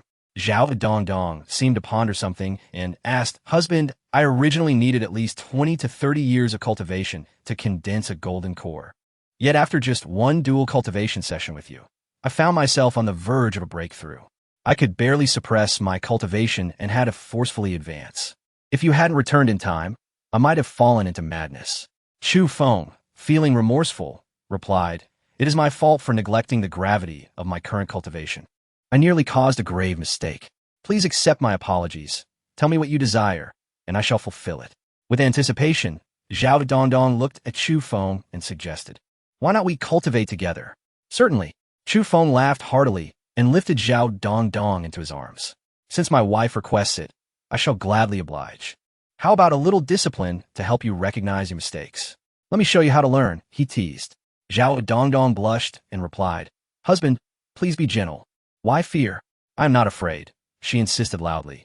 "It's just that you are too formidable." Chu Feng smiled. "Knowing I am formidable, and yet you dare to provoke me?" With that, he strode into the bedroom. Soon, the two engaged in a spirited battle. Having experienced this before, Chu Feng's movements were significantly more pronounced. Initially, Zhao Dongdong attempted to retort, but soon only pleas for mercy remained. The tempest of their encounter lasted the entire night, leaving traces of their fervor scattered about. Deep within the Qinling Mountains, where the borders of Jianzhou and Qingzhou converge, lies the most perilous region of Jianzhou. Here walked an elderly man and a young boy. Upon closer inspection, one would discover that both were blind. Their darkened eyes indicated they were not born blind, but had been rendered so by others. Though the thicket was dense with thorns, they caused no harm, as if an invisible hand gently parted them. The myriad of venomous creatures and ferocious beasts skittered away like mice fleeing from a cat. If Chu Feng were present, he would undoubtedly recognize one of the blind men, Han Feng. After Chu Feng had blinded him and stripped him of his fortune, he had cast Han Feng into the abyssal gorge outside the Breaking Sky Sword sect. Yet, this was merely the second time. He remained the son of destiny and was quickly rescued by another blind man, none other than the Elder of Inner Demons, the strongest figure among the loose cultivators in Jianzhou, possessing the power of the combined body stage. Both of them were blind, and the Elder of Inner Demons had also lost his sight, but rather than succumb to despair, he forged a unique path of the mind. Using his inner vision to perceive the world around him and wielding his mental power to manipulate the hearts of others, a truly formidable ability. A saying echoed throughout the cultivation realm of Jianzhou, "Better to offend the king of hell than to provoke the elder of inner demons." For while one might understand their demise at the hands of the former, the latter could ensnare one without a trace, rendering them a mere puppet. One day, the Elder of Inner Demons happened upon the abyssal gorge and stumbled upon Han Feng, who lay blinded and helpless. Feeling a sense of kinship, he took Han Feng as his disciple. It must be noted, such is the fate of the Son of Destiny. Uncertain of how long they traveled, they finally reached a precipice. The Elder of Inner Demons declared, "We have arrived. From this day forth, You shall reside here and cultivate my path of the mind. As for your vengeance, once you master this art, you need not worry about it. The Taixuan Dao Sect is indeed one of the three most powerful forces in Jianzhou, yet in the eyes of the Elder of Inner Demons, it is hardly worth consideration. Regarding your eyes, once you develop your inner vision, you will realize they are of little consequence. Han Feng bowed respectfully. Thank you, Master, for your guidance. Though he voiced his gratitude, Han Feng's thoughts were quite different. He was well aware of the Elder of Inner Demons' reputation as a formidable figure in the combined body stage, whose path of the mind resounded throughout Jianzhou and beyond. Now that he was blind, the path of the mind could compensate for this deficiency. Once he inherits this legacy, he has no intention of remaining in the depths of the Qinling Mountains forever.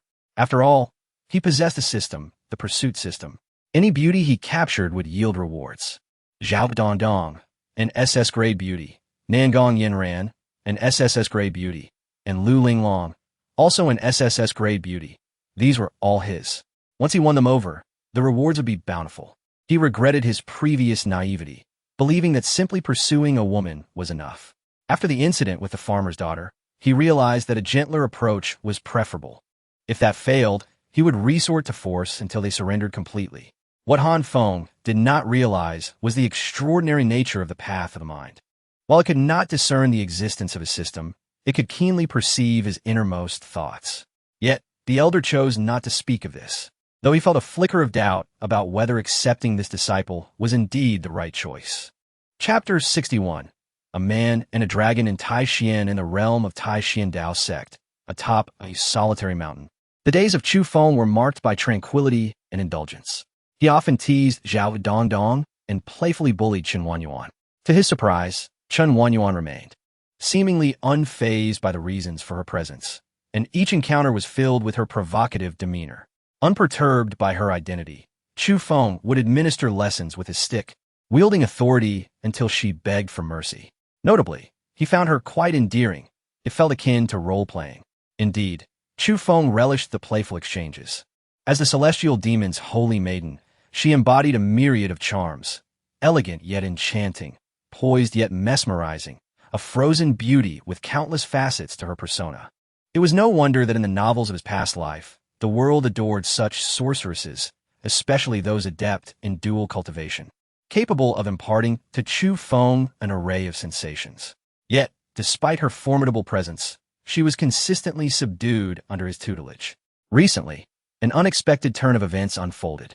For reasons unknown, Chen Wanyuan managed to summon Zhao Dongdong, conspiring to rebel against Chu Feng. However, he swiftly quelled their insurrection with overwhelming force, leaving them to plead for mercy. Just as Chu Feng reveled in his victories, an uninvited guest graced the Taixuan Dao Sect with an imposing arrival. On that fateful day, the skies, once clear, were suddenly shrouded in ominous clouds, crackling with thunder and lightning. A magnificent dragon surged through the heavens, heralded by the storm. Appearing before the sect, the sheer pressure emanating from the creature left all present gasping for breath, with the less powerful disciples collapsing under the weight of its aura. Even the sect's leader, Xiang Yutian, was rendered pale with fear, while the three esteemed elders dared not utter a word. Chu Feng, however, was the exception. The moment the powerful presence manifested, he sensed its approach. Through his Wuji divine eye, he discerned the strength and aura of the dragon with clarity, a green-eyed azure dragon of early Mahayana cultivation. Upon its back stood a middle-aged man, possessing mid-Mahayana prowess. The moment the dragon and its master appeared, Chu Feng felt a formidable consciousness sweep over him. Chen Wanyuan, with a serious expression, instantly retracted her aura, becoming nearly imperceptible. Had it not been for Chu Feng and Appo's training and his direct observation of her presence, one might have thought she had vanished entirely. Sensing his puzzlement, Chen Wanyuan explained, "This man is Muron Longcheng, a guest of the Jiang family, an adept of mid-Mahayana cultivation, endowed with an ancient dragon bloodline. This azure dragon is likely his demonic pet. Together, they command enough power to traverse the Mahayana realm, unless a tribulation-level celestial being intervenes. His presence here surely does not concern you." Chu Feng shook his head, replying, "How could that be? I am merely a humble transformation stage practitioner." Although at the pinnacle of the integration stage, lacking a proper concealment technique, his mastery of the underworld visualization, the great immortal technique, and the 9 transformations of the mysterious art allowed him to hide his physical, magical, and spiritual essence in an instant. Unless he chose to reveal himself or stood directly before Murong Longsheng, his true abilities would remain undetected. Fu Wantian, at the integration stage, posed no threat to him. Yet, he pondered whether this man was aware that Fu Wantian had perished by his hand. Should he know, it might compel Chu Feng to utilize the tribulation-level celestial experience card, leading to a life of wandering, devoid of a foothold in the eastern wilderness. Ultimately, his current weakness was evident. Against true tribulation-level celestial beings, or even immortal emperors, the Jiang family held little significance. At that moment, the leader of Taixuan Dao Sect emerged to respond. Murong Longqing's voice resonated like that of a demon from the depths of the abyss, authoritative and laced with dread. Perspiring and trembling, Xiang Yutian stepped forth declaring, "I, Xiang Yutian, the leader of Taixuan Dao Sect, greet you, esteemed lord." With a wave of his hand, Murong Longsheng conjured an image before Xiang Yutian, an unmistakable likeness of Fu Wantian. "Have you seen this man?" "Never." Xiang Yutian hastily shook his head. "I swear, I have never encountered this esteemed individual." Murong Longsheng scoffed, "Your sect, with merely a handful of transformation stage practitioners, could hardly contend with Fu Wantian, who possessed the solar divine fire. Clearly, you lack the prowess." As he spoke, he guided the azure dragon away from the Taixuan Dao Sect, leaving Chu Feng momentarily stunned. It seemed he held them in disdain, yet perhaps this was for the best, as the immediate crisis had abetted. Nonetheless, it served as a poignant reminder that despite achieving the status of a peak elder, complacency could invite peril. Suddenly, Chen Wanyuan burst into laughter beside him. "It is fortunate that Murong Longsheng is sufficiently arrogant not to annihilate your sect. Were it me, I would prefer to err on the side of caution. If there were any doubts, I would eliminate the threat without hesitation. My dear husband, remaining in Taixuan Dao Sect poses numerous dangers. Why not accompany me to the sacred land of celestial demons? Become my male consort."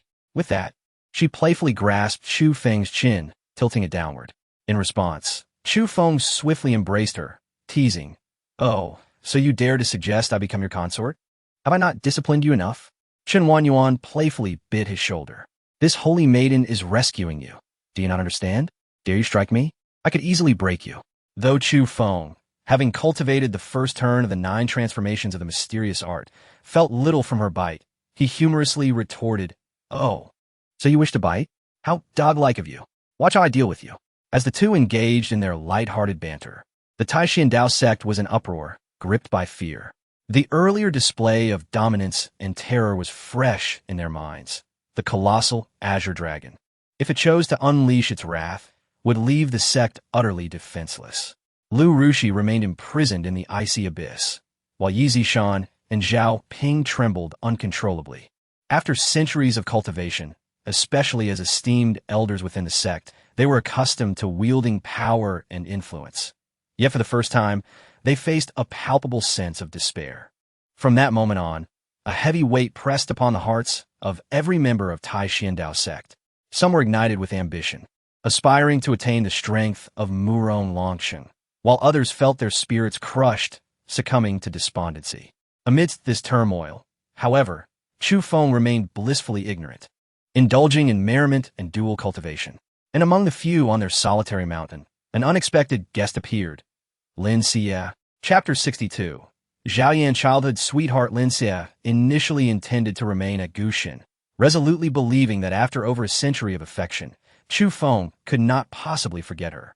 Furthermore, recent intelligence revealed that Chu Feng had transcended to the Huashan realm, rejuvenating his vigor and, to her dismay, had become quite lecherous, currently residing with 2 women on the mountain. He was even engaging in dual cultivation with her current master, Lu Linglong, and Nangang Yinjin of the Nangang clan. Lin Xiyue felt her beauty was not inferior to theirs. If they could win his heart, so could she. Unfortunately, Chu Feng had seen through her intentions and had altered the Gushin defensive array, preventing her from stepping foot on mountain. Nevertheless, she remained undeterred. Choosing to wait at the base of Gushin, steadfast in her belief that one day she would move Chu Feng and be welcomed back into his life. On this day, Zhao Dongdong inquired with curiosity, and Chu Feng, without any hesitation, recounted the tale of Lin Xiyue to her. Initially, Zhao Dongdong was somewhat moved by Lin Xiyue's actions and contemplated persuading Chu Feng. However, recognizing Chu Feng's formidable strength, she realized that even with Chen Wanwan's assistance, she could not contend with him.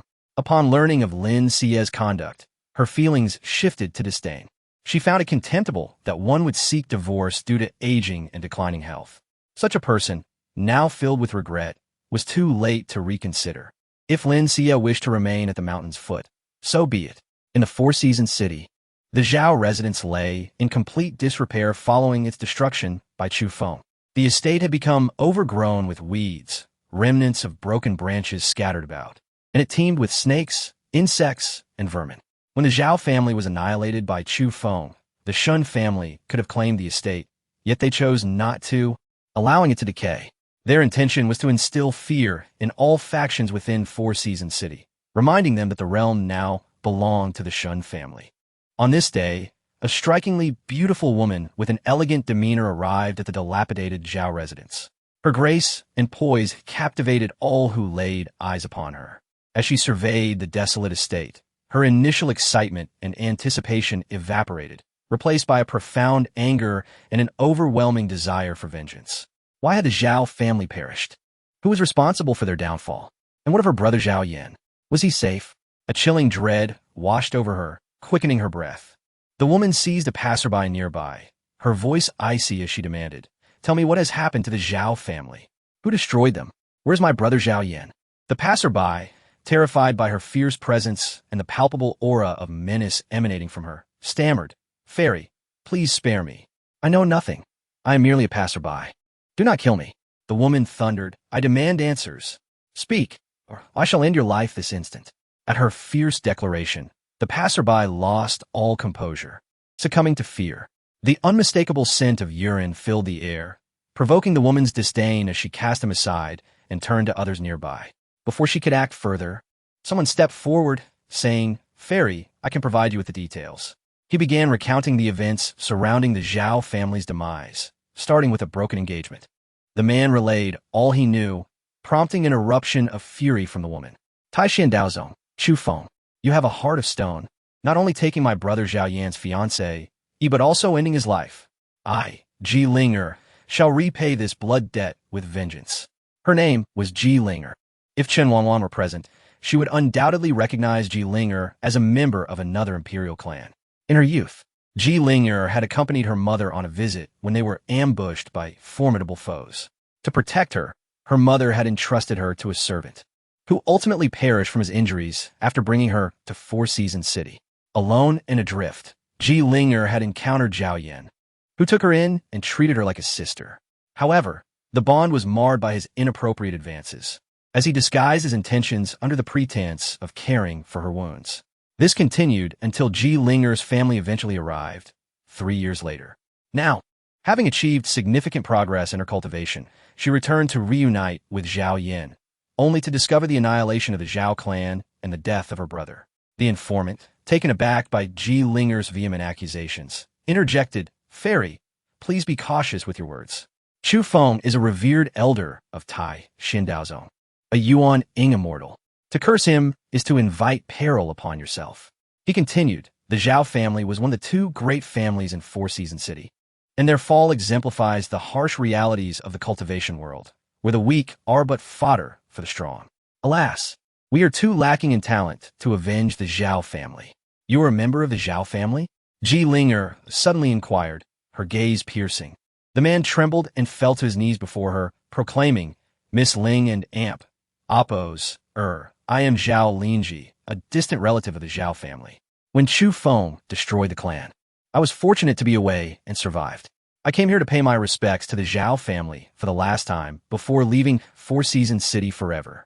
I had not expected to encounter you. I have heard of your noble lineage, and while I do not know if you can confront Taixuan Dao Sect for vengeance, I kneel before you, pleading for you to avenge the souls of the Zhao family." Ji Linger gritted her teeth, declaring, "Rest assured, I shall ensure the blood of murderer is repaid in kind. Chu Feng has extinguished the Zhao family and my brother Zhao Yan's life. I will see to it that he and all of Taixuan Dao pay for their transgressions. Yet, Ji Linger did not act immediately. The imperial clan, while appearing prestigious, was often merciless. Everything was governed by strength. Despite her exceptional talent and a bloodline purity of 40, granting her divine-level lineage, her cultivation was merely at the foundation establishment stage. She was accompanied by a protector, but they would intervene only in moments of danger. If she were to confront Taixuan Dao directly, she would likely be barred from entry, let alone seek vengeance against Chu Feng and the sect, unless they first acted against her. In the face of danger, her protector would undoubtedly step in to defend her. Chapter 63. How to gain more fortune during this period. Chu Feng has been remarkably diligent. He trains relentlessly every day, and it is with great joy that he notes the return of Nangong Yanran and Lu Linglong 2 days ago, having spent an unexpectedly long time in the Nangong family. Did they forget about their husband? That very night, Chu Feng wielded his teaching staff and delivered a stern lesson to the two women, who pleaded for mercy and came to a profound realization of their missteps before he finally relented. Naturally, after being punished, the two women were unwilling to let the matter rest easily and insisted that Chu Feng hand over several billion to appease them. Since imparting the great immortal scripture of 1,000 characters to Zhao Dongdong and witnessing its miraculous capabilities, he decided to share it with the others as well. Regrettably, there exist an additional 2,000 characters that comprise the continuation of this scripture, and Chu Feng's desire to obtain these remaining verses grew increasingly urgent. System, tell me, is there any method to acquire vast amounts of fortune? Killing. The system provided a clear answer to Chu Feng. Everyone possesses fortune by eliminating another. One can seize their fortune. Killing, you say? A fortune exceeding 100,000 signifies the rank of a fortune child, while exceeding 5 million denotes the status of a fated child. Above the fated child lies the epic child. As he gazed at his own fortune, which barely surpassed 10 million, he understood the long road ahead of him. Of course, the most effective means of acquiring fortune remains the elimination of fortune children, which not only yields fortune but also various rewards. Chu Feng could not help but reminisce about Feng Yun and Han Feng. Feng Yun, the fortune child, was akin to an indestructible cockroach. It took 3 attempts to finally vanquish him. As for Han Feng, the fated child, he had to be cast down from his fate to be killed. Otherwise, a forced elimination would surely incur the backlash from the heavenly Tao. The backlash from the heavenly Tao aside, the 5 times of suppression offered greater cost-effectiveness. Each suppression resulted in a fortune point gained, and after 5 suppressions, casting him down from fate would yield even more substantial rewards. There is also a second method, which requires your conquest value over a fortune woman to reach 100. A conquest value of 100. Among the women, the highest conquest value belonged to Lin Xiyue at 98. Possessing the holy body of beauty, she could manipulate the hearts of men. Logically, she should never lack for suitors. Any man who beheld her would be irresistibly drawn to her, compelled to obey her commands, even to the extent of slaying their own parents if she so wished. Ironically, her deepest affections lay with Chu Feng. Any woman with a conquest value above 90 would never betray him. Next was Nangong Yanran, with a conquest value of 94. She had willingly succumbed to his charm, falling in love at first sight and readily accepting him as her partner, which naturally increased her value. The third was Zhao Dongdong, which surprised Chu Feng as her value had reached 92 despite their brief months together. Lin Xiyue was beyond reach, currently situated within the imperial clan of the Jiang family, and Chu Feng's own abilities were far too lacking to retrieve her. The fourth was Lu Linglong at 91. Historically, she had been strong-willed, often expressing her discontent during his interactions with Lin Xiyue, even resorting to mocking jibes during their dual cultivation sessions. Had it not been for his staff's stern discipline, she could have caused considerable unrest. Despite this, achieving a conquest value of 91 was indeed unexpected for Chu Feng. Of course, the most astonishing revelation was Chun Wanwan, who possessed a conquest value of 90. She was the holy maiden of the heavenly demon, a being of lofty stature, born of demonic lineage, and yet she had been conquered by him. It was known that once a conquest value exceeded 90, it would not diminish. No wonder she remained despite her injuries healing. While Chu Feng contemplated these matters, Chen Wanwan appeared before him. What are you thinking about? With a smile, Chu Feng replied, Naturally, I am thinking of you. Chen Wanwan laughed. You cannot even tell a lie properly. Honestly, if you do not take me to the heavenly demon's sacred land, you must understand that the Jiang family is notoriously domineering, willing to sacrifice 1,000 to ensure they do not miss 100. Luckily, we encountered Murong Longcheng, who disdainfully refrained from attacking the Taixuan Dao Sect. Otherwise, the sect would face annihilation. Furthermore, are you aware of the identity of the person you killed? Fu Wantian? Fu Wantian, bearer of the sun god fire, one of the 33 divine fires of the universe, certainly had a complex background. What other identities does he possess? Chu Feng inquired. With a serious demeanor, Chen Wanwan replied, Fu Wantian's father is Fu Yuanshan, one of the 2 great tribulation emperors serving the Jiang family. Indeed, a tribulation emperor. Fortuitously, Fu Yuanshan left no hidden cards within Fu Wantian. Only 3 individuals knew of Fu Wantian in Damp: Appos, Estimise, himself, Chen Wanwan, and Xiang Yutian. Xiang Yutian would certainly not divulge this information. To become the sect leader was no simple feat, and he understood that revealing the killer would mean certain death for Chu Feng. Yet, with the imperial family's callous disregard for life, the Taixuan Dao Sect would undoubtedly face destruction, and as the sect leader, Chu Feng would be the first to bear the brunt. Unbeknownst to Chu Feng, Murong Longcheng had departed, yet Xiang Yutian was nearly driven mad. The death of Fu Wantian loomed over him like a sword, threatening to descend at any moment. Should it fall, the sect would be obliterated. As Xiang Yutian aspired to the position of the Taixuan Dao Sect leader, he found himself ensnared in a trap of his own making. Had he known this would come to pass, he would have never sought the title. Chu Feng had long anticipated Fu Wantian's backing, yet upon learning that his ally was a tribulation emperor, he gasped in shock. No, should I eliminate Han Feng? Regardless of the backlash from the heavenly Dao, if I can secure the rewards, perhaps I could gain several thousand years of cultivation. I might even reach the Great Ascension stage, or even higher. What do I have to fear from the Jiang family? It was merely a guest, not a scion of the Jiang family, such as Jiang Yan. If I can conquer her, the rewards would surely be plentiful. As Chu Feng pondered these matters, Chen Wanwan inquired once more, what have you decided? Never mind. Chu Feng shook his head. It is better for me to remain in the Taixuan Dao Sect. After all, I am familiar with it, while the heavenly demon sacred land is likely not a benevolent place. Death there would be a luxury. The cultivation of disciples in the heavenly demon sacred land is akin to nurturing poisonous insects, Chen Wanwan scoffed. If you choose not to go, so be it. My goodwill has been taken for granted. However, should Murong Longcheng dare to act against you, I, Chen Wanwan, am not to be trifled with.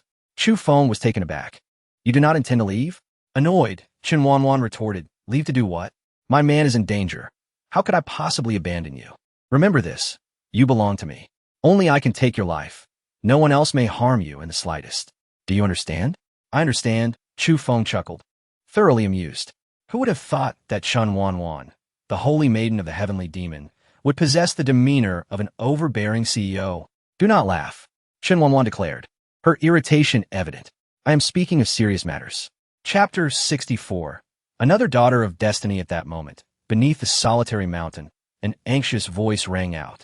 Disciple Xiang Zhizhu requests an audience with the elder. What is it? Chu Feng inquired, his brow furrowing. Xiang Zhizhu replied, a message has arrived from the city of 4 seasons, stating that the fate of the entire Shun family hangs by a thread. If they wish to avoid annihilation, the elder must go to the city of 4 seasons alone. Who dares to issue such a threat against you, elder? The disciple declared. I shall personally head to the city of 4 seasons to eliminate the one who dares to confront you. Chu Feng's expression darkened. It seemed that the Zhao family had not been entirely eradicated and was now using the Shun family as leverage to draw him in. Did they not recognize his identity and strength? Clearly, the Zhao family harbored secrets yet unknown to him. After all, what else could justify Zhao Yin being the child of destiny? He turned to Xiang Zhizhu and said, no, since they wish to see me, I cannot refuse. You may leave now. Yes, I take my leave, Xiang Zhizhu responded.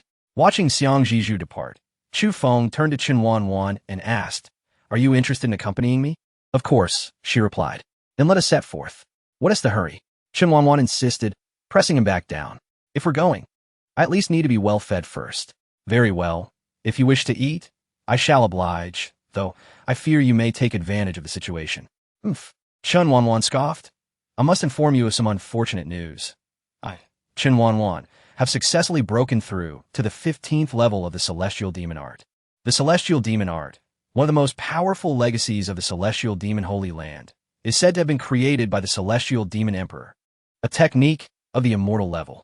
It comprises 21 levels, with the 13th and 14th levels corresponding to the transformation realm, while the 15th level pertains to the integration realm.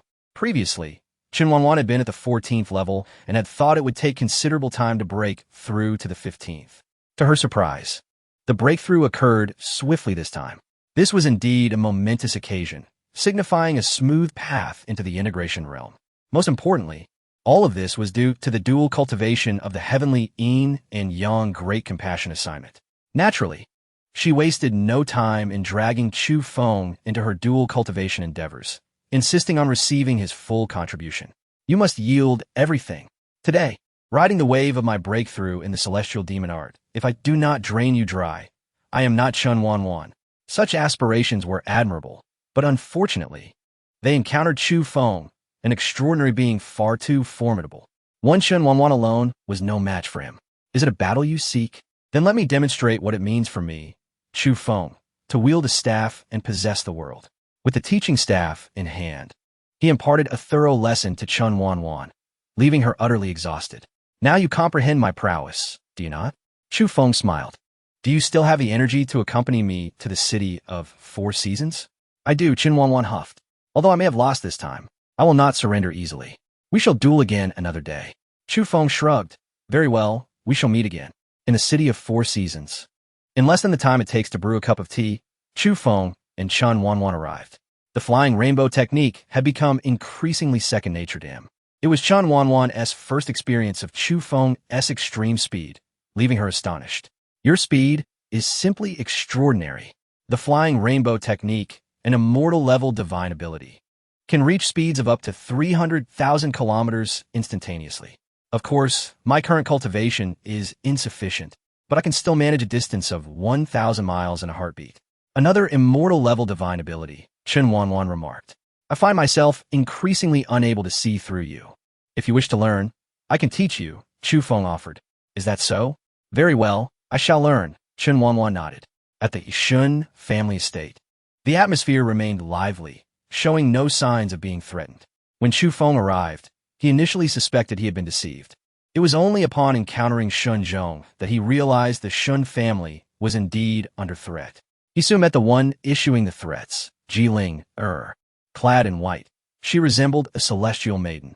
Upon seeing Chu Feng and Chen Wanwan before her, she exhibited neither surprise nor fear, but rather a countenance filled with fury. Her voice, cold as ice, declared, You are Chu Feng, the one who annihilated the Zhao family and killed my elder brother, Zhao Yan, a mere nascent soul cultivator. As Chu Feng entered, he assessed Jiling, even the system chiming in with updates. Ding ding ding. Host, detected daughter of Destiny Jiling, a prodigy. Cultivation, early stage of the Great Ascension. Age, 1,000 to 20 years. Imperial lineage of the Ji family, grade, divine, possesses the primordial spirit body. Fortune value, 990,000 points. A pinnacle daughter of Destiny. Ji family saintess, childhood friend of the slain child of Destiny, Zhao Yan. This time, the system, though still buzzing, refrained from issuing warnings.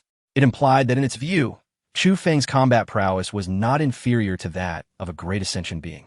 After all, with an array of immortal-level divine abilities and the unparalleled immortal artifact, the Burning Heaven Sword, he could indeed contend with most Great Ascension beings. Even against the likes of Murong Longsheng, who had previously opposed him, he felt undaunted. If he could not win, he could certainly escape. Initially, Chu Feng pondered how to handle Jiling, but her words soon struck him as amusing. The system displayed her as a Great Ascension cultivator. Yet under the infinite divine eye, her true cultivation was revealed to be merely at the late foundation establishment stage. It was baffling how she had the audacity to belittle him, a mere nascent soul cultivator. However, Chu Feng soon understood the source of Ji Ling's arrogance, her protector at the pinnacle of the transformation realm. This individual was inside a tavern within the City of Four Seasons, and Chu Feng easily detected his presence with his divine sense. With a smile, Chu Feng asked, "I wonder how you plan to deal with me, this insignificant nascent soul cultivator?" Ji Ling retorted angrily, "Naturally, you must die for killing my brother Zhao Yan. I shall tear you apart, skin you alive, and ensure you have no place to be buried."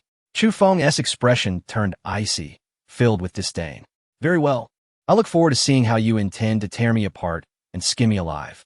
Uft! Chen Wanwan, standing nearby, found Chu Feng's words amusing and mocked, "Little girl, you truly are fearless, speaking so boldly despite your weak strength. Is this how the imperial Ji family educates you?" Ji Ling trembled with rage. "You?" Chu Feng interrupted her dismissively. "Or is it that you rely on your protector behind you? Let him come forth." Chapter 65. The education of Ji Linger was momentarily taken aback, then gritted her teeth and said, "Chu Feng, since you are aware of the existence of my protector, do you not feel frightened?" Chu Feng, growing impatient, retorted, "Such unnecessary chatter. Indeed, if you are not in danger, your protector would not intervene, which leaves me with no choice but to act against you. Ji Linger, you are merely in the late stage of foundation establishment." In Chu Feng's hands, she was no more than an insect. He easily grasped her by the neck, lifting her effortlessly, an overwhelming aura of killing intent washing over her. She felt as though death was imminent. Her breath hitched, her eyes glazed, and with her last ounce of strength, she cried out, "Uncle Han, save me." Her voice quickly reached Han Wending, who was drinking in a tavern. "This is bad. Miss Linger is in danger." Han Wending vanished from the tavern in an instant, appearing before Ji Linger, where he immediately saw her being choked by Chu Feng, her life hanging by a thread. An explosive fury erupted within him. "You scoundrel! Release my lady!" In the void, a colossal hand materialized, striking towards Chu Feng's face. However, Chu Feng had been attuned to Han Wending's presence, and, upon his arrival, he tossed Ji Linger aside and countered with a palm strike aimed at Han Wending. "I've been waiting for you. Come forth." Boom! The air trembled as Han Wending's attack was obliterated. Chu Feng unleashed the dragon subduing palm, a force akin to a dragon sweeping towards Han Wending, sending him crashing to the ground, blood spilling from his mouth. "Who are you?" Han Wending asked, his face a mask of shock. Ji Linger stood nearby, horrified, her complexion pale, unable to comprehend the defeat of Han Wending. Chu Feng shook his head. "Does it matter who I am? What is crucial is that you have been betrayed by the very one you sought to protect." With a swift motion, he struck at Han Wending again. Ji Linger's face turned ashen as she cried out, "Please, do not kill Uncle Han." Even Chen Wanwan's expression grew uneasy as she asked, "You wouldn't truly kill this man, would you?" Chu Feng smiled faintly at Chen Wanwan. She quickly grasped his intent and rolled her eyes. "You rogue." Unperturbed, Chu Feng turned to Ji Ling. "Oh, why should I spare him? Especially when you have been so vocal about seeking revenge for the Zhao family and your brother Zhao Yan. Humph, not only does he deserve to die, but so do you." "No," Ji Linger exclaimed. "As long as you spare Uncle Han, I shall do anything you ask, except for avenging your brother Zhao Yan." Chu Feng interjected. His words rendered Ji Linger speechless. He seized her once more, declaring, "If you wish for me to spare him, then you must become my woman." "Absolutely not," Ji Linger protested. "How can you threaten me?" Chu Feng scoffed. "Is it acceptable for you to threaten my life with the lives of the entire Shun family? Yet I cannot use your Uncle Han's life to threaten you? You truly are hypocritical." Han Wending interjected. "Miss Linger, please don't. Even if I must die, I cannot allow this scoundrel to tarnish your purity. Chu Feng, you are but a mere elder of the Taoist sect. Though I underestimated you and allowed you to defeat me, do you not realize my status? If you dare to harm a single hair on my head, the Ji family will not let you go," he warned. The Ji family is one of the 5 great imperial clans of the Tianyuan world, hailing from the central region. Unfortunately for you, we are in the eastern wilderness, not your central region. Chen Wanwan interjected. "You are merely stating the obvious. The Ji family does not possess the strength to confront the Tianma sacred land." Han Wending laughed. "Knowing our identity, you still dare to threaten me and harm my lady?" With a flick of her hand, Chen Wanwan conjured a massive black skull in the void, regarding Han Wending with disdain. Do you recognize this? Panic surged in Han Wending's eyes. This is the mark of the Tianma. You are from the Tianma sacred land. And so what? Our Lin Xiyue is of the Ji family's direct line, he retorted. Yet, his voice faltered, leaving only terror on his face. You are the Tianma Holy Maiden. How is this possible? Why would the Tianma Holy Maiden appear in a mere Jianzhou? The eastern wilderness consisted of 9 states, Jianzhou being the most insignificant, with the Qinling Mountains obstructing the way. When Ji Lin Xiyue was pursued, it was precisely for this reason that she fled to Jianzhou, ultimately being saved by the Zhao family. The Tianma Sacred Land's power was not inferior to that of the Ji family, and this region belonged to the Tianma Sacred Land. While Ji Lin Xiyue was indeed of the Ji family's direct line, he doubted that the Ji family would risk enmity with the Tianma Sacred Land for a single direct descendant. Chu Feng declared, enough talking. He waved his hand and knocked Han Wending unconscious. With a smile, he turned to Ji Ling. Your uncle Han is now at the mercy of your choices. Either submit to me, or he shall perish, and I will force you. Allow me to remind you, do not entertain thoughts of suicide. If you dare take your own life, I will ensure your body is discarded for beggars to find. Your corpse, still warm, will surely intrigue them. You are not human. You are a devil. Ji Lin Xiyue completely broke down, her face ashen, her body trembling as she stumbled backward. Ha ha! Chu Feng laughed heartily. If you perceive me as a devil, then so be it. I am not merely a devil. I am the very god of demons risen from hell. As he spoke, he lifted Ji Lin Xiyue effortlessly. Her face was ashen, lacking any will to resist. Chu Feng addressed Xinzhong. I shall borrow your room. Of course, I will prepare it for you, esteemed immortal. Xinzhong responded promptly. In a lavish room, Chu Feng callously unbound Ji Lin Xiyue, showing no compassion whatsoever. She appeared lifeless, like a corpse, submitting completely to his whims. Women? Such matters are simple. Chu Feng had numerous methods for dealing with women. However, one must admit, this scenario held a certain allure. We had dealt with Chen Wanwan. He had similarly forced an education upon her, striking her backside, slapping her palm, kicking her chest, and striking her face. Initially, Chen Wanwan had resisted fiercely. A proud holy maiden of the Tianma could surely not succumb to such treatment. Yet, under the relentless application of his educational methods, she ultimately yielded, even descending into madness. As anticipated, with the teachings of countless mentors from his past life, Chu Feng employed various tactics. The once lifeless Ji Lin Xiyue finally began to respond, and to his astonishment, she started to cooperate willingly. Chapter 66, Forceful Suppression, Ding Ding Ding. Congratulations, host, on successfully conquering Ji Lin Xiyue. Conquest value, 10. Reward, 500,000 fortune points. Due to the host's forceful conquest of Ji Lin Xiyue, her fortune value has skyrocketed, achieving the status of the destined daughter, resulting in a critical hit on fortune points, gaining an additional 50 million points, along with the following rewards. Reward 1. 3,000 years of cultivation. Reward 2. Celestial level divine ability, Heavenly Emperor's Qi observation technique. Reward 3. 1 innate Ren water peach from 3,000 years ago. Reward 4. Half-hour experience card for the Tribulation Lord. Such bountiful rewards. There is indeed a return for every effort. Most importantly, I have directly made Ji Lin Xiyue the destined child. It is true that the previous Lin Xiyue was a fortune girl, but merely a supporting character. Zhao Yin was eliminated by me because he had not yet grown, and Fang Yun, too, could eventually become a destined child. Ji Lin Xiyue is undoubtedly the main character. It should be that once Ji Lin Xiyue is with Zhao Yin, the plot will unfold, and their fortunes will rise together, becoming the destined son and daughter. What surprised Chu Feng the most was the conquest value. What does 10 points of conquest value signify? It indicates that Ji Lin Xiyue, under my humiliating treatment, has actually developed feelings. You beast! May you suffer the worst fate. Just as Chu Feng was savoring this thought, Ji Lin Xiyue slowly awakened, her body weak and in pain, especially with bruises covering her skin, making her instantly aware of what she had endured. She had been violated by a beast. Tears flowed uncontrollably down her cheeks, her heart bleeding. Zhao Yan, brother, I could not protect my last line of defense. Lin Xiyue is tainted. Chu Feng scoffed. What a pity. Zhao Yan is already dead. To remain loyal to a dead man is to become a widow. Of course, I prefer to call you a bereaved woman. You are shameless. Ji Lin Xiyue trembled with anger. Chu Feng shrugged, saying, "Who says I'm shameless? Take a good look at my teeth. I was just using them. I will kill you." Ji Ling'er felt a sharp pain in her chest and charged at Chu Feng in fury. Chu Feng laughed heartily and seized her hands, pulling her into his embrace. He immediately reached for the high ground he had bitten. Ji Ling'er felt as if struck by lightning, struggling frantically to escape.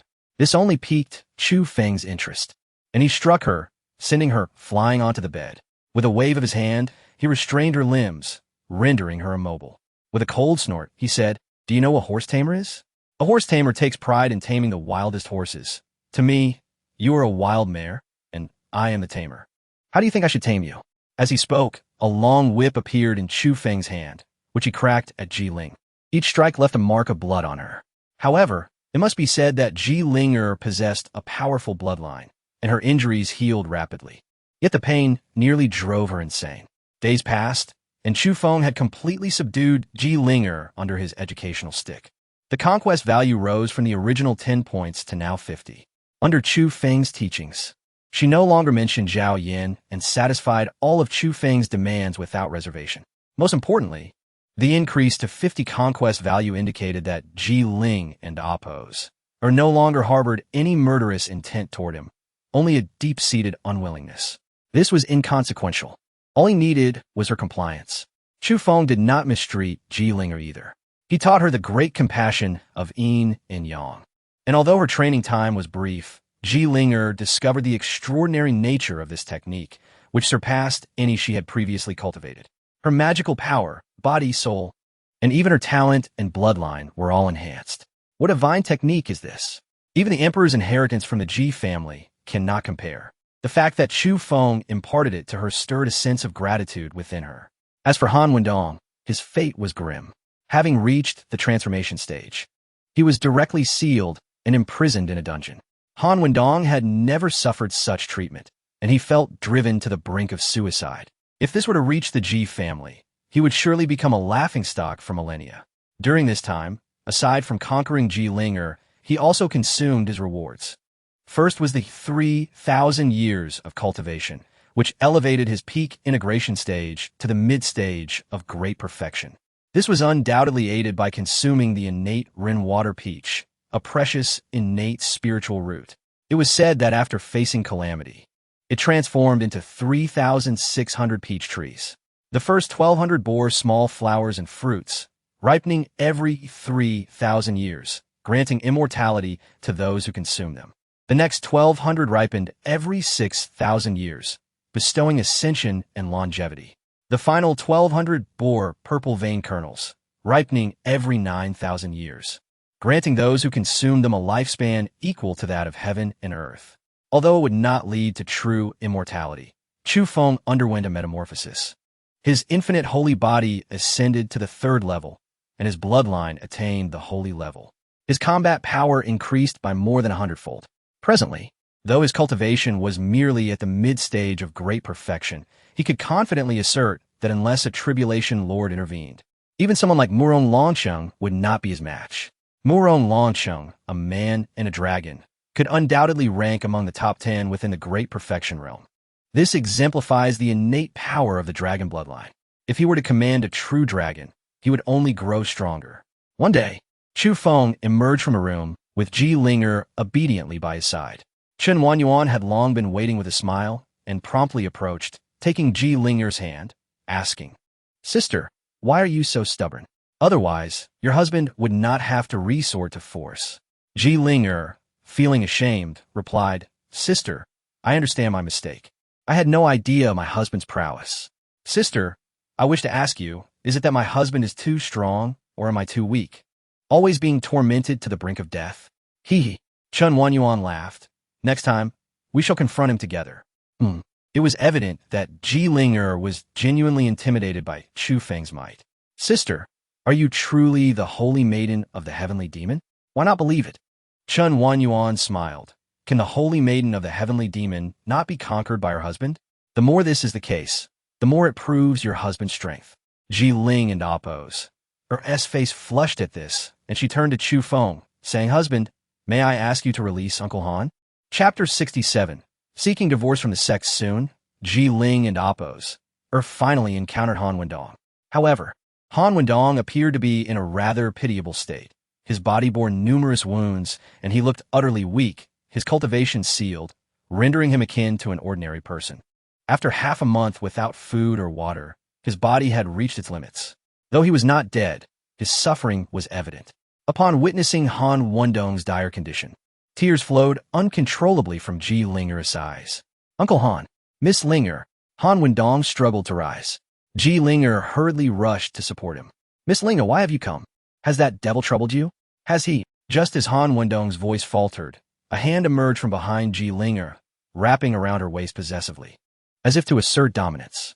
With a tone full of challenge, he coldly declared, "I regret to inform you, but your Miss Ling'er is now my Chu Feng's woman." Han Wendong felt as though he had been struck by lightning. His already weakened body suffered another blow, and he coughed up blood, raising his head to scream in near madness. "No, it's impossible. How could a foul wretch from a small valley like you be worthy of Miss Ling'er? She is the pride of the Ji family. You dare insult me?" Chu Feng's anger ignited, his formidable aura erupting instantaneously. At that moment, he was a mid-stage celestial being, with strength far surpassing that of a tribulation lord. Who could stand against him? Even the slightest release of his energy left Han Wendong feeling like a solitary boat in a vast ocean, on the brink of destruction. It felt as though he had been struck hard in the chest, and he coughed up blood once more, his mind spinning as he collapsed to the ground, unconscious. "Uncle Han." Ji Ling'er was on the verge of tears. "My husband, please save Uncle Han." Han Wendong learned from Ji Ling'er that 3 years ago, the Ji family had found her and brought her back, but with her mother absent and her father indifferent, she faced exclusion and was deprived of resources, let alone any protector. It was at this moment that Han Wendong appeared, voluntarily becoming her guardian. It was precisely due to his presence that Ji Ling'er had the opportunities she deserved, which explained her deep concern for him. Chu Feng gently stroked Ji Ling'er's forehead and said, "Get up. Since it is your request, I shall save him." With a wave of his hand, a surge of magical energy entered Han Wendong's body. Empowered by this force, Han Wendong's frail form regained vitality, appearing significantly more spirited. He looked at Chu Feng, apprehensive, and said, "Miss Ling'er, why are you so foolish?" Chu Feng coldly replied, "Han Wendong, is it? Here is your sole choice. Given your kindness towards Ling'er, you may continue to follow her as her protector. However, from this moment forth, you must pledge your loyalty solely to her, meaning you must sever ties with the Ji family. If you refuse, I will kill you now to spare Ling'er from unnecessary trouble." Han Wendong forced a smile and said, "Rest assured, I, Han Wendong, understand this. But I must advise you, should you dare to harm Miss Ling and Oppos, I vow that I will make you pay the price, even if it means we both perish." Chu Feng snorted, "Rest easy. I cherish my woman." After resolving matters in the Four Seasons City, Chu Feng brought everyone back to the Taixuan Dao Sect. There, he entrusted Han Wendong to Xiang Yutian. Upon learning that Han Wendong was a peak transformation stage expert who would be joining the sect, Xiang Yutian was astonished and overjoyed, immediately arranging everything for him: accommodations, resources, and even unrestricted access to all the sect's texts. Han Wendong was keenly interested in these texts, eager to discover the foundation that had forged someone as extraordinary as Chu Feng. Chu Feng, however, remained oblivious to Han Wendong and Oppos' thoughts. Had he known, he would surely have laughed heartily. Time passed peacefully. While Chu Feng diligently cultivated, he also nurtured his relationships with his children. Except for Ji Ling, the conquest values of the other women remained stagnant. It was no surprise, once the conquest value exceeded 90, further enhancement became exceedingly difficult. Fortunately, Ji Ling'er's conquest value had smoothly reached 80 points. However, upon reaching this milestone, it seemed to stall, unable to rise further. This indicated that Ji Ling'er had entirely let go of her hatred towards him, yet a lingering grudge remained, likely due to her unresolved feelings toward Zhao Yan. Zhao Yan indeed proved to be a relentless source of trouble, even in death. Was this what it meant to be the child of destiny? Half a year slipped by. One day, outside the solitary mountain, a woman knelt motionless. This sight reminded Chu Feng of Feng Yun from before. And such occurrences were not uncommon at the Taixuan Dao Sect, where many disciples would kneel in hopes of gaining the favor of a certain elder. However, As Chu Feng's consciousness inadvertently swept over, the system unexpectedly reacted. Detected the daughter of fortune, Lin Xiyue. Lin Xiyue, originally a disciple of the Taixuan Dao Sect, left the sect 10 years ago for love, marrying Li Wei, a commoner disciple of the Qin dynasty, and aided him in becoming a formidable marquis. Yet, after achieving this status, Li Wei took another wife. Lin Xiyue sought to annul the marriage and approached the emperor of the Qin, who rebuffed her, stating that historically, only men could divorce their wives, not the other way around. Unwilling to accept her fate, she returned to the Taixuan Dao Sect. The Qin dynasty is one of the 3 major dynasties under the Taixuan Dao Sect, with many royal offspring joining the sect. Having distanced herself from the Qin dynasty, she found herself without recourse. In her despair, she heard rumors of the esteemed elder Chu Feng and thus knelt at the mountain gate, praying for his assistance. Fortune value, 800,000 points. No special physique, mediocre talent, no unique bloodline, average cultivation, only at the 10th level of Qi training. Though her appearance is quite appealing, Chu Feng felt speechless. Through his perception, he saw clearly that while her looks were decent, they only merited a score of around 80, far inferior to Lin Xiyue and Chen Wanwan. Moreover, though he was not one to shy away from indulgence, she was, after all, a married woman. Such actions were not in his nature. Host, suppress your unsavory thoughts. To gain fortune, one need not resort to violence. Conquering or assisting in fulfilling wishes can also yield rewards. Clearing his throat, Chu Feng felt a wave of embarrassment wash over him.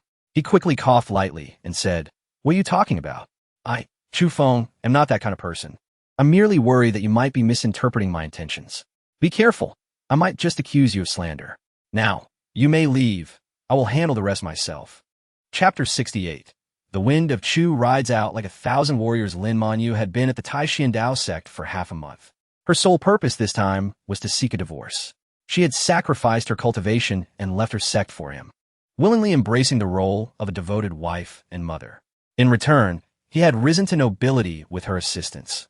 Yet, to her dismay, he sought another love and expected her to accept his concubine, even leading to her demise.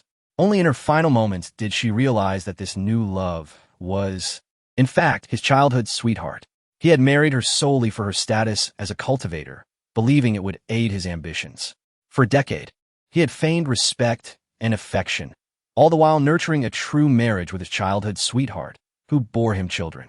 To prevent her from becoming pregnant, he had secretly poisoned her after their intimate encounters, leaving her in a state of blissful ignorance.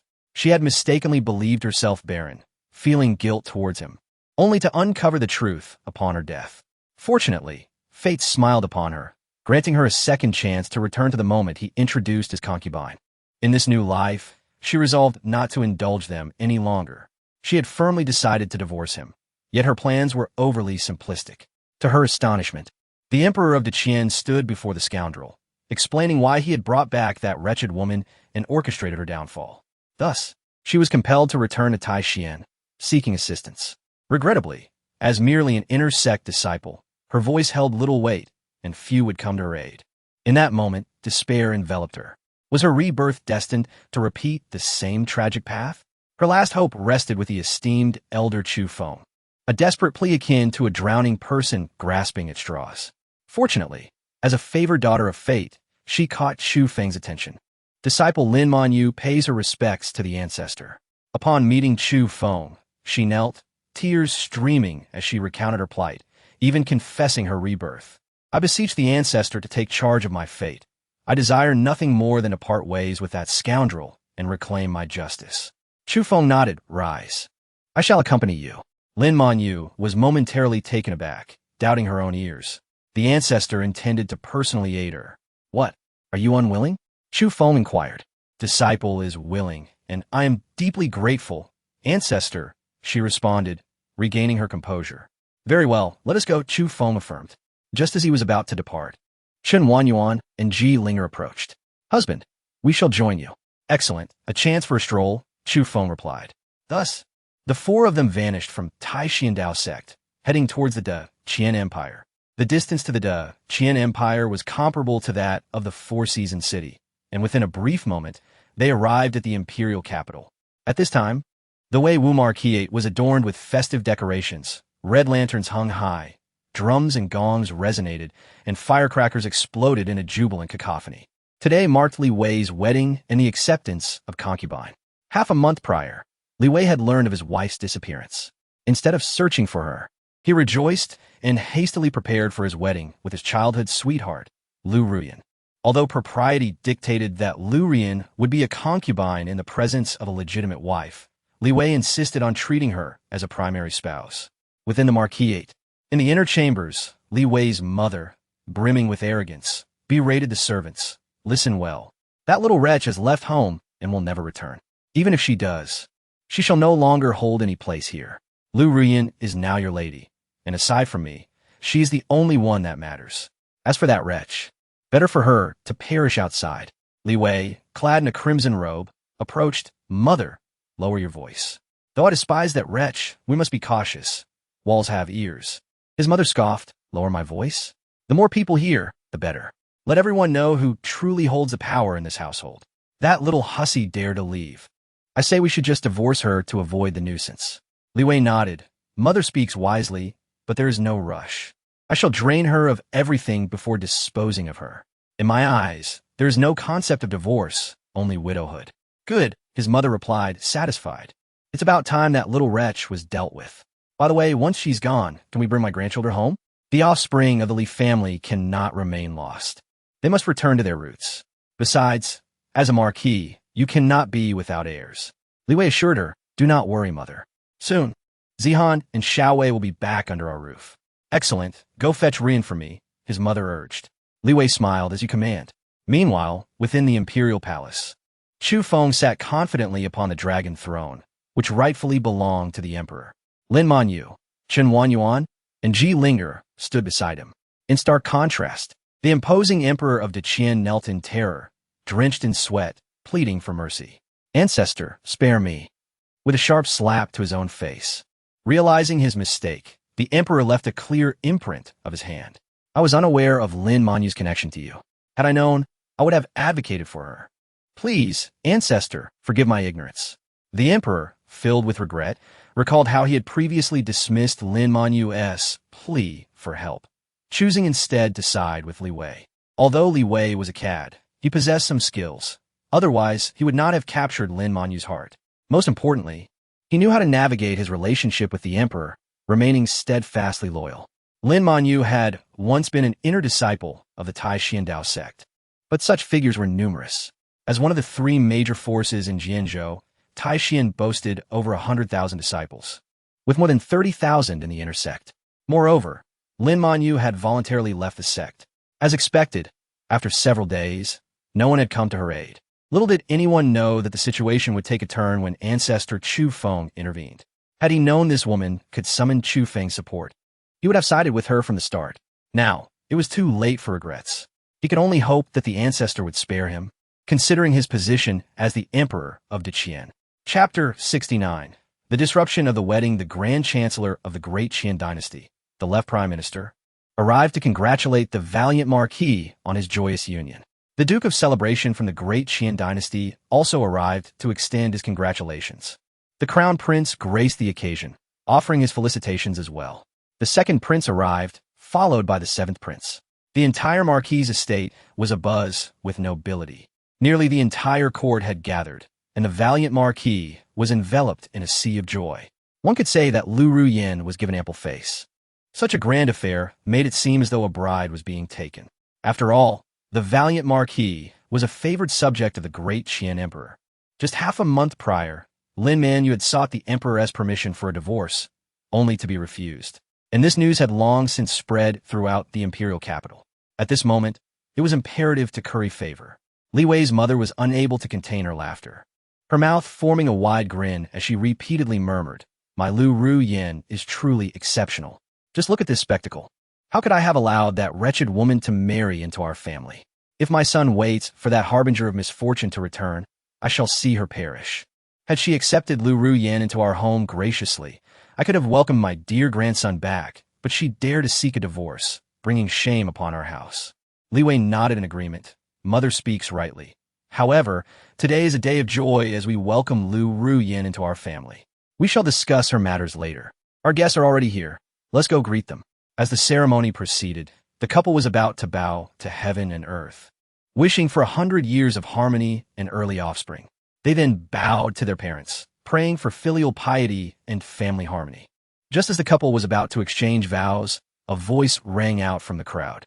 Suddenly, the onlookers parted to make way for Lin Xiyue, who strode in with determination. She was not alone. Accompanying her were Chu Feng, Jiling'er, and Chun Wan. However, Jiling'er and Chun Wan concealed their true appearances, for their extraordinary beauty would surely incite a commotion upon Lin Xiyue's entrance. Particularly at this moment of disruption, Li Wei's temper flared. Lin Xiyue, where have you been all this time? Do you have any idea how we have searched for you?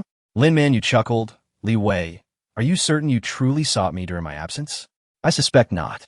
You would prefer I vanish, as you are likely preoccupied with marrying Lu Ruyen.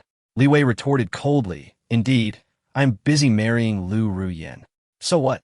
As the valiant marquis, why should I not have multiple wives? Look around at the nobility in the capital. Who among them does not have several consorts? Yet when it comes to you, it is unacceptable. Ask anyone present who would not agree. Lin Xiyue, let me be clear. Today, I shall marry Lu Ruyen. And whether you consent or not, it matters not. If you dare to obstruct me, I will divorce you today. Li Wei's mother stepped forward, declaring, Wretched woman, did you hear that? I have long wished for my son to divorce you.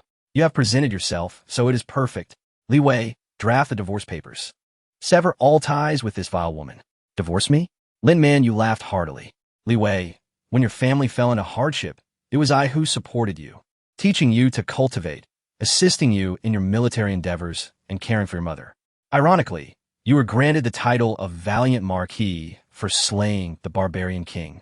But did you know that it was I who, at great peril to myself, killed the barbarian king and allowed you to take the credit? You are correct. It is commonplace for men to have multiple wives. Had you been honest, I would have accepted it. But you deceived me with sweet words, marrying me while secretly consorting with Lu Ruyen and fathering 2 children, the eldest of whom is already 8 years old. Her words sparked a wave of murmurs among the crowd. Indeed, to deceive one's wife while keeping a mistress, and now seeking to bring her home, was beyond reproach. No wonder Lin Xiyue opposed this. I too would refuse.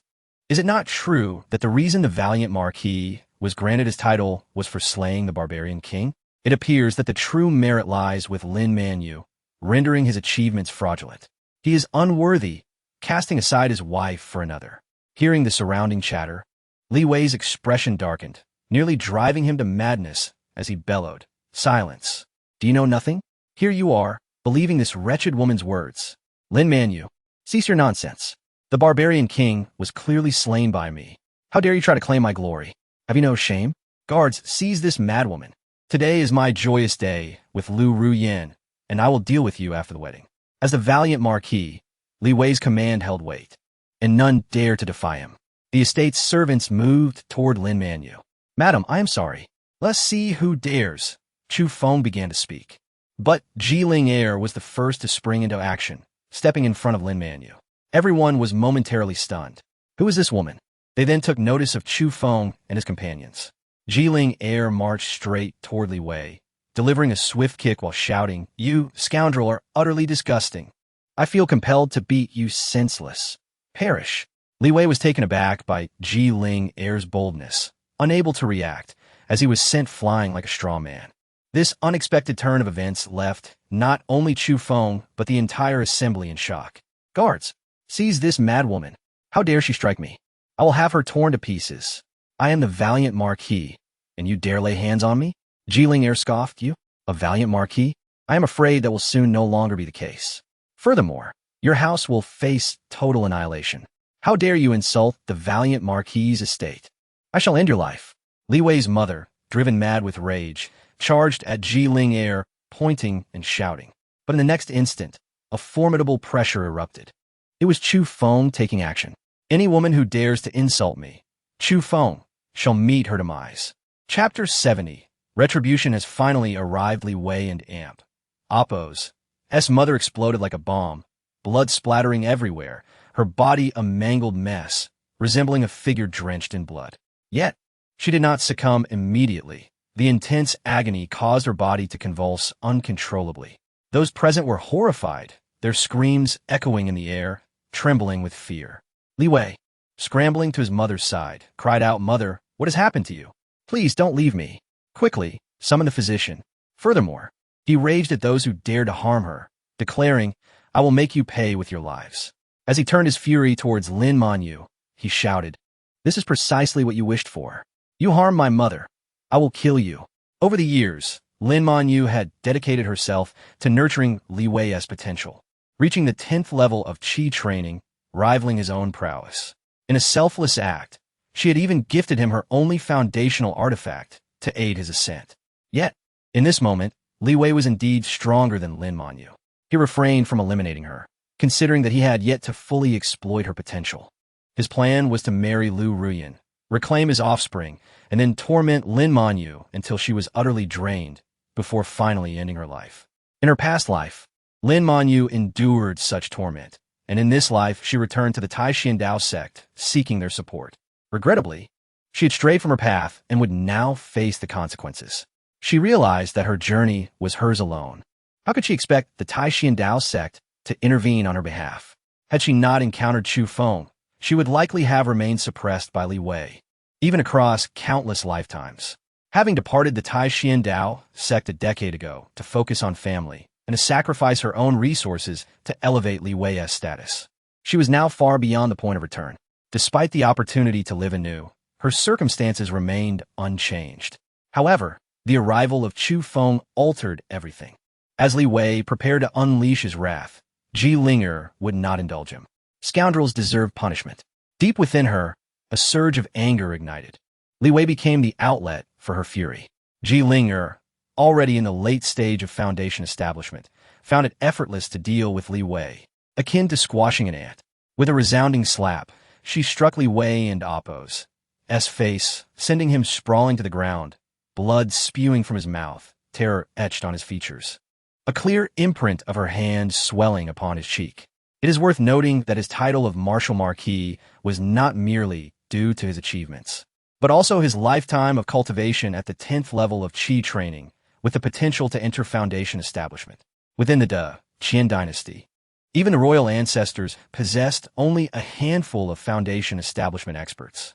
Yet here was Li Wei, not yet 30, unmatched by many present. Yet, in Ji Ling'er's hands, he was as insignificant as an insect.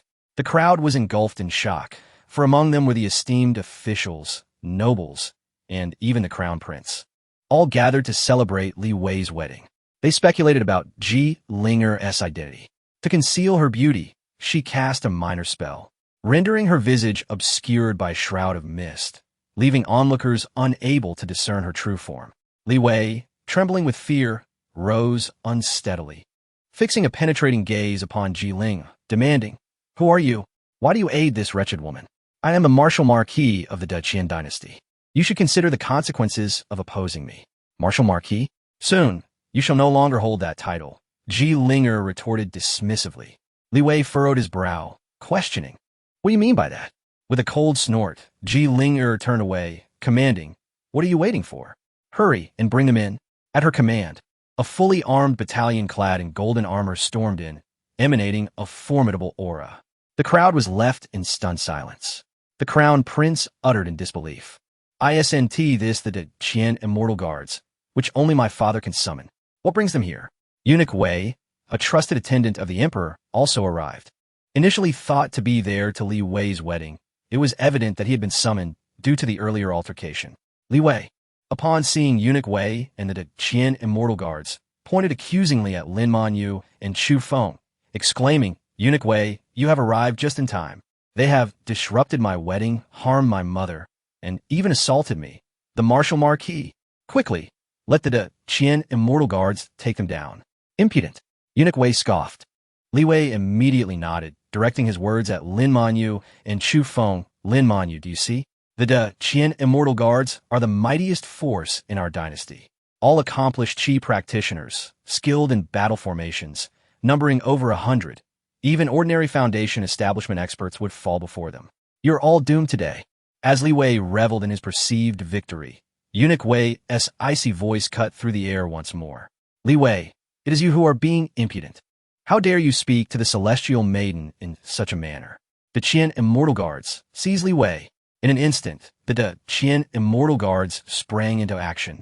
Swift as lightning, their momentum unstoppable. Li Wei, still reeling from Ji Lingera's slap, was caught off guard and swiftly subdued, pinned to the ground, bound with celestial chains, rendering him immobile. Panic surged through Li Wei as he exclaimed, "Eunuch Wei, have you made a mistake? Why am I being apprehended?"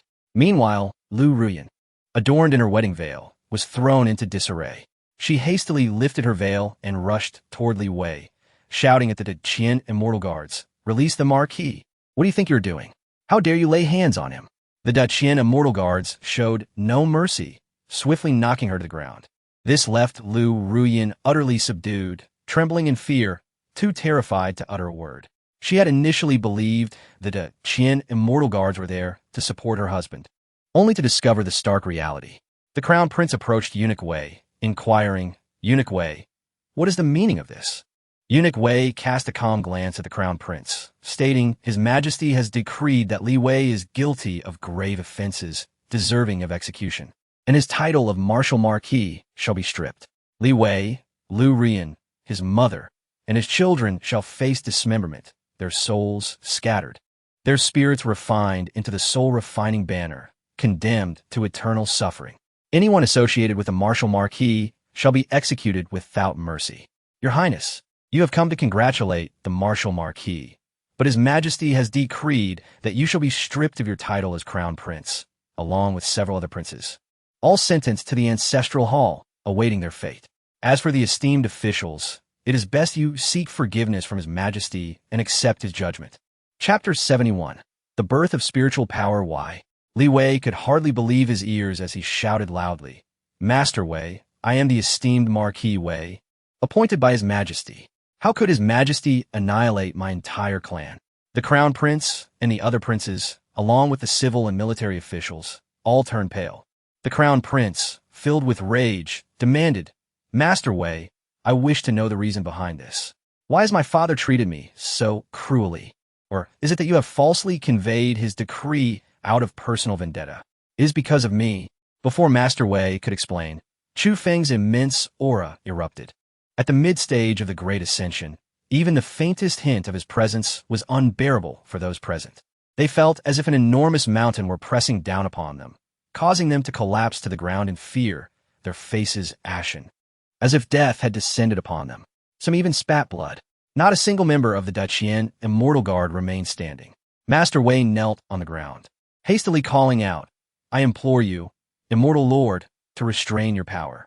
Only then did Chu Feng withdraw his overwhelming presence, his gaze sweeping across the assembly as he coolly declared, "Allow me to introduce myself. I am Chu Feng, the Grand Elder of the Taixuan Dao Sect. Today, I am here to advocate for Lin Xiyue. I wonder if anyone has any objections?" A deafening silence enveloped the crowd, their minds exploding with disbelief. The Grand Elder of the Taixuan Dao Sect. This was not merely a powerful figure. It was an existence capable of obliterating them, even the entire Qian dynasty. With a mere gesture, fear and regret washed over them, their faces drained of color. If any had been dissatisfied with Master Wei's earlier words, such thoughts vanished entirely in the face of Chu Feng's authority. After all, the assembly included the Crown Prince, several princes, and a multitude of high-ranking officials, all of whom had just been punished by the Emperor. The Emperor would certainly weigh the consequences. However, upon learning that the one taking charge was the Grand Elder of the Taixuan Dao Sect, they understood their fate was sealed. The Qian dynasty, in flattering terms, was a subordinate of the Taixuan Dao Sect. In harsher terms, it was merely a lapdog.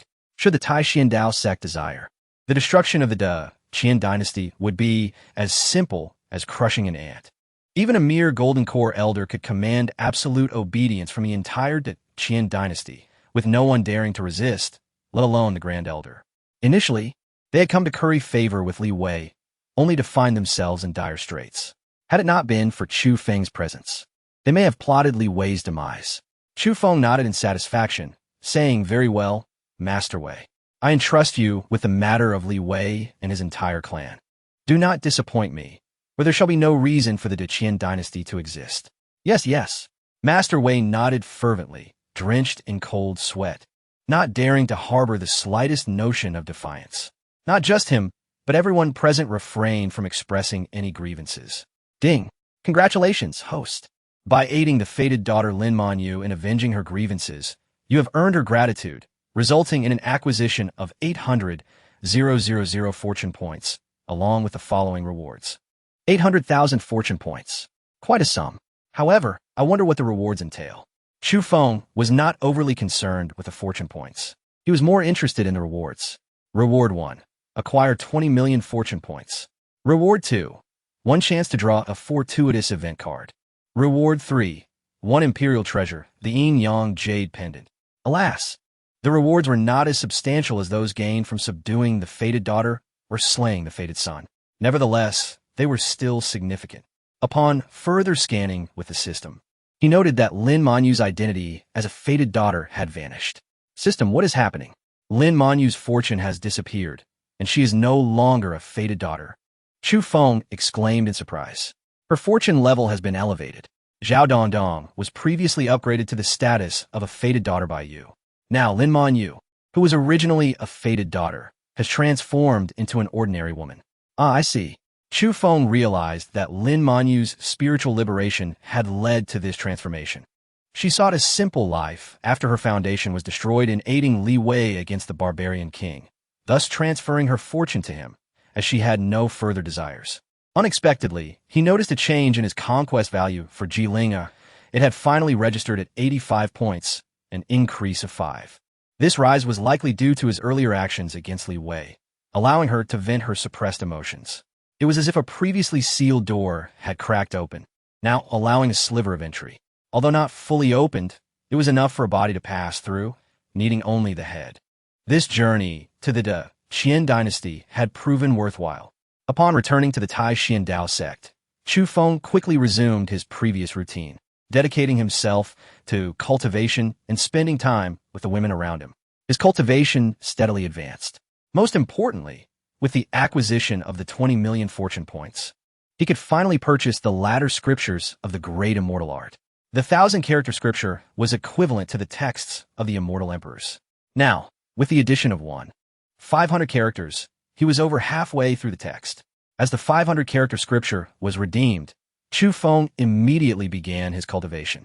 Although his realm did not visibly elevate, he distinctly felt an enhancement in his potential, his mana becoming more potent and refined, even his soul undergoing subtle changes. Moreover, he had birthed a new power, spiritual power. The path of cultivation involves the enhancement of body, mana, and soul, thus giving rise to 3 primary schools: body refinement, mana cultivation, and soul cultivation. Among the celestial beings, the Witch clan pursued body refinement, while the immortals and Buddhists primarily followed mana cultivation, with some elements of body refinement. The spirits of the underworld and the deities of the divine path adhered to soul cultivation, as they were bound to their spiritual forms, reconstructing their physical bodies along the same path.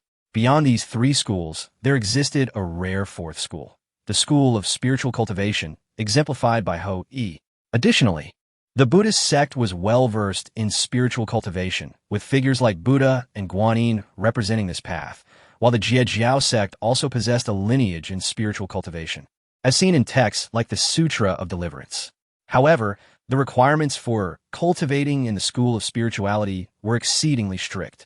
If the path of cultivation is fraught with challenges, where only 1 in 10,000 succeeds, then those eligible to practice spiritual cultivation are even rarer, a mere fraction of that. The Elder of Heart Demons practiced this path, and Han Feng, the Child of Destiny, was also endowed with the potential to cultivate it. At this moment, Chu Feng had successfully cultivated his own spiritual power. The great immortal art, a synthesis of the teachings of Confucianism, Buddhism, and Taoism, did not merely draw from these 3 schools, but encompassed the essence of all cultivation paths across the myriad realms.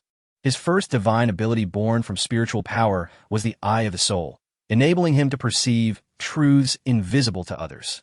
When Chu Feng cultivated the Eye of the Soul, he discovered that it could harmoniously merge with the boundless divine eye from the great immortal art, significantly enhancing its prowess. This was merely the initial stage of the eye of the soul's cultivation. Chu Feng believed that perhaps he could elevate both divine eyes to an exalted level. This reminded Chu Feng of the fiery eyes of Sun Wukong, perhaps also due to the influence of the supreme celestial art. The infinite divine eye gazes at the heavens above and the abyss below, perceiving the past and future and all information therein. Meanwhile, the eye of the soul delves into the depths of all beings' hearts, distinguishing good from evil, assessing fortunes, and discerning the past and future at a glance. Chu Feng first decided to experiment with Ji Ling'er.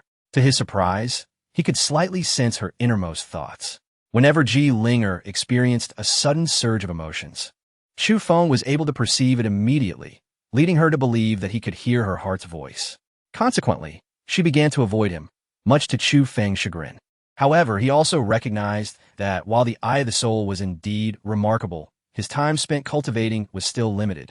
And with only 1,500 characters of the supreme celestial art acquired, it was effective solely against Ji Ling'er. The effects were insufficient even against Zhao Dongdong, let alone Lu Linglong, Nangong Yanran, and Chen Wanwan. His initial excitement was abruptly doused, akin to being splashed with cold water. Nevertheless, Chu Feng's spirits remained unbroken. On the contrary, he felt invigorated. There were two methods to pursue. First, to acquire more fortune and purchase an additional 1,500 characters from the fortune mall. Second, to gradually cultivate his soul power. Suddenly, he was struck by the image of Han Feng in his mind. Was it possible that his soul power would ultimately converge upon him? After thinking of him for 3 months, the Son of Destiny represented immense fortune and rewards. If he could suppress him twice, and then thrice, it would be the perfect opportunity to reap the benefits. Meanwhile, at the imperial clan of the Jiang family, Lin Xiyue was feeling exceedingly troubled. A group of young men from the Jiang clan, all under the age of 50 with average cultivation talent, yet handsome appearances, had arrived at her residence. There were as many as 12 of them, all directly descended from the Jiang family bloodline. The moment they laid eyes on Lin Xiyue, they were captivated, falling head over heels for her. Each one acted as an ardent admirer, underestimating the formidable power of the sacred body of beauty. Previously, Jiang Yan had explicitly informed Lin Xiyue that once she successfully established her foundation, she would be married off, destined to become merely a vessel for their lineage to flourish, hoping for a descendant who might inherit her sacred body. Now, these Jiang clan youths were lavishing countless resources upon her, vying for her favor, and even resorting to physical confrontations just to win her smile. Lin Xiyue initially contemplated resisting cultivation and delaying her fate, seeking a way to escape the Jiang family. However, she suddenly had a change of heart. Since these individuals wished to be her devoted admirers, she might as well take full advantage of the situation. Although these Jiang clan youths had mediocre talents and uncertain futures, they were all direct descendants with powerful parents, and resources were plentiful. The moment she hinted at her desire for resources, they promptly complied. As it stood, Lin Xiyue was on the verge of a breakthrough, possessing over 30 foundation establishment pills. Upon declaring her intention to establish her foundation, the youths immediately presented her with the pills. Moreover, one of the Jiang clan youths offered her a cultivation technique of the transcendence level called the Wood Emperor Scripture. Her breakthrough proceeded smoothly. Despite limited time spent cultivating with Chu Feng, she had fortified her aptitude, bones, bloodline, soul, and magical power. Establishing her foundation presented no obstacles. And after consuming just one foundation establishment pill, she achieved her breakthrough within 3 days. With her cultivation advancement, the awakening of her sacred body of beauty intensified, enhancing her allure and control over the Jiang clan youths. Had it been before, Lin Xiyue would have proposed leaving, but now she had changed her mind. Since Jiang Yin desired her to marry into the Jiang clan, she would demonstrate the true strength of her sacred body and see whether her power surpassed the commands of the Jiang family, determining whether the Jiang clan youths would heed her or follow their family's orders.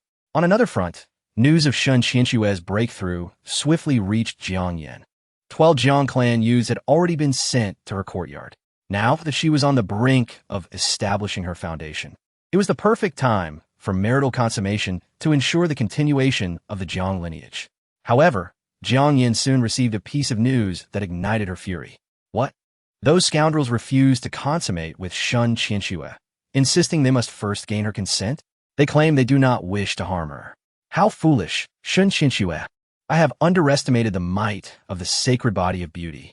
Their influence over these scoundrels is far too great, were it not for the significant disparity in cultivation levels, making it difficult to produce offspring. I would have long since delivered you to the elders. Such a powerful sacred body must be inherited by a Jiang clan descendant. Once the inheritance is successful, our family shall surely give rise to a female emperor. Summon someone to secretly administer this medicine to Lin Xiyue and those scoundrels. Jiang Yin commanded, handing a jade vial to a nearby attendant. The attendant, puzzled, inquired, "Holy maiden, what is this?" Jiang Yin coldly replied, "Yin-yang harmony powder." Also, do we have any information on that Chu Feng? The attendant reported, "Yes, holy maiden. Chu Feng has broken through to the divine transformation realm. Recently, when you instructed Fu Wangtian to ask Chu Feng to write a divorce letter, he was killed, and his father, Fu Yuanshan, is currently searching for the murderer, dispatching Murong Longsheng to investigate, but there has been no news thus far. Fu Yuanshan possesses the composite body cultivation level. Who could have killed him? Could it be this Chu Feng?" Jiang Yin scoffed. A divine transformation cultivator could hardly kill Fu Wangtian. The Taixuan Dao Sect is merely a second-rate sect, yet they have already slain a guest of the Jiang family. Whoever it maybe must die.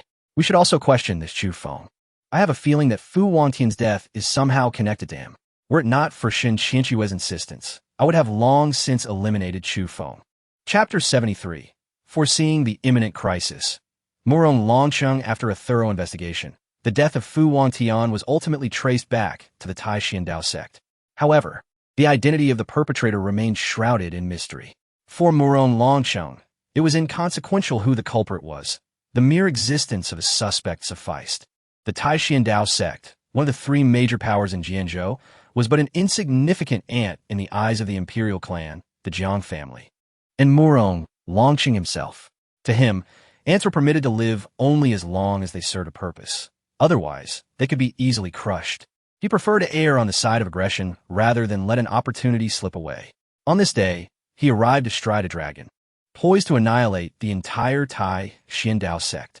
However, upon reaching the entrance of the sect, he was sensed by Chu Feng.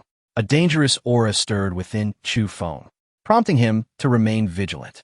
He had just merged the Wuji divine eye with the mind's eye, and as he opened his eyes, a vivid crimson flashed before him. Images of death, bloodshed, and destruction incessantly flickered in his mind, depicting a scene of one man and one dragon wreaking havoc. Murong Longsheng's impending assault on the sect was palpable. Chen Wanyuan noticed Chu Feng's unease and inquired, "Husband, what troubles you?" Taking a deep breath, Chu Feng shared his foreboding instincts with her. Her eyes brightened as she responded, "Husband, your intuition is likely accurate. Murong Longsheng may soon strike the Taixuan Dao Sect. You must accompany me to the heavenly demon sacred land this time." Chu Feng shook his head, dismissing her concern. "He is but Murong Longsheng. He could be eliminated easily. I have my reservations about the Jiang family, but I do not regard him as a threat." Chen Wanyuan retorted with a cold snort, "Husband, your arrogance may lead to your downfall. I shall await the moment you seek my aid." With a smile, Chu Feng replied, "Ah, you wish to witness my folly? You shall be disappointed. I will not grant you that satisfaction. If it weren't for my need to confront Murong Longsheng, I would certainly administer a sound thrashing to you." With a playful laugh, Chen Wanyuan challenged, "Why not settle this now? Let us see who is superior." Chu Feng's eyes gleamed with mischief. "Very well, if you are unafraid. Do not blame me for being impolite." With that, he scooped her up and began to carry her indoors. Yet, after only a few steps, his expression shifted abruptly. At that moment, another vision flashed before him, and the feeling of danger intensified.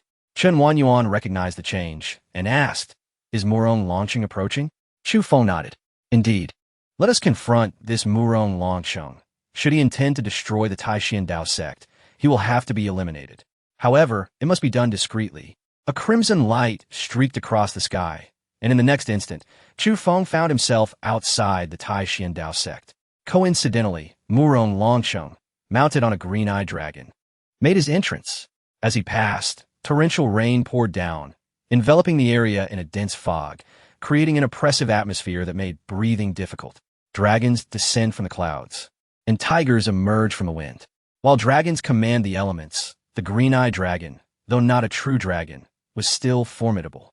Moreover, it approached with murderous intent. Within the sect, none sensed the impending peril. They remained blissfully unaware. Murong Longcheng, observing Chu Feng's obstruction, furrowed his brow.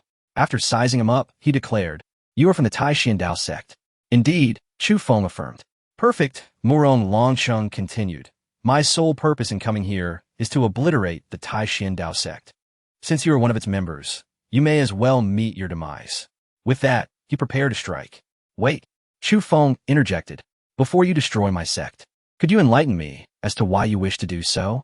Murong Longcheng scoffed. "Does one require a reason to crush an ant?" No sooner had he spoken than a torrent of overwhelming power surged toward Chu Feng. Murong Longcheng, a mid-stage celestial being, alongside his dragon, was capable of dominating the realm. In the eastern wilderness, 3 rankings existed. The heavenly ranking, which recorded those who transcended tribulations, the earth ranking for celestial beings, and the human ranking, or the hidden dragon list, which chronicled the elite from various powers. Regrettably, none from Jianzhou graced these lists. Chen Wanyuan, however, ranked 7th on the human list. A heavenly demon saint with an exalted physique. Following her dual cultivation with Chu Feng, her prowess had likely ascended even higher. Conversely, Murong Longcheng held the 2nd position on the earth ranking. Upon witnessing Murong Longcheng's assault, Chu Feng erupted in laughter. "We could have had a civil discussion. Yet you choose to annihilate my sect. Alas, you shall meet your end." The burning heaven sword materialized in his grasp, and he swung it toward Murong Longcheng. Seeing a mere ant retaliate with such audacity, Murong Longcheng initially wore a disdainful expression. However, the next moment, the words he had prepared to mock were swallowed in shock, replaced by a serious demeanor. "So, Fu Wangtian truly perished at your sect. Thus, the Taixuan Dao Sect deserves obliteration. Chu Feng taunted to destroy my sect. We shall see if you possess the requisite strength." With a single strike, he opened the gate of heaven. The sword unleashed cataclysmic power. Murong Longcheng's countenance shifted. He knew that his position on the earth ranking stemmed from his mastery of the dragon bloodline and the green-eyed dragon. Yet his inherent strength was lacking. Under the might of Chu Feng and Appo's sword, the energy he had just gathered crumbled, and the sword and Appo's intense surged toward him unabated. As it neared impact, the green-eyed dragon unleashed a torrent of dragon breath, dissipating the sword's intent. Nevertheless, the encounter left Murong Longcheng reeling. He stared at Chu Feng, exclaiming, "Who would have thought that within this second-rate sect of Jianzhou lurked a celestial being? I am curious about your name. Do you know the might of my Jiang family?" Chu Feng dismissed him with scorn. "What need is there for a dead man to know so much?" Laughter erupted from Murong Longcheng. "You are the first to underestimate me." Murong Longcheng. Chu Feng nodded. "I doubt you will be the last, for should you perish, countless others will surely scorn you. A dignified guest of the Jiang family, ranked 2nd on the earth ranking, falling in Jianzhou, what a bitter irony." Murong Longcheng was infuriated, urging his green-eyed dragon onward. "It seems we have been insulted." With a deafening roar, the green-eyed dragon bellowed, "Die." Chapter 74. The azure-eyed Jiao. Chu Feng gazed at the azure-eyed Jiao with a glimmer of excitement in his eyes and remarked, "The body of a Jiao is a treasure trove, indeed.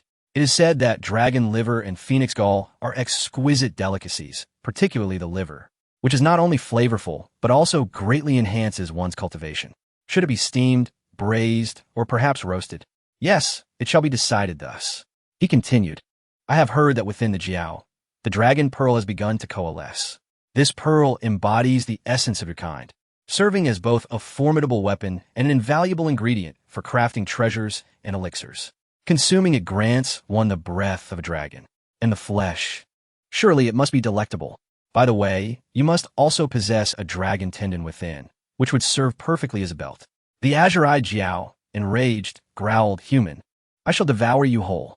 In response to the Jiao's fury, Chu Feng remained unfazed, brandishing the burning heaven sword, unleashing a powerful sword intent that erupted forth. The previous strike was merely an appetizer. This one was the true killing sword of Chu Feng. With the bloodline of the dragon under his command, He could not only harness the Jiao's powers, but also share its innate abilities. Murong Longsheng unleashed the left Azure Dragon Annihilation technique, combined with the Jiao's breath, overwhelming Chu Feng with a torrent of energy. Yet, despite their strength, they underestimated Chu Feng's ferocity. At this moment, although Chu Feng would not claim absolute victory over a tribulation transcending celestial, defeating him was no simple feat for an ordinary one. Murong Longsheng, though nearing the level of a tribulation transcending celestial, was still merely an aspirant and could not truly contend with one. Not to mention that Chu Feng's swordsmanship was of celestial caliber. With a single sweep, he obliterated the combined assault from Murong Longsheng and the Azure-eyed Jiao, the sword intent cleaving into both adversaries. Murong Longsheng was pierced through the chest, while the Azure-eyed Jiao was left grievously wounded and drenched in blood. Roaring in unbridled fury, the Azure-eyed Jiao's visage contorted in rage as it lunged at Chu Feng without hesitation. Murong Longsheng's face turned pale, his heart filled with shock. The previous strike had exuded an aura of death. He realized he had been thoroughly defeated, left without the power to retaliate. The only thought that filled his mind was to retreat. He hastily attempted to control the Jiao with his bloodline. However, the Jiao, now consumed by rage and humiliation, could not accept its fate. It had never endured such disgrace throughout its long existence. The thought of sparing the human was inconceivable. Under the Jiao's indomitable will, it broke free from Murong Longsheng's grasp. Murong Longsheng's expression shifted drastically, fearing the worst. This was a first for him. He quickly moved back to the Jiao's side, imploring, "Little Qing, no, we cannot defeat him. We must flee." The Azure-eyed Jiao roared defiantly, "No, he has humiliated me. I, the Azure-eyed Jiao, have lived for so many years without experiencing such disgrace. I will not rest until this grudge is avenged. Master, step aside. I shall slay this human." "Do not," Murong Longsheng pleaded, but Chu Feng had no intention of granting them any opportunity. The Jiao's body and the guest of the Jiang clan must perish. He wondered how much fortune he would gain from their demise. Murong Longsheng could only turn to defend himself, yet his efforts crumbled instantly. Chu Feng sneered, "You claim to be a dragon, while you, Murong Longsheng, are merely a dragon tamer. It appears I too can command true dragons." With a swift motion, countless golden dragons surged forth, as Chu Feng unleashed the dragon's subduing palm, capable of summoning hundreds of golden dragons with a single strike. This technique was a celestial-grade supreme spell. Each golden dragon possessed the power to match 80 to 90% of Chu Feng's strength, and they bore their own consciousness. As the 100 dragons soared and attacked, the already wounded Azure-eyed Jiao suffered further injuries, becoming a pitiful sight, blood cascading down its body. Chu Feng felt a pang of regret. This was a top-tier demon, the Azure-eyed Jiao, a repository of treasures, including its flowing blood, a tremendous waste. No, he must first eliminate the Jiao. Consequently, Chu Feng abandoned his pursuit of Murong Longsheng and directly charged at the Azure-eyed Jiao. With a decisive swing of his sword, he executed the heavenly gate opening technique, resembling a radiant rainbow as he cleaved through the void, appearing before the Jiao and striking down with lethal precision. The Jiao had no time to react before its head was severed by Chu Feng's blade. "Congratulations, host, for slaying the ancient beast of the bloodline, the Azure-eyed Jiao, and earning 2 million fortune points. As this is your first kill of an ancient bloodline beast, your fortune is subject to a 10-fold critical hit, granting a total of 20 million fortune points. The density of this fortune rivaled that of a destined child. However, fortune alone is not the sole criterion for determining one's status as a favored child of destiny. It is merely one aspect. Fate is another. Just like Han Feng, the rewards vary with each encounter. Chu Feng's repeated humiliations and suppressions were not solely for the sake of fortune. They aimed to shatter their destiny, preventing them from receiving the protection of the heavenly Tao, thus avoiding any backlash from it. Little Qing, witnessing the demise of the Azure-eyed Jiao, Murong Longsheng was consumed by grief. Initially believing he had no chance against Chu Feng and wishing to flee, he now resolved to exchange his life for vengeance. The Azure-eyed Jiao had been with him for over 1,000 years, sharing both trials and tribulations. Their bond surpassed that of his wives and children. They were as one. Now, it lay slain at the hands of this individual. Even if he could not defeat Chu Feng, he would seek revenge for the Jiao's death. Murong Longcheng formed seals with his hands, summoning a dragon pearl that radiated immense dragon power, enveloping him before merging with his being. The pearl surged into his forehead, unleashing a formidable force that transformed him. Irregular dragon scales emerged across his body, rapidly morphing him into a half-human, half-dragon entity. This was the divine ability of the dragon-taming lineage, utilizing the power of the dragon pearl to cultivate the dragon god's 9 transformations, allowing him to metamorphose into a dragon and exponentially amplify his strength to vanquish his foes. Chapter 75. You have invoked great calamity indeed. While the 9 transformations of the dragon god are formidable, they also entail significant drawbacks, namely a brief period of weakness following their execution. Consequently, for Chu Feng, it is imperative that he strikes with lethal precision, otherwise he risks his own demise. He acutely senses the immense pressure, particularly upon witnessing Murong Longcheng's demeanor, which tightens his heart. Yet, there is no hint of retreat or fear within him.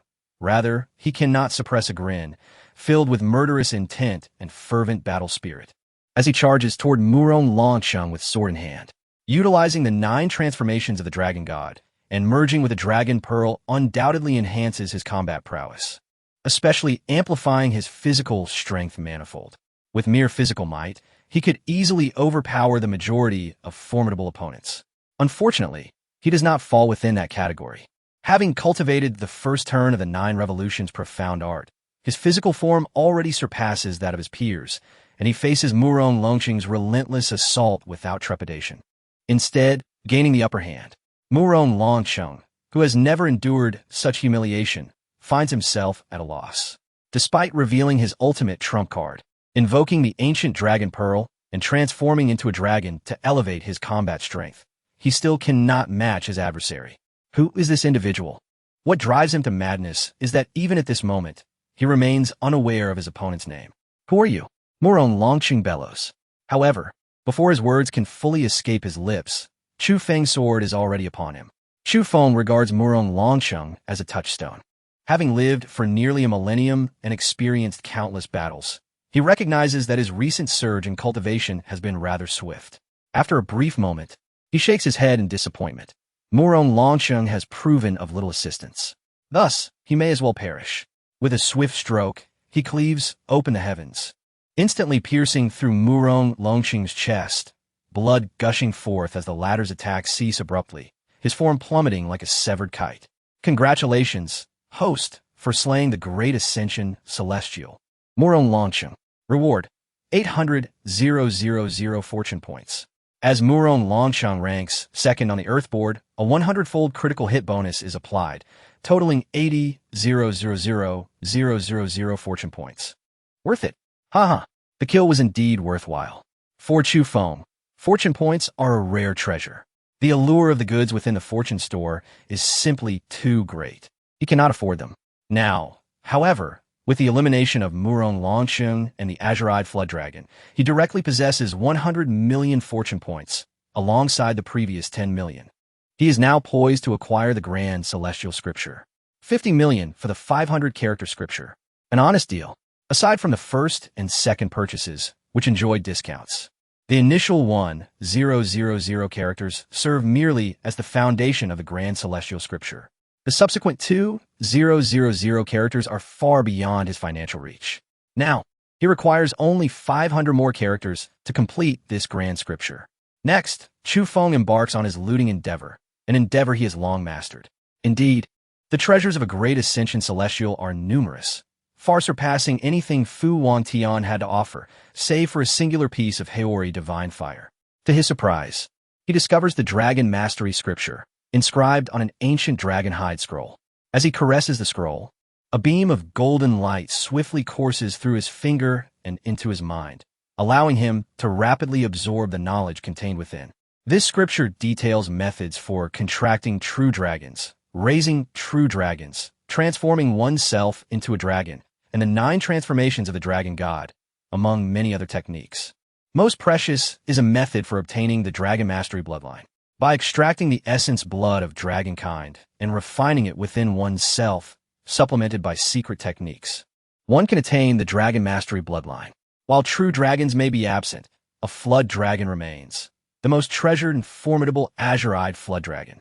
It is entirely feasible to acquire the dragon mastery bloodline. Of course, the higher the quality of the true dragon essence blood used in the refinement, the greater the caliber of true dragons one can control. For Chu Feng, possessing the boundless holy body and the boundless divine bloodline. While the dragon mastery bloodline is indeed precious, it is contingent upon the quality of the essence blood utilized. The azure-eyed flood dragon may not be the best choice. Nevertheless, while he may not need it, others certainly would. After surveying Murong Longqing's treasures, he turns his attention to the azure-eyed flood dragon. Previously, Chen Wanwan had observed the battle from a distance, now utterly astonished, declaring, "You actually killed Murong Longqing." Chu Feng smiled. "I believe I can forego my journey to the heavenly demon sacred land now." Chen Wanwan's expression turned grave. "No, you must come with me to the heavenly demon sacred land immediately. Do you not understand?" While Murong Longqing was merely a guest of the Jiang family, his status was exceedingly high, even surpassing that of most direct descendants. Coupled with his dragon mastery bloodline and second rank on the board, the entire Jiang family may go into a frenzy. As an imperial clan, the Jiang family is notoriously domineering, preferring to wrongfully execute 1,000 than let slip 100. The entire Taixuan Dao Sect might face annihilation. Furthermore, Fu Wangtian and Appo's father, Fu Yuanshan, is a transcendental heavenly monarch. Chu Feng and Appo's countenance darkened with gravity. "Is there a way to resolve this?" Chen Wanwan replied, "Indeed, by returning with me to the heavenly demon sacred land. With your strength demonstrated in slaying Murong Longqing, you will surely earn a place among the 5 scattered ones of my heavenly demon sacred land. Do not underestimate the significance of the 5 scattered ones. In our realm, the highest authority is the Saint Lord, followed by the 2 saints, with the 4 law kings and 5 scattered ones ranking below them. To become one of the 5 scattered ones, one must at least be comparable to an earthborn contender. The 4 law kings require the power of a heavenly monarch." Chu Feng shook his head. "Let us discuss this later. Perhaps there are other solutions." Chen Wanwan suggested, "That would entail you stepping into the realm of the heavenly monarch. The difficulty of this transition is something only those who genuinely seek to break through can comprehend. Countless great ascension celestials have found themselves stuck at this juncture." Chu Feng resolutely declared, "Yet, I wish to give a try. What is arduous for others may not be so for me." "Very well. Let us depart and feast upon this azure-eyed flood dragon." Chen Wanwan's interest piqued. "Let be known in advance. The eyes of the azure-eyed flood dragon are mine." "Not a problem," Chu Feng readily agreed. In the Jiang family mountains, upon Murong Longqing's death, the elder disciples guarding the soul lantern immediately sensed the extinguishing of the lantern, Murong Longqing's lantern. The elder disciples were taken aback, and chaos erupted within the soul hall. "A grave matter is at hand. Lord Murong's soul lantern has extinguished." The news swiftly spread throughout the Jiang family, whereupon an array of formidable auras enveloped the estate. The death of Murong Longqing raised questions of who was responsible. Was someone daring enough to provoke the Jiang family? After all these years, had the Eastern Wilderness forgotten the legacy of the Jiang family, descendants of the emperor? While Fu Wangtian's demise stirred little commotion within the Jiang family, the death of Murong Longqing sent shockwaves throughout the entire clan. Chapter 76. Deceiving the master into action. The holy master of the Jiang family, Jiang Haotian, also known as Jiang Yan's father, is a revered figure and a transcendent being of the tribulation stage. He holds great regard for Murong Longqing, who is not only one of Jiang and Appo's esteemed guests, but also his son-in-law, the one he cherishes the most. At over 2,000 years of age, with the bloodline of a dragon tamer, he has even taken in a green-eyed azure dragon as a pet, destined to become a leading figure among the guests of the Jiang family. In Jiang Haotian and Appo's eyes, Murong Longqing and Appo's significance surpasses that of Fu Yuanshan, another master of the tribulation stage. Beside him knelt a woman in her 30s, exuding a mature allure, her pregnant belly prominent, tears streaming down her face in utter despair. "Father, you must avenge Longqing," she cried. This woman, named Jiang Ni, is Jiang Haotian's eldest daughter and Murong Longqing's wife. Overcome with sorrow, she wept inconsolably. Jiang Haoyan emanated a chilling aura of vengeance. Yet upon witnessing his daughter's distress, he offered her solace. Rise, for Longcheng is my son-in-law, half a son, if you will. His death cannot go unpunished. I shall seek justice, and whoever is responsible will meet a gruesome end. You must focus on your pregnancy. The well-being of your child is paramount. Summon someone. Investigate who has slain Longcheng and why he has left the Jiang family. Master, a subordinate promptly reported. It was Chief Fu who sent Lord Murong to investigate his son's demise, which reportedly occurred in Sword State. Fu Wantian. Jiang Haoyan immediately recalled him.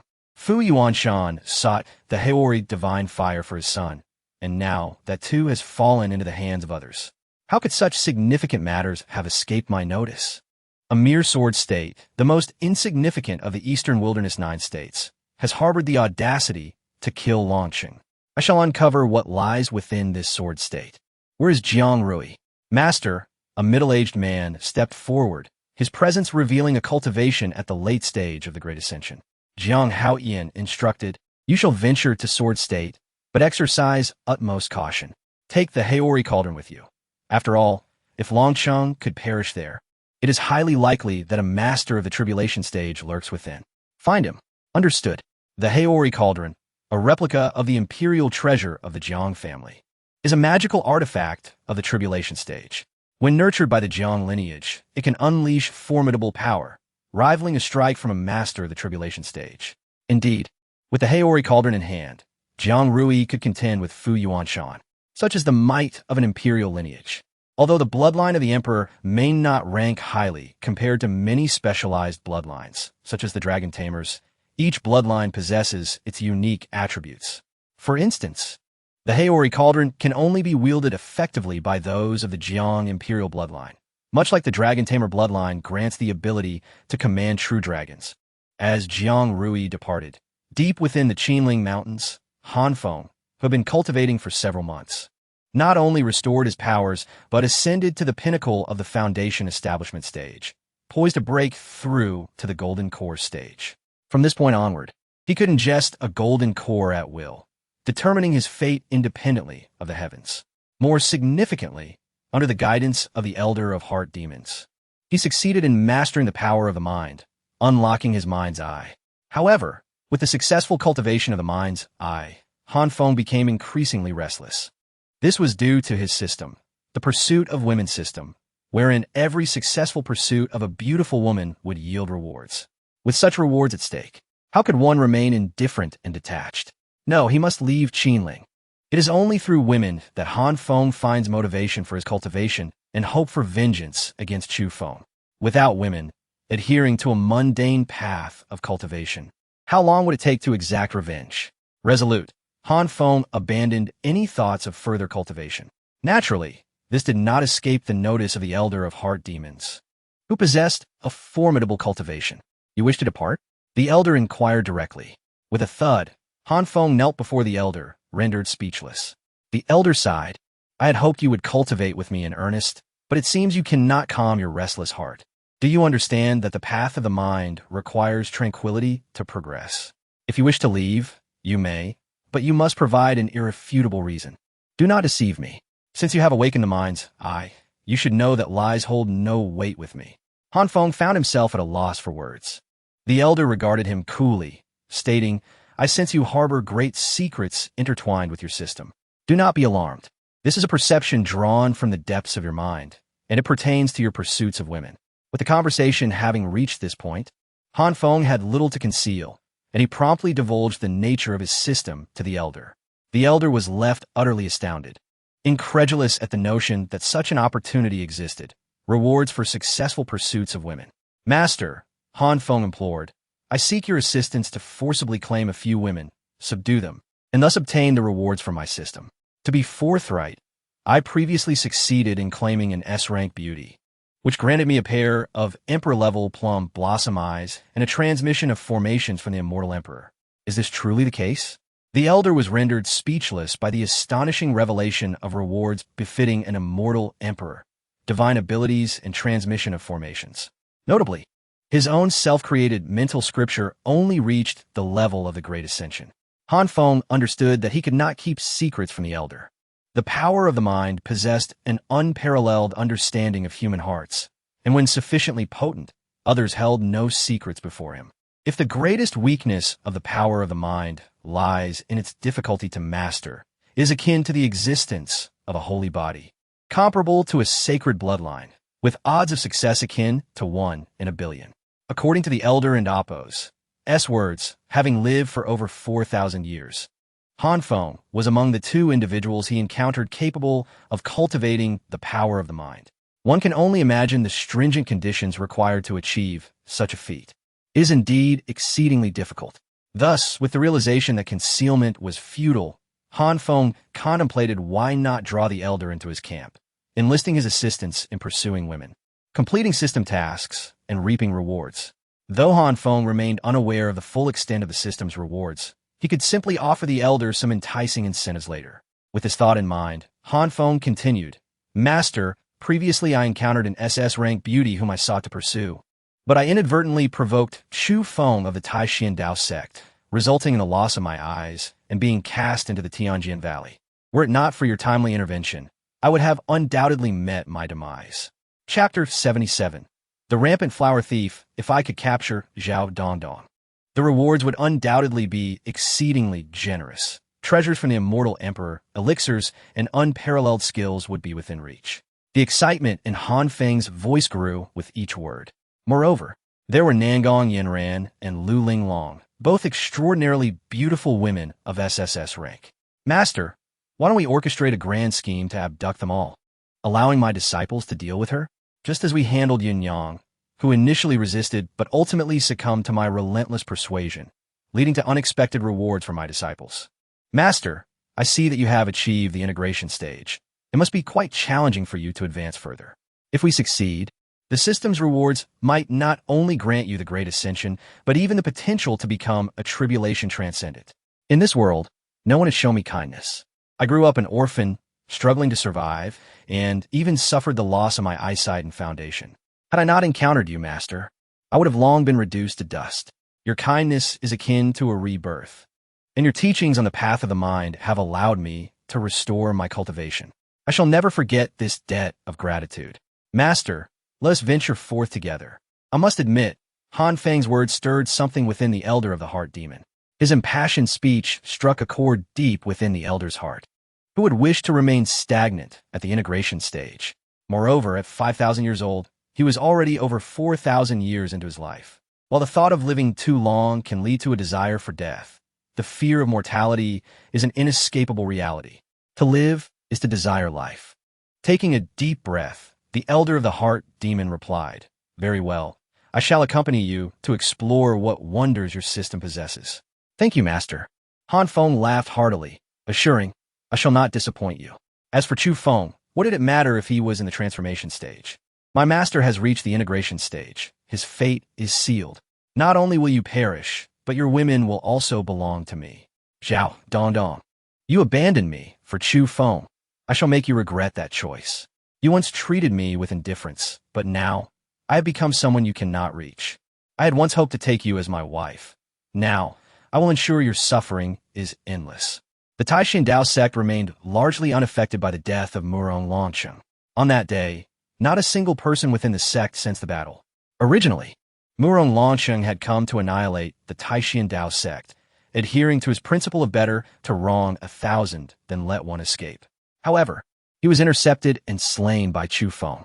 Nevertheless, Murong Longsheng's demise served as a wake-up call for Chu Feng regarding the impending threat from the Zhang family.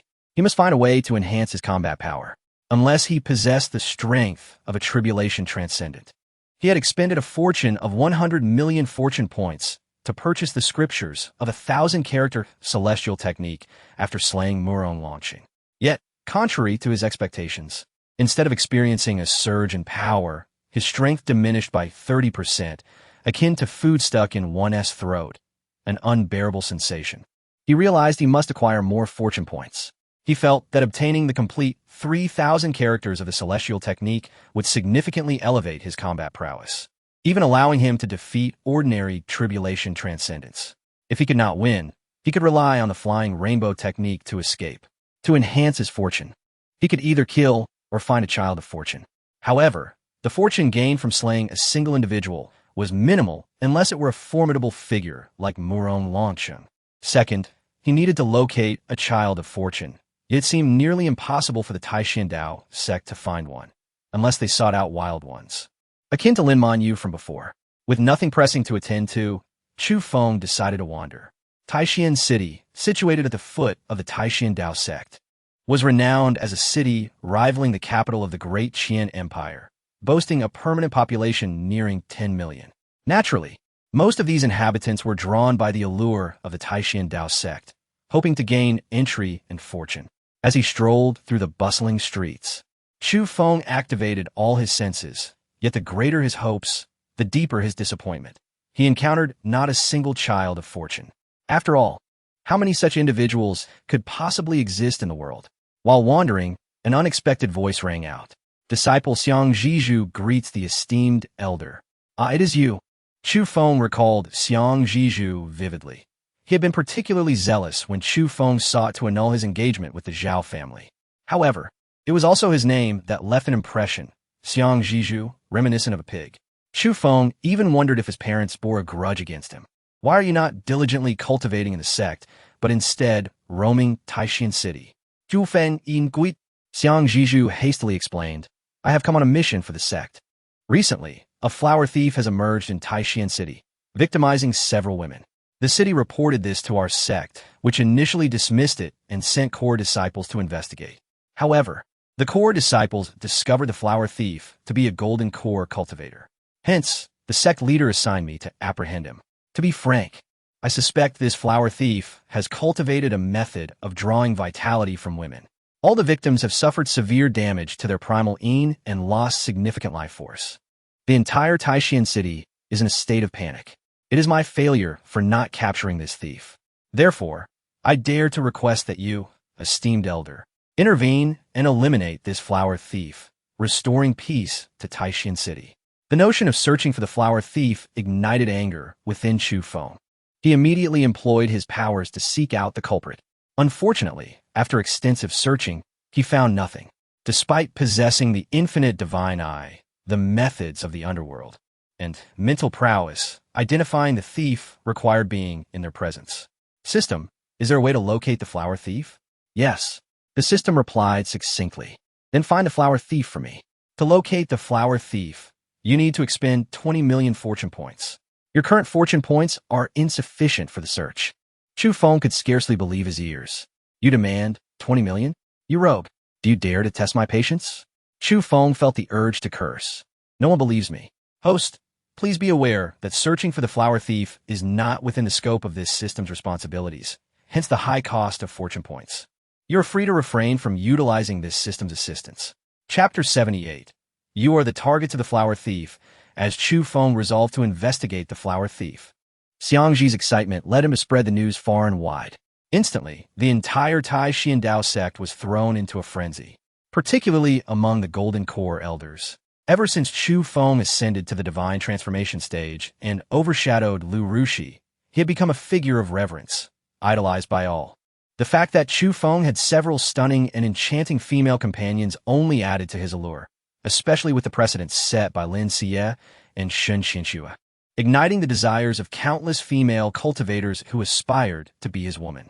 Although they yearned for him, they lacked the means to approach him, knowing that he resided on the isolated mountain. However, upon learning that he had arrived in Taixuan City, the female disciples of the sect became wildly eager to ascend to his bed. Guiyuxuan, a gathering place for female cultivators within Taixuan City, was typically a locale for mutual exchange, learning, and cultivation. Recently, however, it had become a place of fear due to the presence of a golden core flower thief, who had already ensnared several unsuspecting women. How about we invite ancestor Chu Feng to our Guiyuxuan? Proposed a woman named Jialuo, a golden core cultivator from the beast-taming sect, one of the 7 major sects in Jianzhou. While she held a respectable status within Guiyuxuan, her beauty was equally commendable. If she were to consider becoming the consort of a nascent soul immortal, she might hesitate. But to be the woman of a divine transformation ancestor like Chu Feng was an opportunity she would readily embrace.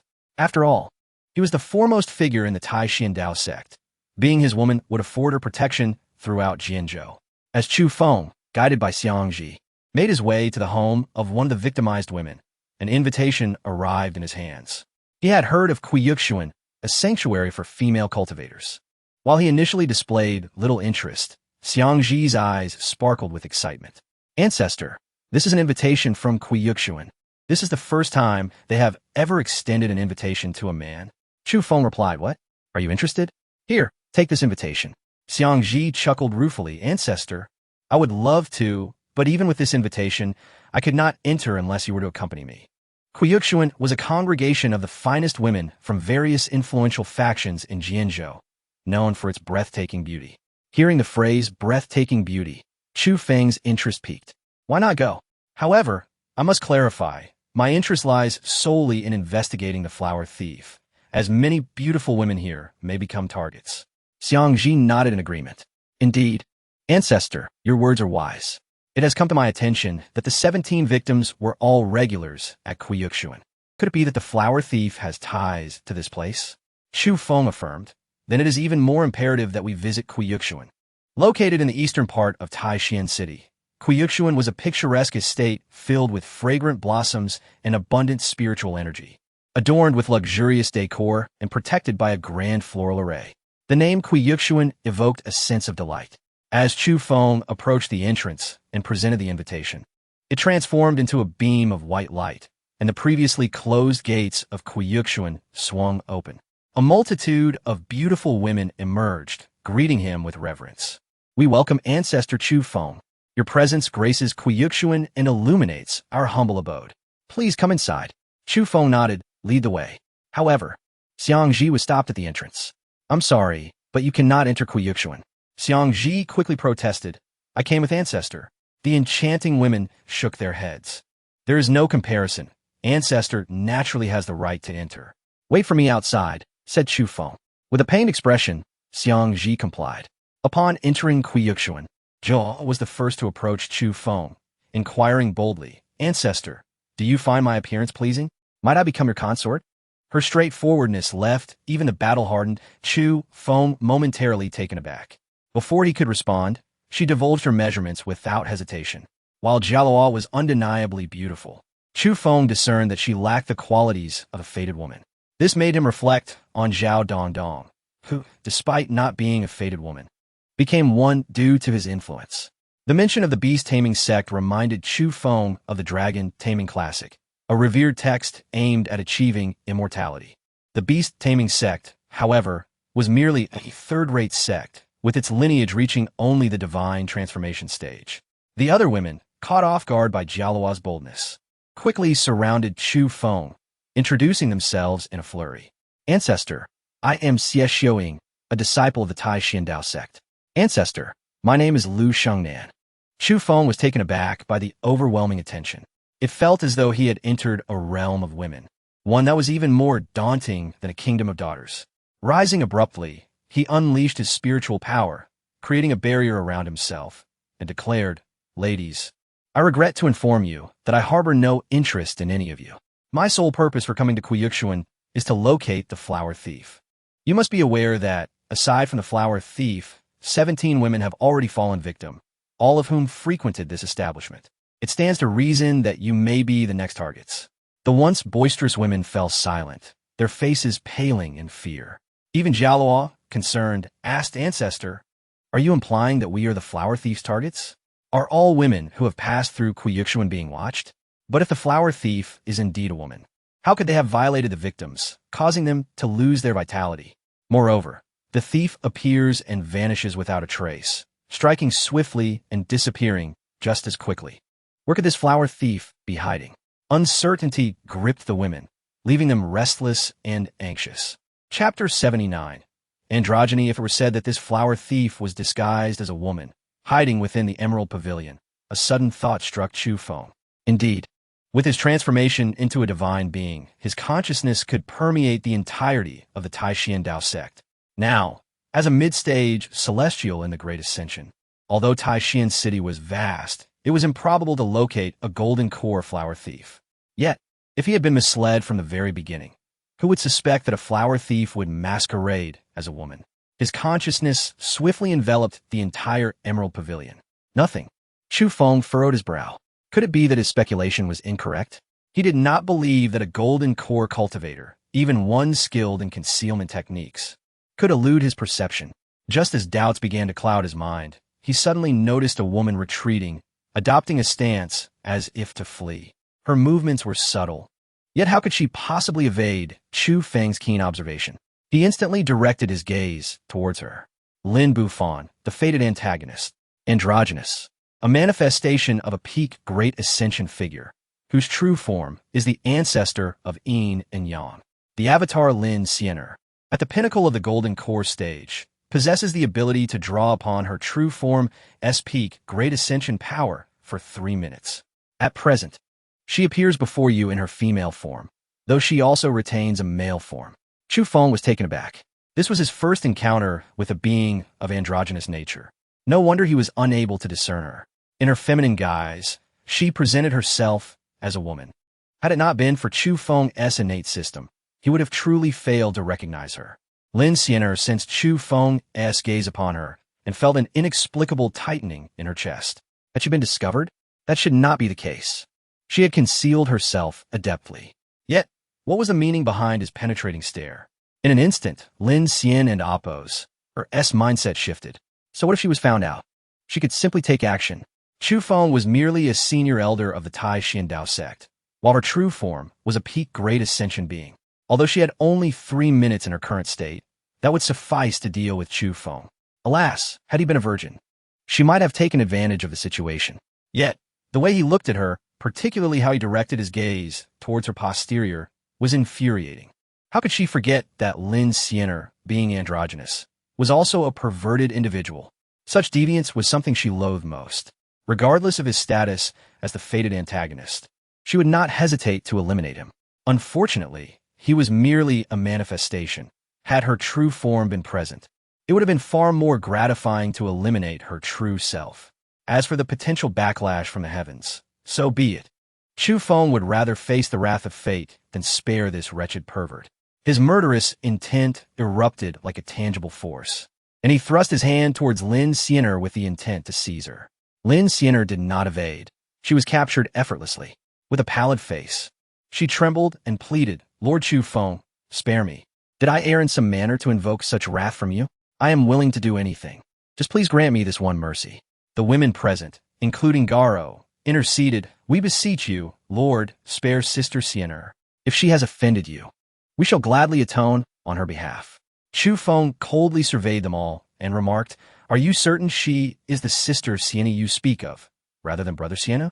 The statement left the women bewildered, exchanging glances, unsure of how to respond. "What do you mean?" Chu Feng continued, addressing Lin Xiyue. "Should I call you Lin Xiyue? Or would it be more fitting to address you as the ancestor of yin and yang? Androgynous. I speak the truth."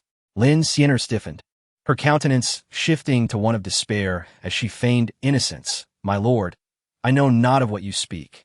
I am merely the ordinary Lin Xiyue, of humble origins, possessing only the innate yin-yang royal body, which granted me entry into the Emerald Pavilion. Compared to the ladies here, I am nothing. How could I be the ancestor of yin and yang? Indeed, Lord Chu Feng, perhaps you are mistaken. We have known Lin Xiyue for years. She could never be the ancestor of yin and yang." Chu Feng's cold gaze remained fixed on Lin Xiyue. "You refuse to acknowledge it, do you?" Lin Xiyue shook her head. "My lord, you truly misunderstand me. I am not the ancestor of yin and yang." Chu Feng's murderous intent surged forth. "I, Chu Feng, declare you the ancestor of yin and yang, and your denials are futile. Since you refuse to admit it, I shall simply eliminate you first." Instantly, a powerful aura of death enveloped the vicinity. He tightened his grip around Lin Xiyue's neck. Yet, at that moment, just as he was about to snap her neck, she transformed into a mere shadow, effortlessly slipping from his grasp and appearing several dozen meters away, coldly regarding him. "How did you uncover my identity?" Chu Feng shook his head. "You fancied yourself impervious, but you could not conceal yourself from me. If I am not mistaken, the tales of the flower thief plaguing Taixuan City have always been about you, haven't they? During the day, you present yourself as a lovely woman. Yet with the fall of night, You transform into a flower thief, wreaking havoc upon unsuspecting women, drawing upon their essence. And, judging by your cultivation methods, you seem adept at maintaining balance, avoiding the overabundance of essence, which makes it challenging to unveil your true identity. Of course, this is largely due to your true form's prowess as a peak great ascension being, far surpassing that of a golden core cultivator. It is no wonder that the likes of Xiang Ji and others have failed to detect you. Clearly, you have been playing a game of cat and mouse. However, now that you face me, no matter how well you hide, I will uncover you. Lin Xiyue scoffed, if you wish to kill me, then let us see if you possess the ability to do so. The senior elder of the Taixuan Dao Sect may be formidable to others, but to me, Lin Buffon, eliminating you is as easy as pie. Her words sent shockwaves through the crowd. Garo and the others exchanged astonished glances. They had never imagined that their close companion Lin Xiyue was, in fact, the avatar of a hidden powerhouse. The way she spoke suggested that even the venerable Chu Feng was beneath her notice. What kind of being was she? Chu Feng erupted into laughter, dismissing her bravado. You are but an avatar, yet you dare speak with such arrogance to me. Lin Xiyue retorted, even as an avatar, it suffices to eliminate you. Chu Feng shook his head. Very well then. Come and attempt to kill me. I shall witness how you intend to accomplish that. Lin Xiyue coldly declared, then prepare yourself, for I shall demonstrate now. You may perish. Chapter 80. A mere avatar. Lin Xiyue immediately clasped her hands in a seal. Her original cultivation at the golden core stage surged instantaneously. In that moment, she directly drew upon the identity of her true self. Fully aware of Chu Feng's status as the supreme elder of the Taixuan Dao Sect, whose strength must be at least at the divine transformation stage, the power of this body was no match for him. To engage in combat would be tantamount to courting death. In an instant, Lin Xiyue moved, and a colossal taiji diagram manifested in the void, distinct from any other. One side was yin, the other yang, with a hint of crimson intermingling between them. Chu Feng recognized it as the unrefined, primordial yin energy of his opponent. The taiji diagram began to churn violently, resembling a grinding mill, as it advanced menacingly towards Chu Feng. This yin-yang grinding mill was a creation of the yin-yang ancestor, cultivated over millennia. It embodied the duality of yin and yang, capable of drawing upon both primordial yin and yang energies. It could disturb the mind and disrupt the internal balance of yin and yang energies. Previous adversaries who unleashed this move were invariably victorious, with countless foes perishing beneath its might. In Lin Xiyue's eyes, Chu Feng would be no exception. However, in the next moment, Lin Xiyue was taken aback, her expression shifting drastically as she retreated in panic. Chu Feng had made his move, dragon descending palm. A golden dragon soared forth, shattering Lin Xiyue's yin-yang grinding mill, and the dragon's momentum remained undiminished as it lunged towards her. Lin Xiyue hastily dodged, yet the borrowed power remained just that, borrowed and not her own.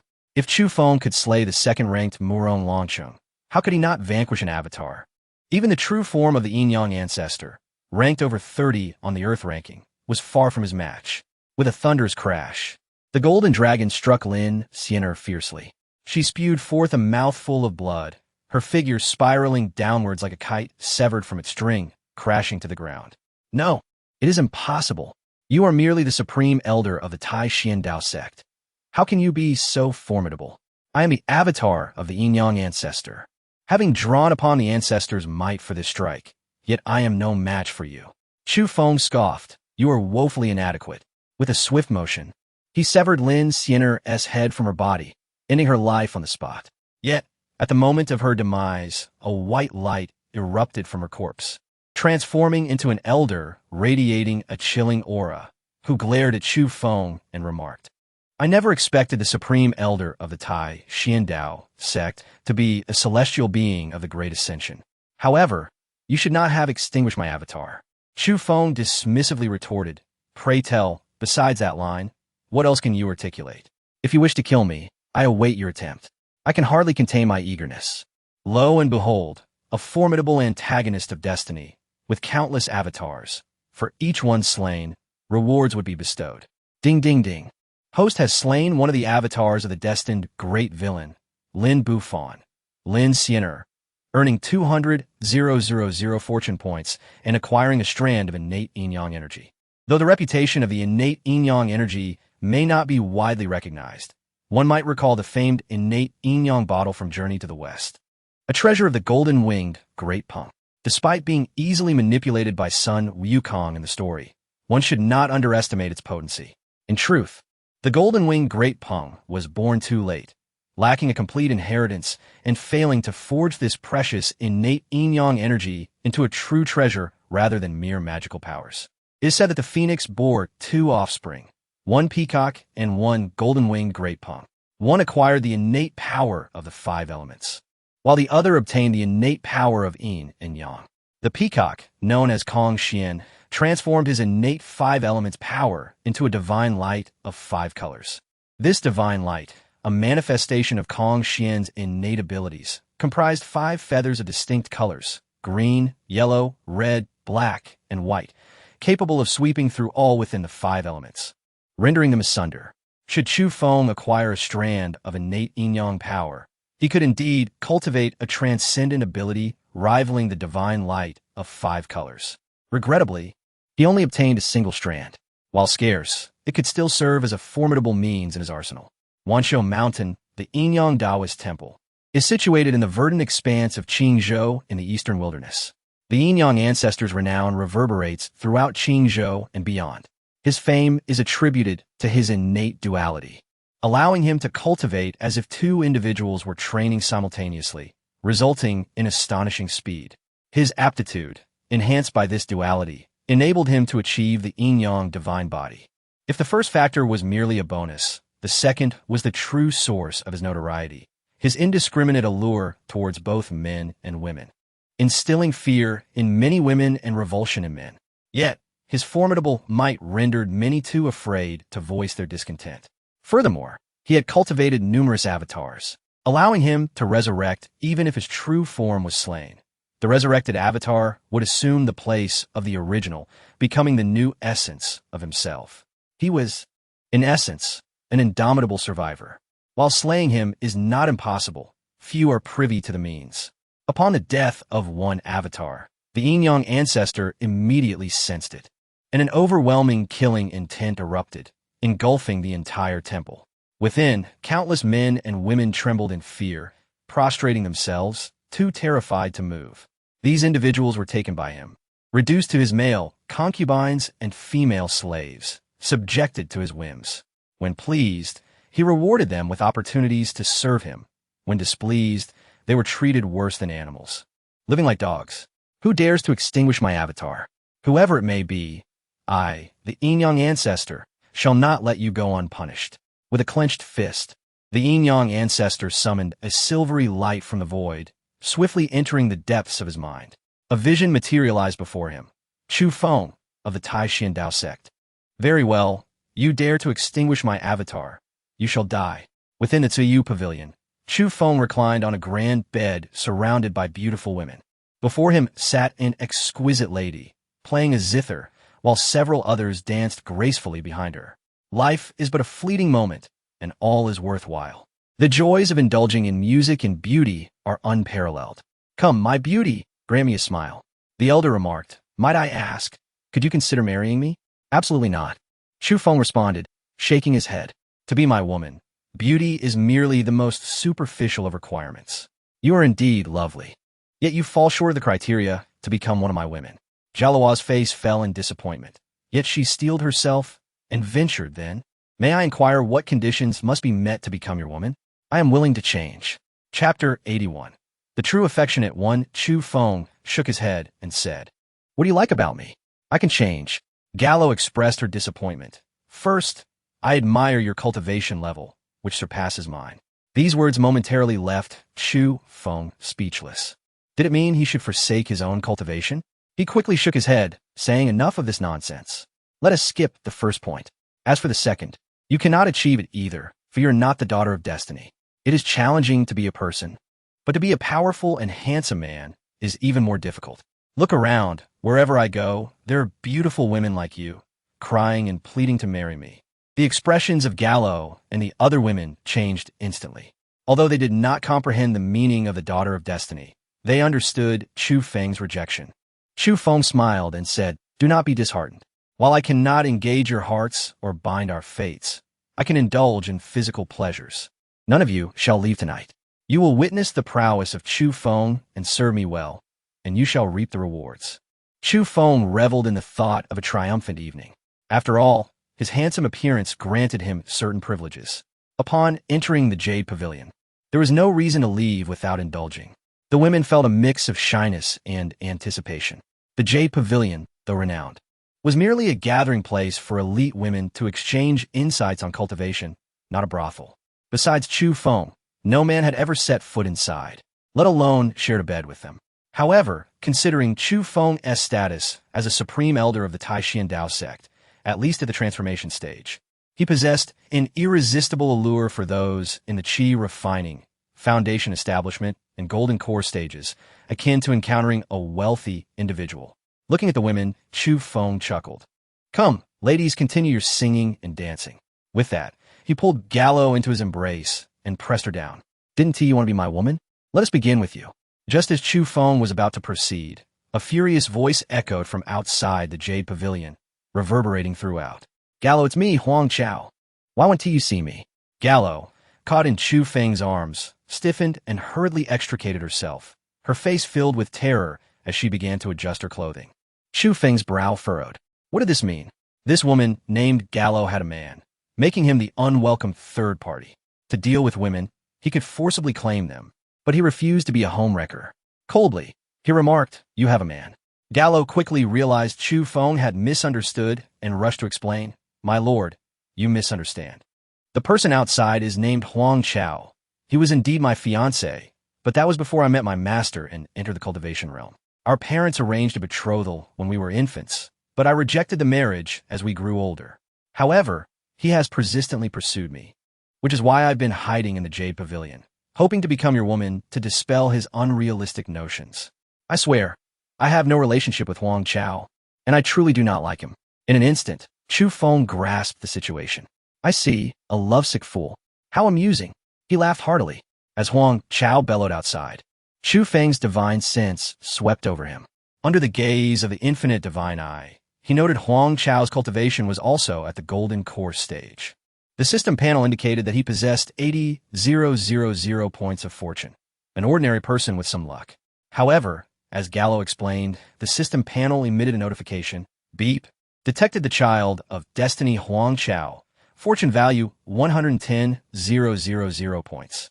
Huang Chao, peak golden core cultivator, a rogue cultivator, gaining fortune, becoming the child of destiny, will join the Taixuan Dao Sect in a year as a golden core elder.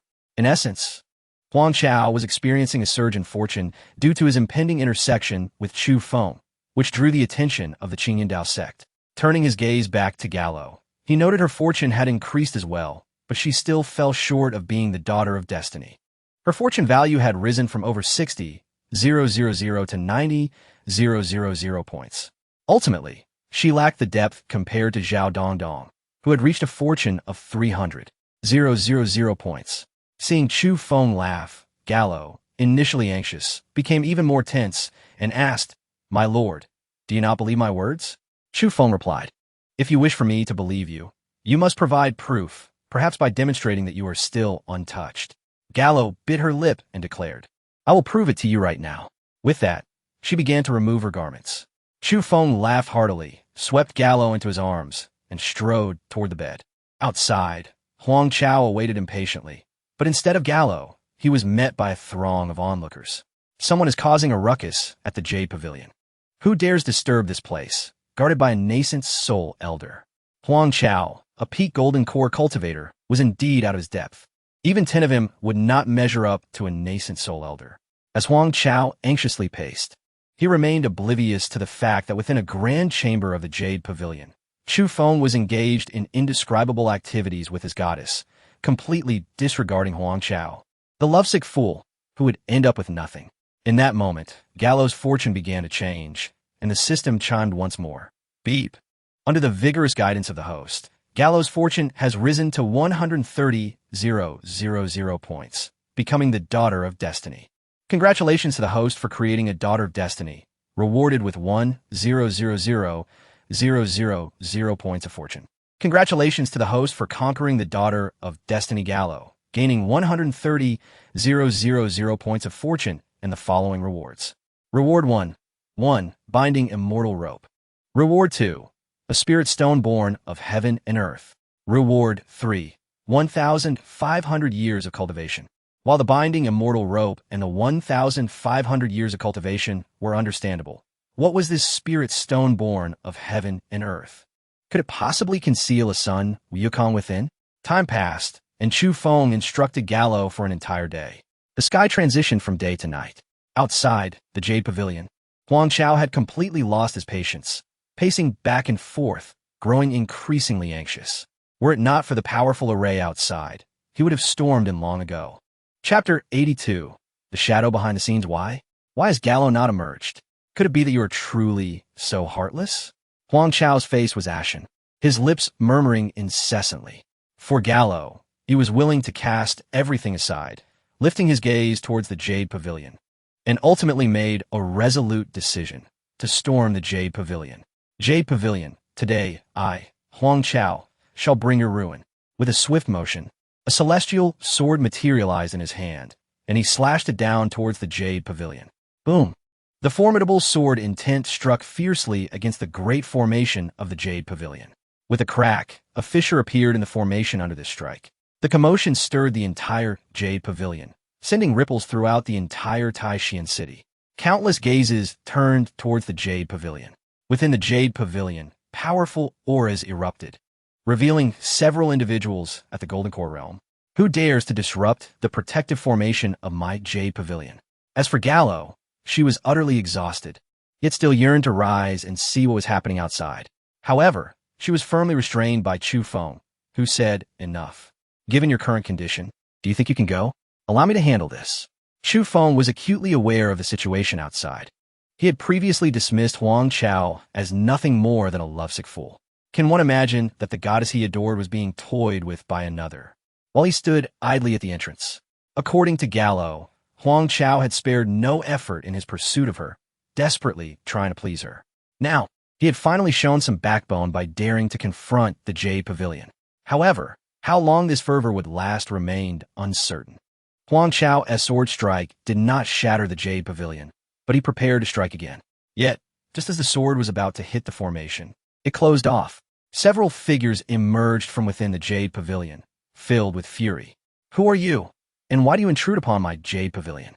Are you unaware of what this place is? Huang Chao bellowed. I demand to see Gallo. If she steps out, I will leave immediately. Otherwise, I, Huang Chao, will destroy the entire Jade Pavilion, even to cost of my life. You dare? Do you even know what the Jade Pavilion represents?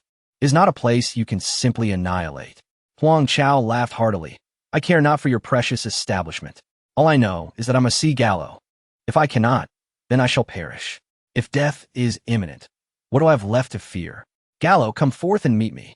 His voice echoed once more, imbued with a newfound determination and madness. Impudent. To create chaos in my Jade Pavilion is to seek death. Sisters, take action. The women immediately advanced toward Huang Chao. He had completely lost his sanity.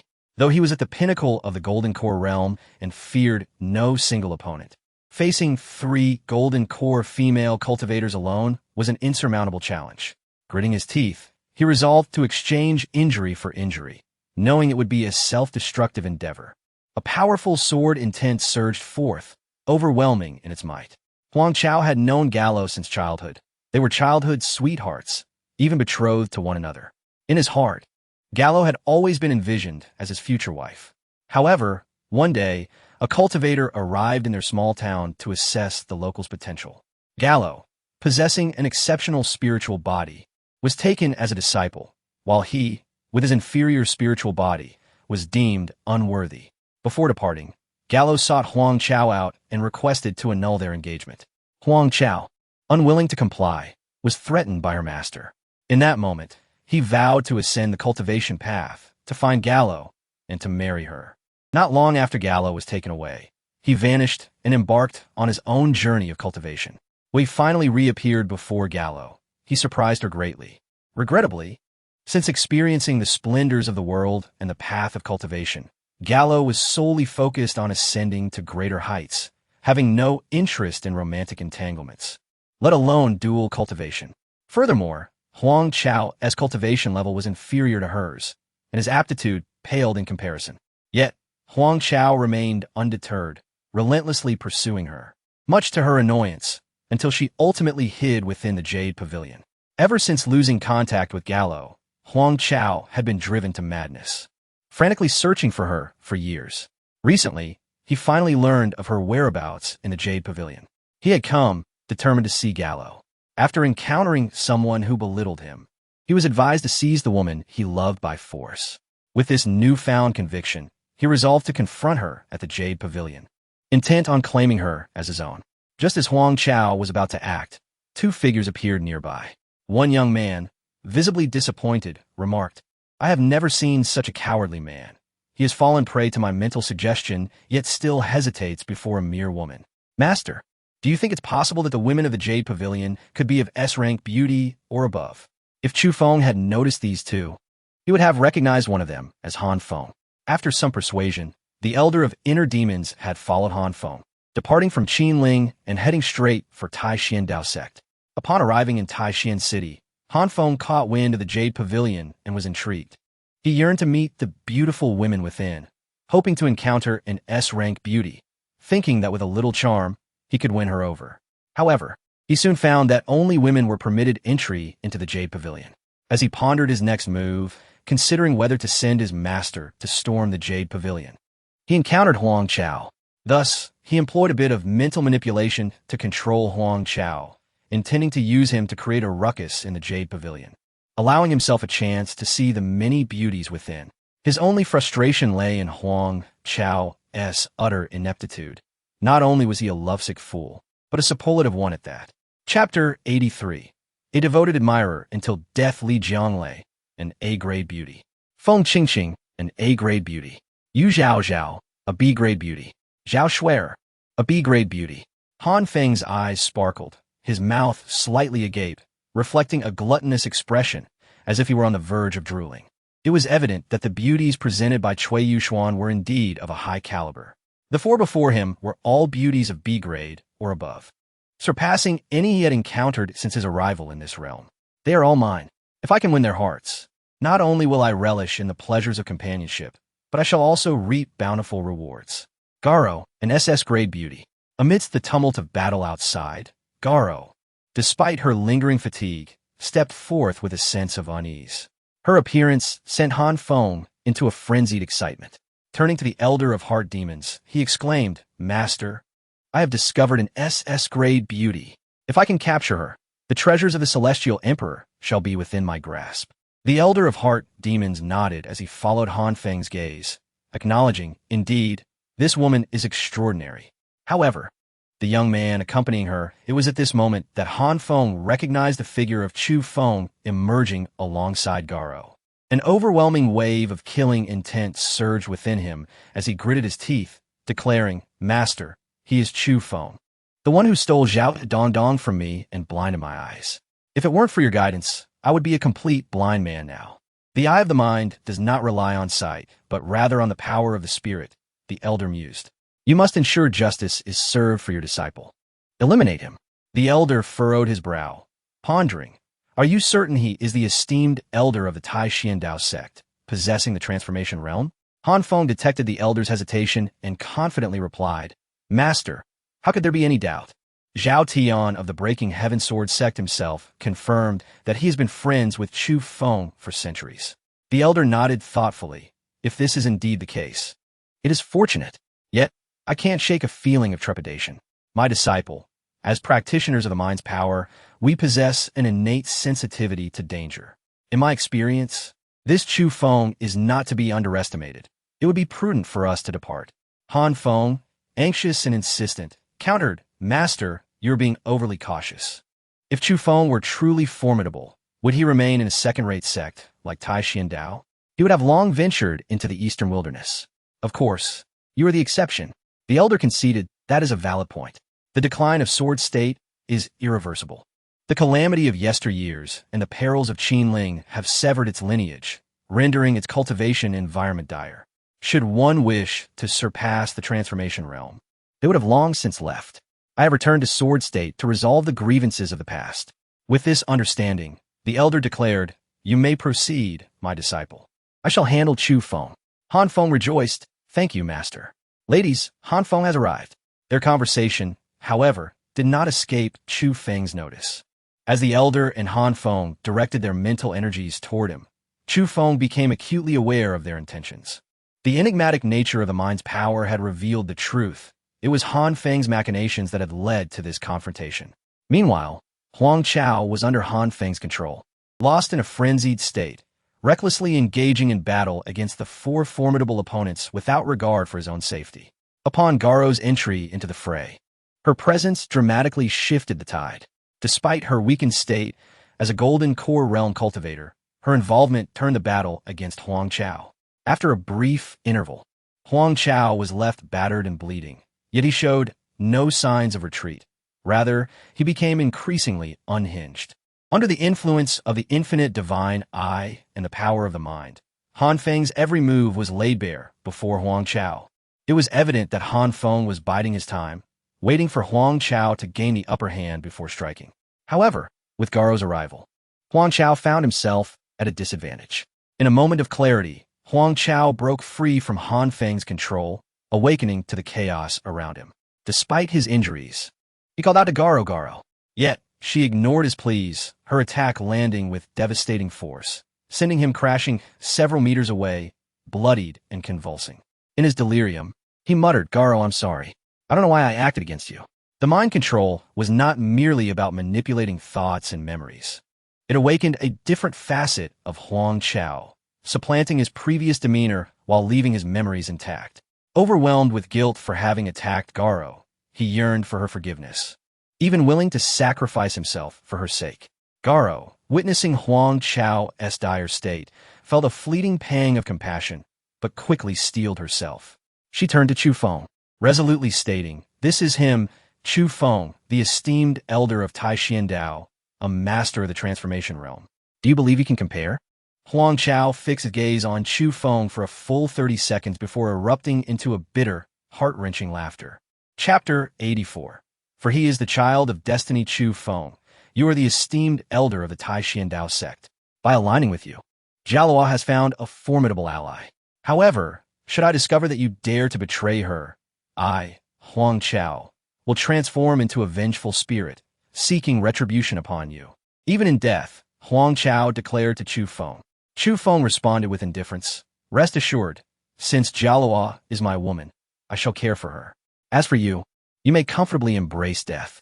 Barely had his words faded when Chu Feng flicked his fingers, unleashing a surge of mystical energy that pierced through Huang Chao's body, resulting in his immediate demise. Beep, beep, beep. Congratulations to the host for slaying the child of destiny, Huang Chao. You have earned 2 million fortune points and the following rewards. Reward 1, a strand of Xian Huang power. Reward 2, a strand of merit power. Reward 3, a strand of faith power. Staring at the 3 rewards, Chu Feng was momentarily taken aback. The 3 most potent forces in existence, Xian Huang power, merit power, and faith power, were now his. Yet, even with these powers, he found himself unable to utilize them effectively. What he truly desired were rewards of cultivation, magical artifacts, or techniques, but he was instead bestowed with these 3 forces. Previously, conquering Jialua had granted him 500 years of cultivation. Yet, even that would not suffice to break through to the late stage of the Great Ascension. He contemplated the prospect of receiving further cultivation rewards, but it seemed his ambitions were to be dashed. Xian Huang power, the essence that birthed the heavens and the earth. Merit power, a divine reward from the celestial order. Faith power, the sincere devotion bestowed by sentient beings. Xian Huang could lead to immortality. Merit could elevate one to sainthood. Faith could grant divinity. However, Chu Feng had no time to delve into their applications, for another awaited his attention, Han Feng. Suddenly, Han Feng's situation turned dire. As Chu Feng had previously surmised, he had left a contingency within Huang Chao that could disrupt his internal energies, leading to his explosive end. The force of this contingency was sufficient to obliterate the entire Jade Pavilion. At that moment, he could emerge and win the favor of the women, infiltrating their ranks and gradually exerting influence over them. Yet, the rapid progression of events had thwarted his plans. He hadn't even had the chance to execute his backup before Huang Chao fell to Chu Feng's hand. Damn it, it's him again, ruining my plans. Chu Feng, I shall not let you off easily. You will pay for this. Han Feng seethed, his mind consumed by rage, his gaze fixed on Chu Feng with lethal intensity. Master, I implore you to act. Kill Chu Feng and avenge me. His interference has caused my schemes to fail. I cannot let this transgression go unpunished. The Elder of the Heart demon nodded. Very well, this Chu Feng is as good as dead. Thank you, Master, Han Feng rejoiced, his expression shifting as he regarded Chu Feng, now viewing him as a mere corpse. Chu Feng, may you meet a wretched end. You have crippled my cultivation, plucked out my eyes, and stolen my beloved. You surely didn't anticipate that even after you have reduced me to this state, I am still alive. Not only am I alive, but I have also encountered Master, the Elder of the Heart demon, and have trained in the path of the mind. Now, I return to seek vengeance. Is that so? You, a blind man, alongside another blind man, think you can exact revenge on me. Chu Feng? Just as Han Feng's thoughts spiraled, Chu Feng's voice echoed in his ears, startling him. Yet, it was but a fleeting moment before Han Feng regained his composure and called out to Chu Feng from a distance. Master, we have been discovered by Chu Feng. Han Feng exclaimed. The Elder of the Heart demon shifted his form and launched an assault on Chu Feng. Mind arrow.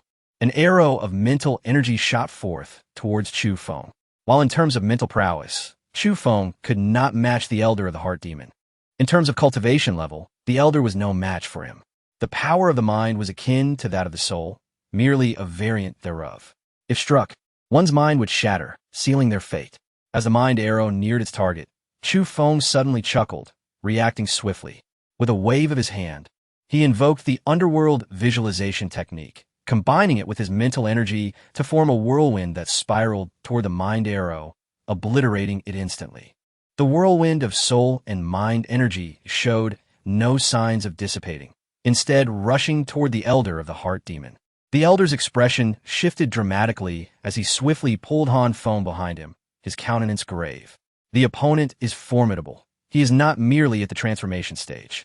We must flee. Han Feng was momentarily stunned, his anxiety mounting. Master, are you saying you cannot contend with him? But you are at the integration stage. The Elder shook his head. I am indeed no match for him. If we do not leave now, we shall not escape. Humph. At that moment, Chu Feng's voice rang out, dismissive. Even if you attempt to flee now, you shall not escape. Return to me. In an instant, Chu Feng appeared before the Elder and Han Feng, his disdain palpable. Han Feng, how many times is this now that you seek death? Setting aside previous encounters, you dare bring a blind man this time? Are you not content with courting your own demise? Very well, I shall grant your wish. With that, a golden dragon surged forth, striking toward the Elder of the Heart demon. In his despair, the Elder realized that his pride in his mental prowess was rendered a mere jest before Chu Feng, shattering at the slightest contact. Ugh! A mouthful of blood erupted from the Elder as he forcefully pushed Han Feng away, shouting, Run! I will hold him off.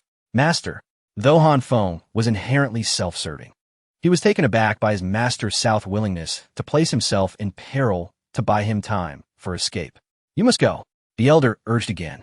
With gritted teeth, Han Feng declared, Master, I will avenge you. Resolutely, he turned and fled. Watching Han Feng escape, the Elder sighed in relief, glaring coldly at Chu Feng. Who would have thought that a mere second-rate Taoist elder could be a great ascension celestial? I was indeed careless this time, but killing me will not be so simple. Chu Feng scoffed. Do you believe you can stop me? Do you know why I have not killed you outright? It is because I find your path of the mind intriguing. As for Han Feng, do you truly think he can avenge you? The Elder of the Heart demon replied confidently, Why not? Chu Feng, though you are a great ascension celestial, you cannot comprehend what Han Feng is capable of. This setback is merely a trial for him. You are but a stumbling block on his path to immortality and divinity. No matter your status as a great ascension celestial, you will ultimately fall by his hand, for he is the child of destiny. Chapter 85. You truly know a great deal, Chu Feng scoffed, so what? Even if he is the chosen one, I shall not hesitate to slay him." A hearty laugh erupted from the heart demon elder, Chu Feng. "Do you know what I find amusing? I find it laughable that you are utterly oblivious to the might of the chosen one. The chosen one is destined by fate, favored by the Tao of heaven. Whoever seeks to kill him stands against the Tao, and punishment will surely follow. Moreover, you cannot kill him. He will always turn misfortune into fortune, growing bolder with each battle. Chu Feng, you will undoubtedly meet your end at Han Feng's hands." Chu Feng retorted disdainfully. "I understand the chosen one far better than you do. Do you know why I incapacitated Han Feng, blinding him yet sparing his life? It is because you believe I fear to kill him. If I were to slay him, the Tao would retaliate against me, and I would perish." Chu Feng scoffed coldly. "I'm not the likes of you. To kill him, even with the Tao's favor upon him, would ensure his demise. I merely allowed him to live as part of my plan to harvest his luck. Just like now, I humiliate him and cripple him, causing his fortune to dwindle. After 4 or 5 such encounters, his destiny will fall. By my count, I have already subdued him twice. This time marks the 3rd. As he spoke, Chu Feng extended his hand, summoning the burning sky sword, and swung it towards the fleeing Han Feng. A scream pierced the air. With one strike, Chu Feng severed Han Feng's arm, which instantly ignited, turning to ash. "My arm! Chu Feng, you shall not die the good death!" Han Feng roared. Initially, Chu Feng intended to let Han Feng go, but he changed his mind, swinging his sword once more to sever Han Feng's tongue. With a mouth filled with filth, let it become mute. The heart demon elder's expression changed dramatically as he gasped in disbelief. How is this possible? Han Feng is the chosen one, possessing a system comparable to a celestial artifact. How can you dare to injure him without consequence? Upon realizing Han Feng's greatest secret, the elder was reminded of Han Feng's identity as the legendary chosen one. Any harm inflicted upon the chosen one would invoke the Tao's retaliation and punishment. Yet, witnessing Chu Feng inflict such injuries without repercussion led him to a shocking conclusion. Unless Chu Feng's destiny was somehow superior to Han Feng's. Chu Feng sneered. "No wonder you would sacrifice yourself for Han Feng. You are aware of his system. Do you believe that I lack one? I, Chu Feng, not only possess a system, but my level surpasses his, and my destiny is also higher. Killing him is as simple as crushing an ant. The Tao dwells within both him and me. My destiny can easily subdue him. The Tao would not dare punish me for his death. No, how can this be?" The heart demon elder crumbled entirely. A figure who had traversed life with formidable powers, feared by all, now willingly risked his life for Han Feng, only to realize his efforts were nothing but a farce. Chu Feng paid no mind to the heart demon elder, delivering a final blow that claimed the elder's life, his head soaring into the air. Congratulations to the host for slaying the heart demon elder, earning 100,000 luck points. Shortly thereafter, another voice chimed in. Congratulations to the host for once again suppressing the chosen one, Han Feng, earning 3 million luck points. Upon examining Han Feng's attributes, name, Han Feng. Age, 1,050 years. Cultivation, late stage of crossing tribulation, celestial monarch. Han Feng, an archenemy of the host. Although the host's cultivation remains inferior, he possesses various celestial level abilities. While unable to win, he can certainly escape. However, the host is advised to avoid provoking Han Feng, for confrontation is ill-advised. Luck points, 1.8 million. Such a pathetic system. Chu Feng couldn't help but roll his eyes. This system had once again collapsed. Crossing tribulation celestial monarch? Han Feng is merely at the peak of foundation establishment. Crushing him is as effortless as squashing an ant. By his calculations, this marked the 3rd time he had suppressed Han Feng. This time, he had severed his tongue and arm. Chu Feng eagerly anticipated what sort of fortune Han Feng might possess this time. His luck points had plummeted from 5 million to 1.8 million. One more time, and the 5th occasion might very well signal his demise. At that moment, it would be time to reap the rewards. In the Jade Pavilion, Chu Feng felt at ease. Having acquired the fortune of a girl, he intended to create another. However, this time, he did not plan to take her back to the Taixuan Dao Sect, but rather let her remain in the Jade Pavilion. The pavilion itself was a gathering of elite women, designed for mutual support, discussion, and collective advancement in cultivation. Over time, it developed into a community unique to the Jade Pavilion, wielding considerable influence. Most importantly, it attracted numerous beauties, facilitating his search for a girl of fortune. Han Feng's pursuit system appeared vastly limited compared to Chu Feng's. It necessitated the search for a girl of fortune. Yet, there was one aspect where Han Feng's system could not compete: the reward levels. After conquering a girl of fortune and slaying a chosen one, the rewards he received were significantly greater.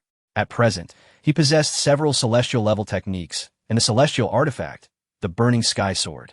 He even acquired a 3,000-year-old innate water peach. With beauties by his side, he reveled in bliss.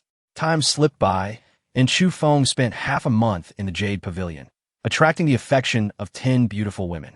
Unfortunately, his prior assumptions were evidently mistaken. Although he welcomed these enchanting women, he failed to transform them into girls of fortune. While his luck did increase, it was not substantial. This indicated that to elevate one's fortune and achieve the status of a girl of fortune was no simple task. Numerous conditions had to be met. Finding a wild chosen one was no easy feat, and creating an artificial one was equally challenging.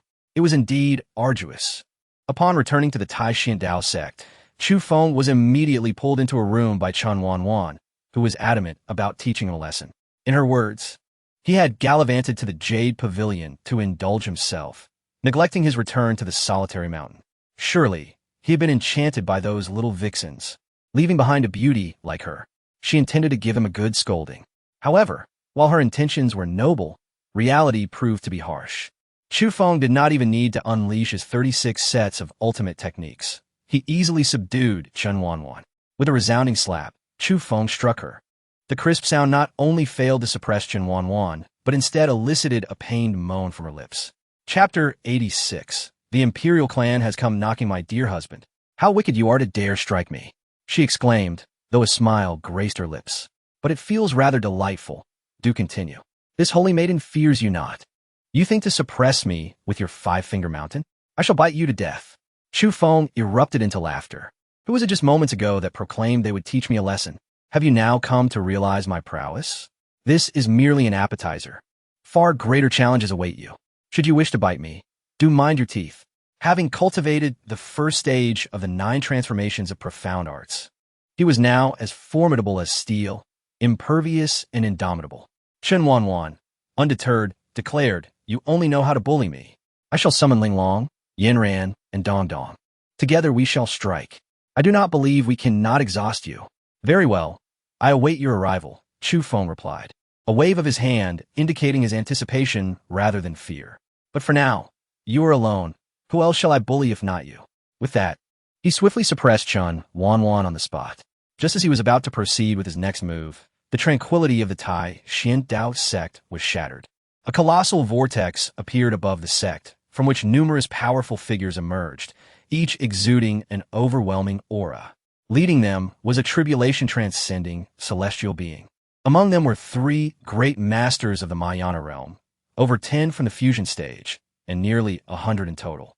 Such a formidable assembly could not be matched by any faction in the entire Jianzhou, and even in the eastern wilderness, they were exceedingly rare. Their arrival immediately stirred Chu Feng's attention. Ji Ling and Chen Wanwan quickly recognized their identities. Members of the Imperial Clan, the Jiang family. The elders of Taixuan Dao Sect, including the Grand Elder and Sect Master Xiang Yutian, gazed skyward, their faces etched with despair and bitterness. The terrifying pressure and the stillness of the void made it evident that they were no match for their opponents. In their eyes, they were likely regarded as less than mere ants. Xiang Yutian hurriedly approached Chu Feng. Since Chu Feng had subdued Lu Rushi and ascended to the position of Grand Elder, Xiang Yutian had come to view him as the true pillar of strength for the Taixuan Dao Sect. A thought took root in his mind. When in doubt, seek out Chu Feng. Ancestor, what shall we do now? Who are these people? Why have they come to our Taixuan Dao Sect? They are from the Imperial Clan, Jiang family, Chu Feng replied coldly. Xiang Yutian fell to his knees in shock. The Jiang family? Does this mean that the incident from before has been exposed? They seek to annihilate us. We are finished. The Taixuan Dao Sect is doomed. The Jiang family was known for their ruthlessness, often extinguishing entire lineages without a second thought. Should they take action, not a single soul would survive within the Taixuan Dao Sect.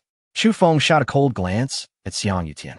Do you not understand the principle of facing challenges head-on? If the sky were to fall, taller men would bear its weight. What is there to fear? Xiang Yutian, in despair, retorted, but they're the Jiang family, one of the mightiest forces in the eastern wilderness. True, our strongest member is you, ancestor. Chu Feng scoffed. What? Do you look down upon me? Under normal circumstances, Xiang Yutian would fervently defend himself, but in this moment, he displayed a face of utter hopelessness. It is futile, ancestor. I recognize your strength, but the adversaries we face this time are different. They are the Jiang family. Chu Feng cast a cold gaze at Xiang Yutian and chose to ignore him, instead directing his attention to the heavens. With the infinite divine eye, he discerned the strength of all present. He disregarded those at the fusion and even Mahayana levels, focusing instead on the tribulation-transcending celestial being, Fu Yuanshan, the father of Fu Wangtian. Indeed, the Jiang family had finally sent for him. Yet, it appeared that this tribulation-transcending celestial being was only at the initial stage of transcending the tribulation. Chen Wanwan interjected.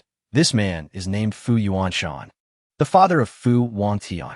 His appearance signifies that he has come seeking vengeance for the death of his son at your hands. My dear husband, have you considered joining the heavenly demon sacred land as one of the 5 wanderers? Ji Linger inquired. It would be better to align with me and my family. The Ji family. At least I am a direct descendant. Joining my family would ensure your safety, for the Jiang family would not dare act against you. Sister Wanwan, I do not speak lightly. The heavenly demon sacred land is not a favorable place. As I understand, the successive holy maidens there practice the heavenly demon great method, which forbids loss of virtue. Should one falter, they can never reach the pinnacle of the method and will lose their position as holy maiden. If you remain the heavenly demon holy maiden, you could protect your husband, should you cease to be. I fear that joining the heavenly demon sacred land would only bring endless troubles. Chen Wanwan chuckled. Sister Linger, you are quite knowledgeable. Yet, it is thanks to my husband's cosmic yin-yang great compassion and the grand celestial technique that even after my misstep, not only has my mastery of the heavenly demon great method remained intact, but I have also reached unprecedented heights. Even the one who created this technique could not attain my current level. Thus, your concerns are unfounded. My dear husband, should you give the word, I will step forward at once to thwart them and bring you into the heavenly demon sacred land. In the eastern wilderness, while others may fear the Jiang family, we of the heavenly demon sacred land do not. Chu Feng scrutinized Chen Wanwan from head to toe. She laughed. Husband, why do you regard me so? Is there something on my face? Chu Feng shook his head. It is nothing.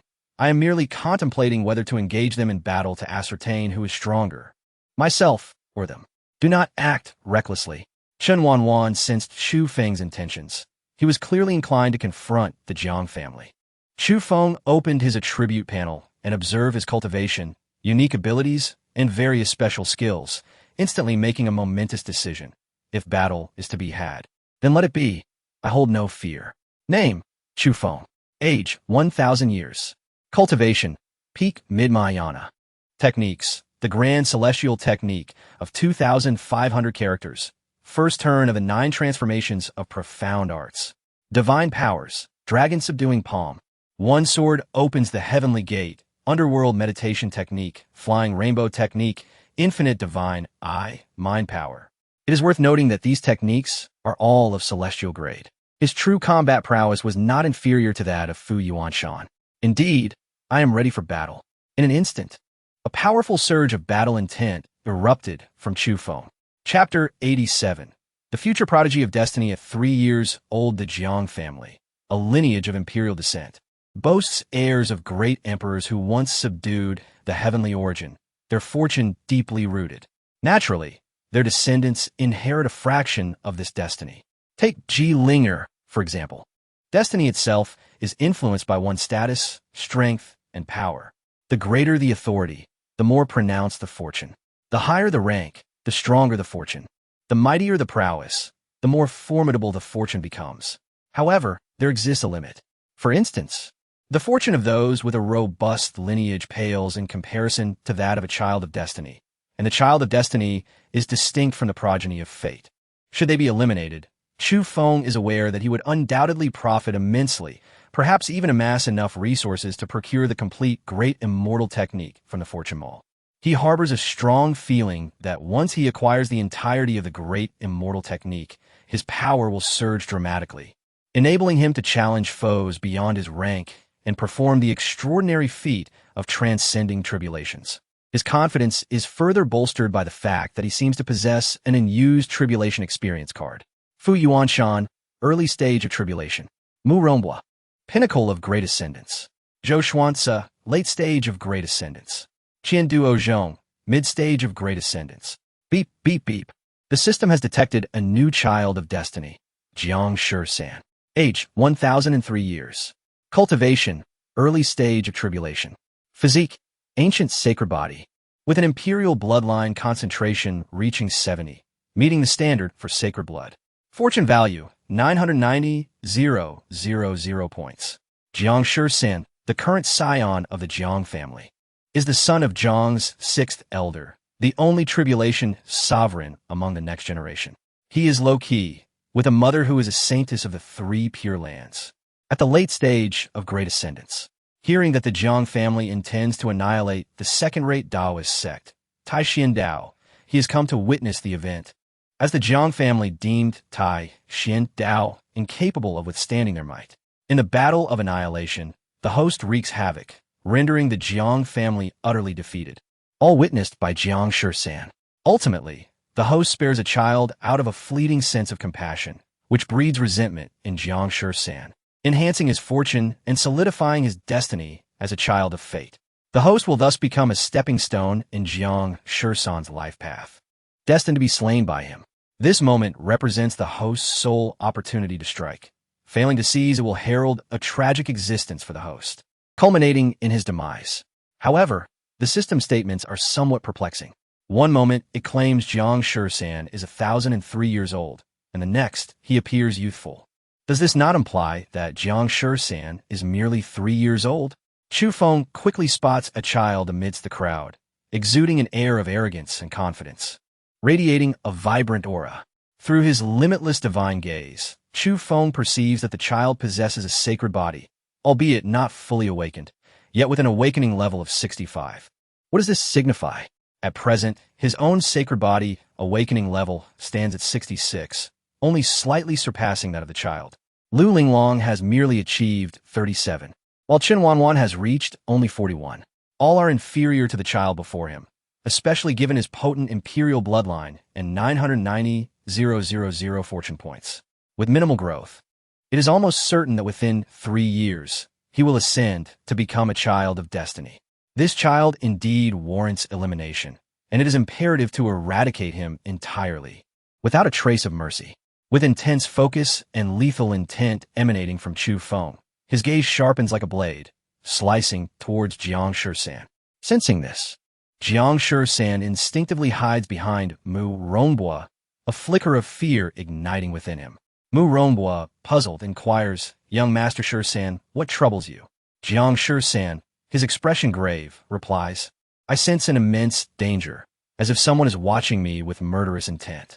Mu Rongbua chuckles softly, "Young Master Shi-san, you worry too much. Taixuan Dao is but a second-rate sect, hardly worthy of our Jiang family's concern. This operation is merely a consequence of the family head's wrath, especially with Mu Rong Longsheng and Fu Wangtian perishing at their hands. Dispatching us to eliminate such a sect is akin to crushing an ant. Even if we were to slay those responsible for Mu Rong Longsheng's demise, Fu Yuanshan shall intervene." In Mu Rongbua's view, Jiang Shi-san, being merely 3 years old, is understandably frightened. Jiang Shi-san shakes his head, insisting, "Regardless, I feel an unsettling sensation. I even believe our Jiang family may falter." Mu Rongbua bursts into laughter. "Young Master 13, you are still too young to comprehend. Just sit back and enjoy the spectacle." This grand performance is aptly named the massacre. Though merely 3 years of age, Jiang Shi-san detests being dismissed as a child, retorting indignantly, "I am not small. I am already 3 years old and understand much. Isen Sadanje. If there is to be a battle, let it come. If there is to be killing, let it be done." At this moment, Chu Feng's attention shifts away from Jiang Shi-san, for Fu Yuanshan has already taken action. With a wave of his hand, dark clouds gather ominously, thunder crashes, and a formidable pressure envelopes the Taixuan Dao. Within moments, torrential rain descends. As Fu Yuanshan strikes, Chu Feng becomes acutely aware of the rain's sinister nature. Chun Wanhua nods. This is the unparalleled divine technique of the Jiang family's tribulation sovereign, the art of summoning wind and rain. This rain can corrode all things. Once it falls, within 100 kilometers of Taixuan Dao, all life shall perish, leaving not a blade of grass. The Jiang family aims to obliterate Taixuan Dao entirely. Chu Feng scoffs. To annihilate Taixuan Dao, they will not have their way. He stomps his foot and strikes with his palm, unleashing a golden dragon that soars skyward. The dragon, soaring through the heavens, summons wind and rain. As it emerges, the torrential downpour ceases, thunder dissipates, and the dark clouds part, dispelling the art of summoning wind and rain. Fu Yuanshan, initially confident that this single maneuver could devastate Taixuan Dao, now wears a grim expression. Taking a step forward, he unleashes his divine sense, his icy voice echoing. I underestimated you, Taixuan Dao. No wonder Mu Rong Longsheng and my son Wang Tian fell at your hands. Very well, I shall find out who possesses such capabilities. I will count to 3. Should you fail to reveal yourself, I will annihilate the entire Taixuan Dao. 1. The art of summoning wind and rain has been thwarted. The Jiang clan members, previously dismissive and mocking, now wear solemn expressions. Fu Yunshan's brow furrows, for he realizes that beneath his sweeping divine sense, he has failed to detect the identity of the assailant. Even as he counts to 2, he resolves that he must compel the individual to reveal themselves. With his words hanging in the air, Fu Yuanshan strikes once more. Chapter 88. The slaying of Fu Yuanshan. Fu Yuanshan grasped at the void, and a long spear materialized in his hand, surrounded by boundless lightning. With a thunderous roar, he declared, Taixuan Dao Sect, prepare to perish. The spear shot forth, descending upon the Taixuan Dao Sect like a harbinger of doom. This annihilating spear, akin to the art of summoning winds and rains, was a supreme divine power of the tribulation-level celestial beings. Although Fu Yuanshan was merely at the early stage of tribulation, he could unleash the full might of a tribulation-level celestial technique. The destructive force of this spear surpassed that of summoning winds and rains by countless degrees. Since the one who had just dismantled the wind-summoning technique did not reveal himself, Fu Yuanshan resolved to draw him out, convinced that he could not hide from the obliteration of the entire Taixuan Dao Sect. As the annihilating spear was about to strike, Chu Feng understood that it was his moment to act. In an instant, he soared into the sky, wielding his finger like a sword, and fiercely pointed towards the spear. Jiang family, you seek to see me? Very well. I shall oblige you and show you how to meet me. With a single stroke, he opened the gate of heaven. An overwhelming sword intent surged forth, transforming into a torrential rain of swords that assaulted the members of the Jiang family. It would be impolite not to reciprocate. Since you wish to destroy our Taixuan Dao Sect, I shall not hold back and will annihilate all of you from the Jiang family. Fu Yuanshan coldly scoffed indeed. The Taixuan Dao Sect has its secrets. It conceals a formidable power. The celestial being of the Great Ascension spoke boastfully, courting death. Is that so? Chu Feng retorted disdainfully. What of the Great Ascension? Destroying you shall suffice. Boom! The sword intent surged forth. Fu Yuanshan's expression shifted dramatically as the annihilating spear shattered completely under Chu Feng's sword intent. The Jiang family members behind him, at the stages of Yuanying, Huashan, and He Ti, were all pierced by the sword intent. They did not even have time to scream before meeting their demise, their bodies plummeting from the sky before the eyes of many disciples and elders of the Taixuan Dao Sect. Had they gone mad? Everyone gasped in astonishment. The unfolding scene utterly overturned their previous understanding. When the members of the Jiang family had appeared, they had assumed their doom was inevitable. Yet now, they glimpsed a glimmer of hope, a possibility. Previously, they believed that Chu Feng was only the foremost elder of the sect, and their own supreme elder was merely at the Huashan level. Now, they witnessed their elder effortlessly slaying those at the Huashan and He Ti levels, as if slaughtering chickens or dogs. Was this truly the same elder they had known? Fu Yuanshan fixed his gaze on Chu Feng, stating, I underestimated you. I did not expect that a mere mid-stage celestial being would possess such strength. Now I believe you could indeed kill Murong Longsheng. Chu Feng shook his head. Not only do I have the power to kill Murong Longsheng, but I also have the strength to eliminate you. You are Fu Yuanshan, one of the leaders of the Jiang family's guests, a tribulation-level celestial being in the early stage, with a son named Fu Wangtian, who also perished at my hands. Speaking of which, your son was indeed a harbinger of wealth. He died, yet possessed one of the 33 divine fires of the myriad realms, the Haori divine fire. Boom! A Haori divine fire erupted from Chu Feng's body. Upon seeing it, Fu Yuanshan's calm demeanor shattered, and an overwhelming rage ignited within him. You shall die. You kill my son Wang Tian. I will have your life. In a frenzy, Fu Yuanshan charged at Chu Feng with sword in hand. As a cultivator, desiring to have children becomes increasingly difficult, especially as one's cultivation deepens. Despite Fu Yuanshan's thousands of years of life and countless consorts, he had only this one son. Now that his son was dead, it was a fate worse than death for him. Until now, he had been unaware of the killer's identity. Now he finally knew. He would ensure that this murderer was torn to pieces. Facing Fu Yuanshan's onslaught, Chu Feng showed no fear. Instead, he was brimming with battle intent. To engage a tribulation-level celestial being would allow him to gauge his own strength. The two clashed fiercely. Fu Yuanshan, as a guest of the Jiang family, had access to countless divine techniques, employing the Jiang family swordsmanship, known as the clear wind sword technique. It was as gentle as a breeze, yet wielded unfathomable power, another supreme art of the tribulation-level celestial beings. Unfortunately for him, he faced Chu Feng. At this moment, Chu Feng had no intention of holding back.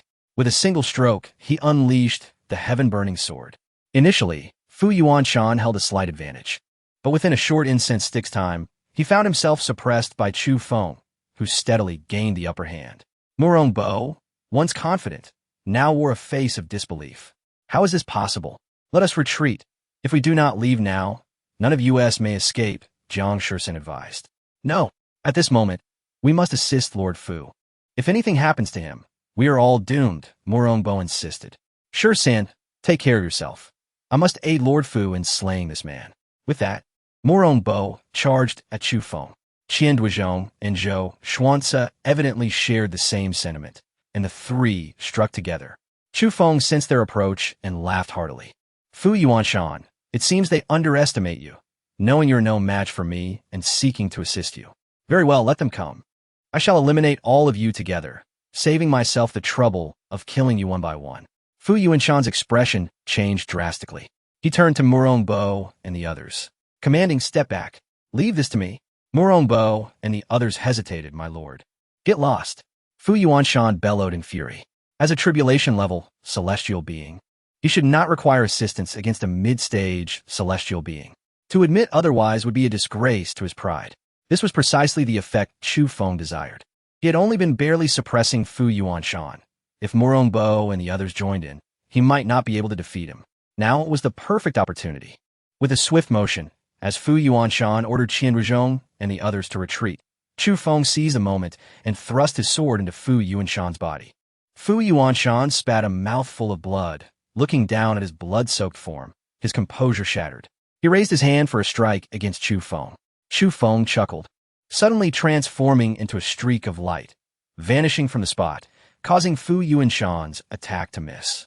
In that instant of Fu Yuanshan's momentary daze, Chu Feng reappeared behind him and pierced through Fu Yuanshan's body with his sword. You!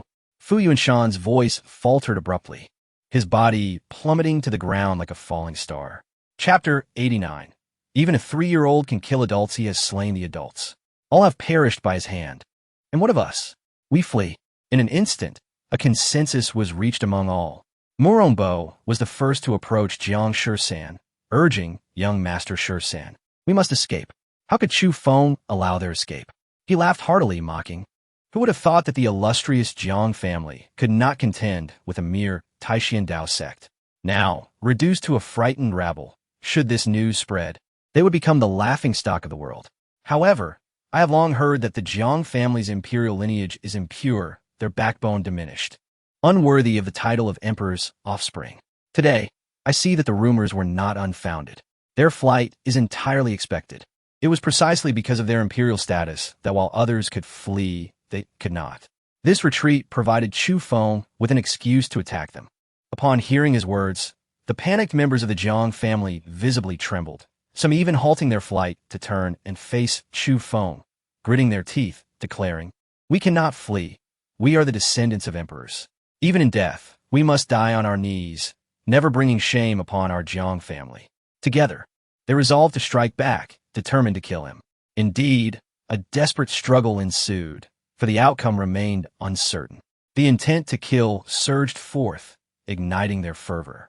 The once fleeing crowd halted, their bodies radiating a remarkable killing intent as they charged at Chu Feng. Chu Feng laughed, truly a pitiful bunch, burdened by their bloodline. Even knowing they cannot match me, they choose to fight to the death. How fortunate for me.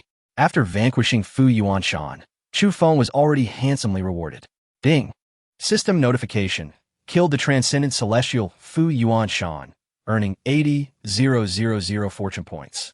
Due to defeating an opponent of a higher level, a critical reward of 500,000 times is granted, totaling 4 million fortune points. With a few tens of thousands acquired and nearly 100 adversaries before him, he anticipated accumulating millions of fortune points with ease.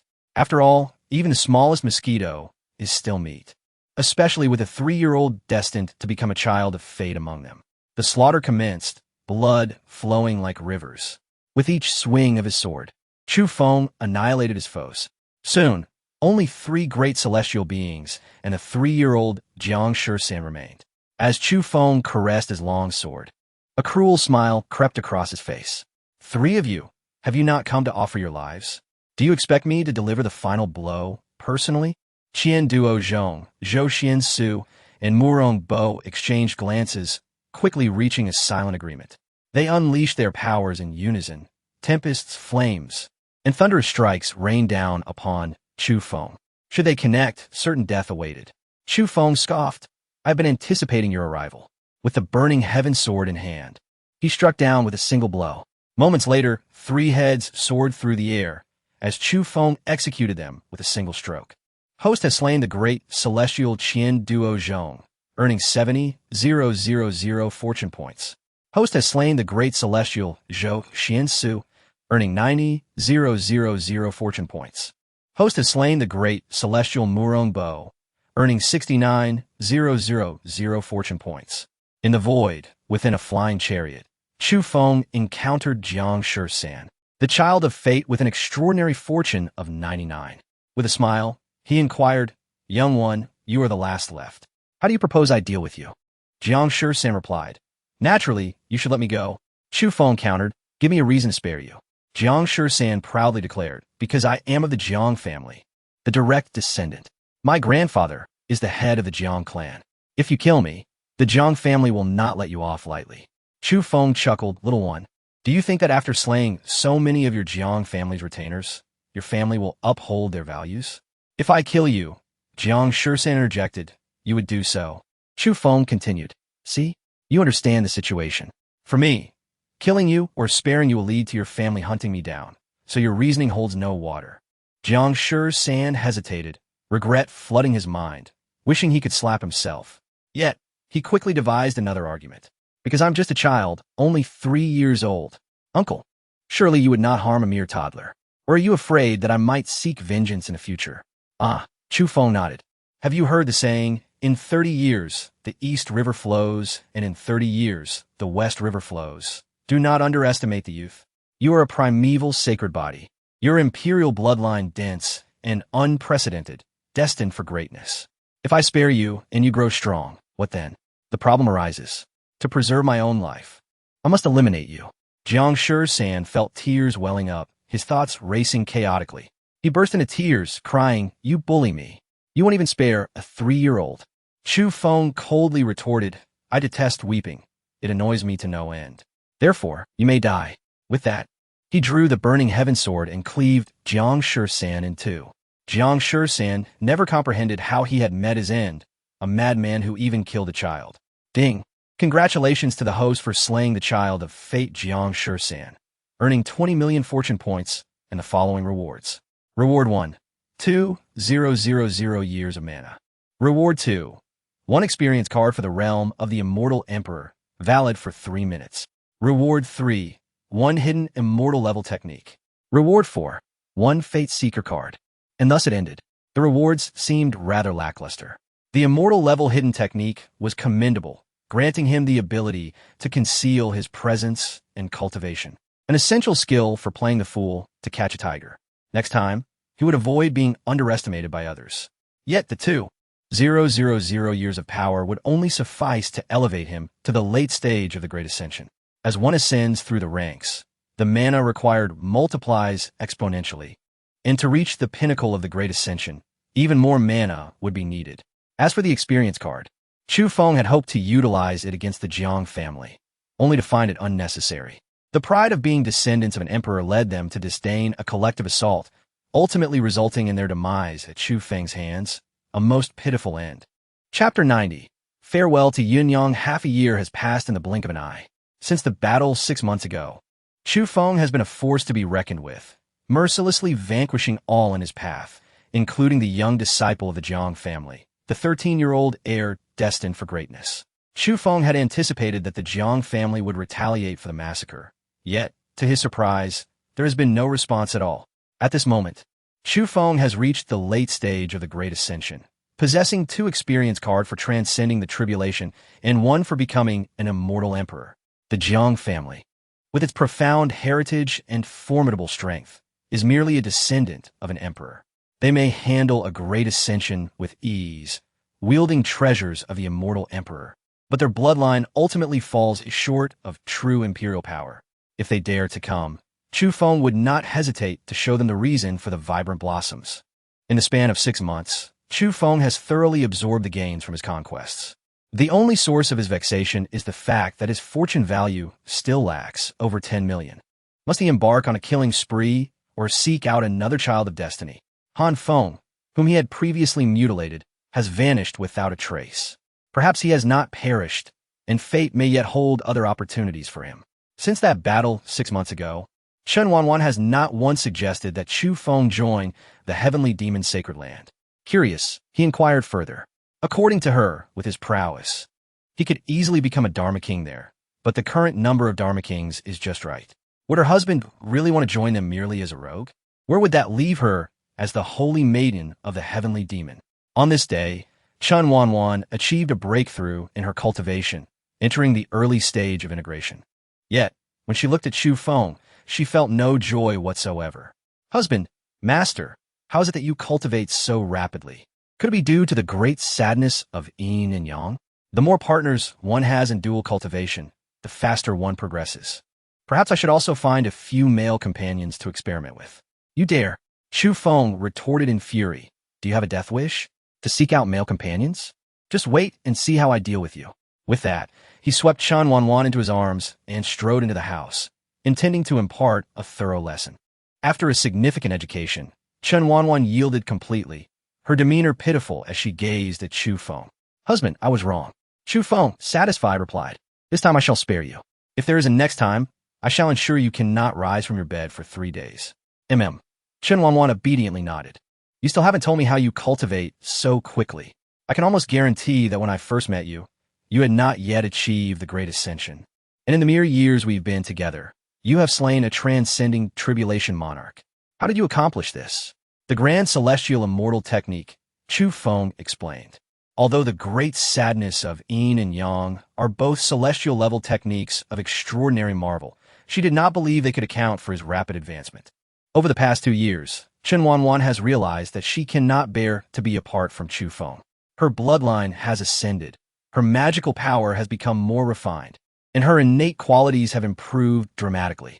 Initially, she believed that her connection with the heavenly demon Great Law had been severed after losing her purity, but contrary to expectations, it has strengthened, surpassing the previous iteration of the heavenly demon Great Law. Though her innate holy body has yet to awaken fully since being with Chu Feng, the speed of her awakening has multiplied tenfold, especially during their dual cultivation. Gently holding Chen Wanwan in his embrace, Chu Feng remarked, "This is not easily explained. However, as husband and wife, what is mine is yours. If I possess means to enhance my cultivation, I shall not forget you. In time, we shall both elevate and progress together. Unbeknownst to them, as they shared this moment, Chu Feng gradually drifted into slumber with Chan Wanwan in his arms. He was startled awake after an unknown duration, immediately recognizing a familiar aura enveloping him. As soft warmth nestled against him, he realized the identity of the person in his arms, Yin Yang. Why have you come? Chu Feng asked, his previous fears and apprehensions dissipating. Previously, he had been at the level of spirit transformation, while Yin Yang had been at least at the integration stage, if not great ascension. Now, he was in the late stage of great ascension, and Yin Yang no longer appeared as an enigma. Even if she attempted to draw him into an illusion, he could resist her pull. Yin Yang buried her face deeply in Chu Feng's embrace and inquired, "Husband, it seems that 3 days apart has allowed me to see you in a new light. In such a short time, you have developed a strength that even I find daunting. Had it not been for your willingness, I would have struggled to draw you into the illusion before me." With a smile, Chu Feng replied, "Indeed, you should consider the might of your husband. Since you have come, do not leave. I have missed you dearly." Yin Yang expressed her longing for him as well. That night, they conversed freely, and Chu Feng finally grasped the true nature of Yin Yang's identity. She had entered the painting, achieving a ghostly form. Unfortunately, when he first refined his ghostly body, he had not yet consumed sufficient souls to reconstruct his physical form before being sealed within the blood hole. It was only upon encountering Chu Feng that fate intervened. He had fortuitously found her while she was in a weakened state. Had she been at her full strength, she would have devoured his soul directly instead of revealing herself. Thus, a bond was forged between them, intertwined destinies. "Do not worry, Yin Yang. I vow to rescue you from the blood hole," Chu Feng declared earnestly. The following day, Chu Feng awoke to find Chan Wanwan's beautiful eyes fixed intently upon him, startling him. "How dare you scare me first thing in the morning?" He feigned anger. With a serious expression, Chan Wanwan replied, "That Yin Yang has come looking for you again." Surprised, Chu Feng asked, "How do you know?" Chan Wanwan answered gravely, "That Yin Yang is a ghostly deity, born from the consumption of the living. Your soul has exhibited fluctuations reminiscent of earlier encounters with her. However, your current state shows no apparent damage, unlike before." Chu Feng had no intention of concealing the truth. Nodding, he affirmed, "Indeed, Yin Yang has sought me out, and I plan to enter the blood hole once more to bring her back." The blood hole was not a new experience for Chu Feng.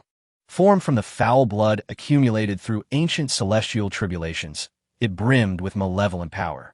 Previously, it had given rise to Feng Yun, and had Chu Feng not possessed his system to detect it beforehand, the entire Taixuan Dao Sect, and perhaps even the entire Sword State, would have been engulfed in a storm of bloodshed. Chapter 91. My Lord. Perhaps you should leave, as Chu Feng stepped into the blood cavern. He initially intended to rely on his memory to locate the cave where Yin Yang's scroll was stored. However, upon entering the blood cavern, he realized he was not in the expected space, but rather suspended above a lake of blood-red hue. Before he could descend, a colossal head emerged from the lake, its gaping maw wide open, aiming to devour him whole. The mouth was lined with jagged white teeth, provoking a visceral reaction in Chu Feng. "You wish to consume me? I shall not grant you that pleasure."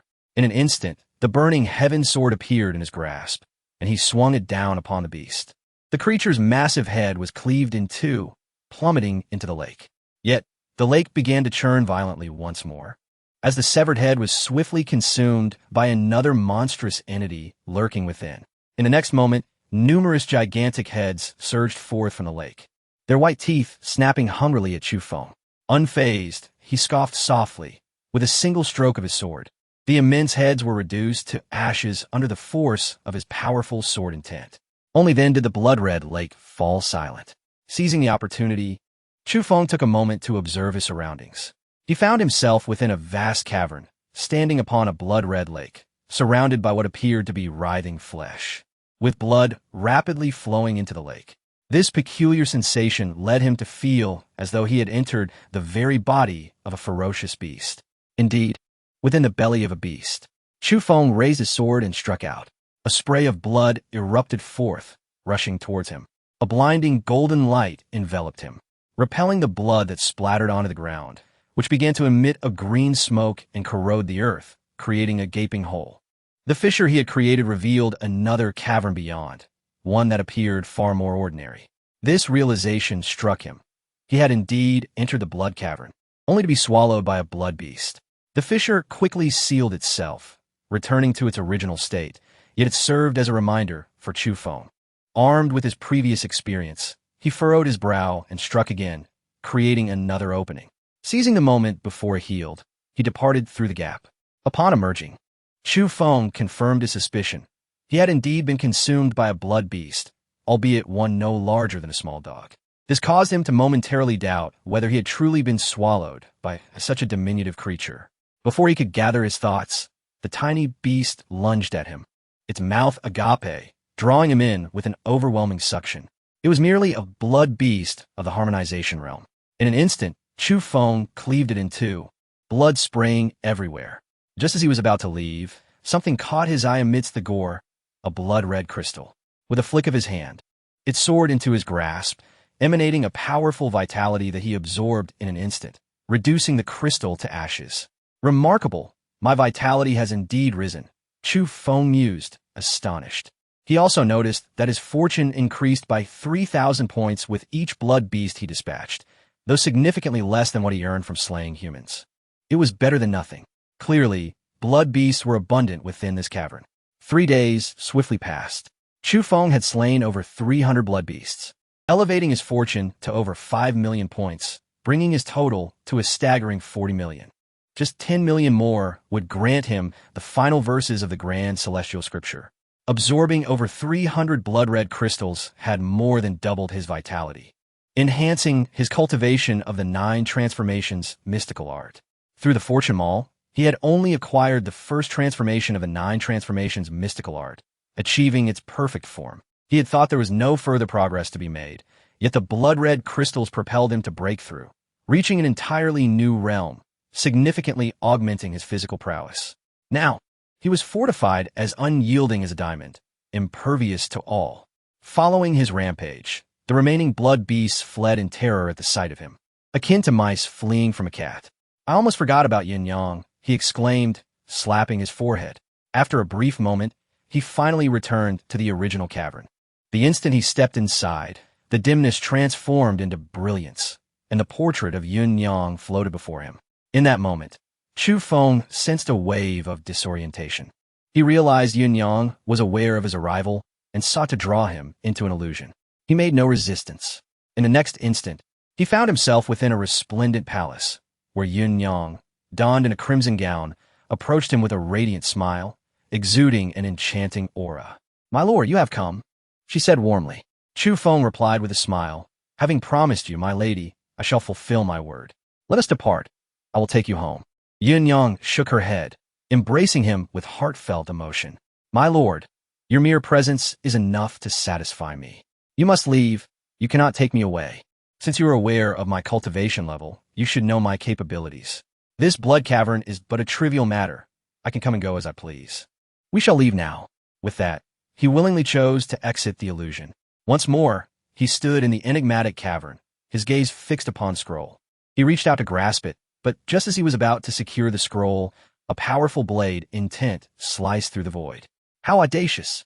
Who dares to intrude upon my domain and seize my treasures? You seek death." The blade, intent, tore through the air, shattering the void, causing the entire blood cavern to tremble violently as foul blood coalesced into a massive crimson tiger that lunged at Chu Feng. In that moment, Chu Feng comprehended the meaning behind Yin Yang's words. It dawned on him that she was not free, but rather under the control of a hidden master. This strike could very well have been orchestrated by the puppet master who held her captive. Chapter 92. Reforging the body of the divine spirit. The power of this strike was no less formidable than the attack unleashed by Fu Yuanshan. Chu Feng, wary of the danger, wielded his sword with lethal intent. The sword of opening the heavenly gate was a technique of celestial caliber. The blade's intent shattered. Deep within the blood pit, a voice filled with astonishment echoed. "Human, you have withstood my blow. Your strength is commendable. However, with such meager power, you dare to seize what is mine? You seek your own demise." Once more, A powerful blade, intense, surged forth from the depths of the blood pit. This strike was even stronger than the last. Initially, Chu Feng had believed the previous attack to be the pinnacle of his opponent's strength. Yet it appeared he had underestimated the situation. This blow was at least tenfold more potent. Taking a deep breath, Chu Feng recalled the confrontation with the Jiang clan. He had anticipated employing the Trial of Ascendance card, only to discover that he had overestimated the Jiang clan's members. Now, it seemed inevitable that he would have to utilize the Trial of Ascendance card. Though he could withstand this strike, it would leave him in a state of utter disarray. It was clear that his opponent had not yet exhausted their full power. The mysterious being within the ancient blood pit was not a celestial emperor, yet they were perilously close to such a status.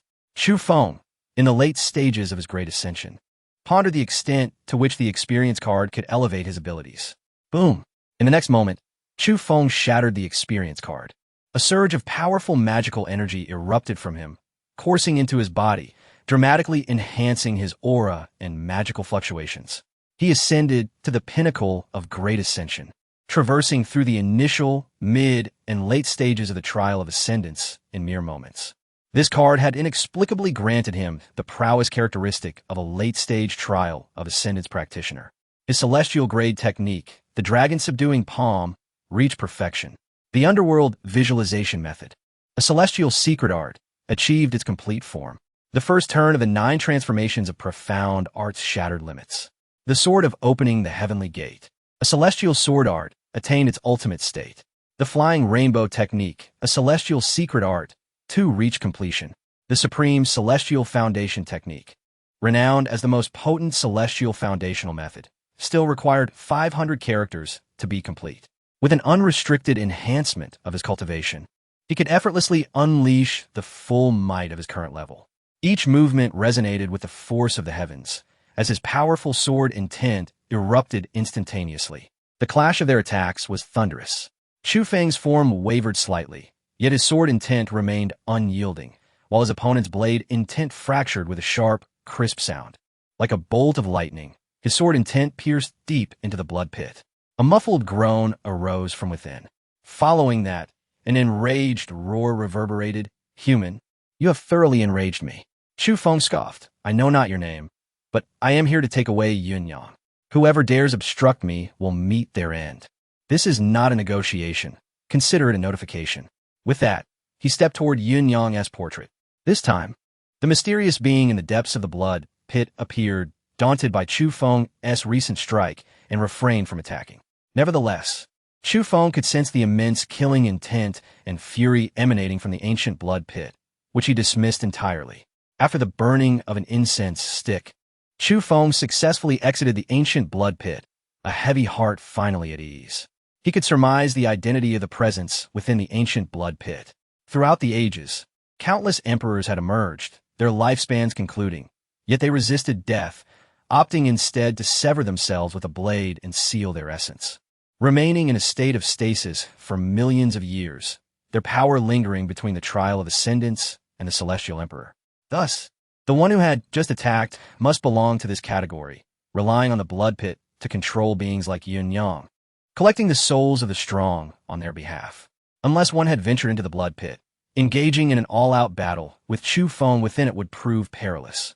Although he possessed the Trial of Ascendance experience card, its effects were limited to mere minutes. Beyond that, he would certainly not prevail against these ancient beings, who had lived so long that they had developed a fear of death. Upon witnessing Chu Feng's strength, they had recoiled. On the peak of the solitary mountain, in Chu Feng's abode, he released Yun Yang. The other women were instantly captivated by her beauty. "Sister Yun Yang is truly stunning. No wonder my husband braved the blood pit to rescue you." Yun Yang, moved, expressed her gratitude. Thank you all. For thousands of years, I have been sealed within a painting, controlled and powerless as a divine spirit. I cannot help but shed tears. Husband, I am sorry. I deceived you before." Yun Yang said, her face filled with remorse.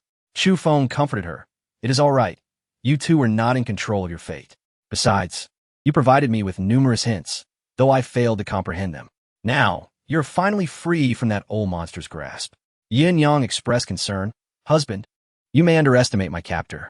The The one who controlled me is known as the Blood Sea Ancestor, an unparalleled supreme being.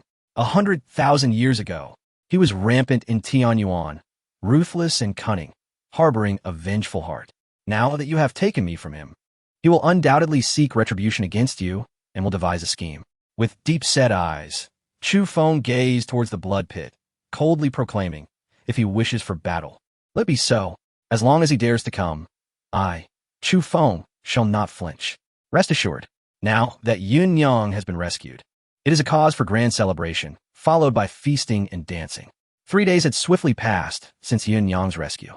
Chu Feng discovered a pressing issue. Despite Yun Yang being a divine spirit, she lacked a divine body. Every time they shared intimacy, it required entering an illusion. Although the sensations felt genuine, Chu Feng sensed something was amiss. The notion of reforging the divine spirit's body became a daily contemplation. Now, 2 paths lay before Chu Feng. The first was to slay a divine spirit and use its body as a vessel for reforging, the simplest method, yet fraught with one significant challenge: finding a divine spirit. Where would he embark on such a quest? The second approach was far more complex, necessitating the blood of an ancient demonic god as a catalyst, the divine spirit flower as an aid, and the bones of an ancient divine beast as the foundation to forge the divine spirit's body. Despite the complications, this method held a distinct advantage. The crafted divine spirit's body would possess an exceedingly high level, comparable to the qualifications of a holy body. Thus, Chu Feng issued a decree throughout the entire Taixuan Dao Sect, seeking the blood of ancient demonic gods, divine spirit flowers, and the bones of ancient divine beasts. Since Chu Feng single-handedly quelled the invasion of the Jiang clan, particularly against a trial of ascendance practitioner among them, he had been mythologized. All factions within Sword State trembled in fear. As for the Jiang clan's retaliation, they should not forget about Chen Wanwan and Jiling. Chapter 93. Han Feng is rescued on the following day. Chen Wanwan revealed her identity and publicly declared that the Taixuan Dao Sect was under the protection of the heavenly demon Holy Land. Similarly, Ji Linger made an announcement asserting that the Taixuan Dao Sect was safeguarded by the Ji clan, an imperial family. The existence of these 2 formidable powers, comparable to the imperial Ji clan, likely contributed to the Ji clan's reluctance to retaliate for a full 6 months. Consequently, the Taixuan Dao Sect's prestige within the entirety of Sword State soared to unprecedented heights. With their declarations, the entire Sword State sprang into action. In the eastern part of Sword State stood Wudong Mountain, named after a legendary phoenix that once descended upon it. At the foot of Wudong Mountain resided a family of 2, a father and daughter.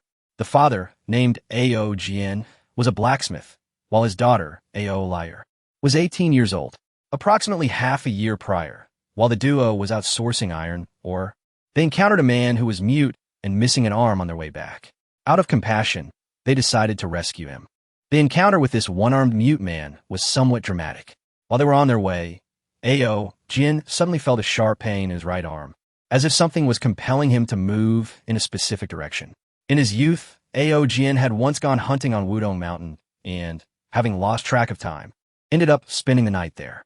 In the dead of night, a sudden blaze illuminated the mountain as if it were day. Driven by curiosity, he stealthily approached the source of the light and discovered a phoenix, grievously wounded and pierced by several arrows. Moved by pity, he removed the arrows from the phoenix, saving its life. In gratitude, the phoenix bestowed upon Ao Jian a phoenix arm, capable of withstanding high temperatures and sensing the quality of the weapons forged. However, on this day, that very arm seemed to act of its own volition, dragging him towards the one-armed man.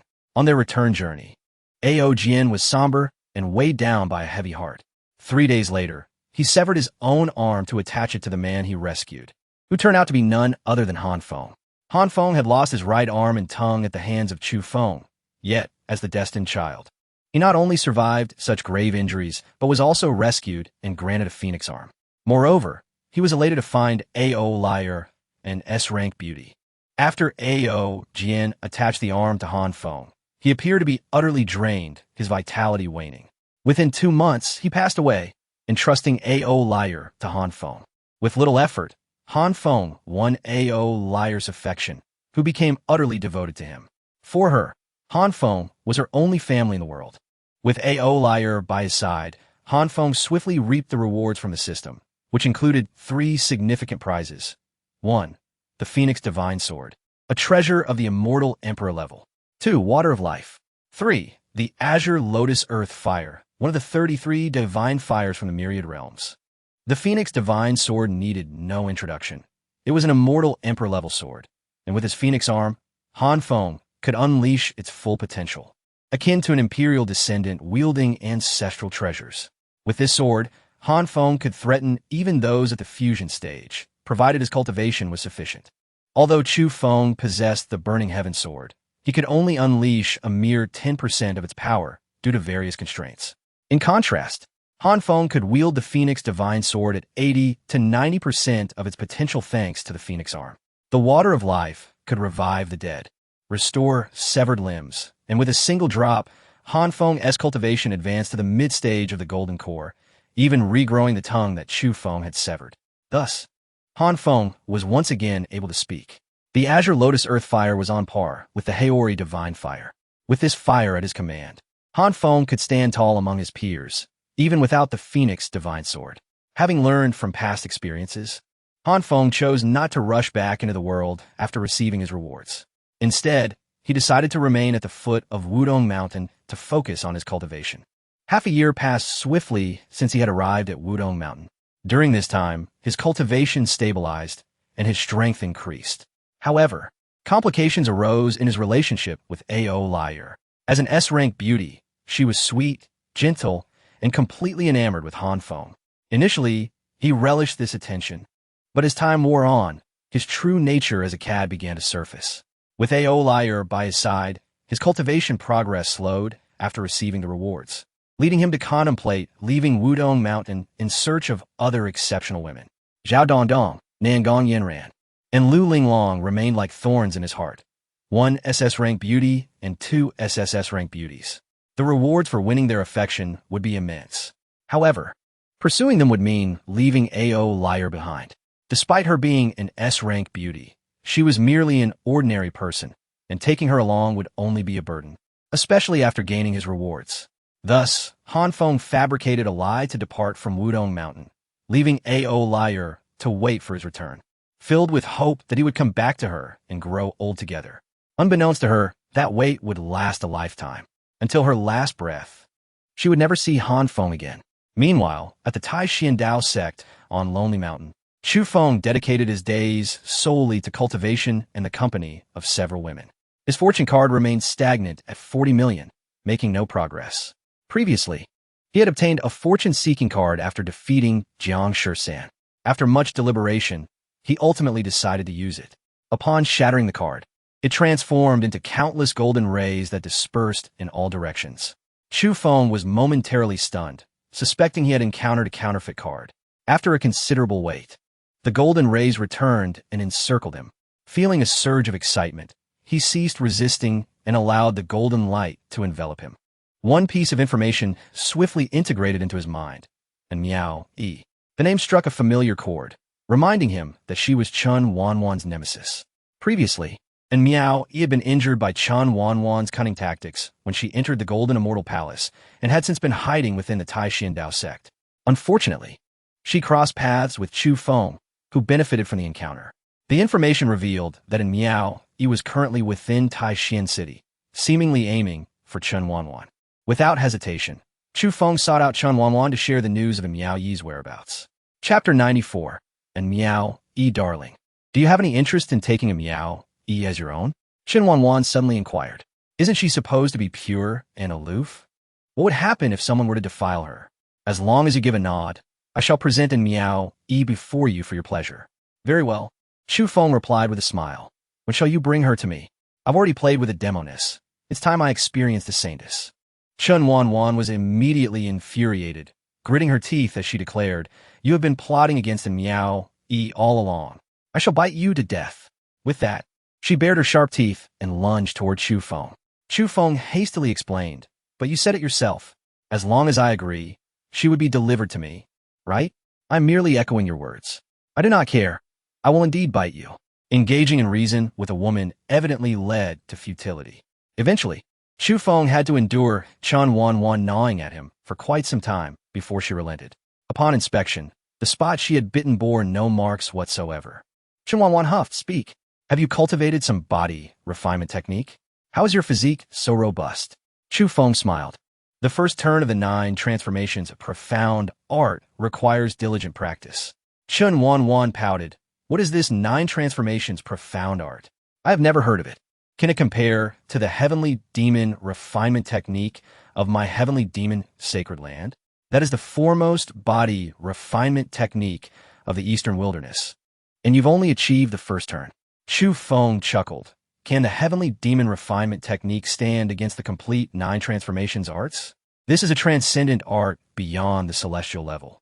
However, the prerequisites for cultivating the 9 transformations profound art are exceedingly high. Just look at how few in the myriad realms can successfully cultivate it.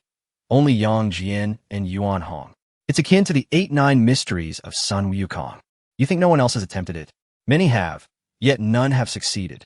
Yang Jian, the god of war, Yuan Hong, the monkey king, and Sun Wukong, the stone monkey. As for Chu Feng, he had the assistance of a system. Since Chen Wanwan looked down upon him, he made no effort to convince her. She would likely be unable to grasp its profundities, wasting precious time on the 9 transformations profound art. In Taixuan City, Chu Feng quickly detected in Miao Yi's presence. To his surprise, she had entered the Jade Pavilion, concealing her identity and cultivation. To outsiders, in Miao Yi appeared extraordinarily enigmatic, veiled and clad in white. Her peak golden core cultivation well hidden, yet the aura of sanctity and nobility still inadvertently radiated from her. Not to mention men. Even women found themselves unconsciously captivated by her. Even Jia Luo, having become Chu Feng's woman and the embodiment of fortune, felt somewhat overshadowed in the presence of Miao Yi's aura. If in Miao Yi were to fully reveal her essence, Jia Luo would surely feel a sense of inferiority. Chu Feng led Chen Wanwan to the Jade Pavilion. For others, it was a forbidden zone for men, but for Chu Feng, it was akin to entering a realm of femininity. Upon his sudden appearance, and Miao Yi's expression faltered. "Sisters, I have heard that men are not permitted within the Jade Pavilion. What is this man doing here?" The other women chuckled lightly. "You are correct, May. But this rule is ineffective against one individual, him. He is the husband of Sister Jia Luo, the esteemed Chu Feng." "You are Chu Feng?" And Miao Yi scrutinized him. At this moment, Chu Feng had cultivated a technique to conceal his aura, rendering him indistinguishable from an ordinary person. While Miao Yi was appraising Chu Feng, the system within him chimed incessantly. "Ding. Host, please note, before you is a Miao Yi, the holy maiden of the Yao Guang sacred land, a paragon of fortune. Fortune value, 980,000 points. Cultivation, late stage of tribulation transcendence. Age, 1,523 years. The holy maiden of Yao Guang, endowed with a natural innate Tao, cultivates the divine arts of the Yao Guang sacred land. Having mastered the Yao Guang technique to a consummate level, she stands as the foremost practitioner of this art. Her purpose here is to locate Chen Wanwan and pursue her for elimination. Though born of a sacred lineage, she is ruthless in her methods. Besides hunting Chen Wanwan, you're also a target for her. Thus, this system advises you to flee immediately. You're not her match." Chu Feng had initially contemplated the conquest of Miao Yi, but to his astonishment, she intended to kill him. Since she was an adversary, he felt no need for mercy. Late stage of tribulation transcendence, the system had gone awry again. He decided to utilize the Wuji divine eye for clarity. And Miao Yi, holy maiden of Yao Guang, peak of transformation. Thus, it appeared that her cultivation was seemingly lower than Chen Wanwan's. Previously, the demoness and the saintess had battled for nearly a century, neither able to best the other. Not long ago, one had outmaneuvered the other, yet Chen Wanwan had ultimately escaped and gained an edge in cultivation. Before Chu Feng could respond to Miao Yi's inquiry, she pressed on. "Where's Chen Wanwan?"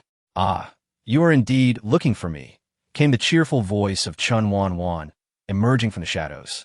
The moment Miao Yi laid eyes on her, her expression shifted dramatically. Chen Wanwan did not conceal her cultivation, which was unmistakably at the initial stage of integration. Though the two had previously been evenly matched in strength and skill, Chen Wanwan had now ascended to a higher realm, and Miao Yi's changing demeanor was not lost on Chen Wanwan, who smiled and said, "Do you think you have walked into a trap? Back at the Golden Immortal Palace, you schemed against me and left me severely wounded. Thankfully, I encountered my husband, who not only healed my injuries, but also allowed me to break through in cultivation. Surely, you do not think I'm still injured and unprepared to face you, do you? This time, I fear you shall be disappointed. Who would have thought you would willingly walk into a trap?" And Miao Yi retorted coldly, "I admit, I was reckless this time, but do not think that just because you have made a breakthrough, you can detain me." Chen Wanwan laughed. "I am well aware of the prowess of your Yao Guang technique, renowned as the foremost in defense. However, I'm not alone, am I, darling? Since you are here, do not think of leaving. You shall serve as my husband's female servant. Ha ha ha. Just the thought of it brings me joy." Chapter 95. My lord. Allow me to restrain her for many years. The two had been in conflict, each striving to outdo the other, though the stakes were never a matter of life and death. Now, with an opportunity laid before her, Chen Wanwan would not let it slip away. As for Chu Feng, his reputation echoed throughout the entire sword state. When he battled the Jiang family, the heavens themselves darkened, and the sun and moon lost their light, enveloping sword state in an overwhelming aura of destruction. Countless lives were extinguished, as if they were mere dumplings being mercilessly struck down. Chu Feng's might had been mythologized in their minds, and Miao Yi, while aware that some tales were embellished, could not deny that this Chu Feng was indeed formidable. She realized that if she were to engage Chen Wanwan in combat, Chu Feng would undoubtedly be the decisive factor in determining whether she stood a chance against her. As Miao Yi's thoughts raced, Chen Wanwan made her move. Since aligning herself with Chu Feng, Chen Wanwan had been taught the celestial level technique, the dragon descending palm. As she delved deeper into this technique, her admiration for it grew. Its power was extraordinary, as it demonstrated in that very moment. With a flick of her wrist, a golden dragon surged forth, lunging towards Miao Yi, its terrifying jaws bared, as if intent on tearing her apart. Having battled Chen Wanwan for over a century, and Miao Yi was intimately familiar with her opponent. There's a saying that the person who knows you best is often not your friend, but your enemy. Though in Miao Yi had never witnessed Chen Wanwan wield the dragon descending palm, its grandeur and the palpable force it exuded were unmistakable, reminiscent of a true dragon descending to the mortal realm, radiating a power that could suppress all. Faced with this palm strike, and Miao Yi felt her own mana seemingly bound, unable to flow freely. She exclaimed, "Chen Wanwan, is this the boon you acquired within the Golden Immortal Palace?" "You may guess," Chen Wanwan replied with a hearty laugh. "Miao Yi, I wonder if your radiant light technique can withstand my dragon descending palm." The radiant light technique was reputed to be the foremost defense in the realm. Once perfected, it could repel all forms of attack, rendering the practitioner nearly invulnerable. However, its efficacy depended on the nature of the assault. The dragon descending palm, being a celestial level technique, inherently possessed celestial energy. As Chen Wanwan unleashed her golden dragon, and Miao Yi activated her radiant light technique, summoning a white halo above her head for protection. The golden dragon collided fiercely with the protective shield of light. Yet, rather than a resounding thud, a crisp crack echoed through the air. To Miao Yi's astonishment, a fissure appeared in her radiant light shield. This revelation filled Chen Wanwan with elation. She understood the might of the radiant light technique. In their previous encounters, no matter what method she employed, she could not breach in Miao Yi's defenses. Yet now, if she could shatter this barrier, did it not signify that she could overpower Miao Yi entirely? And Miao Yi, surrender and obediently become my lord's servant, Chen Wanwan taunted. And Miao Yi retorted coldly, "Which you dream on? Even if you have breached my radiant light technique, you must first defeat me. You do not think that my technique solely serves as a defense, do you? Defense is not merely about protection. It also encompasses speed." With a frosty glance at Chen Wanwan, and Miao Yi transformed into a beam of starlight, retreating swiftly beyond the borders of Taixuan City. Seeing Miao Yi attempt to flee, Chen Wanwan remained unfazed and shouted, "My lord, do not let her escape."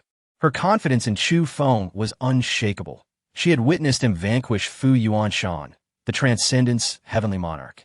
Though Miao Yi was the radiant light saintess, she paled in comparison to Fu Yuanshan. Moreover, Chu Feng's mastery of the swift rainbow technique was unparalleled. Chu Feng nodded assuredly. Fear not, she shall not escape. In the next instant, he vanished from sight, appearing directly in Miao's path, smiling. Radiant Light Saintess, you cannot simply depart. My lady has declared her intention to deliver you to my bed. And Miao Yi's expression shifted dramatically as she recalled the rumors surrounding Chu Feng, his lasciviousness, his ruthless nature, and his willingness to employ any means necessary. To fall into his hands would be more torturous than death, especially with Chen Wanwan by his side. How could the esteemed Radiant Light Saintess become a mere servant to another? With determination, and Miao Yi drew a hairpin, the Phoenix Blood Golden Pin, a powerful artifact at the level of transcendence, heavenly monarchs, capable of rending the very fabric of space. As she thrust it towards Chu Feng, the void before him shattered, hurtling towards his brow. Yet, just as the pin was about to strike, a golden light erupted from Chu Feng's form, nullifying Miao's attack in an instant. A surge of formidable energy assailed her, leaving Miao Yi trembling as the Phoenix Blood Golden Pin slipped from her grasp, her body plummeting like a kite severed from its string. Just as she was about to crash to the ground, Chu Feng caught her deftly, cradling her in his arms, stiffening at the touch of a stranger. And Miao Yi spat, "Release me, you filthy rogue." Chu Feng scoffed, "You guessed correctly, I am indeed a rogue. Today I, Chu Feng, hereby declare that you, and Miao Yi, are now my woman." Chen Wanwan laughed heartily, and Miao Yi, having fallen in my lord's hands, you might as well accept your fate. From this moment forth, you are no longer the Radiant Light Saintess. Panic surged through Miao Yi as she struggled to break free from Chu Feng's embrace, yet found herself utterly powerless. An overwhelming dread filled her heart at the thought of impending disgrace, shattering her usual composure. The tears streamed down her cheeks uncontrollably. Witnessing this scene, Chen Wanwan's heart raced with excitement. "My lord, let us return home and savor in Miao's company." "Very well," Chu Feng replied with satisfaction. Upon returning to the solitary mountain, he led Miao Yi into the bedroom. As her strength began to return, and Miao Yi desperately attempted to rise, but Chen Wanwan swiftly intervened, pushing her back down. "My lord, allow me to restrain her while you educate Miao Yi properly." Chapter 96. The reward from Miao Yi and Miao Yi's face was ashen, and she ceased her struggles, instead fixing her gaze calmly on Chen Wanwan. "Chen Wanwan, do you truly intend to tarnish my purity and utterly ruin me?" Chen Wanwan shook her head, replying, "Miao Yi, who says I wish to destroy you? I'm assisting you. Your current sense of injustice stems from your failure to truly understand your husband. Once you grasp his formidable nature, you will undoubtedly fall deeply in love with him. Perhaps, in that moment, you may even feel gratitude towards me." And Miao Yi appeared resigned, turning to Chu Feng and saying, "If you truly wish to humiliate me, I kindly request you to be gentle. I have heard that the first time can be quite painful." Initially, Chu Feng expected unprecedented resistance when educating this saintess of the radiant light. He had even devised various methods to do so. However, to his astonishment, she offered no resistance at all, simply lying there as if devoid of defiance, her only request being for a lighter touch. It was akin to saying that getting bitten by a dog was a minor inconvenience. While Chu Feng was momentarily taken aback, Chen Wanwan approached and struck Miao Yi's cheek several times, leaving it red and swollen. "Husband, what are you waiting for? Isn't she the saintess? Why pretend to be pure and aloof? Today, I shall tear apart her facade and reduce her to a wanton." Chu Feng wasted no time and pounced upon Miao Yi to commence her education. 3 days swiftly passed. During this time, Chu Feng thoroughly transformed Miao Yi, with Chen Wanwan's assistance, shattering her image of purity and nobility. Initially, she was as unresponsive as a corpse, but Chen Wanwan did not relent, delivering a series of blows. Gradually, Miao Yi began to cooperate. At last, Chu Feng received a system notification that brought him satisfaction. Congratulations to the host for forcibly claiming Miao Yi and completely conquering her. Conquest value, 20. Reward, 10 million fortune points, along with the following rewards. Reward 1. 2. 500 years of magical power. Reward 2. A card for a transcendent comprehension experience lasting 15 minutes. Reward 3. 1 celestial grade elixir, celestial essence pill. Reward 4. a celestial-grade divine ability, the method of transforming beings into soldiers. Additionally, because the host forcibly claimed in Miaoyi, elevating her fortune to 1.5 million points and designating her as the destined woman, the host receives an additional 50 million fortune points. Chu Feng could hardly contain his joy, nearly leaping in exhilaration as he embraced in Miaoyi and planted fervent kisses upon her. Truly, one reaps what one sows. The conquest value of 20 paled in comparison to that of Chun Wanwan, Zhao Hedongdong, and even Jiling. Moreover, a mere 20 points of conquest value could easily lead to betrayal. Despite in Miaoyi's initial lack of cooperation, the thrill of dominating a saintess ignited an unprecedented sense of accomplishment within Chu Feng. This satisfaction was unattainable with any other woman. The 500 years of magical power were sufficient to elevate Chu Feng's cultivation to the pinnacle of the Great Ascension stage. Most importantly, he now possessed a total of 60 million fortune points, combined with the previous 40 million points, amounting to a staggering 100 million. Acquiring the supreme text of the Great Immortal Technique was now a simple task, alongside receiving a celestial-grade elixir, the Celestial Essence Pill. Without hesitation, Chu Feng chose to enter seclusion to convert these rewards into a part of his own strength. For him, the priority was to purchase the final 500 characters of the supreme text of the Great Immortal Technique from the Fortune Marketplace. He had long sensed that obtaining the complete text would significantly enhance his powers. As anticipated, his intuition proved correct. The complete text offered minimal enhancement to his realm, but dramatically increased his combat prowess, surpassing all previous limits. Previously, as a late-stage Great Ascension being, he could contend with mid-stage Tribulation fighters. Now, even against peak Tribulation beings, he could slay them with a single sword strike, barring encounters with immortal emperors. Acquiring the complete text remedied his two major shortcomings: celestial power and mental strength. His soul, magical power, body, and spiritual fortitude all experienced substantial enhancement. His celestial power transformed into true celestial energy rather than a mere imitation. Previously, he could unleash less than 10% of his strength. Now, he wielded over 50%, even exceeding the might displayed by those of imperial lineage wielding their so-called immortal emperor artifacts through secret techniques. With a sword in hand, Chu Feng stood as an immortal emperor. There was truly no one who could rival him. The Zhang family posed no threat. Half a year ago, had they sought vengeance at any cost, Chu Feng would have indeed been at a disadvantage. After all, he was but a solitary figure. Yet now, the Zhang family had no cause for fear.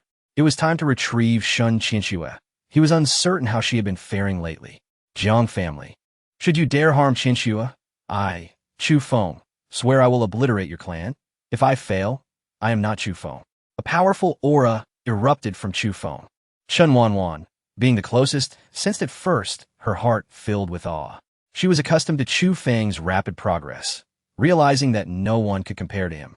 His cultivation had completely reshaped her understanding. And Miaoyi, however, was different.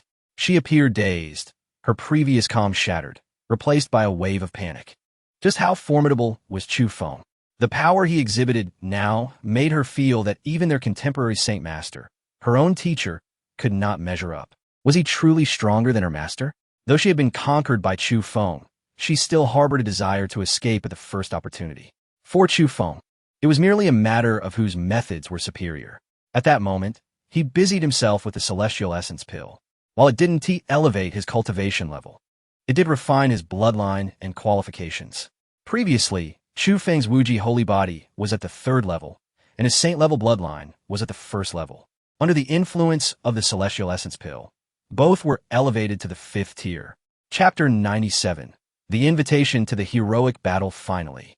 There exists the technique of Bean Soldiers, one of the 36 celestial powers, a direct reward from the system that grants immediate access.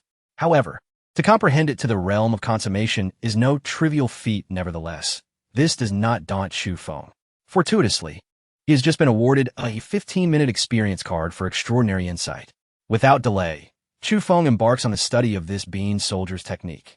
The technique summons the Yellow Turban Warriors to serve him. The strength of the summoned Yellow Turban Warriors depends on 2 factors. First, the cultivator's level, as the summoned warriors will always be 1 level lower than the caster. Second, the summoning material, namely beans, which are crucial for withstanding the power of the summoned yellow turban warriors. Within the legacy of bean soldiers, there is a record of a celestial being capable of enduring the force of a celestial-level yellow turban warrior. However, the means of acquisition remain elusive. Yet, this poses no challenge for Chu Feng. A thought crosses his mind, leading him to the fortune mall. Upon accessing the mall, he quickly locates the celestial being required for the technique. One being costs 100 million fortune points. Just as he suspected, it can withstand celestial-level power, summoning a yellow turban warrior at the peak of the fusion stage. In the Taixuan Dao Sect, this would represent an overwhelming advantage, yet to him, it seems somewhat lackluster. Next, he continues his search. A 7-colored bean, priced at 50 million, can bear the power of a great emperor, while a rainbow bean, at 20 million fortune points, can withstand the strength of a tribulation heavenly monarch. That will suffice. The summoned yellow turban warriors will be one major realm lower than his own.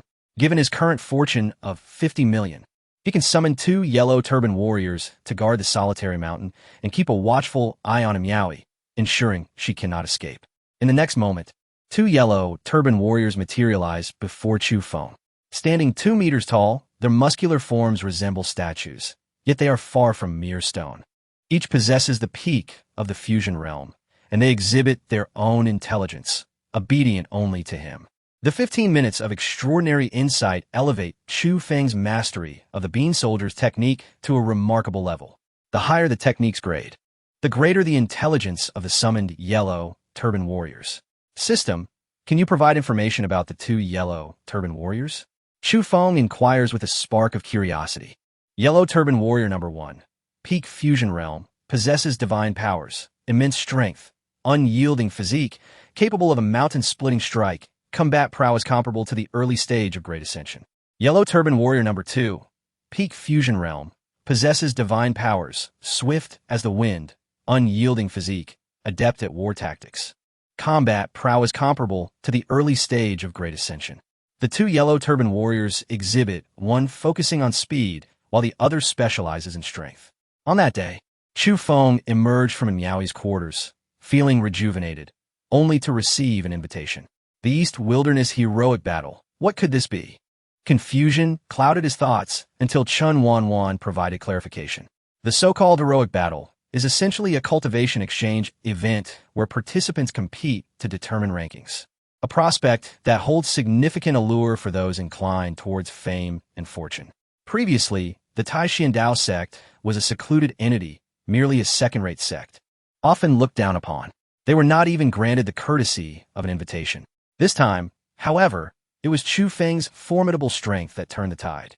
His singular prowess had decimated 100 elite members of the Jiang family, including a tribulation heavenly monarch, thus earning him this invitation. Dear husband, are you still interested in participating? I can guide you, Chen Wanwan inquired. Chu Feng nodded. It would be worthwhile to observe. Yet what of Immoortal? Immoortal's conquest value stood at 30. She had gradually resigned herself to her fate. It's a pity. As cultivators, it is difficult for us to conceive.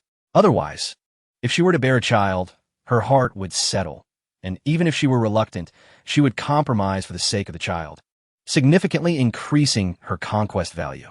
Chen Wanwan smiled. Naturally, we shall bring her along, as well as Sister Linger. Imagine, dear husband, you would be accompanied by the direct descendants of the Ji family, the saintess of the Tianma sacred land, and the saintess of the Yaoguang sacred land. Who knows how many rivals would seek you out for a duel? Chu Feng's eyes sparkled with excitement. Would there truly be challengers? I welcome that. With 2 yellow turban warriors by his side, coupled with his current cultivation, he felt ready to face any opponent. As he reflected on his journey thus far, Chu Feng realized he had not ventured far since arriving in this realm. Beyond the Taixuan Dao Sect and Taixuan City, he had only visited the Nangong clan and the Broken Sky Sword Sect, leaving the rest of the world unexplored. His prior existence, as a nascent soul cultivator, had only allowed him to traverse the decaying sword state, while the other 8 states remained uncharted territory. The wasteland, the foremost of the 9 states of the East Wilderness, spans an area larger than 10 sword states. Rich in spiritual energy, with a sound heavenly path and an extraordinary legacy, it is home to the Yaoguang sacred land, the Jiang family, and the Tianma sacred land. With the invitation in hand, and following Chen Wanwan's suggestion, the 6 of them set forth. The party consisted of Chu Feng, Chen Wanwan, Ji Ling'er, and Miaoyi, and the 2 yellow turban warriors. As for Zhao Dongdong and the others, they remained at the Taixuan Dao Sect. To enter the wasteland, they must traverse the Qinling Mountains and pass through Qingzhou, a journey exceeding 10,000 miles. Even with Chu Feng's flying rainbow technique, it would take half a day. However, this technique could not accommodate such a large group. While contemplating their route to the wasteland, Chen Wanwan rummaged through Niaoi's belongings and produced a flying vessel. Tossing it into the sky, the grand vessel, adorned with the Yaoguang banner, soared smoothly, encountering no obstacles along the way. Forces from Qinling and various factions in Qingzhou yielded to their path, and countless powerful beings paid their respects upon sighting the banner. Chu Feng could not help but feel a surge of emotion. The Yaoguang sacred land certainly held a distinguished status in the East Wilderness. Miaoyi scoffed. You should release me at once, for if the people of the Yaoguang sacred land discover you have imprisoned me, you will not escape unscathed. Chu Feng shrugged. Have I truly imprisoned you? You are already mine. This journey to the heroic battle is, in fact, my proposal to your Yaoguang sacred land. And Miaoyi gritted her teeth. You might as well give up. I'm the saintess of Yaoguang and will never marry you. Chu Feng coldly retorted, if you refuse, I shall compel them to agree. What a sacred land! Chu Feng, harbor no fear. Chapter 98. Your last chance. It has been half a year since the complete annihilation of the Jiang family by the Taixuan Dao Sect in Jianzhou. Over 100 disciples perished, including the promising scion Jiang Shusan, who met his demise in Jianzhou. This was an unprecedented humiliation for the Jiang family. At that time, they contemplated dispatching their elite warriors to eliminate Chu Feng and obliterate Taixuan. However, they soon learned of rumors indicating that the Taixuan Dao Sect was backed by the Ji family of Central Plains and the Heavenly Demon Sacred Land. No wonder the Jiang family suffered total defeat. The formidable forces behind them were these 2 great powers, with the Ji family being an imperial clan, equally matched with the Jiang family, and the Heavenly Demon Sacred Land even more powerful. Moreover, the orchestrator of this catastrophe was none other than the Heavenly Demon Saintess, representing the might of the Heavenly Demon Sacred Land. This led them to the erroneous conclusion that the Jiang family's downfall was not merely the act of the Taixuan Dao Sect, but rather a consequence of the Heavenly Demon Sacred Land's intervention. Engaging in conflict with the Heavenly Demon Sacred Land caused them to hesitate, and this hesitation extended over 6 months. Lin Xiyue, relying on the formidable allure of her beauty and her sacred body, captivated the Jiang disciples, rendering them infatuated and subservient. While she, once a prisoner reduced to a mere breeding tool, seized the initiative. Countless resources were lavished upon her by these devoted admirers. Her cultivation also smoothly ascended to the pinnacle of the foundation establishment stage. However, this bliss was short-lived. Jiang Yan, the former saintess of the Jiang family and the current Saint Lord's younger sister, soon discovered this situation. With a chilling gaze, she approached Lin Xiyue and coldly remarked, I underestimated your sacred body, allowing my ungrateful disciples to fall under your spell, willingly becoming your sycophants. Lin Xiyue opened her mouth, about to respond, but was abruptly interrupted by Jiang Yan, who huffed, I am not here to negotiate, but to deliver an ultimatum. Bear a child with these men for our Jiang family. Do not compel me to resort to force. Otherwise, your life will no longer be as tranquil. Instantly, Lin Xijue's complexion turned ashen. It was unclear how much time passed before she regained her senses, only to find herself surrounded by a throng of Jiang family disciples. Jiang Yan's intentions were clear. Since these men were enamored with her, she was to comply with their demands until she conceived. She vowed to honor her husband in life and death, resolutely refusing to betray him. Yet, she feared she might not withstand the pressure. Nevertheless, she reassured herself that if they truly attempted to coerce her, she would rather die than allow them to succeed. In that moment, a sense of despair seeped into Lin Xijue's heart. What is the matter, Xiyue? Who has upset you? A group of Jiang family disciples inquired with concern, noticing her sorrowful demeanor. Lin Xiyue, regaining her composure, shook her head and asked, What news do you have regarding the matter I asked you to investigate? One disciple replied, Xiyue, you would never guess. 6 months ago, Our Jiang family visited Jianzhou and the Taixuan Dao Sect. Do you know the outcome? Lin Xiyue had deeply felt the power of the Jiang family. Compared to them, the Taixuan Dao Sect was akin to striking a rock with an egg. Previously, Jiang Yin had warned her, if you do not comply, I will ensure you do. The best course of action would be to threaten Chu Feng into writing a divorce decree, thus shattering her hopes entirely.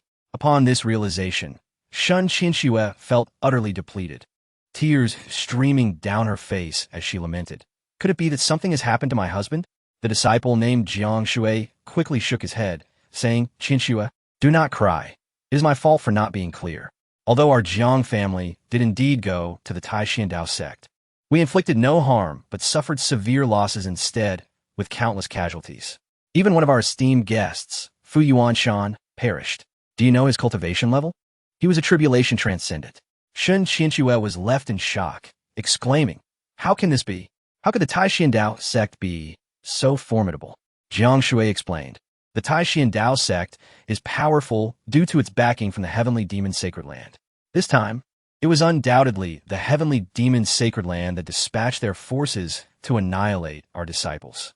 Initially, we planned to retaliate by sending our strong warriors to Jianzhou to destroy the Taixuan Dao Sect and teach the heavenly demon sacred land a lesson. However, with the upcoming Tianjiao battle, we postponed our plans. I suspect that once the Tianjiao battle concludes, our Jiang family will inevitably march to eliminate the Taixuan Dao Sect. Xiyue, you must find a way to inform your husband. Otherwise, he might face dire consequences.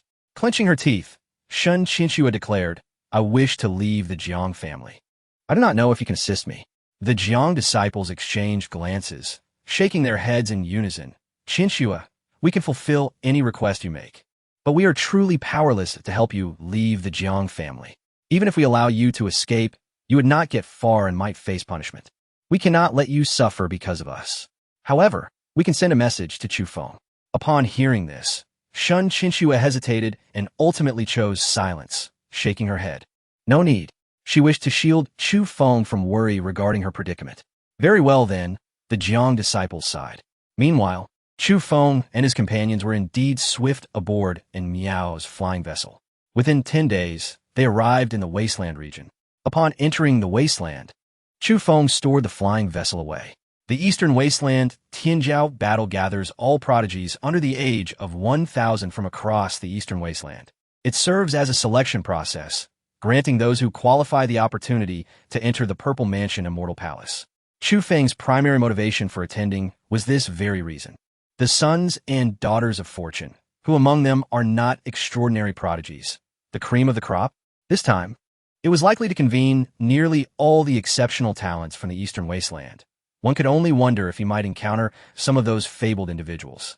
Yet, it seemed that he had already surpassed the age limit. The Purple Mansion Immortal Palace transcends all major powers. It is rumored to be the sanctum of an immortal emperor. 100,000 years ago, a sage inadvertently acquired the legacy of this immortal emperor, but chose not to hoard it for himself. Instead, he opted to share it with the world. His method of dissemination was unique. Every millennium, he held a Tianjiao battle to select the most exceptional talents from the eastern wasteland, granting them access to the Purple Mansion Immortal Palace to comprehend the legacy left behind by the immortal emperor, each relying on their own abilities and fortuitous encounters. Gradually, the Purple Mansion Immortal Palace came to be known as the Academic Palace, and the Tianjiao battle transformed into an entrance examination for this esteemed institution. Chapter 99. Han Feng and the Wealthy Matron. The Purple Mansion Celestial Palace is nestled within the Great Wilderness Mountain, one of the 5 perilous regions of the Eastern Wilds, enveloped year-round by a force known as the Wild. Both mortals and cultivators who succumb to its power experience a rapid decline in their lifespans until their days are ultimately extinguished. However, there exists one exception, those bearing the mark of the Purple Mansion. Within the Great Wilderness Mountain lies an abundance of resources, treasures, and rare fruits, but above all, the presence of the Purple Mansion Celestial Palace. Fortunately, every millennium, the Purple Mansion holds a grand tournament known as the Celestial Heroes Battle, granting the worthy from across the realms the opportunity to enter its domain. Each iteration of this esteemed contest is conducted at the foot of the Great Wilderness Mountain. Over the span of millennia, A vast city has risen beneath the mountain, known as Wild City, its scale and population dwarfing that of the Taixuan city. The intricate web of powers within Wild City has led various factions to establish their strongholds there. Following Chen Wenyuan's earlier suggestion, they intended to head directly to the stronghold of their heavenly demon sacred land. However, it was met with refusal from Chu Feng. Instead, he chose to present an invitation and head straight to the venue of the Celestial Heroes battle. "You are one of the judges for this year's contest, Lord Chu Feng," announced the host. Chu Feng had been unaware of this fact. Initially perplexed, he wondered why he had received an invitation despite having surpassed the millennium mark. It seemed rather dubious, possibly hinting at some underlying conspiracy. Was the Jiang family behind this, intending to lure him into the wild state for a fatal ambush? In the past, such thoughts would have instilled fear in him, but now he felt no trepidation. His visit to the wild state had two primary objectives. The foremost being to retrieve Lin Xiyue, his beloved, who should never fall under another's control. The so-called Celestial Heroes battle was merely a secondary concern, a means to an end. Possessing a Trials of Transcendence card and a Celestial Emperor Experience card, even the Jiang family would have to pay a price for their actions. Being a judge suited him perfectly. The contest was a matter of life and death, yet he held no interest in the trivialities of judging. "Please enter. We have arranged your accommodations, and the battle begins tomorrow. However, before entering, we require you to verify your strength," the host continued. According to tradition, apart from the 3 elders of the Purple Mansion, 7 judges were invited, each possessing a minimum cultivation level of Great Ascendant. Furrowing his brow, Chu Feng retorted, "If the Purple Mansion does not trust my capabilities, why extend an invitation? I have no interest in proving myself." With that, he turned to leave, dismissing the significance of the judging role. The host, Lin Xiyue, was taken aback. This was an invitation from the Purple Mansion, an event held once every 1,000 years to select 100 heroes to enter the Celestial Palace and comprehend the inheritance of the Emperor. The invitation was a cause for jubilation for many, yet here stood Chu Feng, indifferent to the opportunity presented. "If you wish to leave, then do so, but understand that this so-called verification of strength is not a demand from the Purple Mansion, but a personal matter," he insisted. Lin Xiyue, a cultivator of the combined body stage, felt urgency rising within him. "Wait, Lord Chu Feng, if you are unwilling to formally demonstrate your strength, that is acceptable, clearly. Your presence here signifies greatness. Please do enter." Chu Feng, now satisfied, nodded and strode into the designated quarters. Watching him depart, Lin Xiyue trembled with frustration, vowing to remember this encounter. The accommodations were commendable, featuring a private courtyard ample enough for 6, if not 10, individuals. Upon entering, Chen Wenyuan remarked, "My husband, do you not find it strange? You are merely a supreme elder from a lesser sect in Sword State. Even if you were to vanquish the Jiang family to outsiders, it would merely appear as a collaboration between our heavenly demon sacred land and the Ji family. Why grant you an invitation to serve as a judge?" Chu Feng nodded. "I have pondered this as well. Unless it is indeed the Jiang family's doing, yet such a significant opportunity would not be offered without a catch. Regardless, we shall face whatever comes our way. Clarity will come in due time." As he surveyed the courtyard, a delightful surprise awaited him. Despite its spaciousness, there was but a single bed. "It appears we shall have to share this bed tonight," he chuckled. "The night grows late. Perhaps we should rest." With that, he pulled Miaoyi into an embrace. Startled, she instinctively sought to break free. Though she had experienced intimacy before, it had always been under duress. Never had she proactively sought such closeness with Chu Feng, prompting her instinctive resistance. Yet, he was not inclined to relent. Lifting her effortlessly as he strode toward the inner chamber, her struggles proving futile. Meanwhile, outside the great wilderness city, Han Feng found himself nestled in the embrace of a corpulent man, seated atop an extravagant palanquin. The palanquin soared through the air, flanked by 10 strikingly handsome and muscular men, each boasting 8-pack abs, clad in sheer garments that accentuated their forms. Han Feng, bare-chested and grinning widely, inwardly cursed his predicament. Having departed from Wudong Mountain, he had caught wind of the Celestial Heroes battle and immediately envisioned himself entering the Purple Mansion. The competition would not merely test strength, but also talent. As the destined child, blessed with a system, He was confident he could gain entry to the celestial palace and rapidly enhance his power. Chu Feng, just wait for me. Once I enter the palace, I shall deal with you. However, upon entering the wild state, he encountered a woman of S-rank beauty, riding in a luxurious palanquin, surrounded by formidable protectors. He felt compelled to make an advance. Little did he know that the figure before him was no enchanting lady, but rather the very rotund man cradling him. Do not underestimate this man.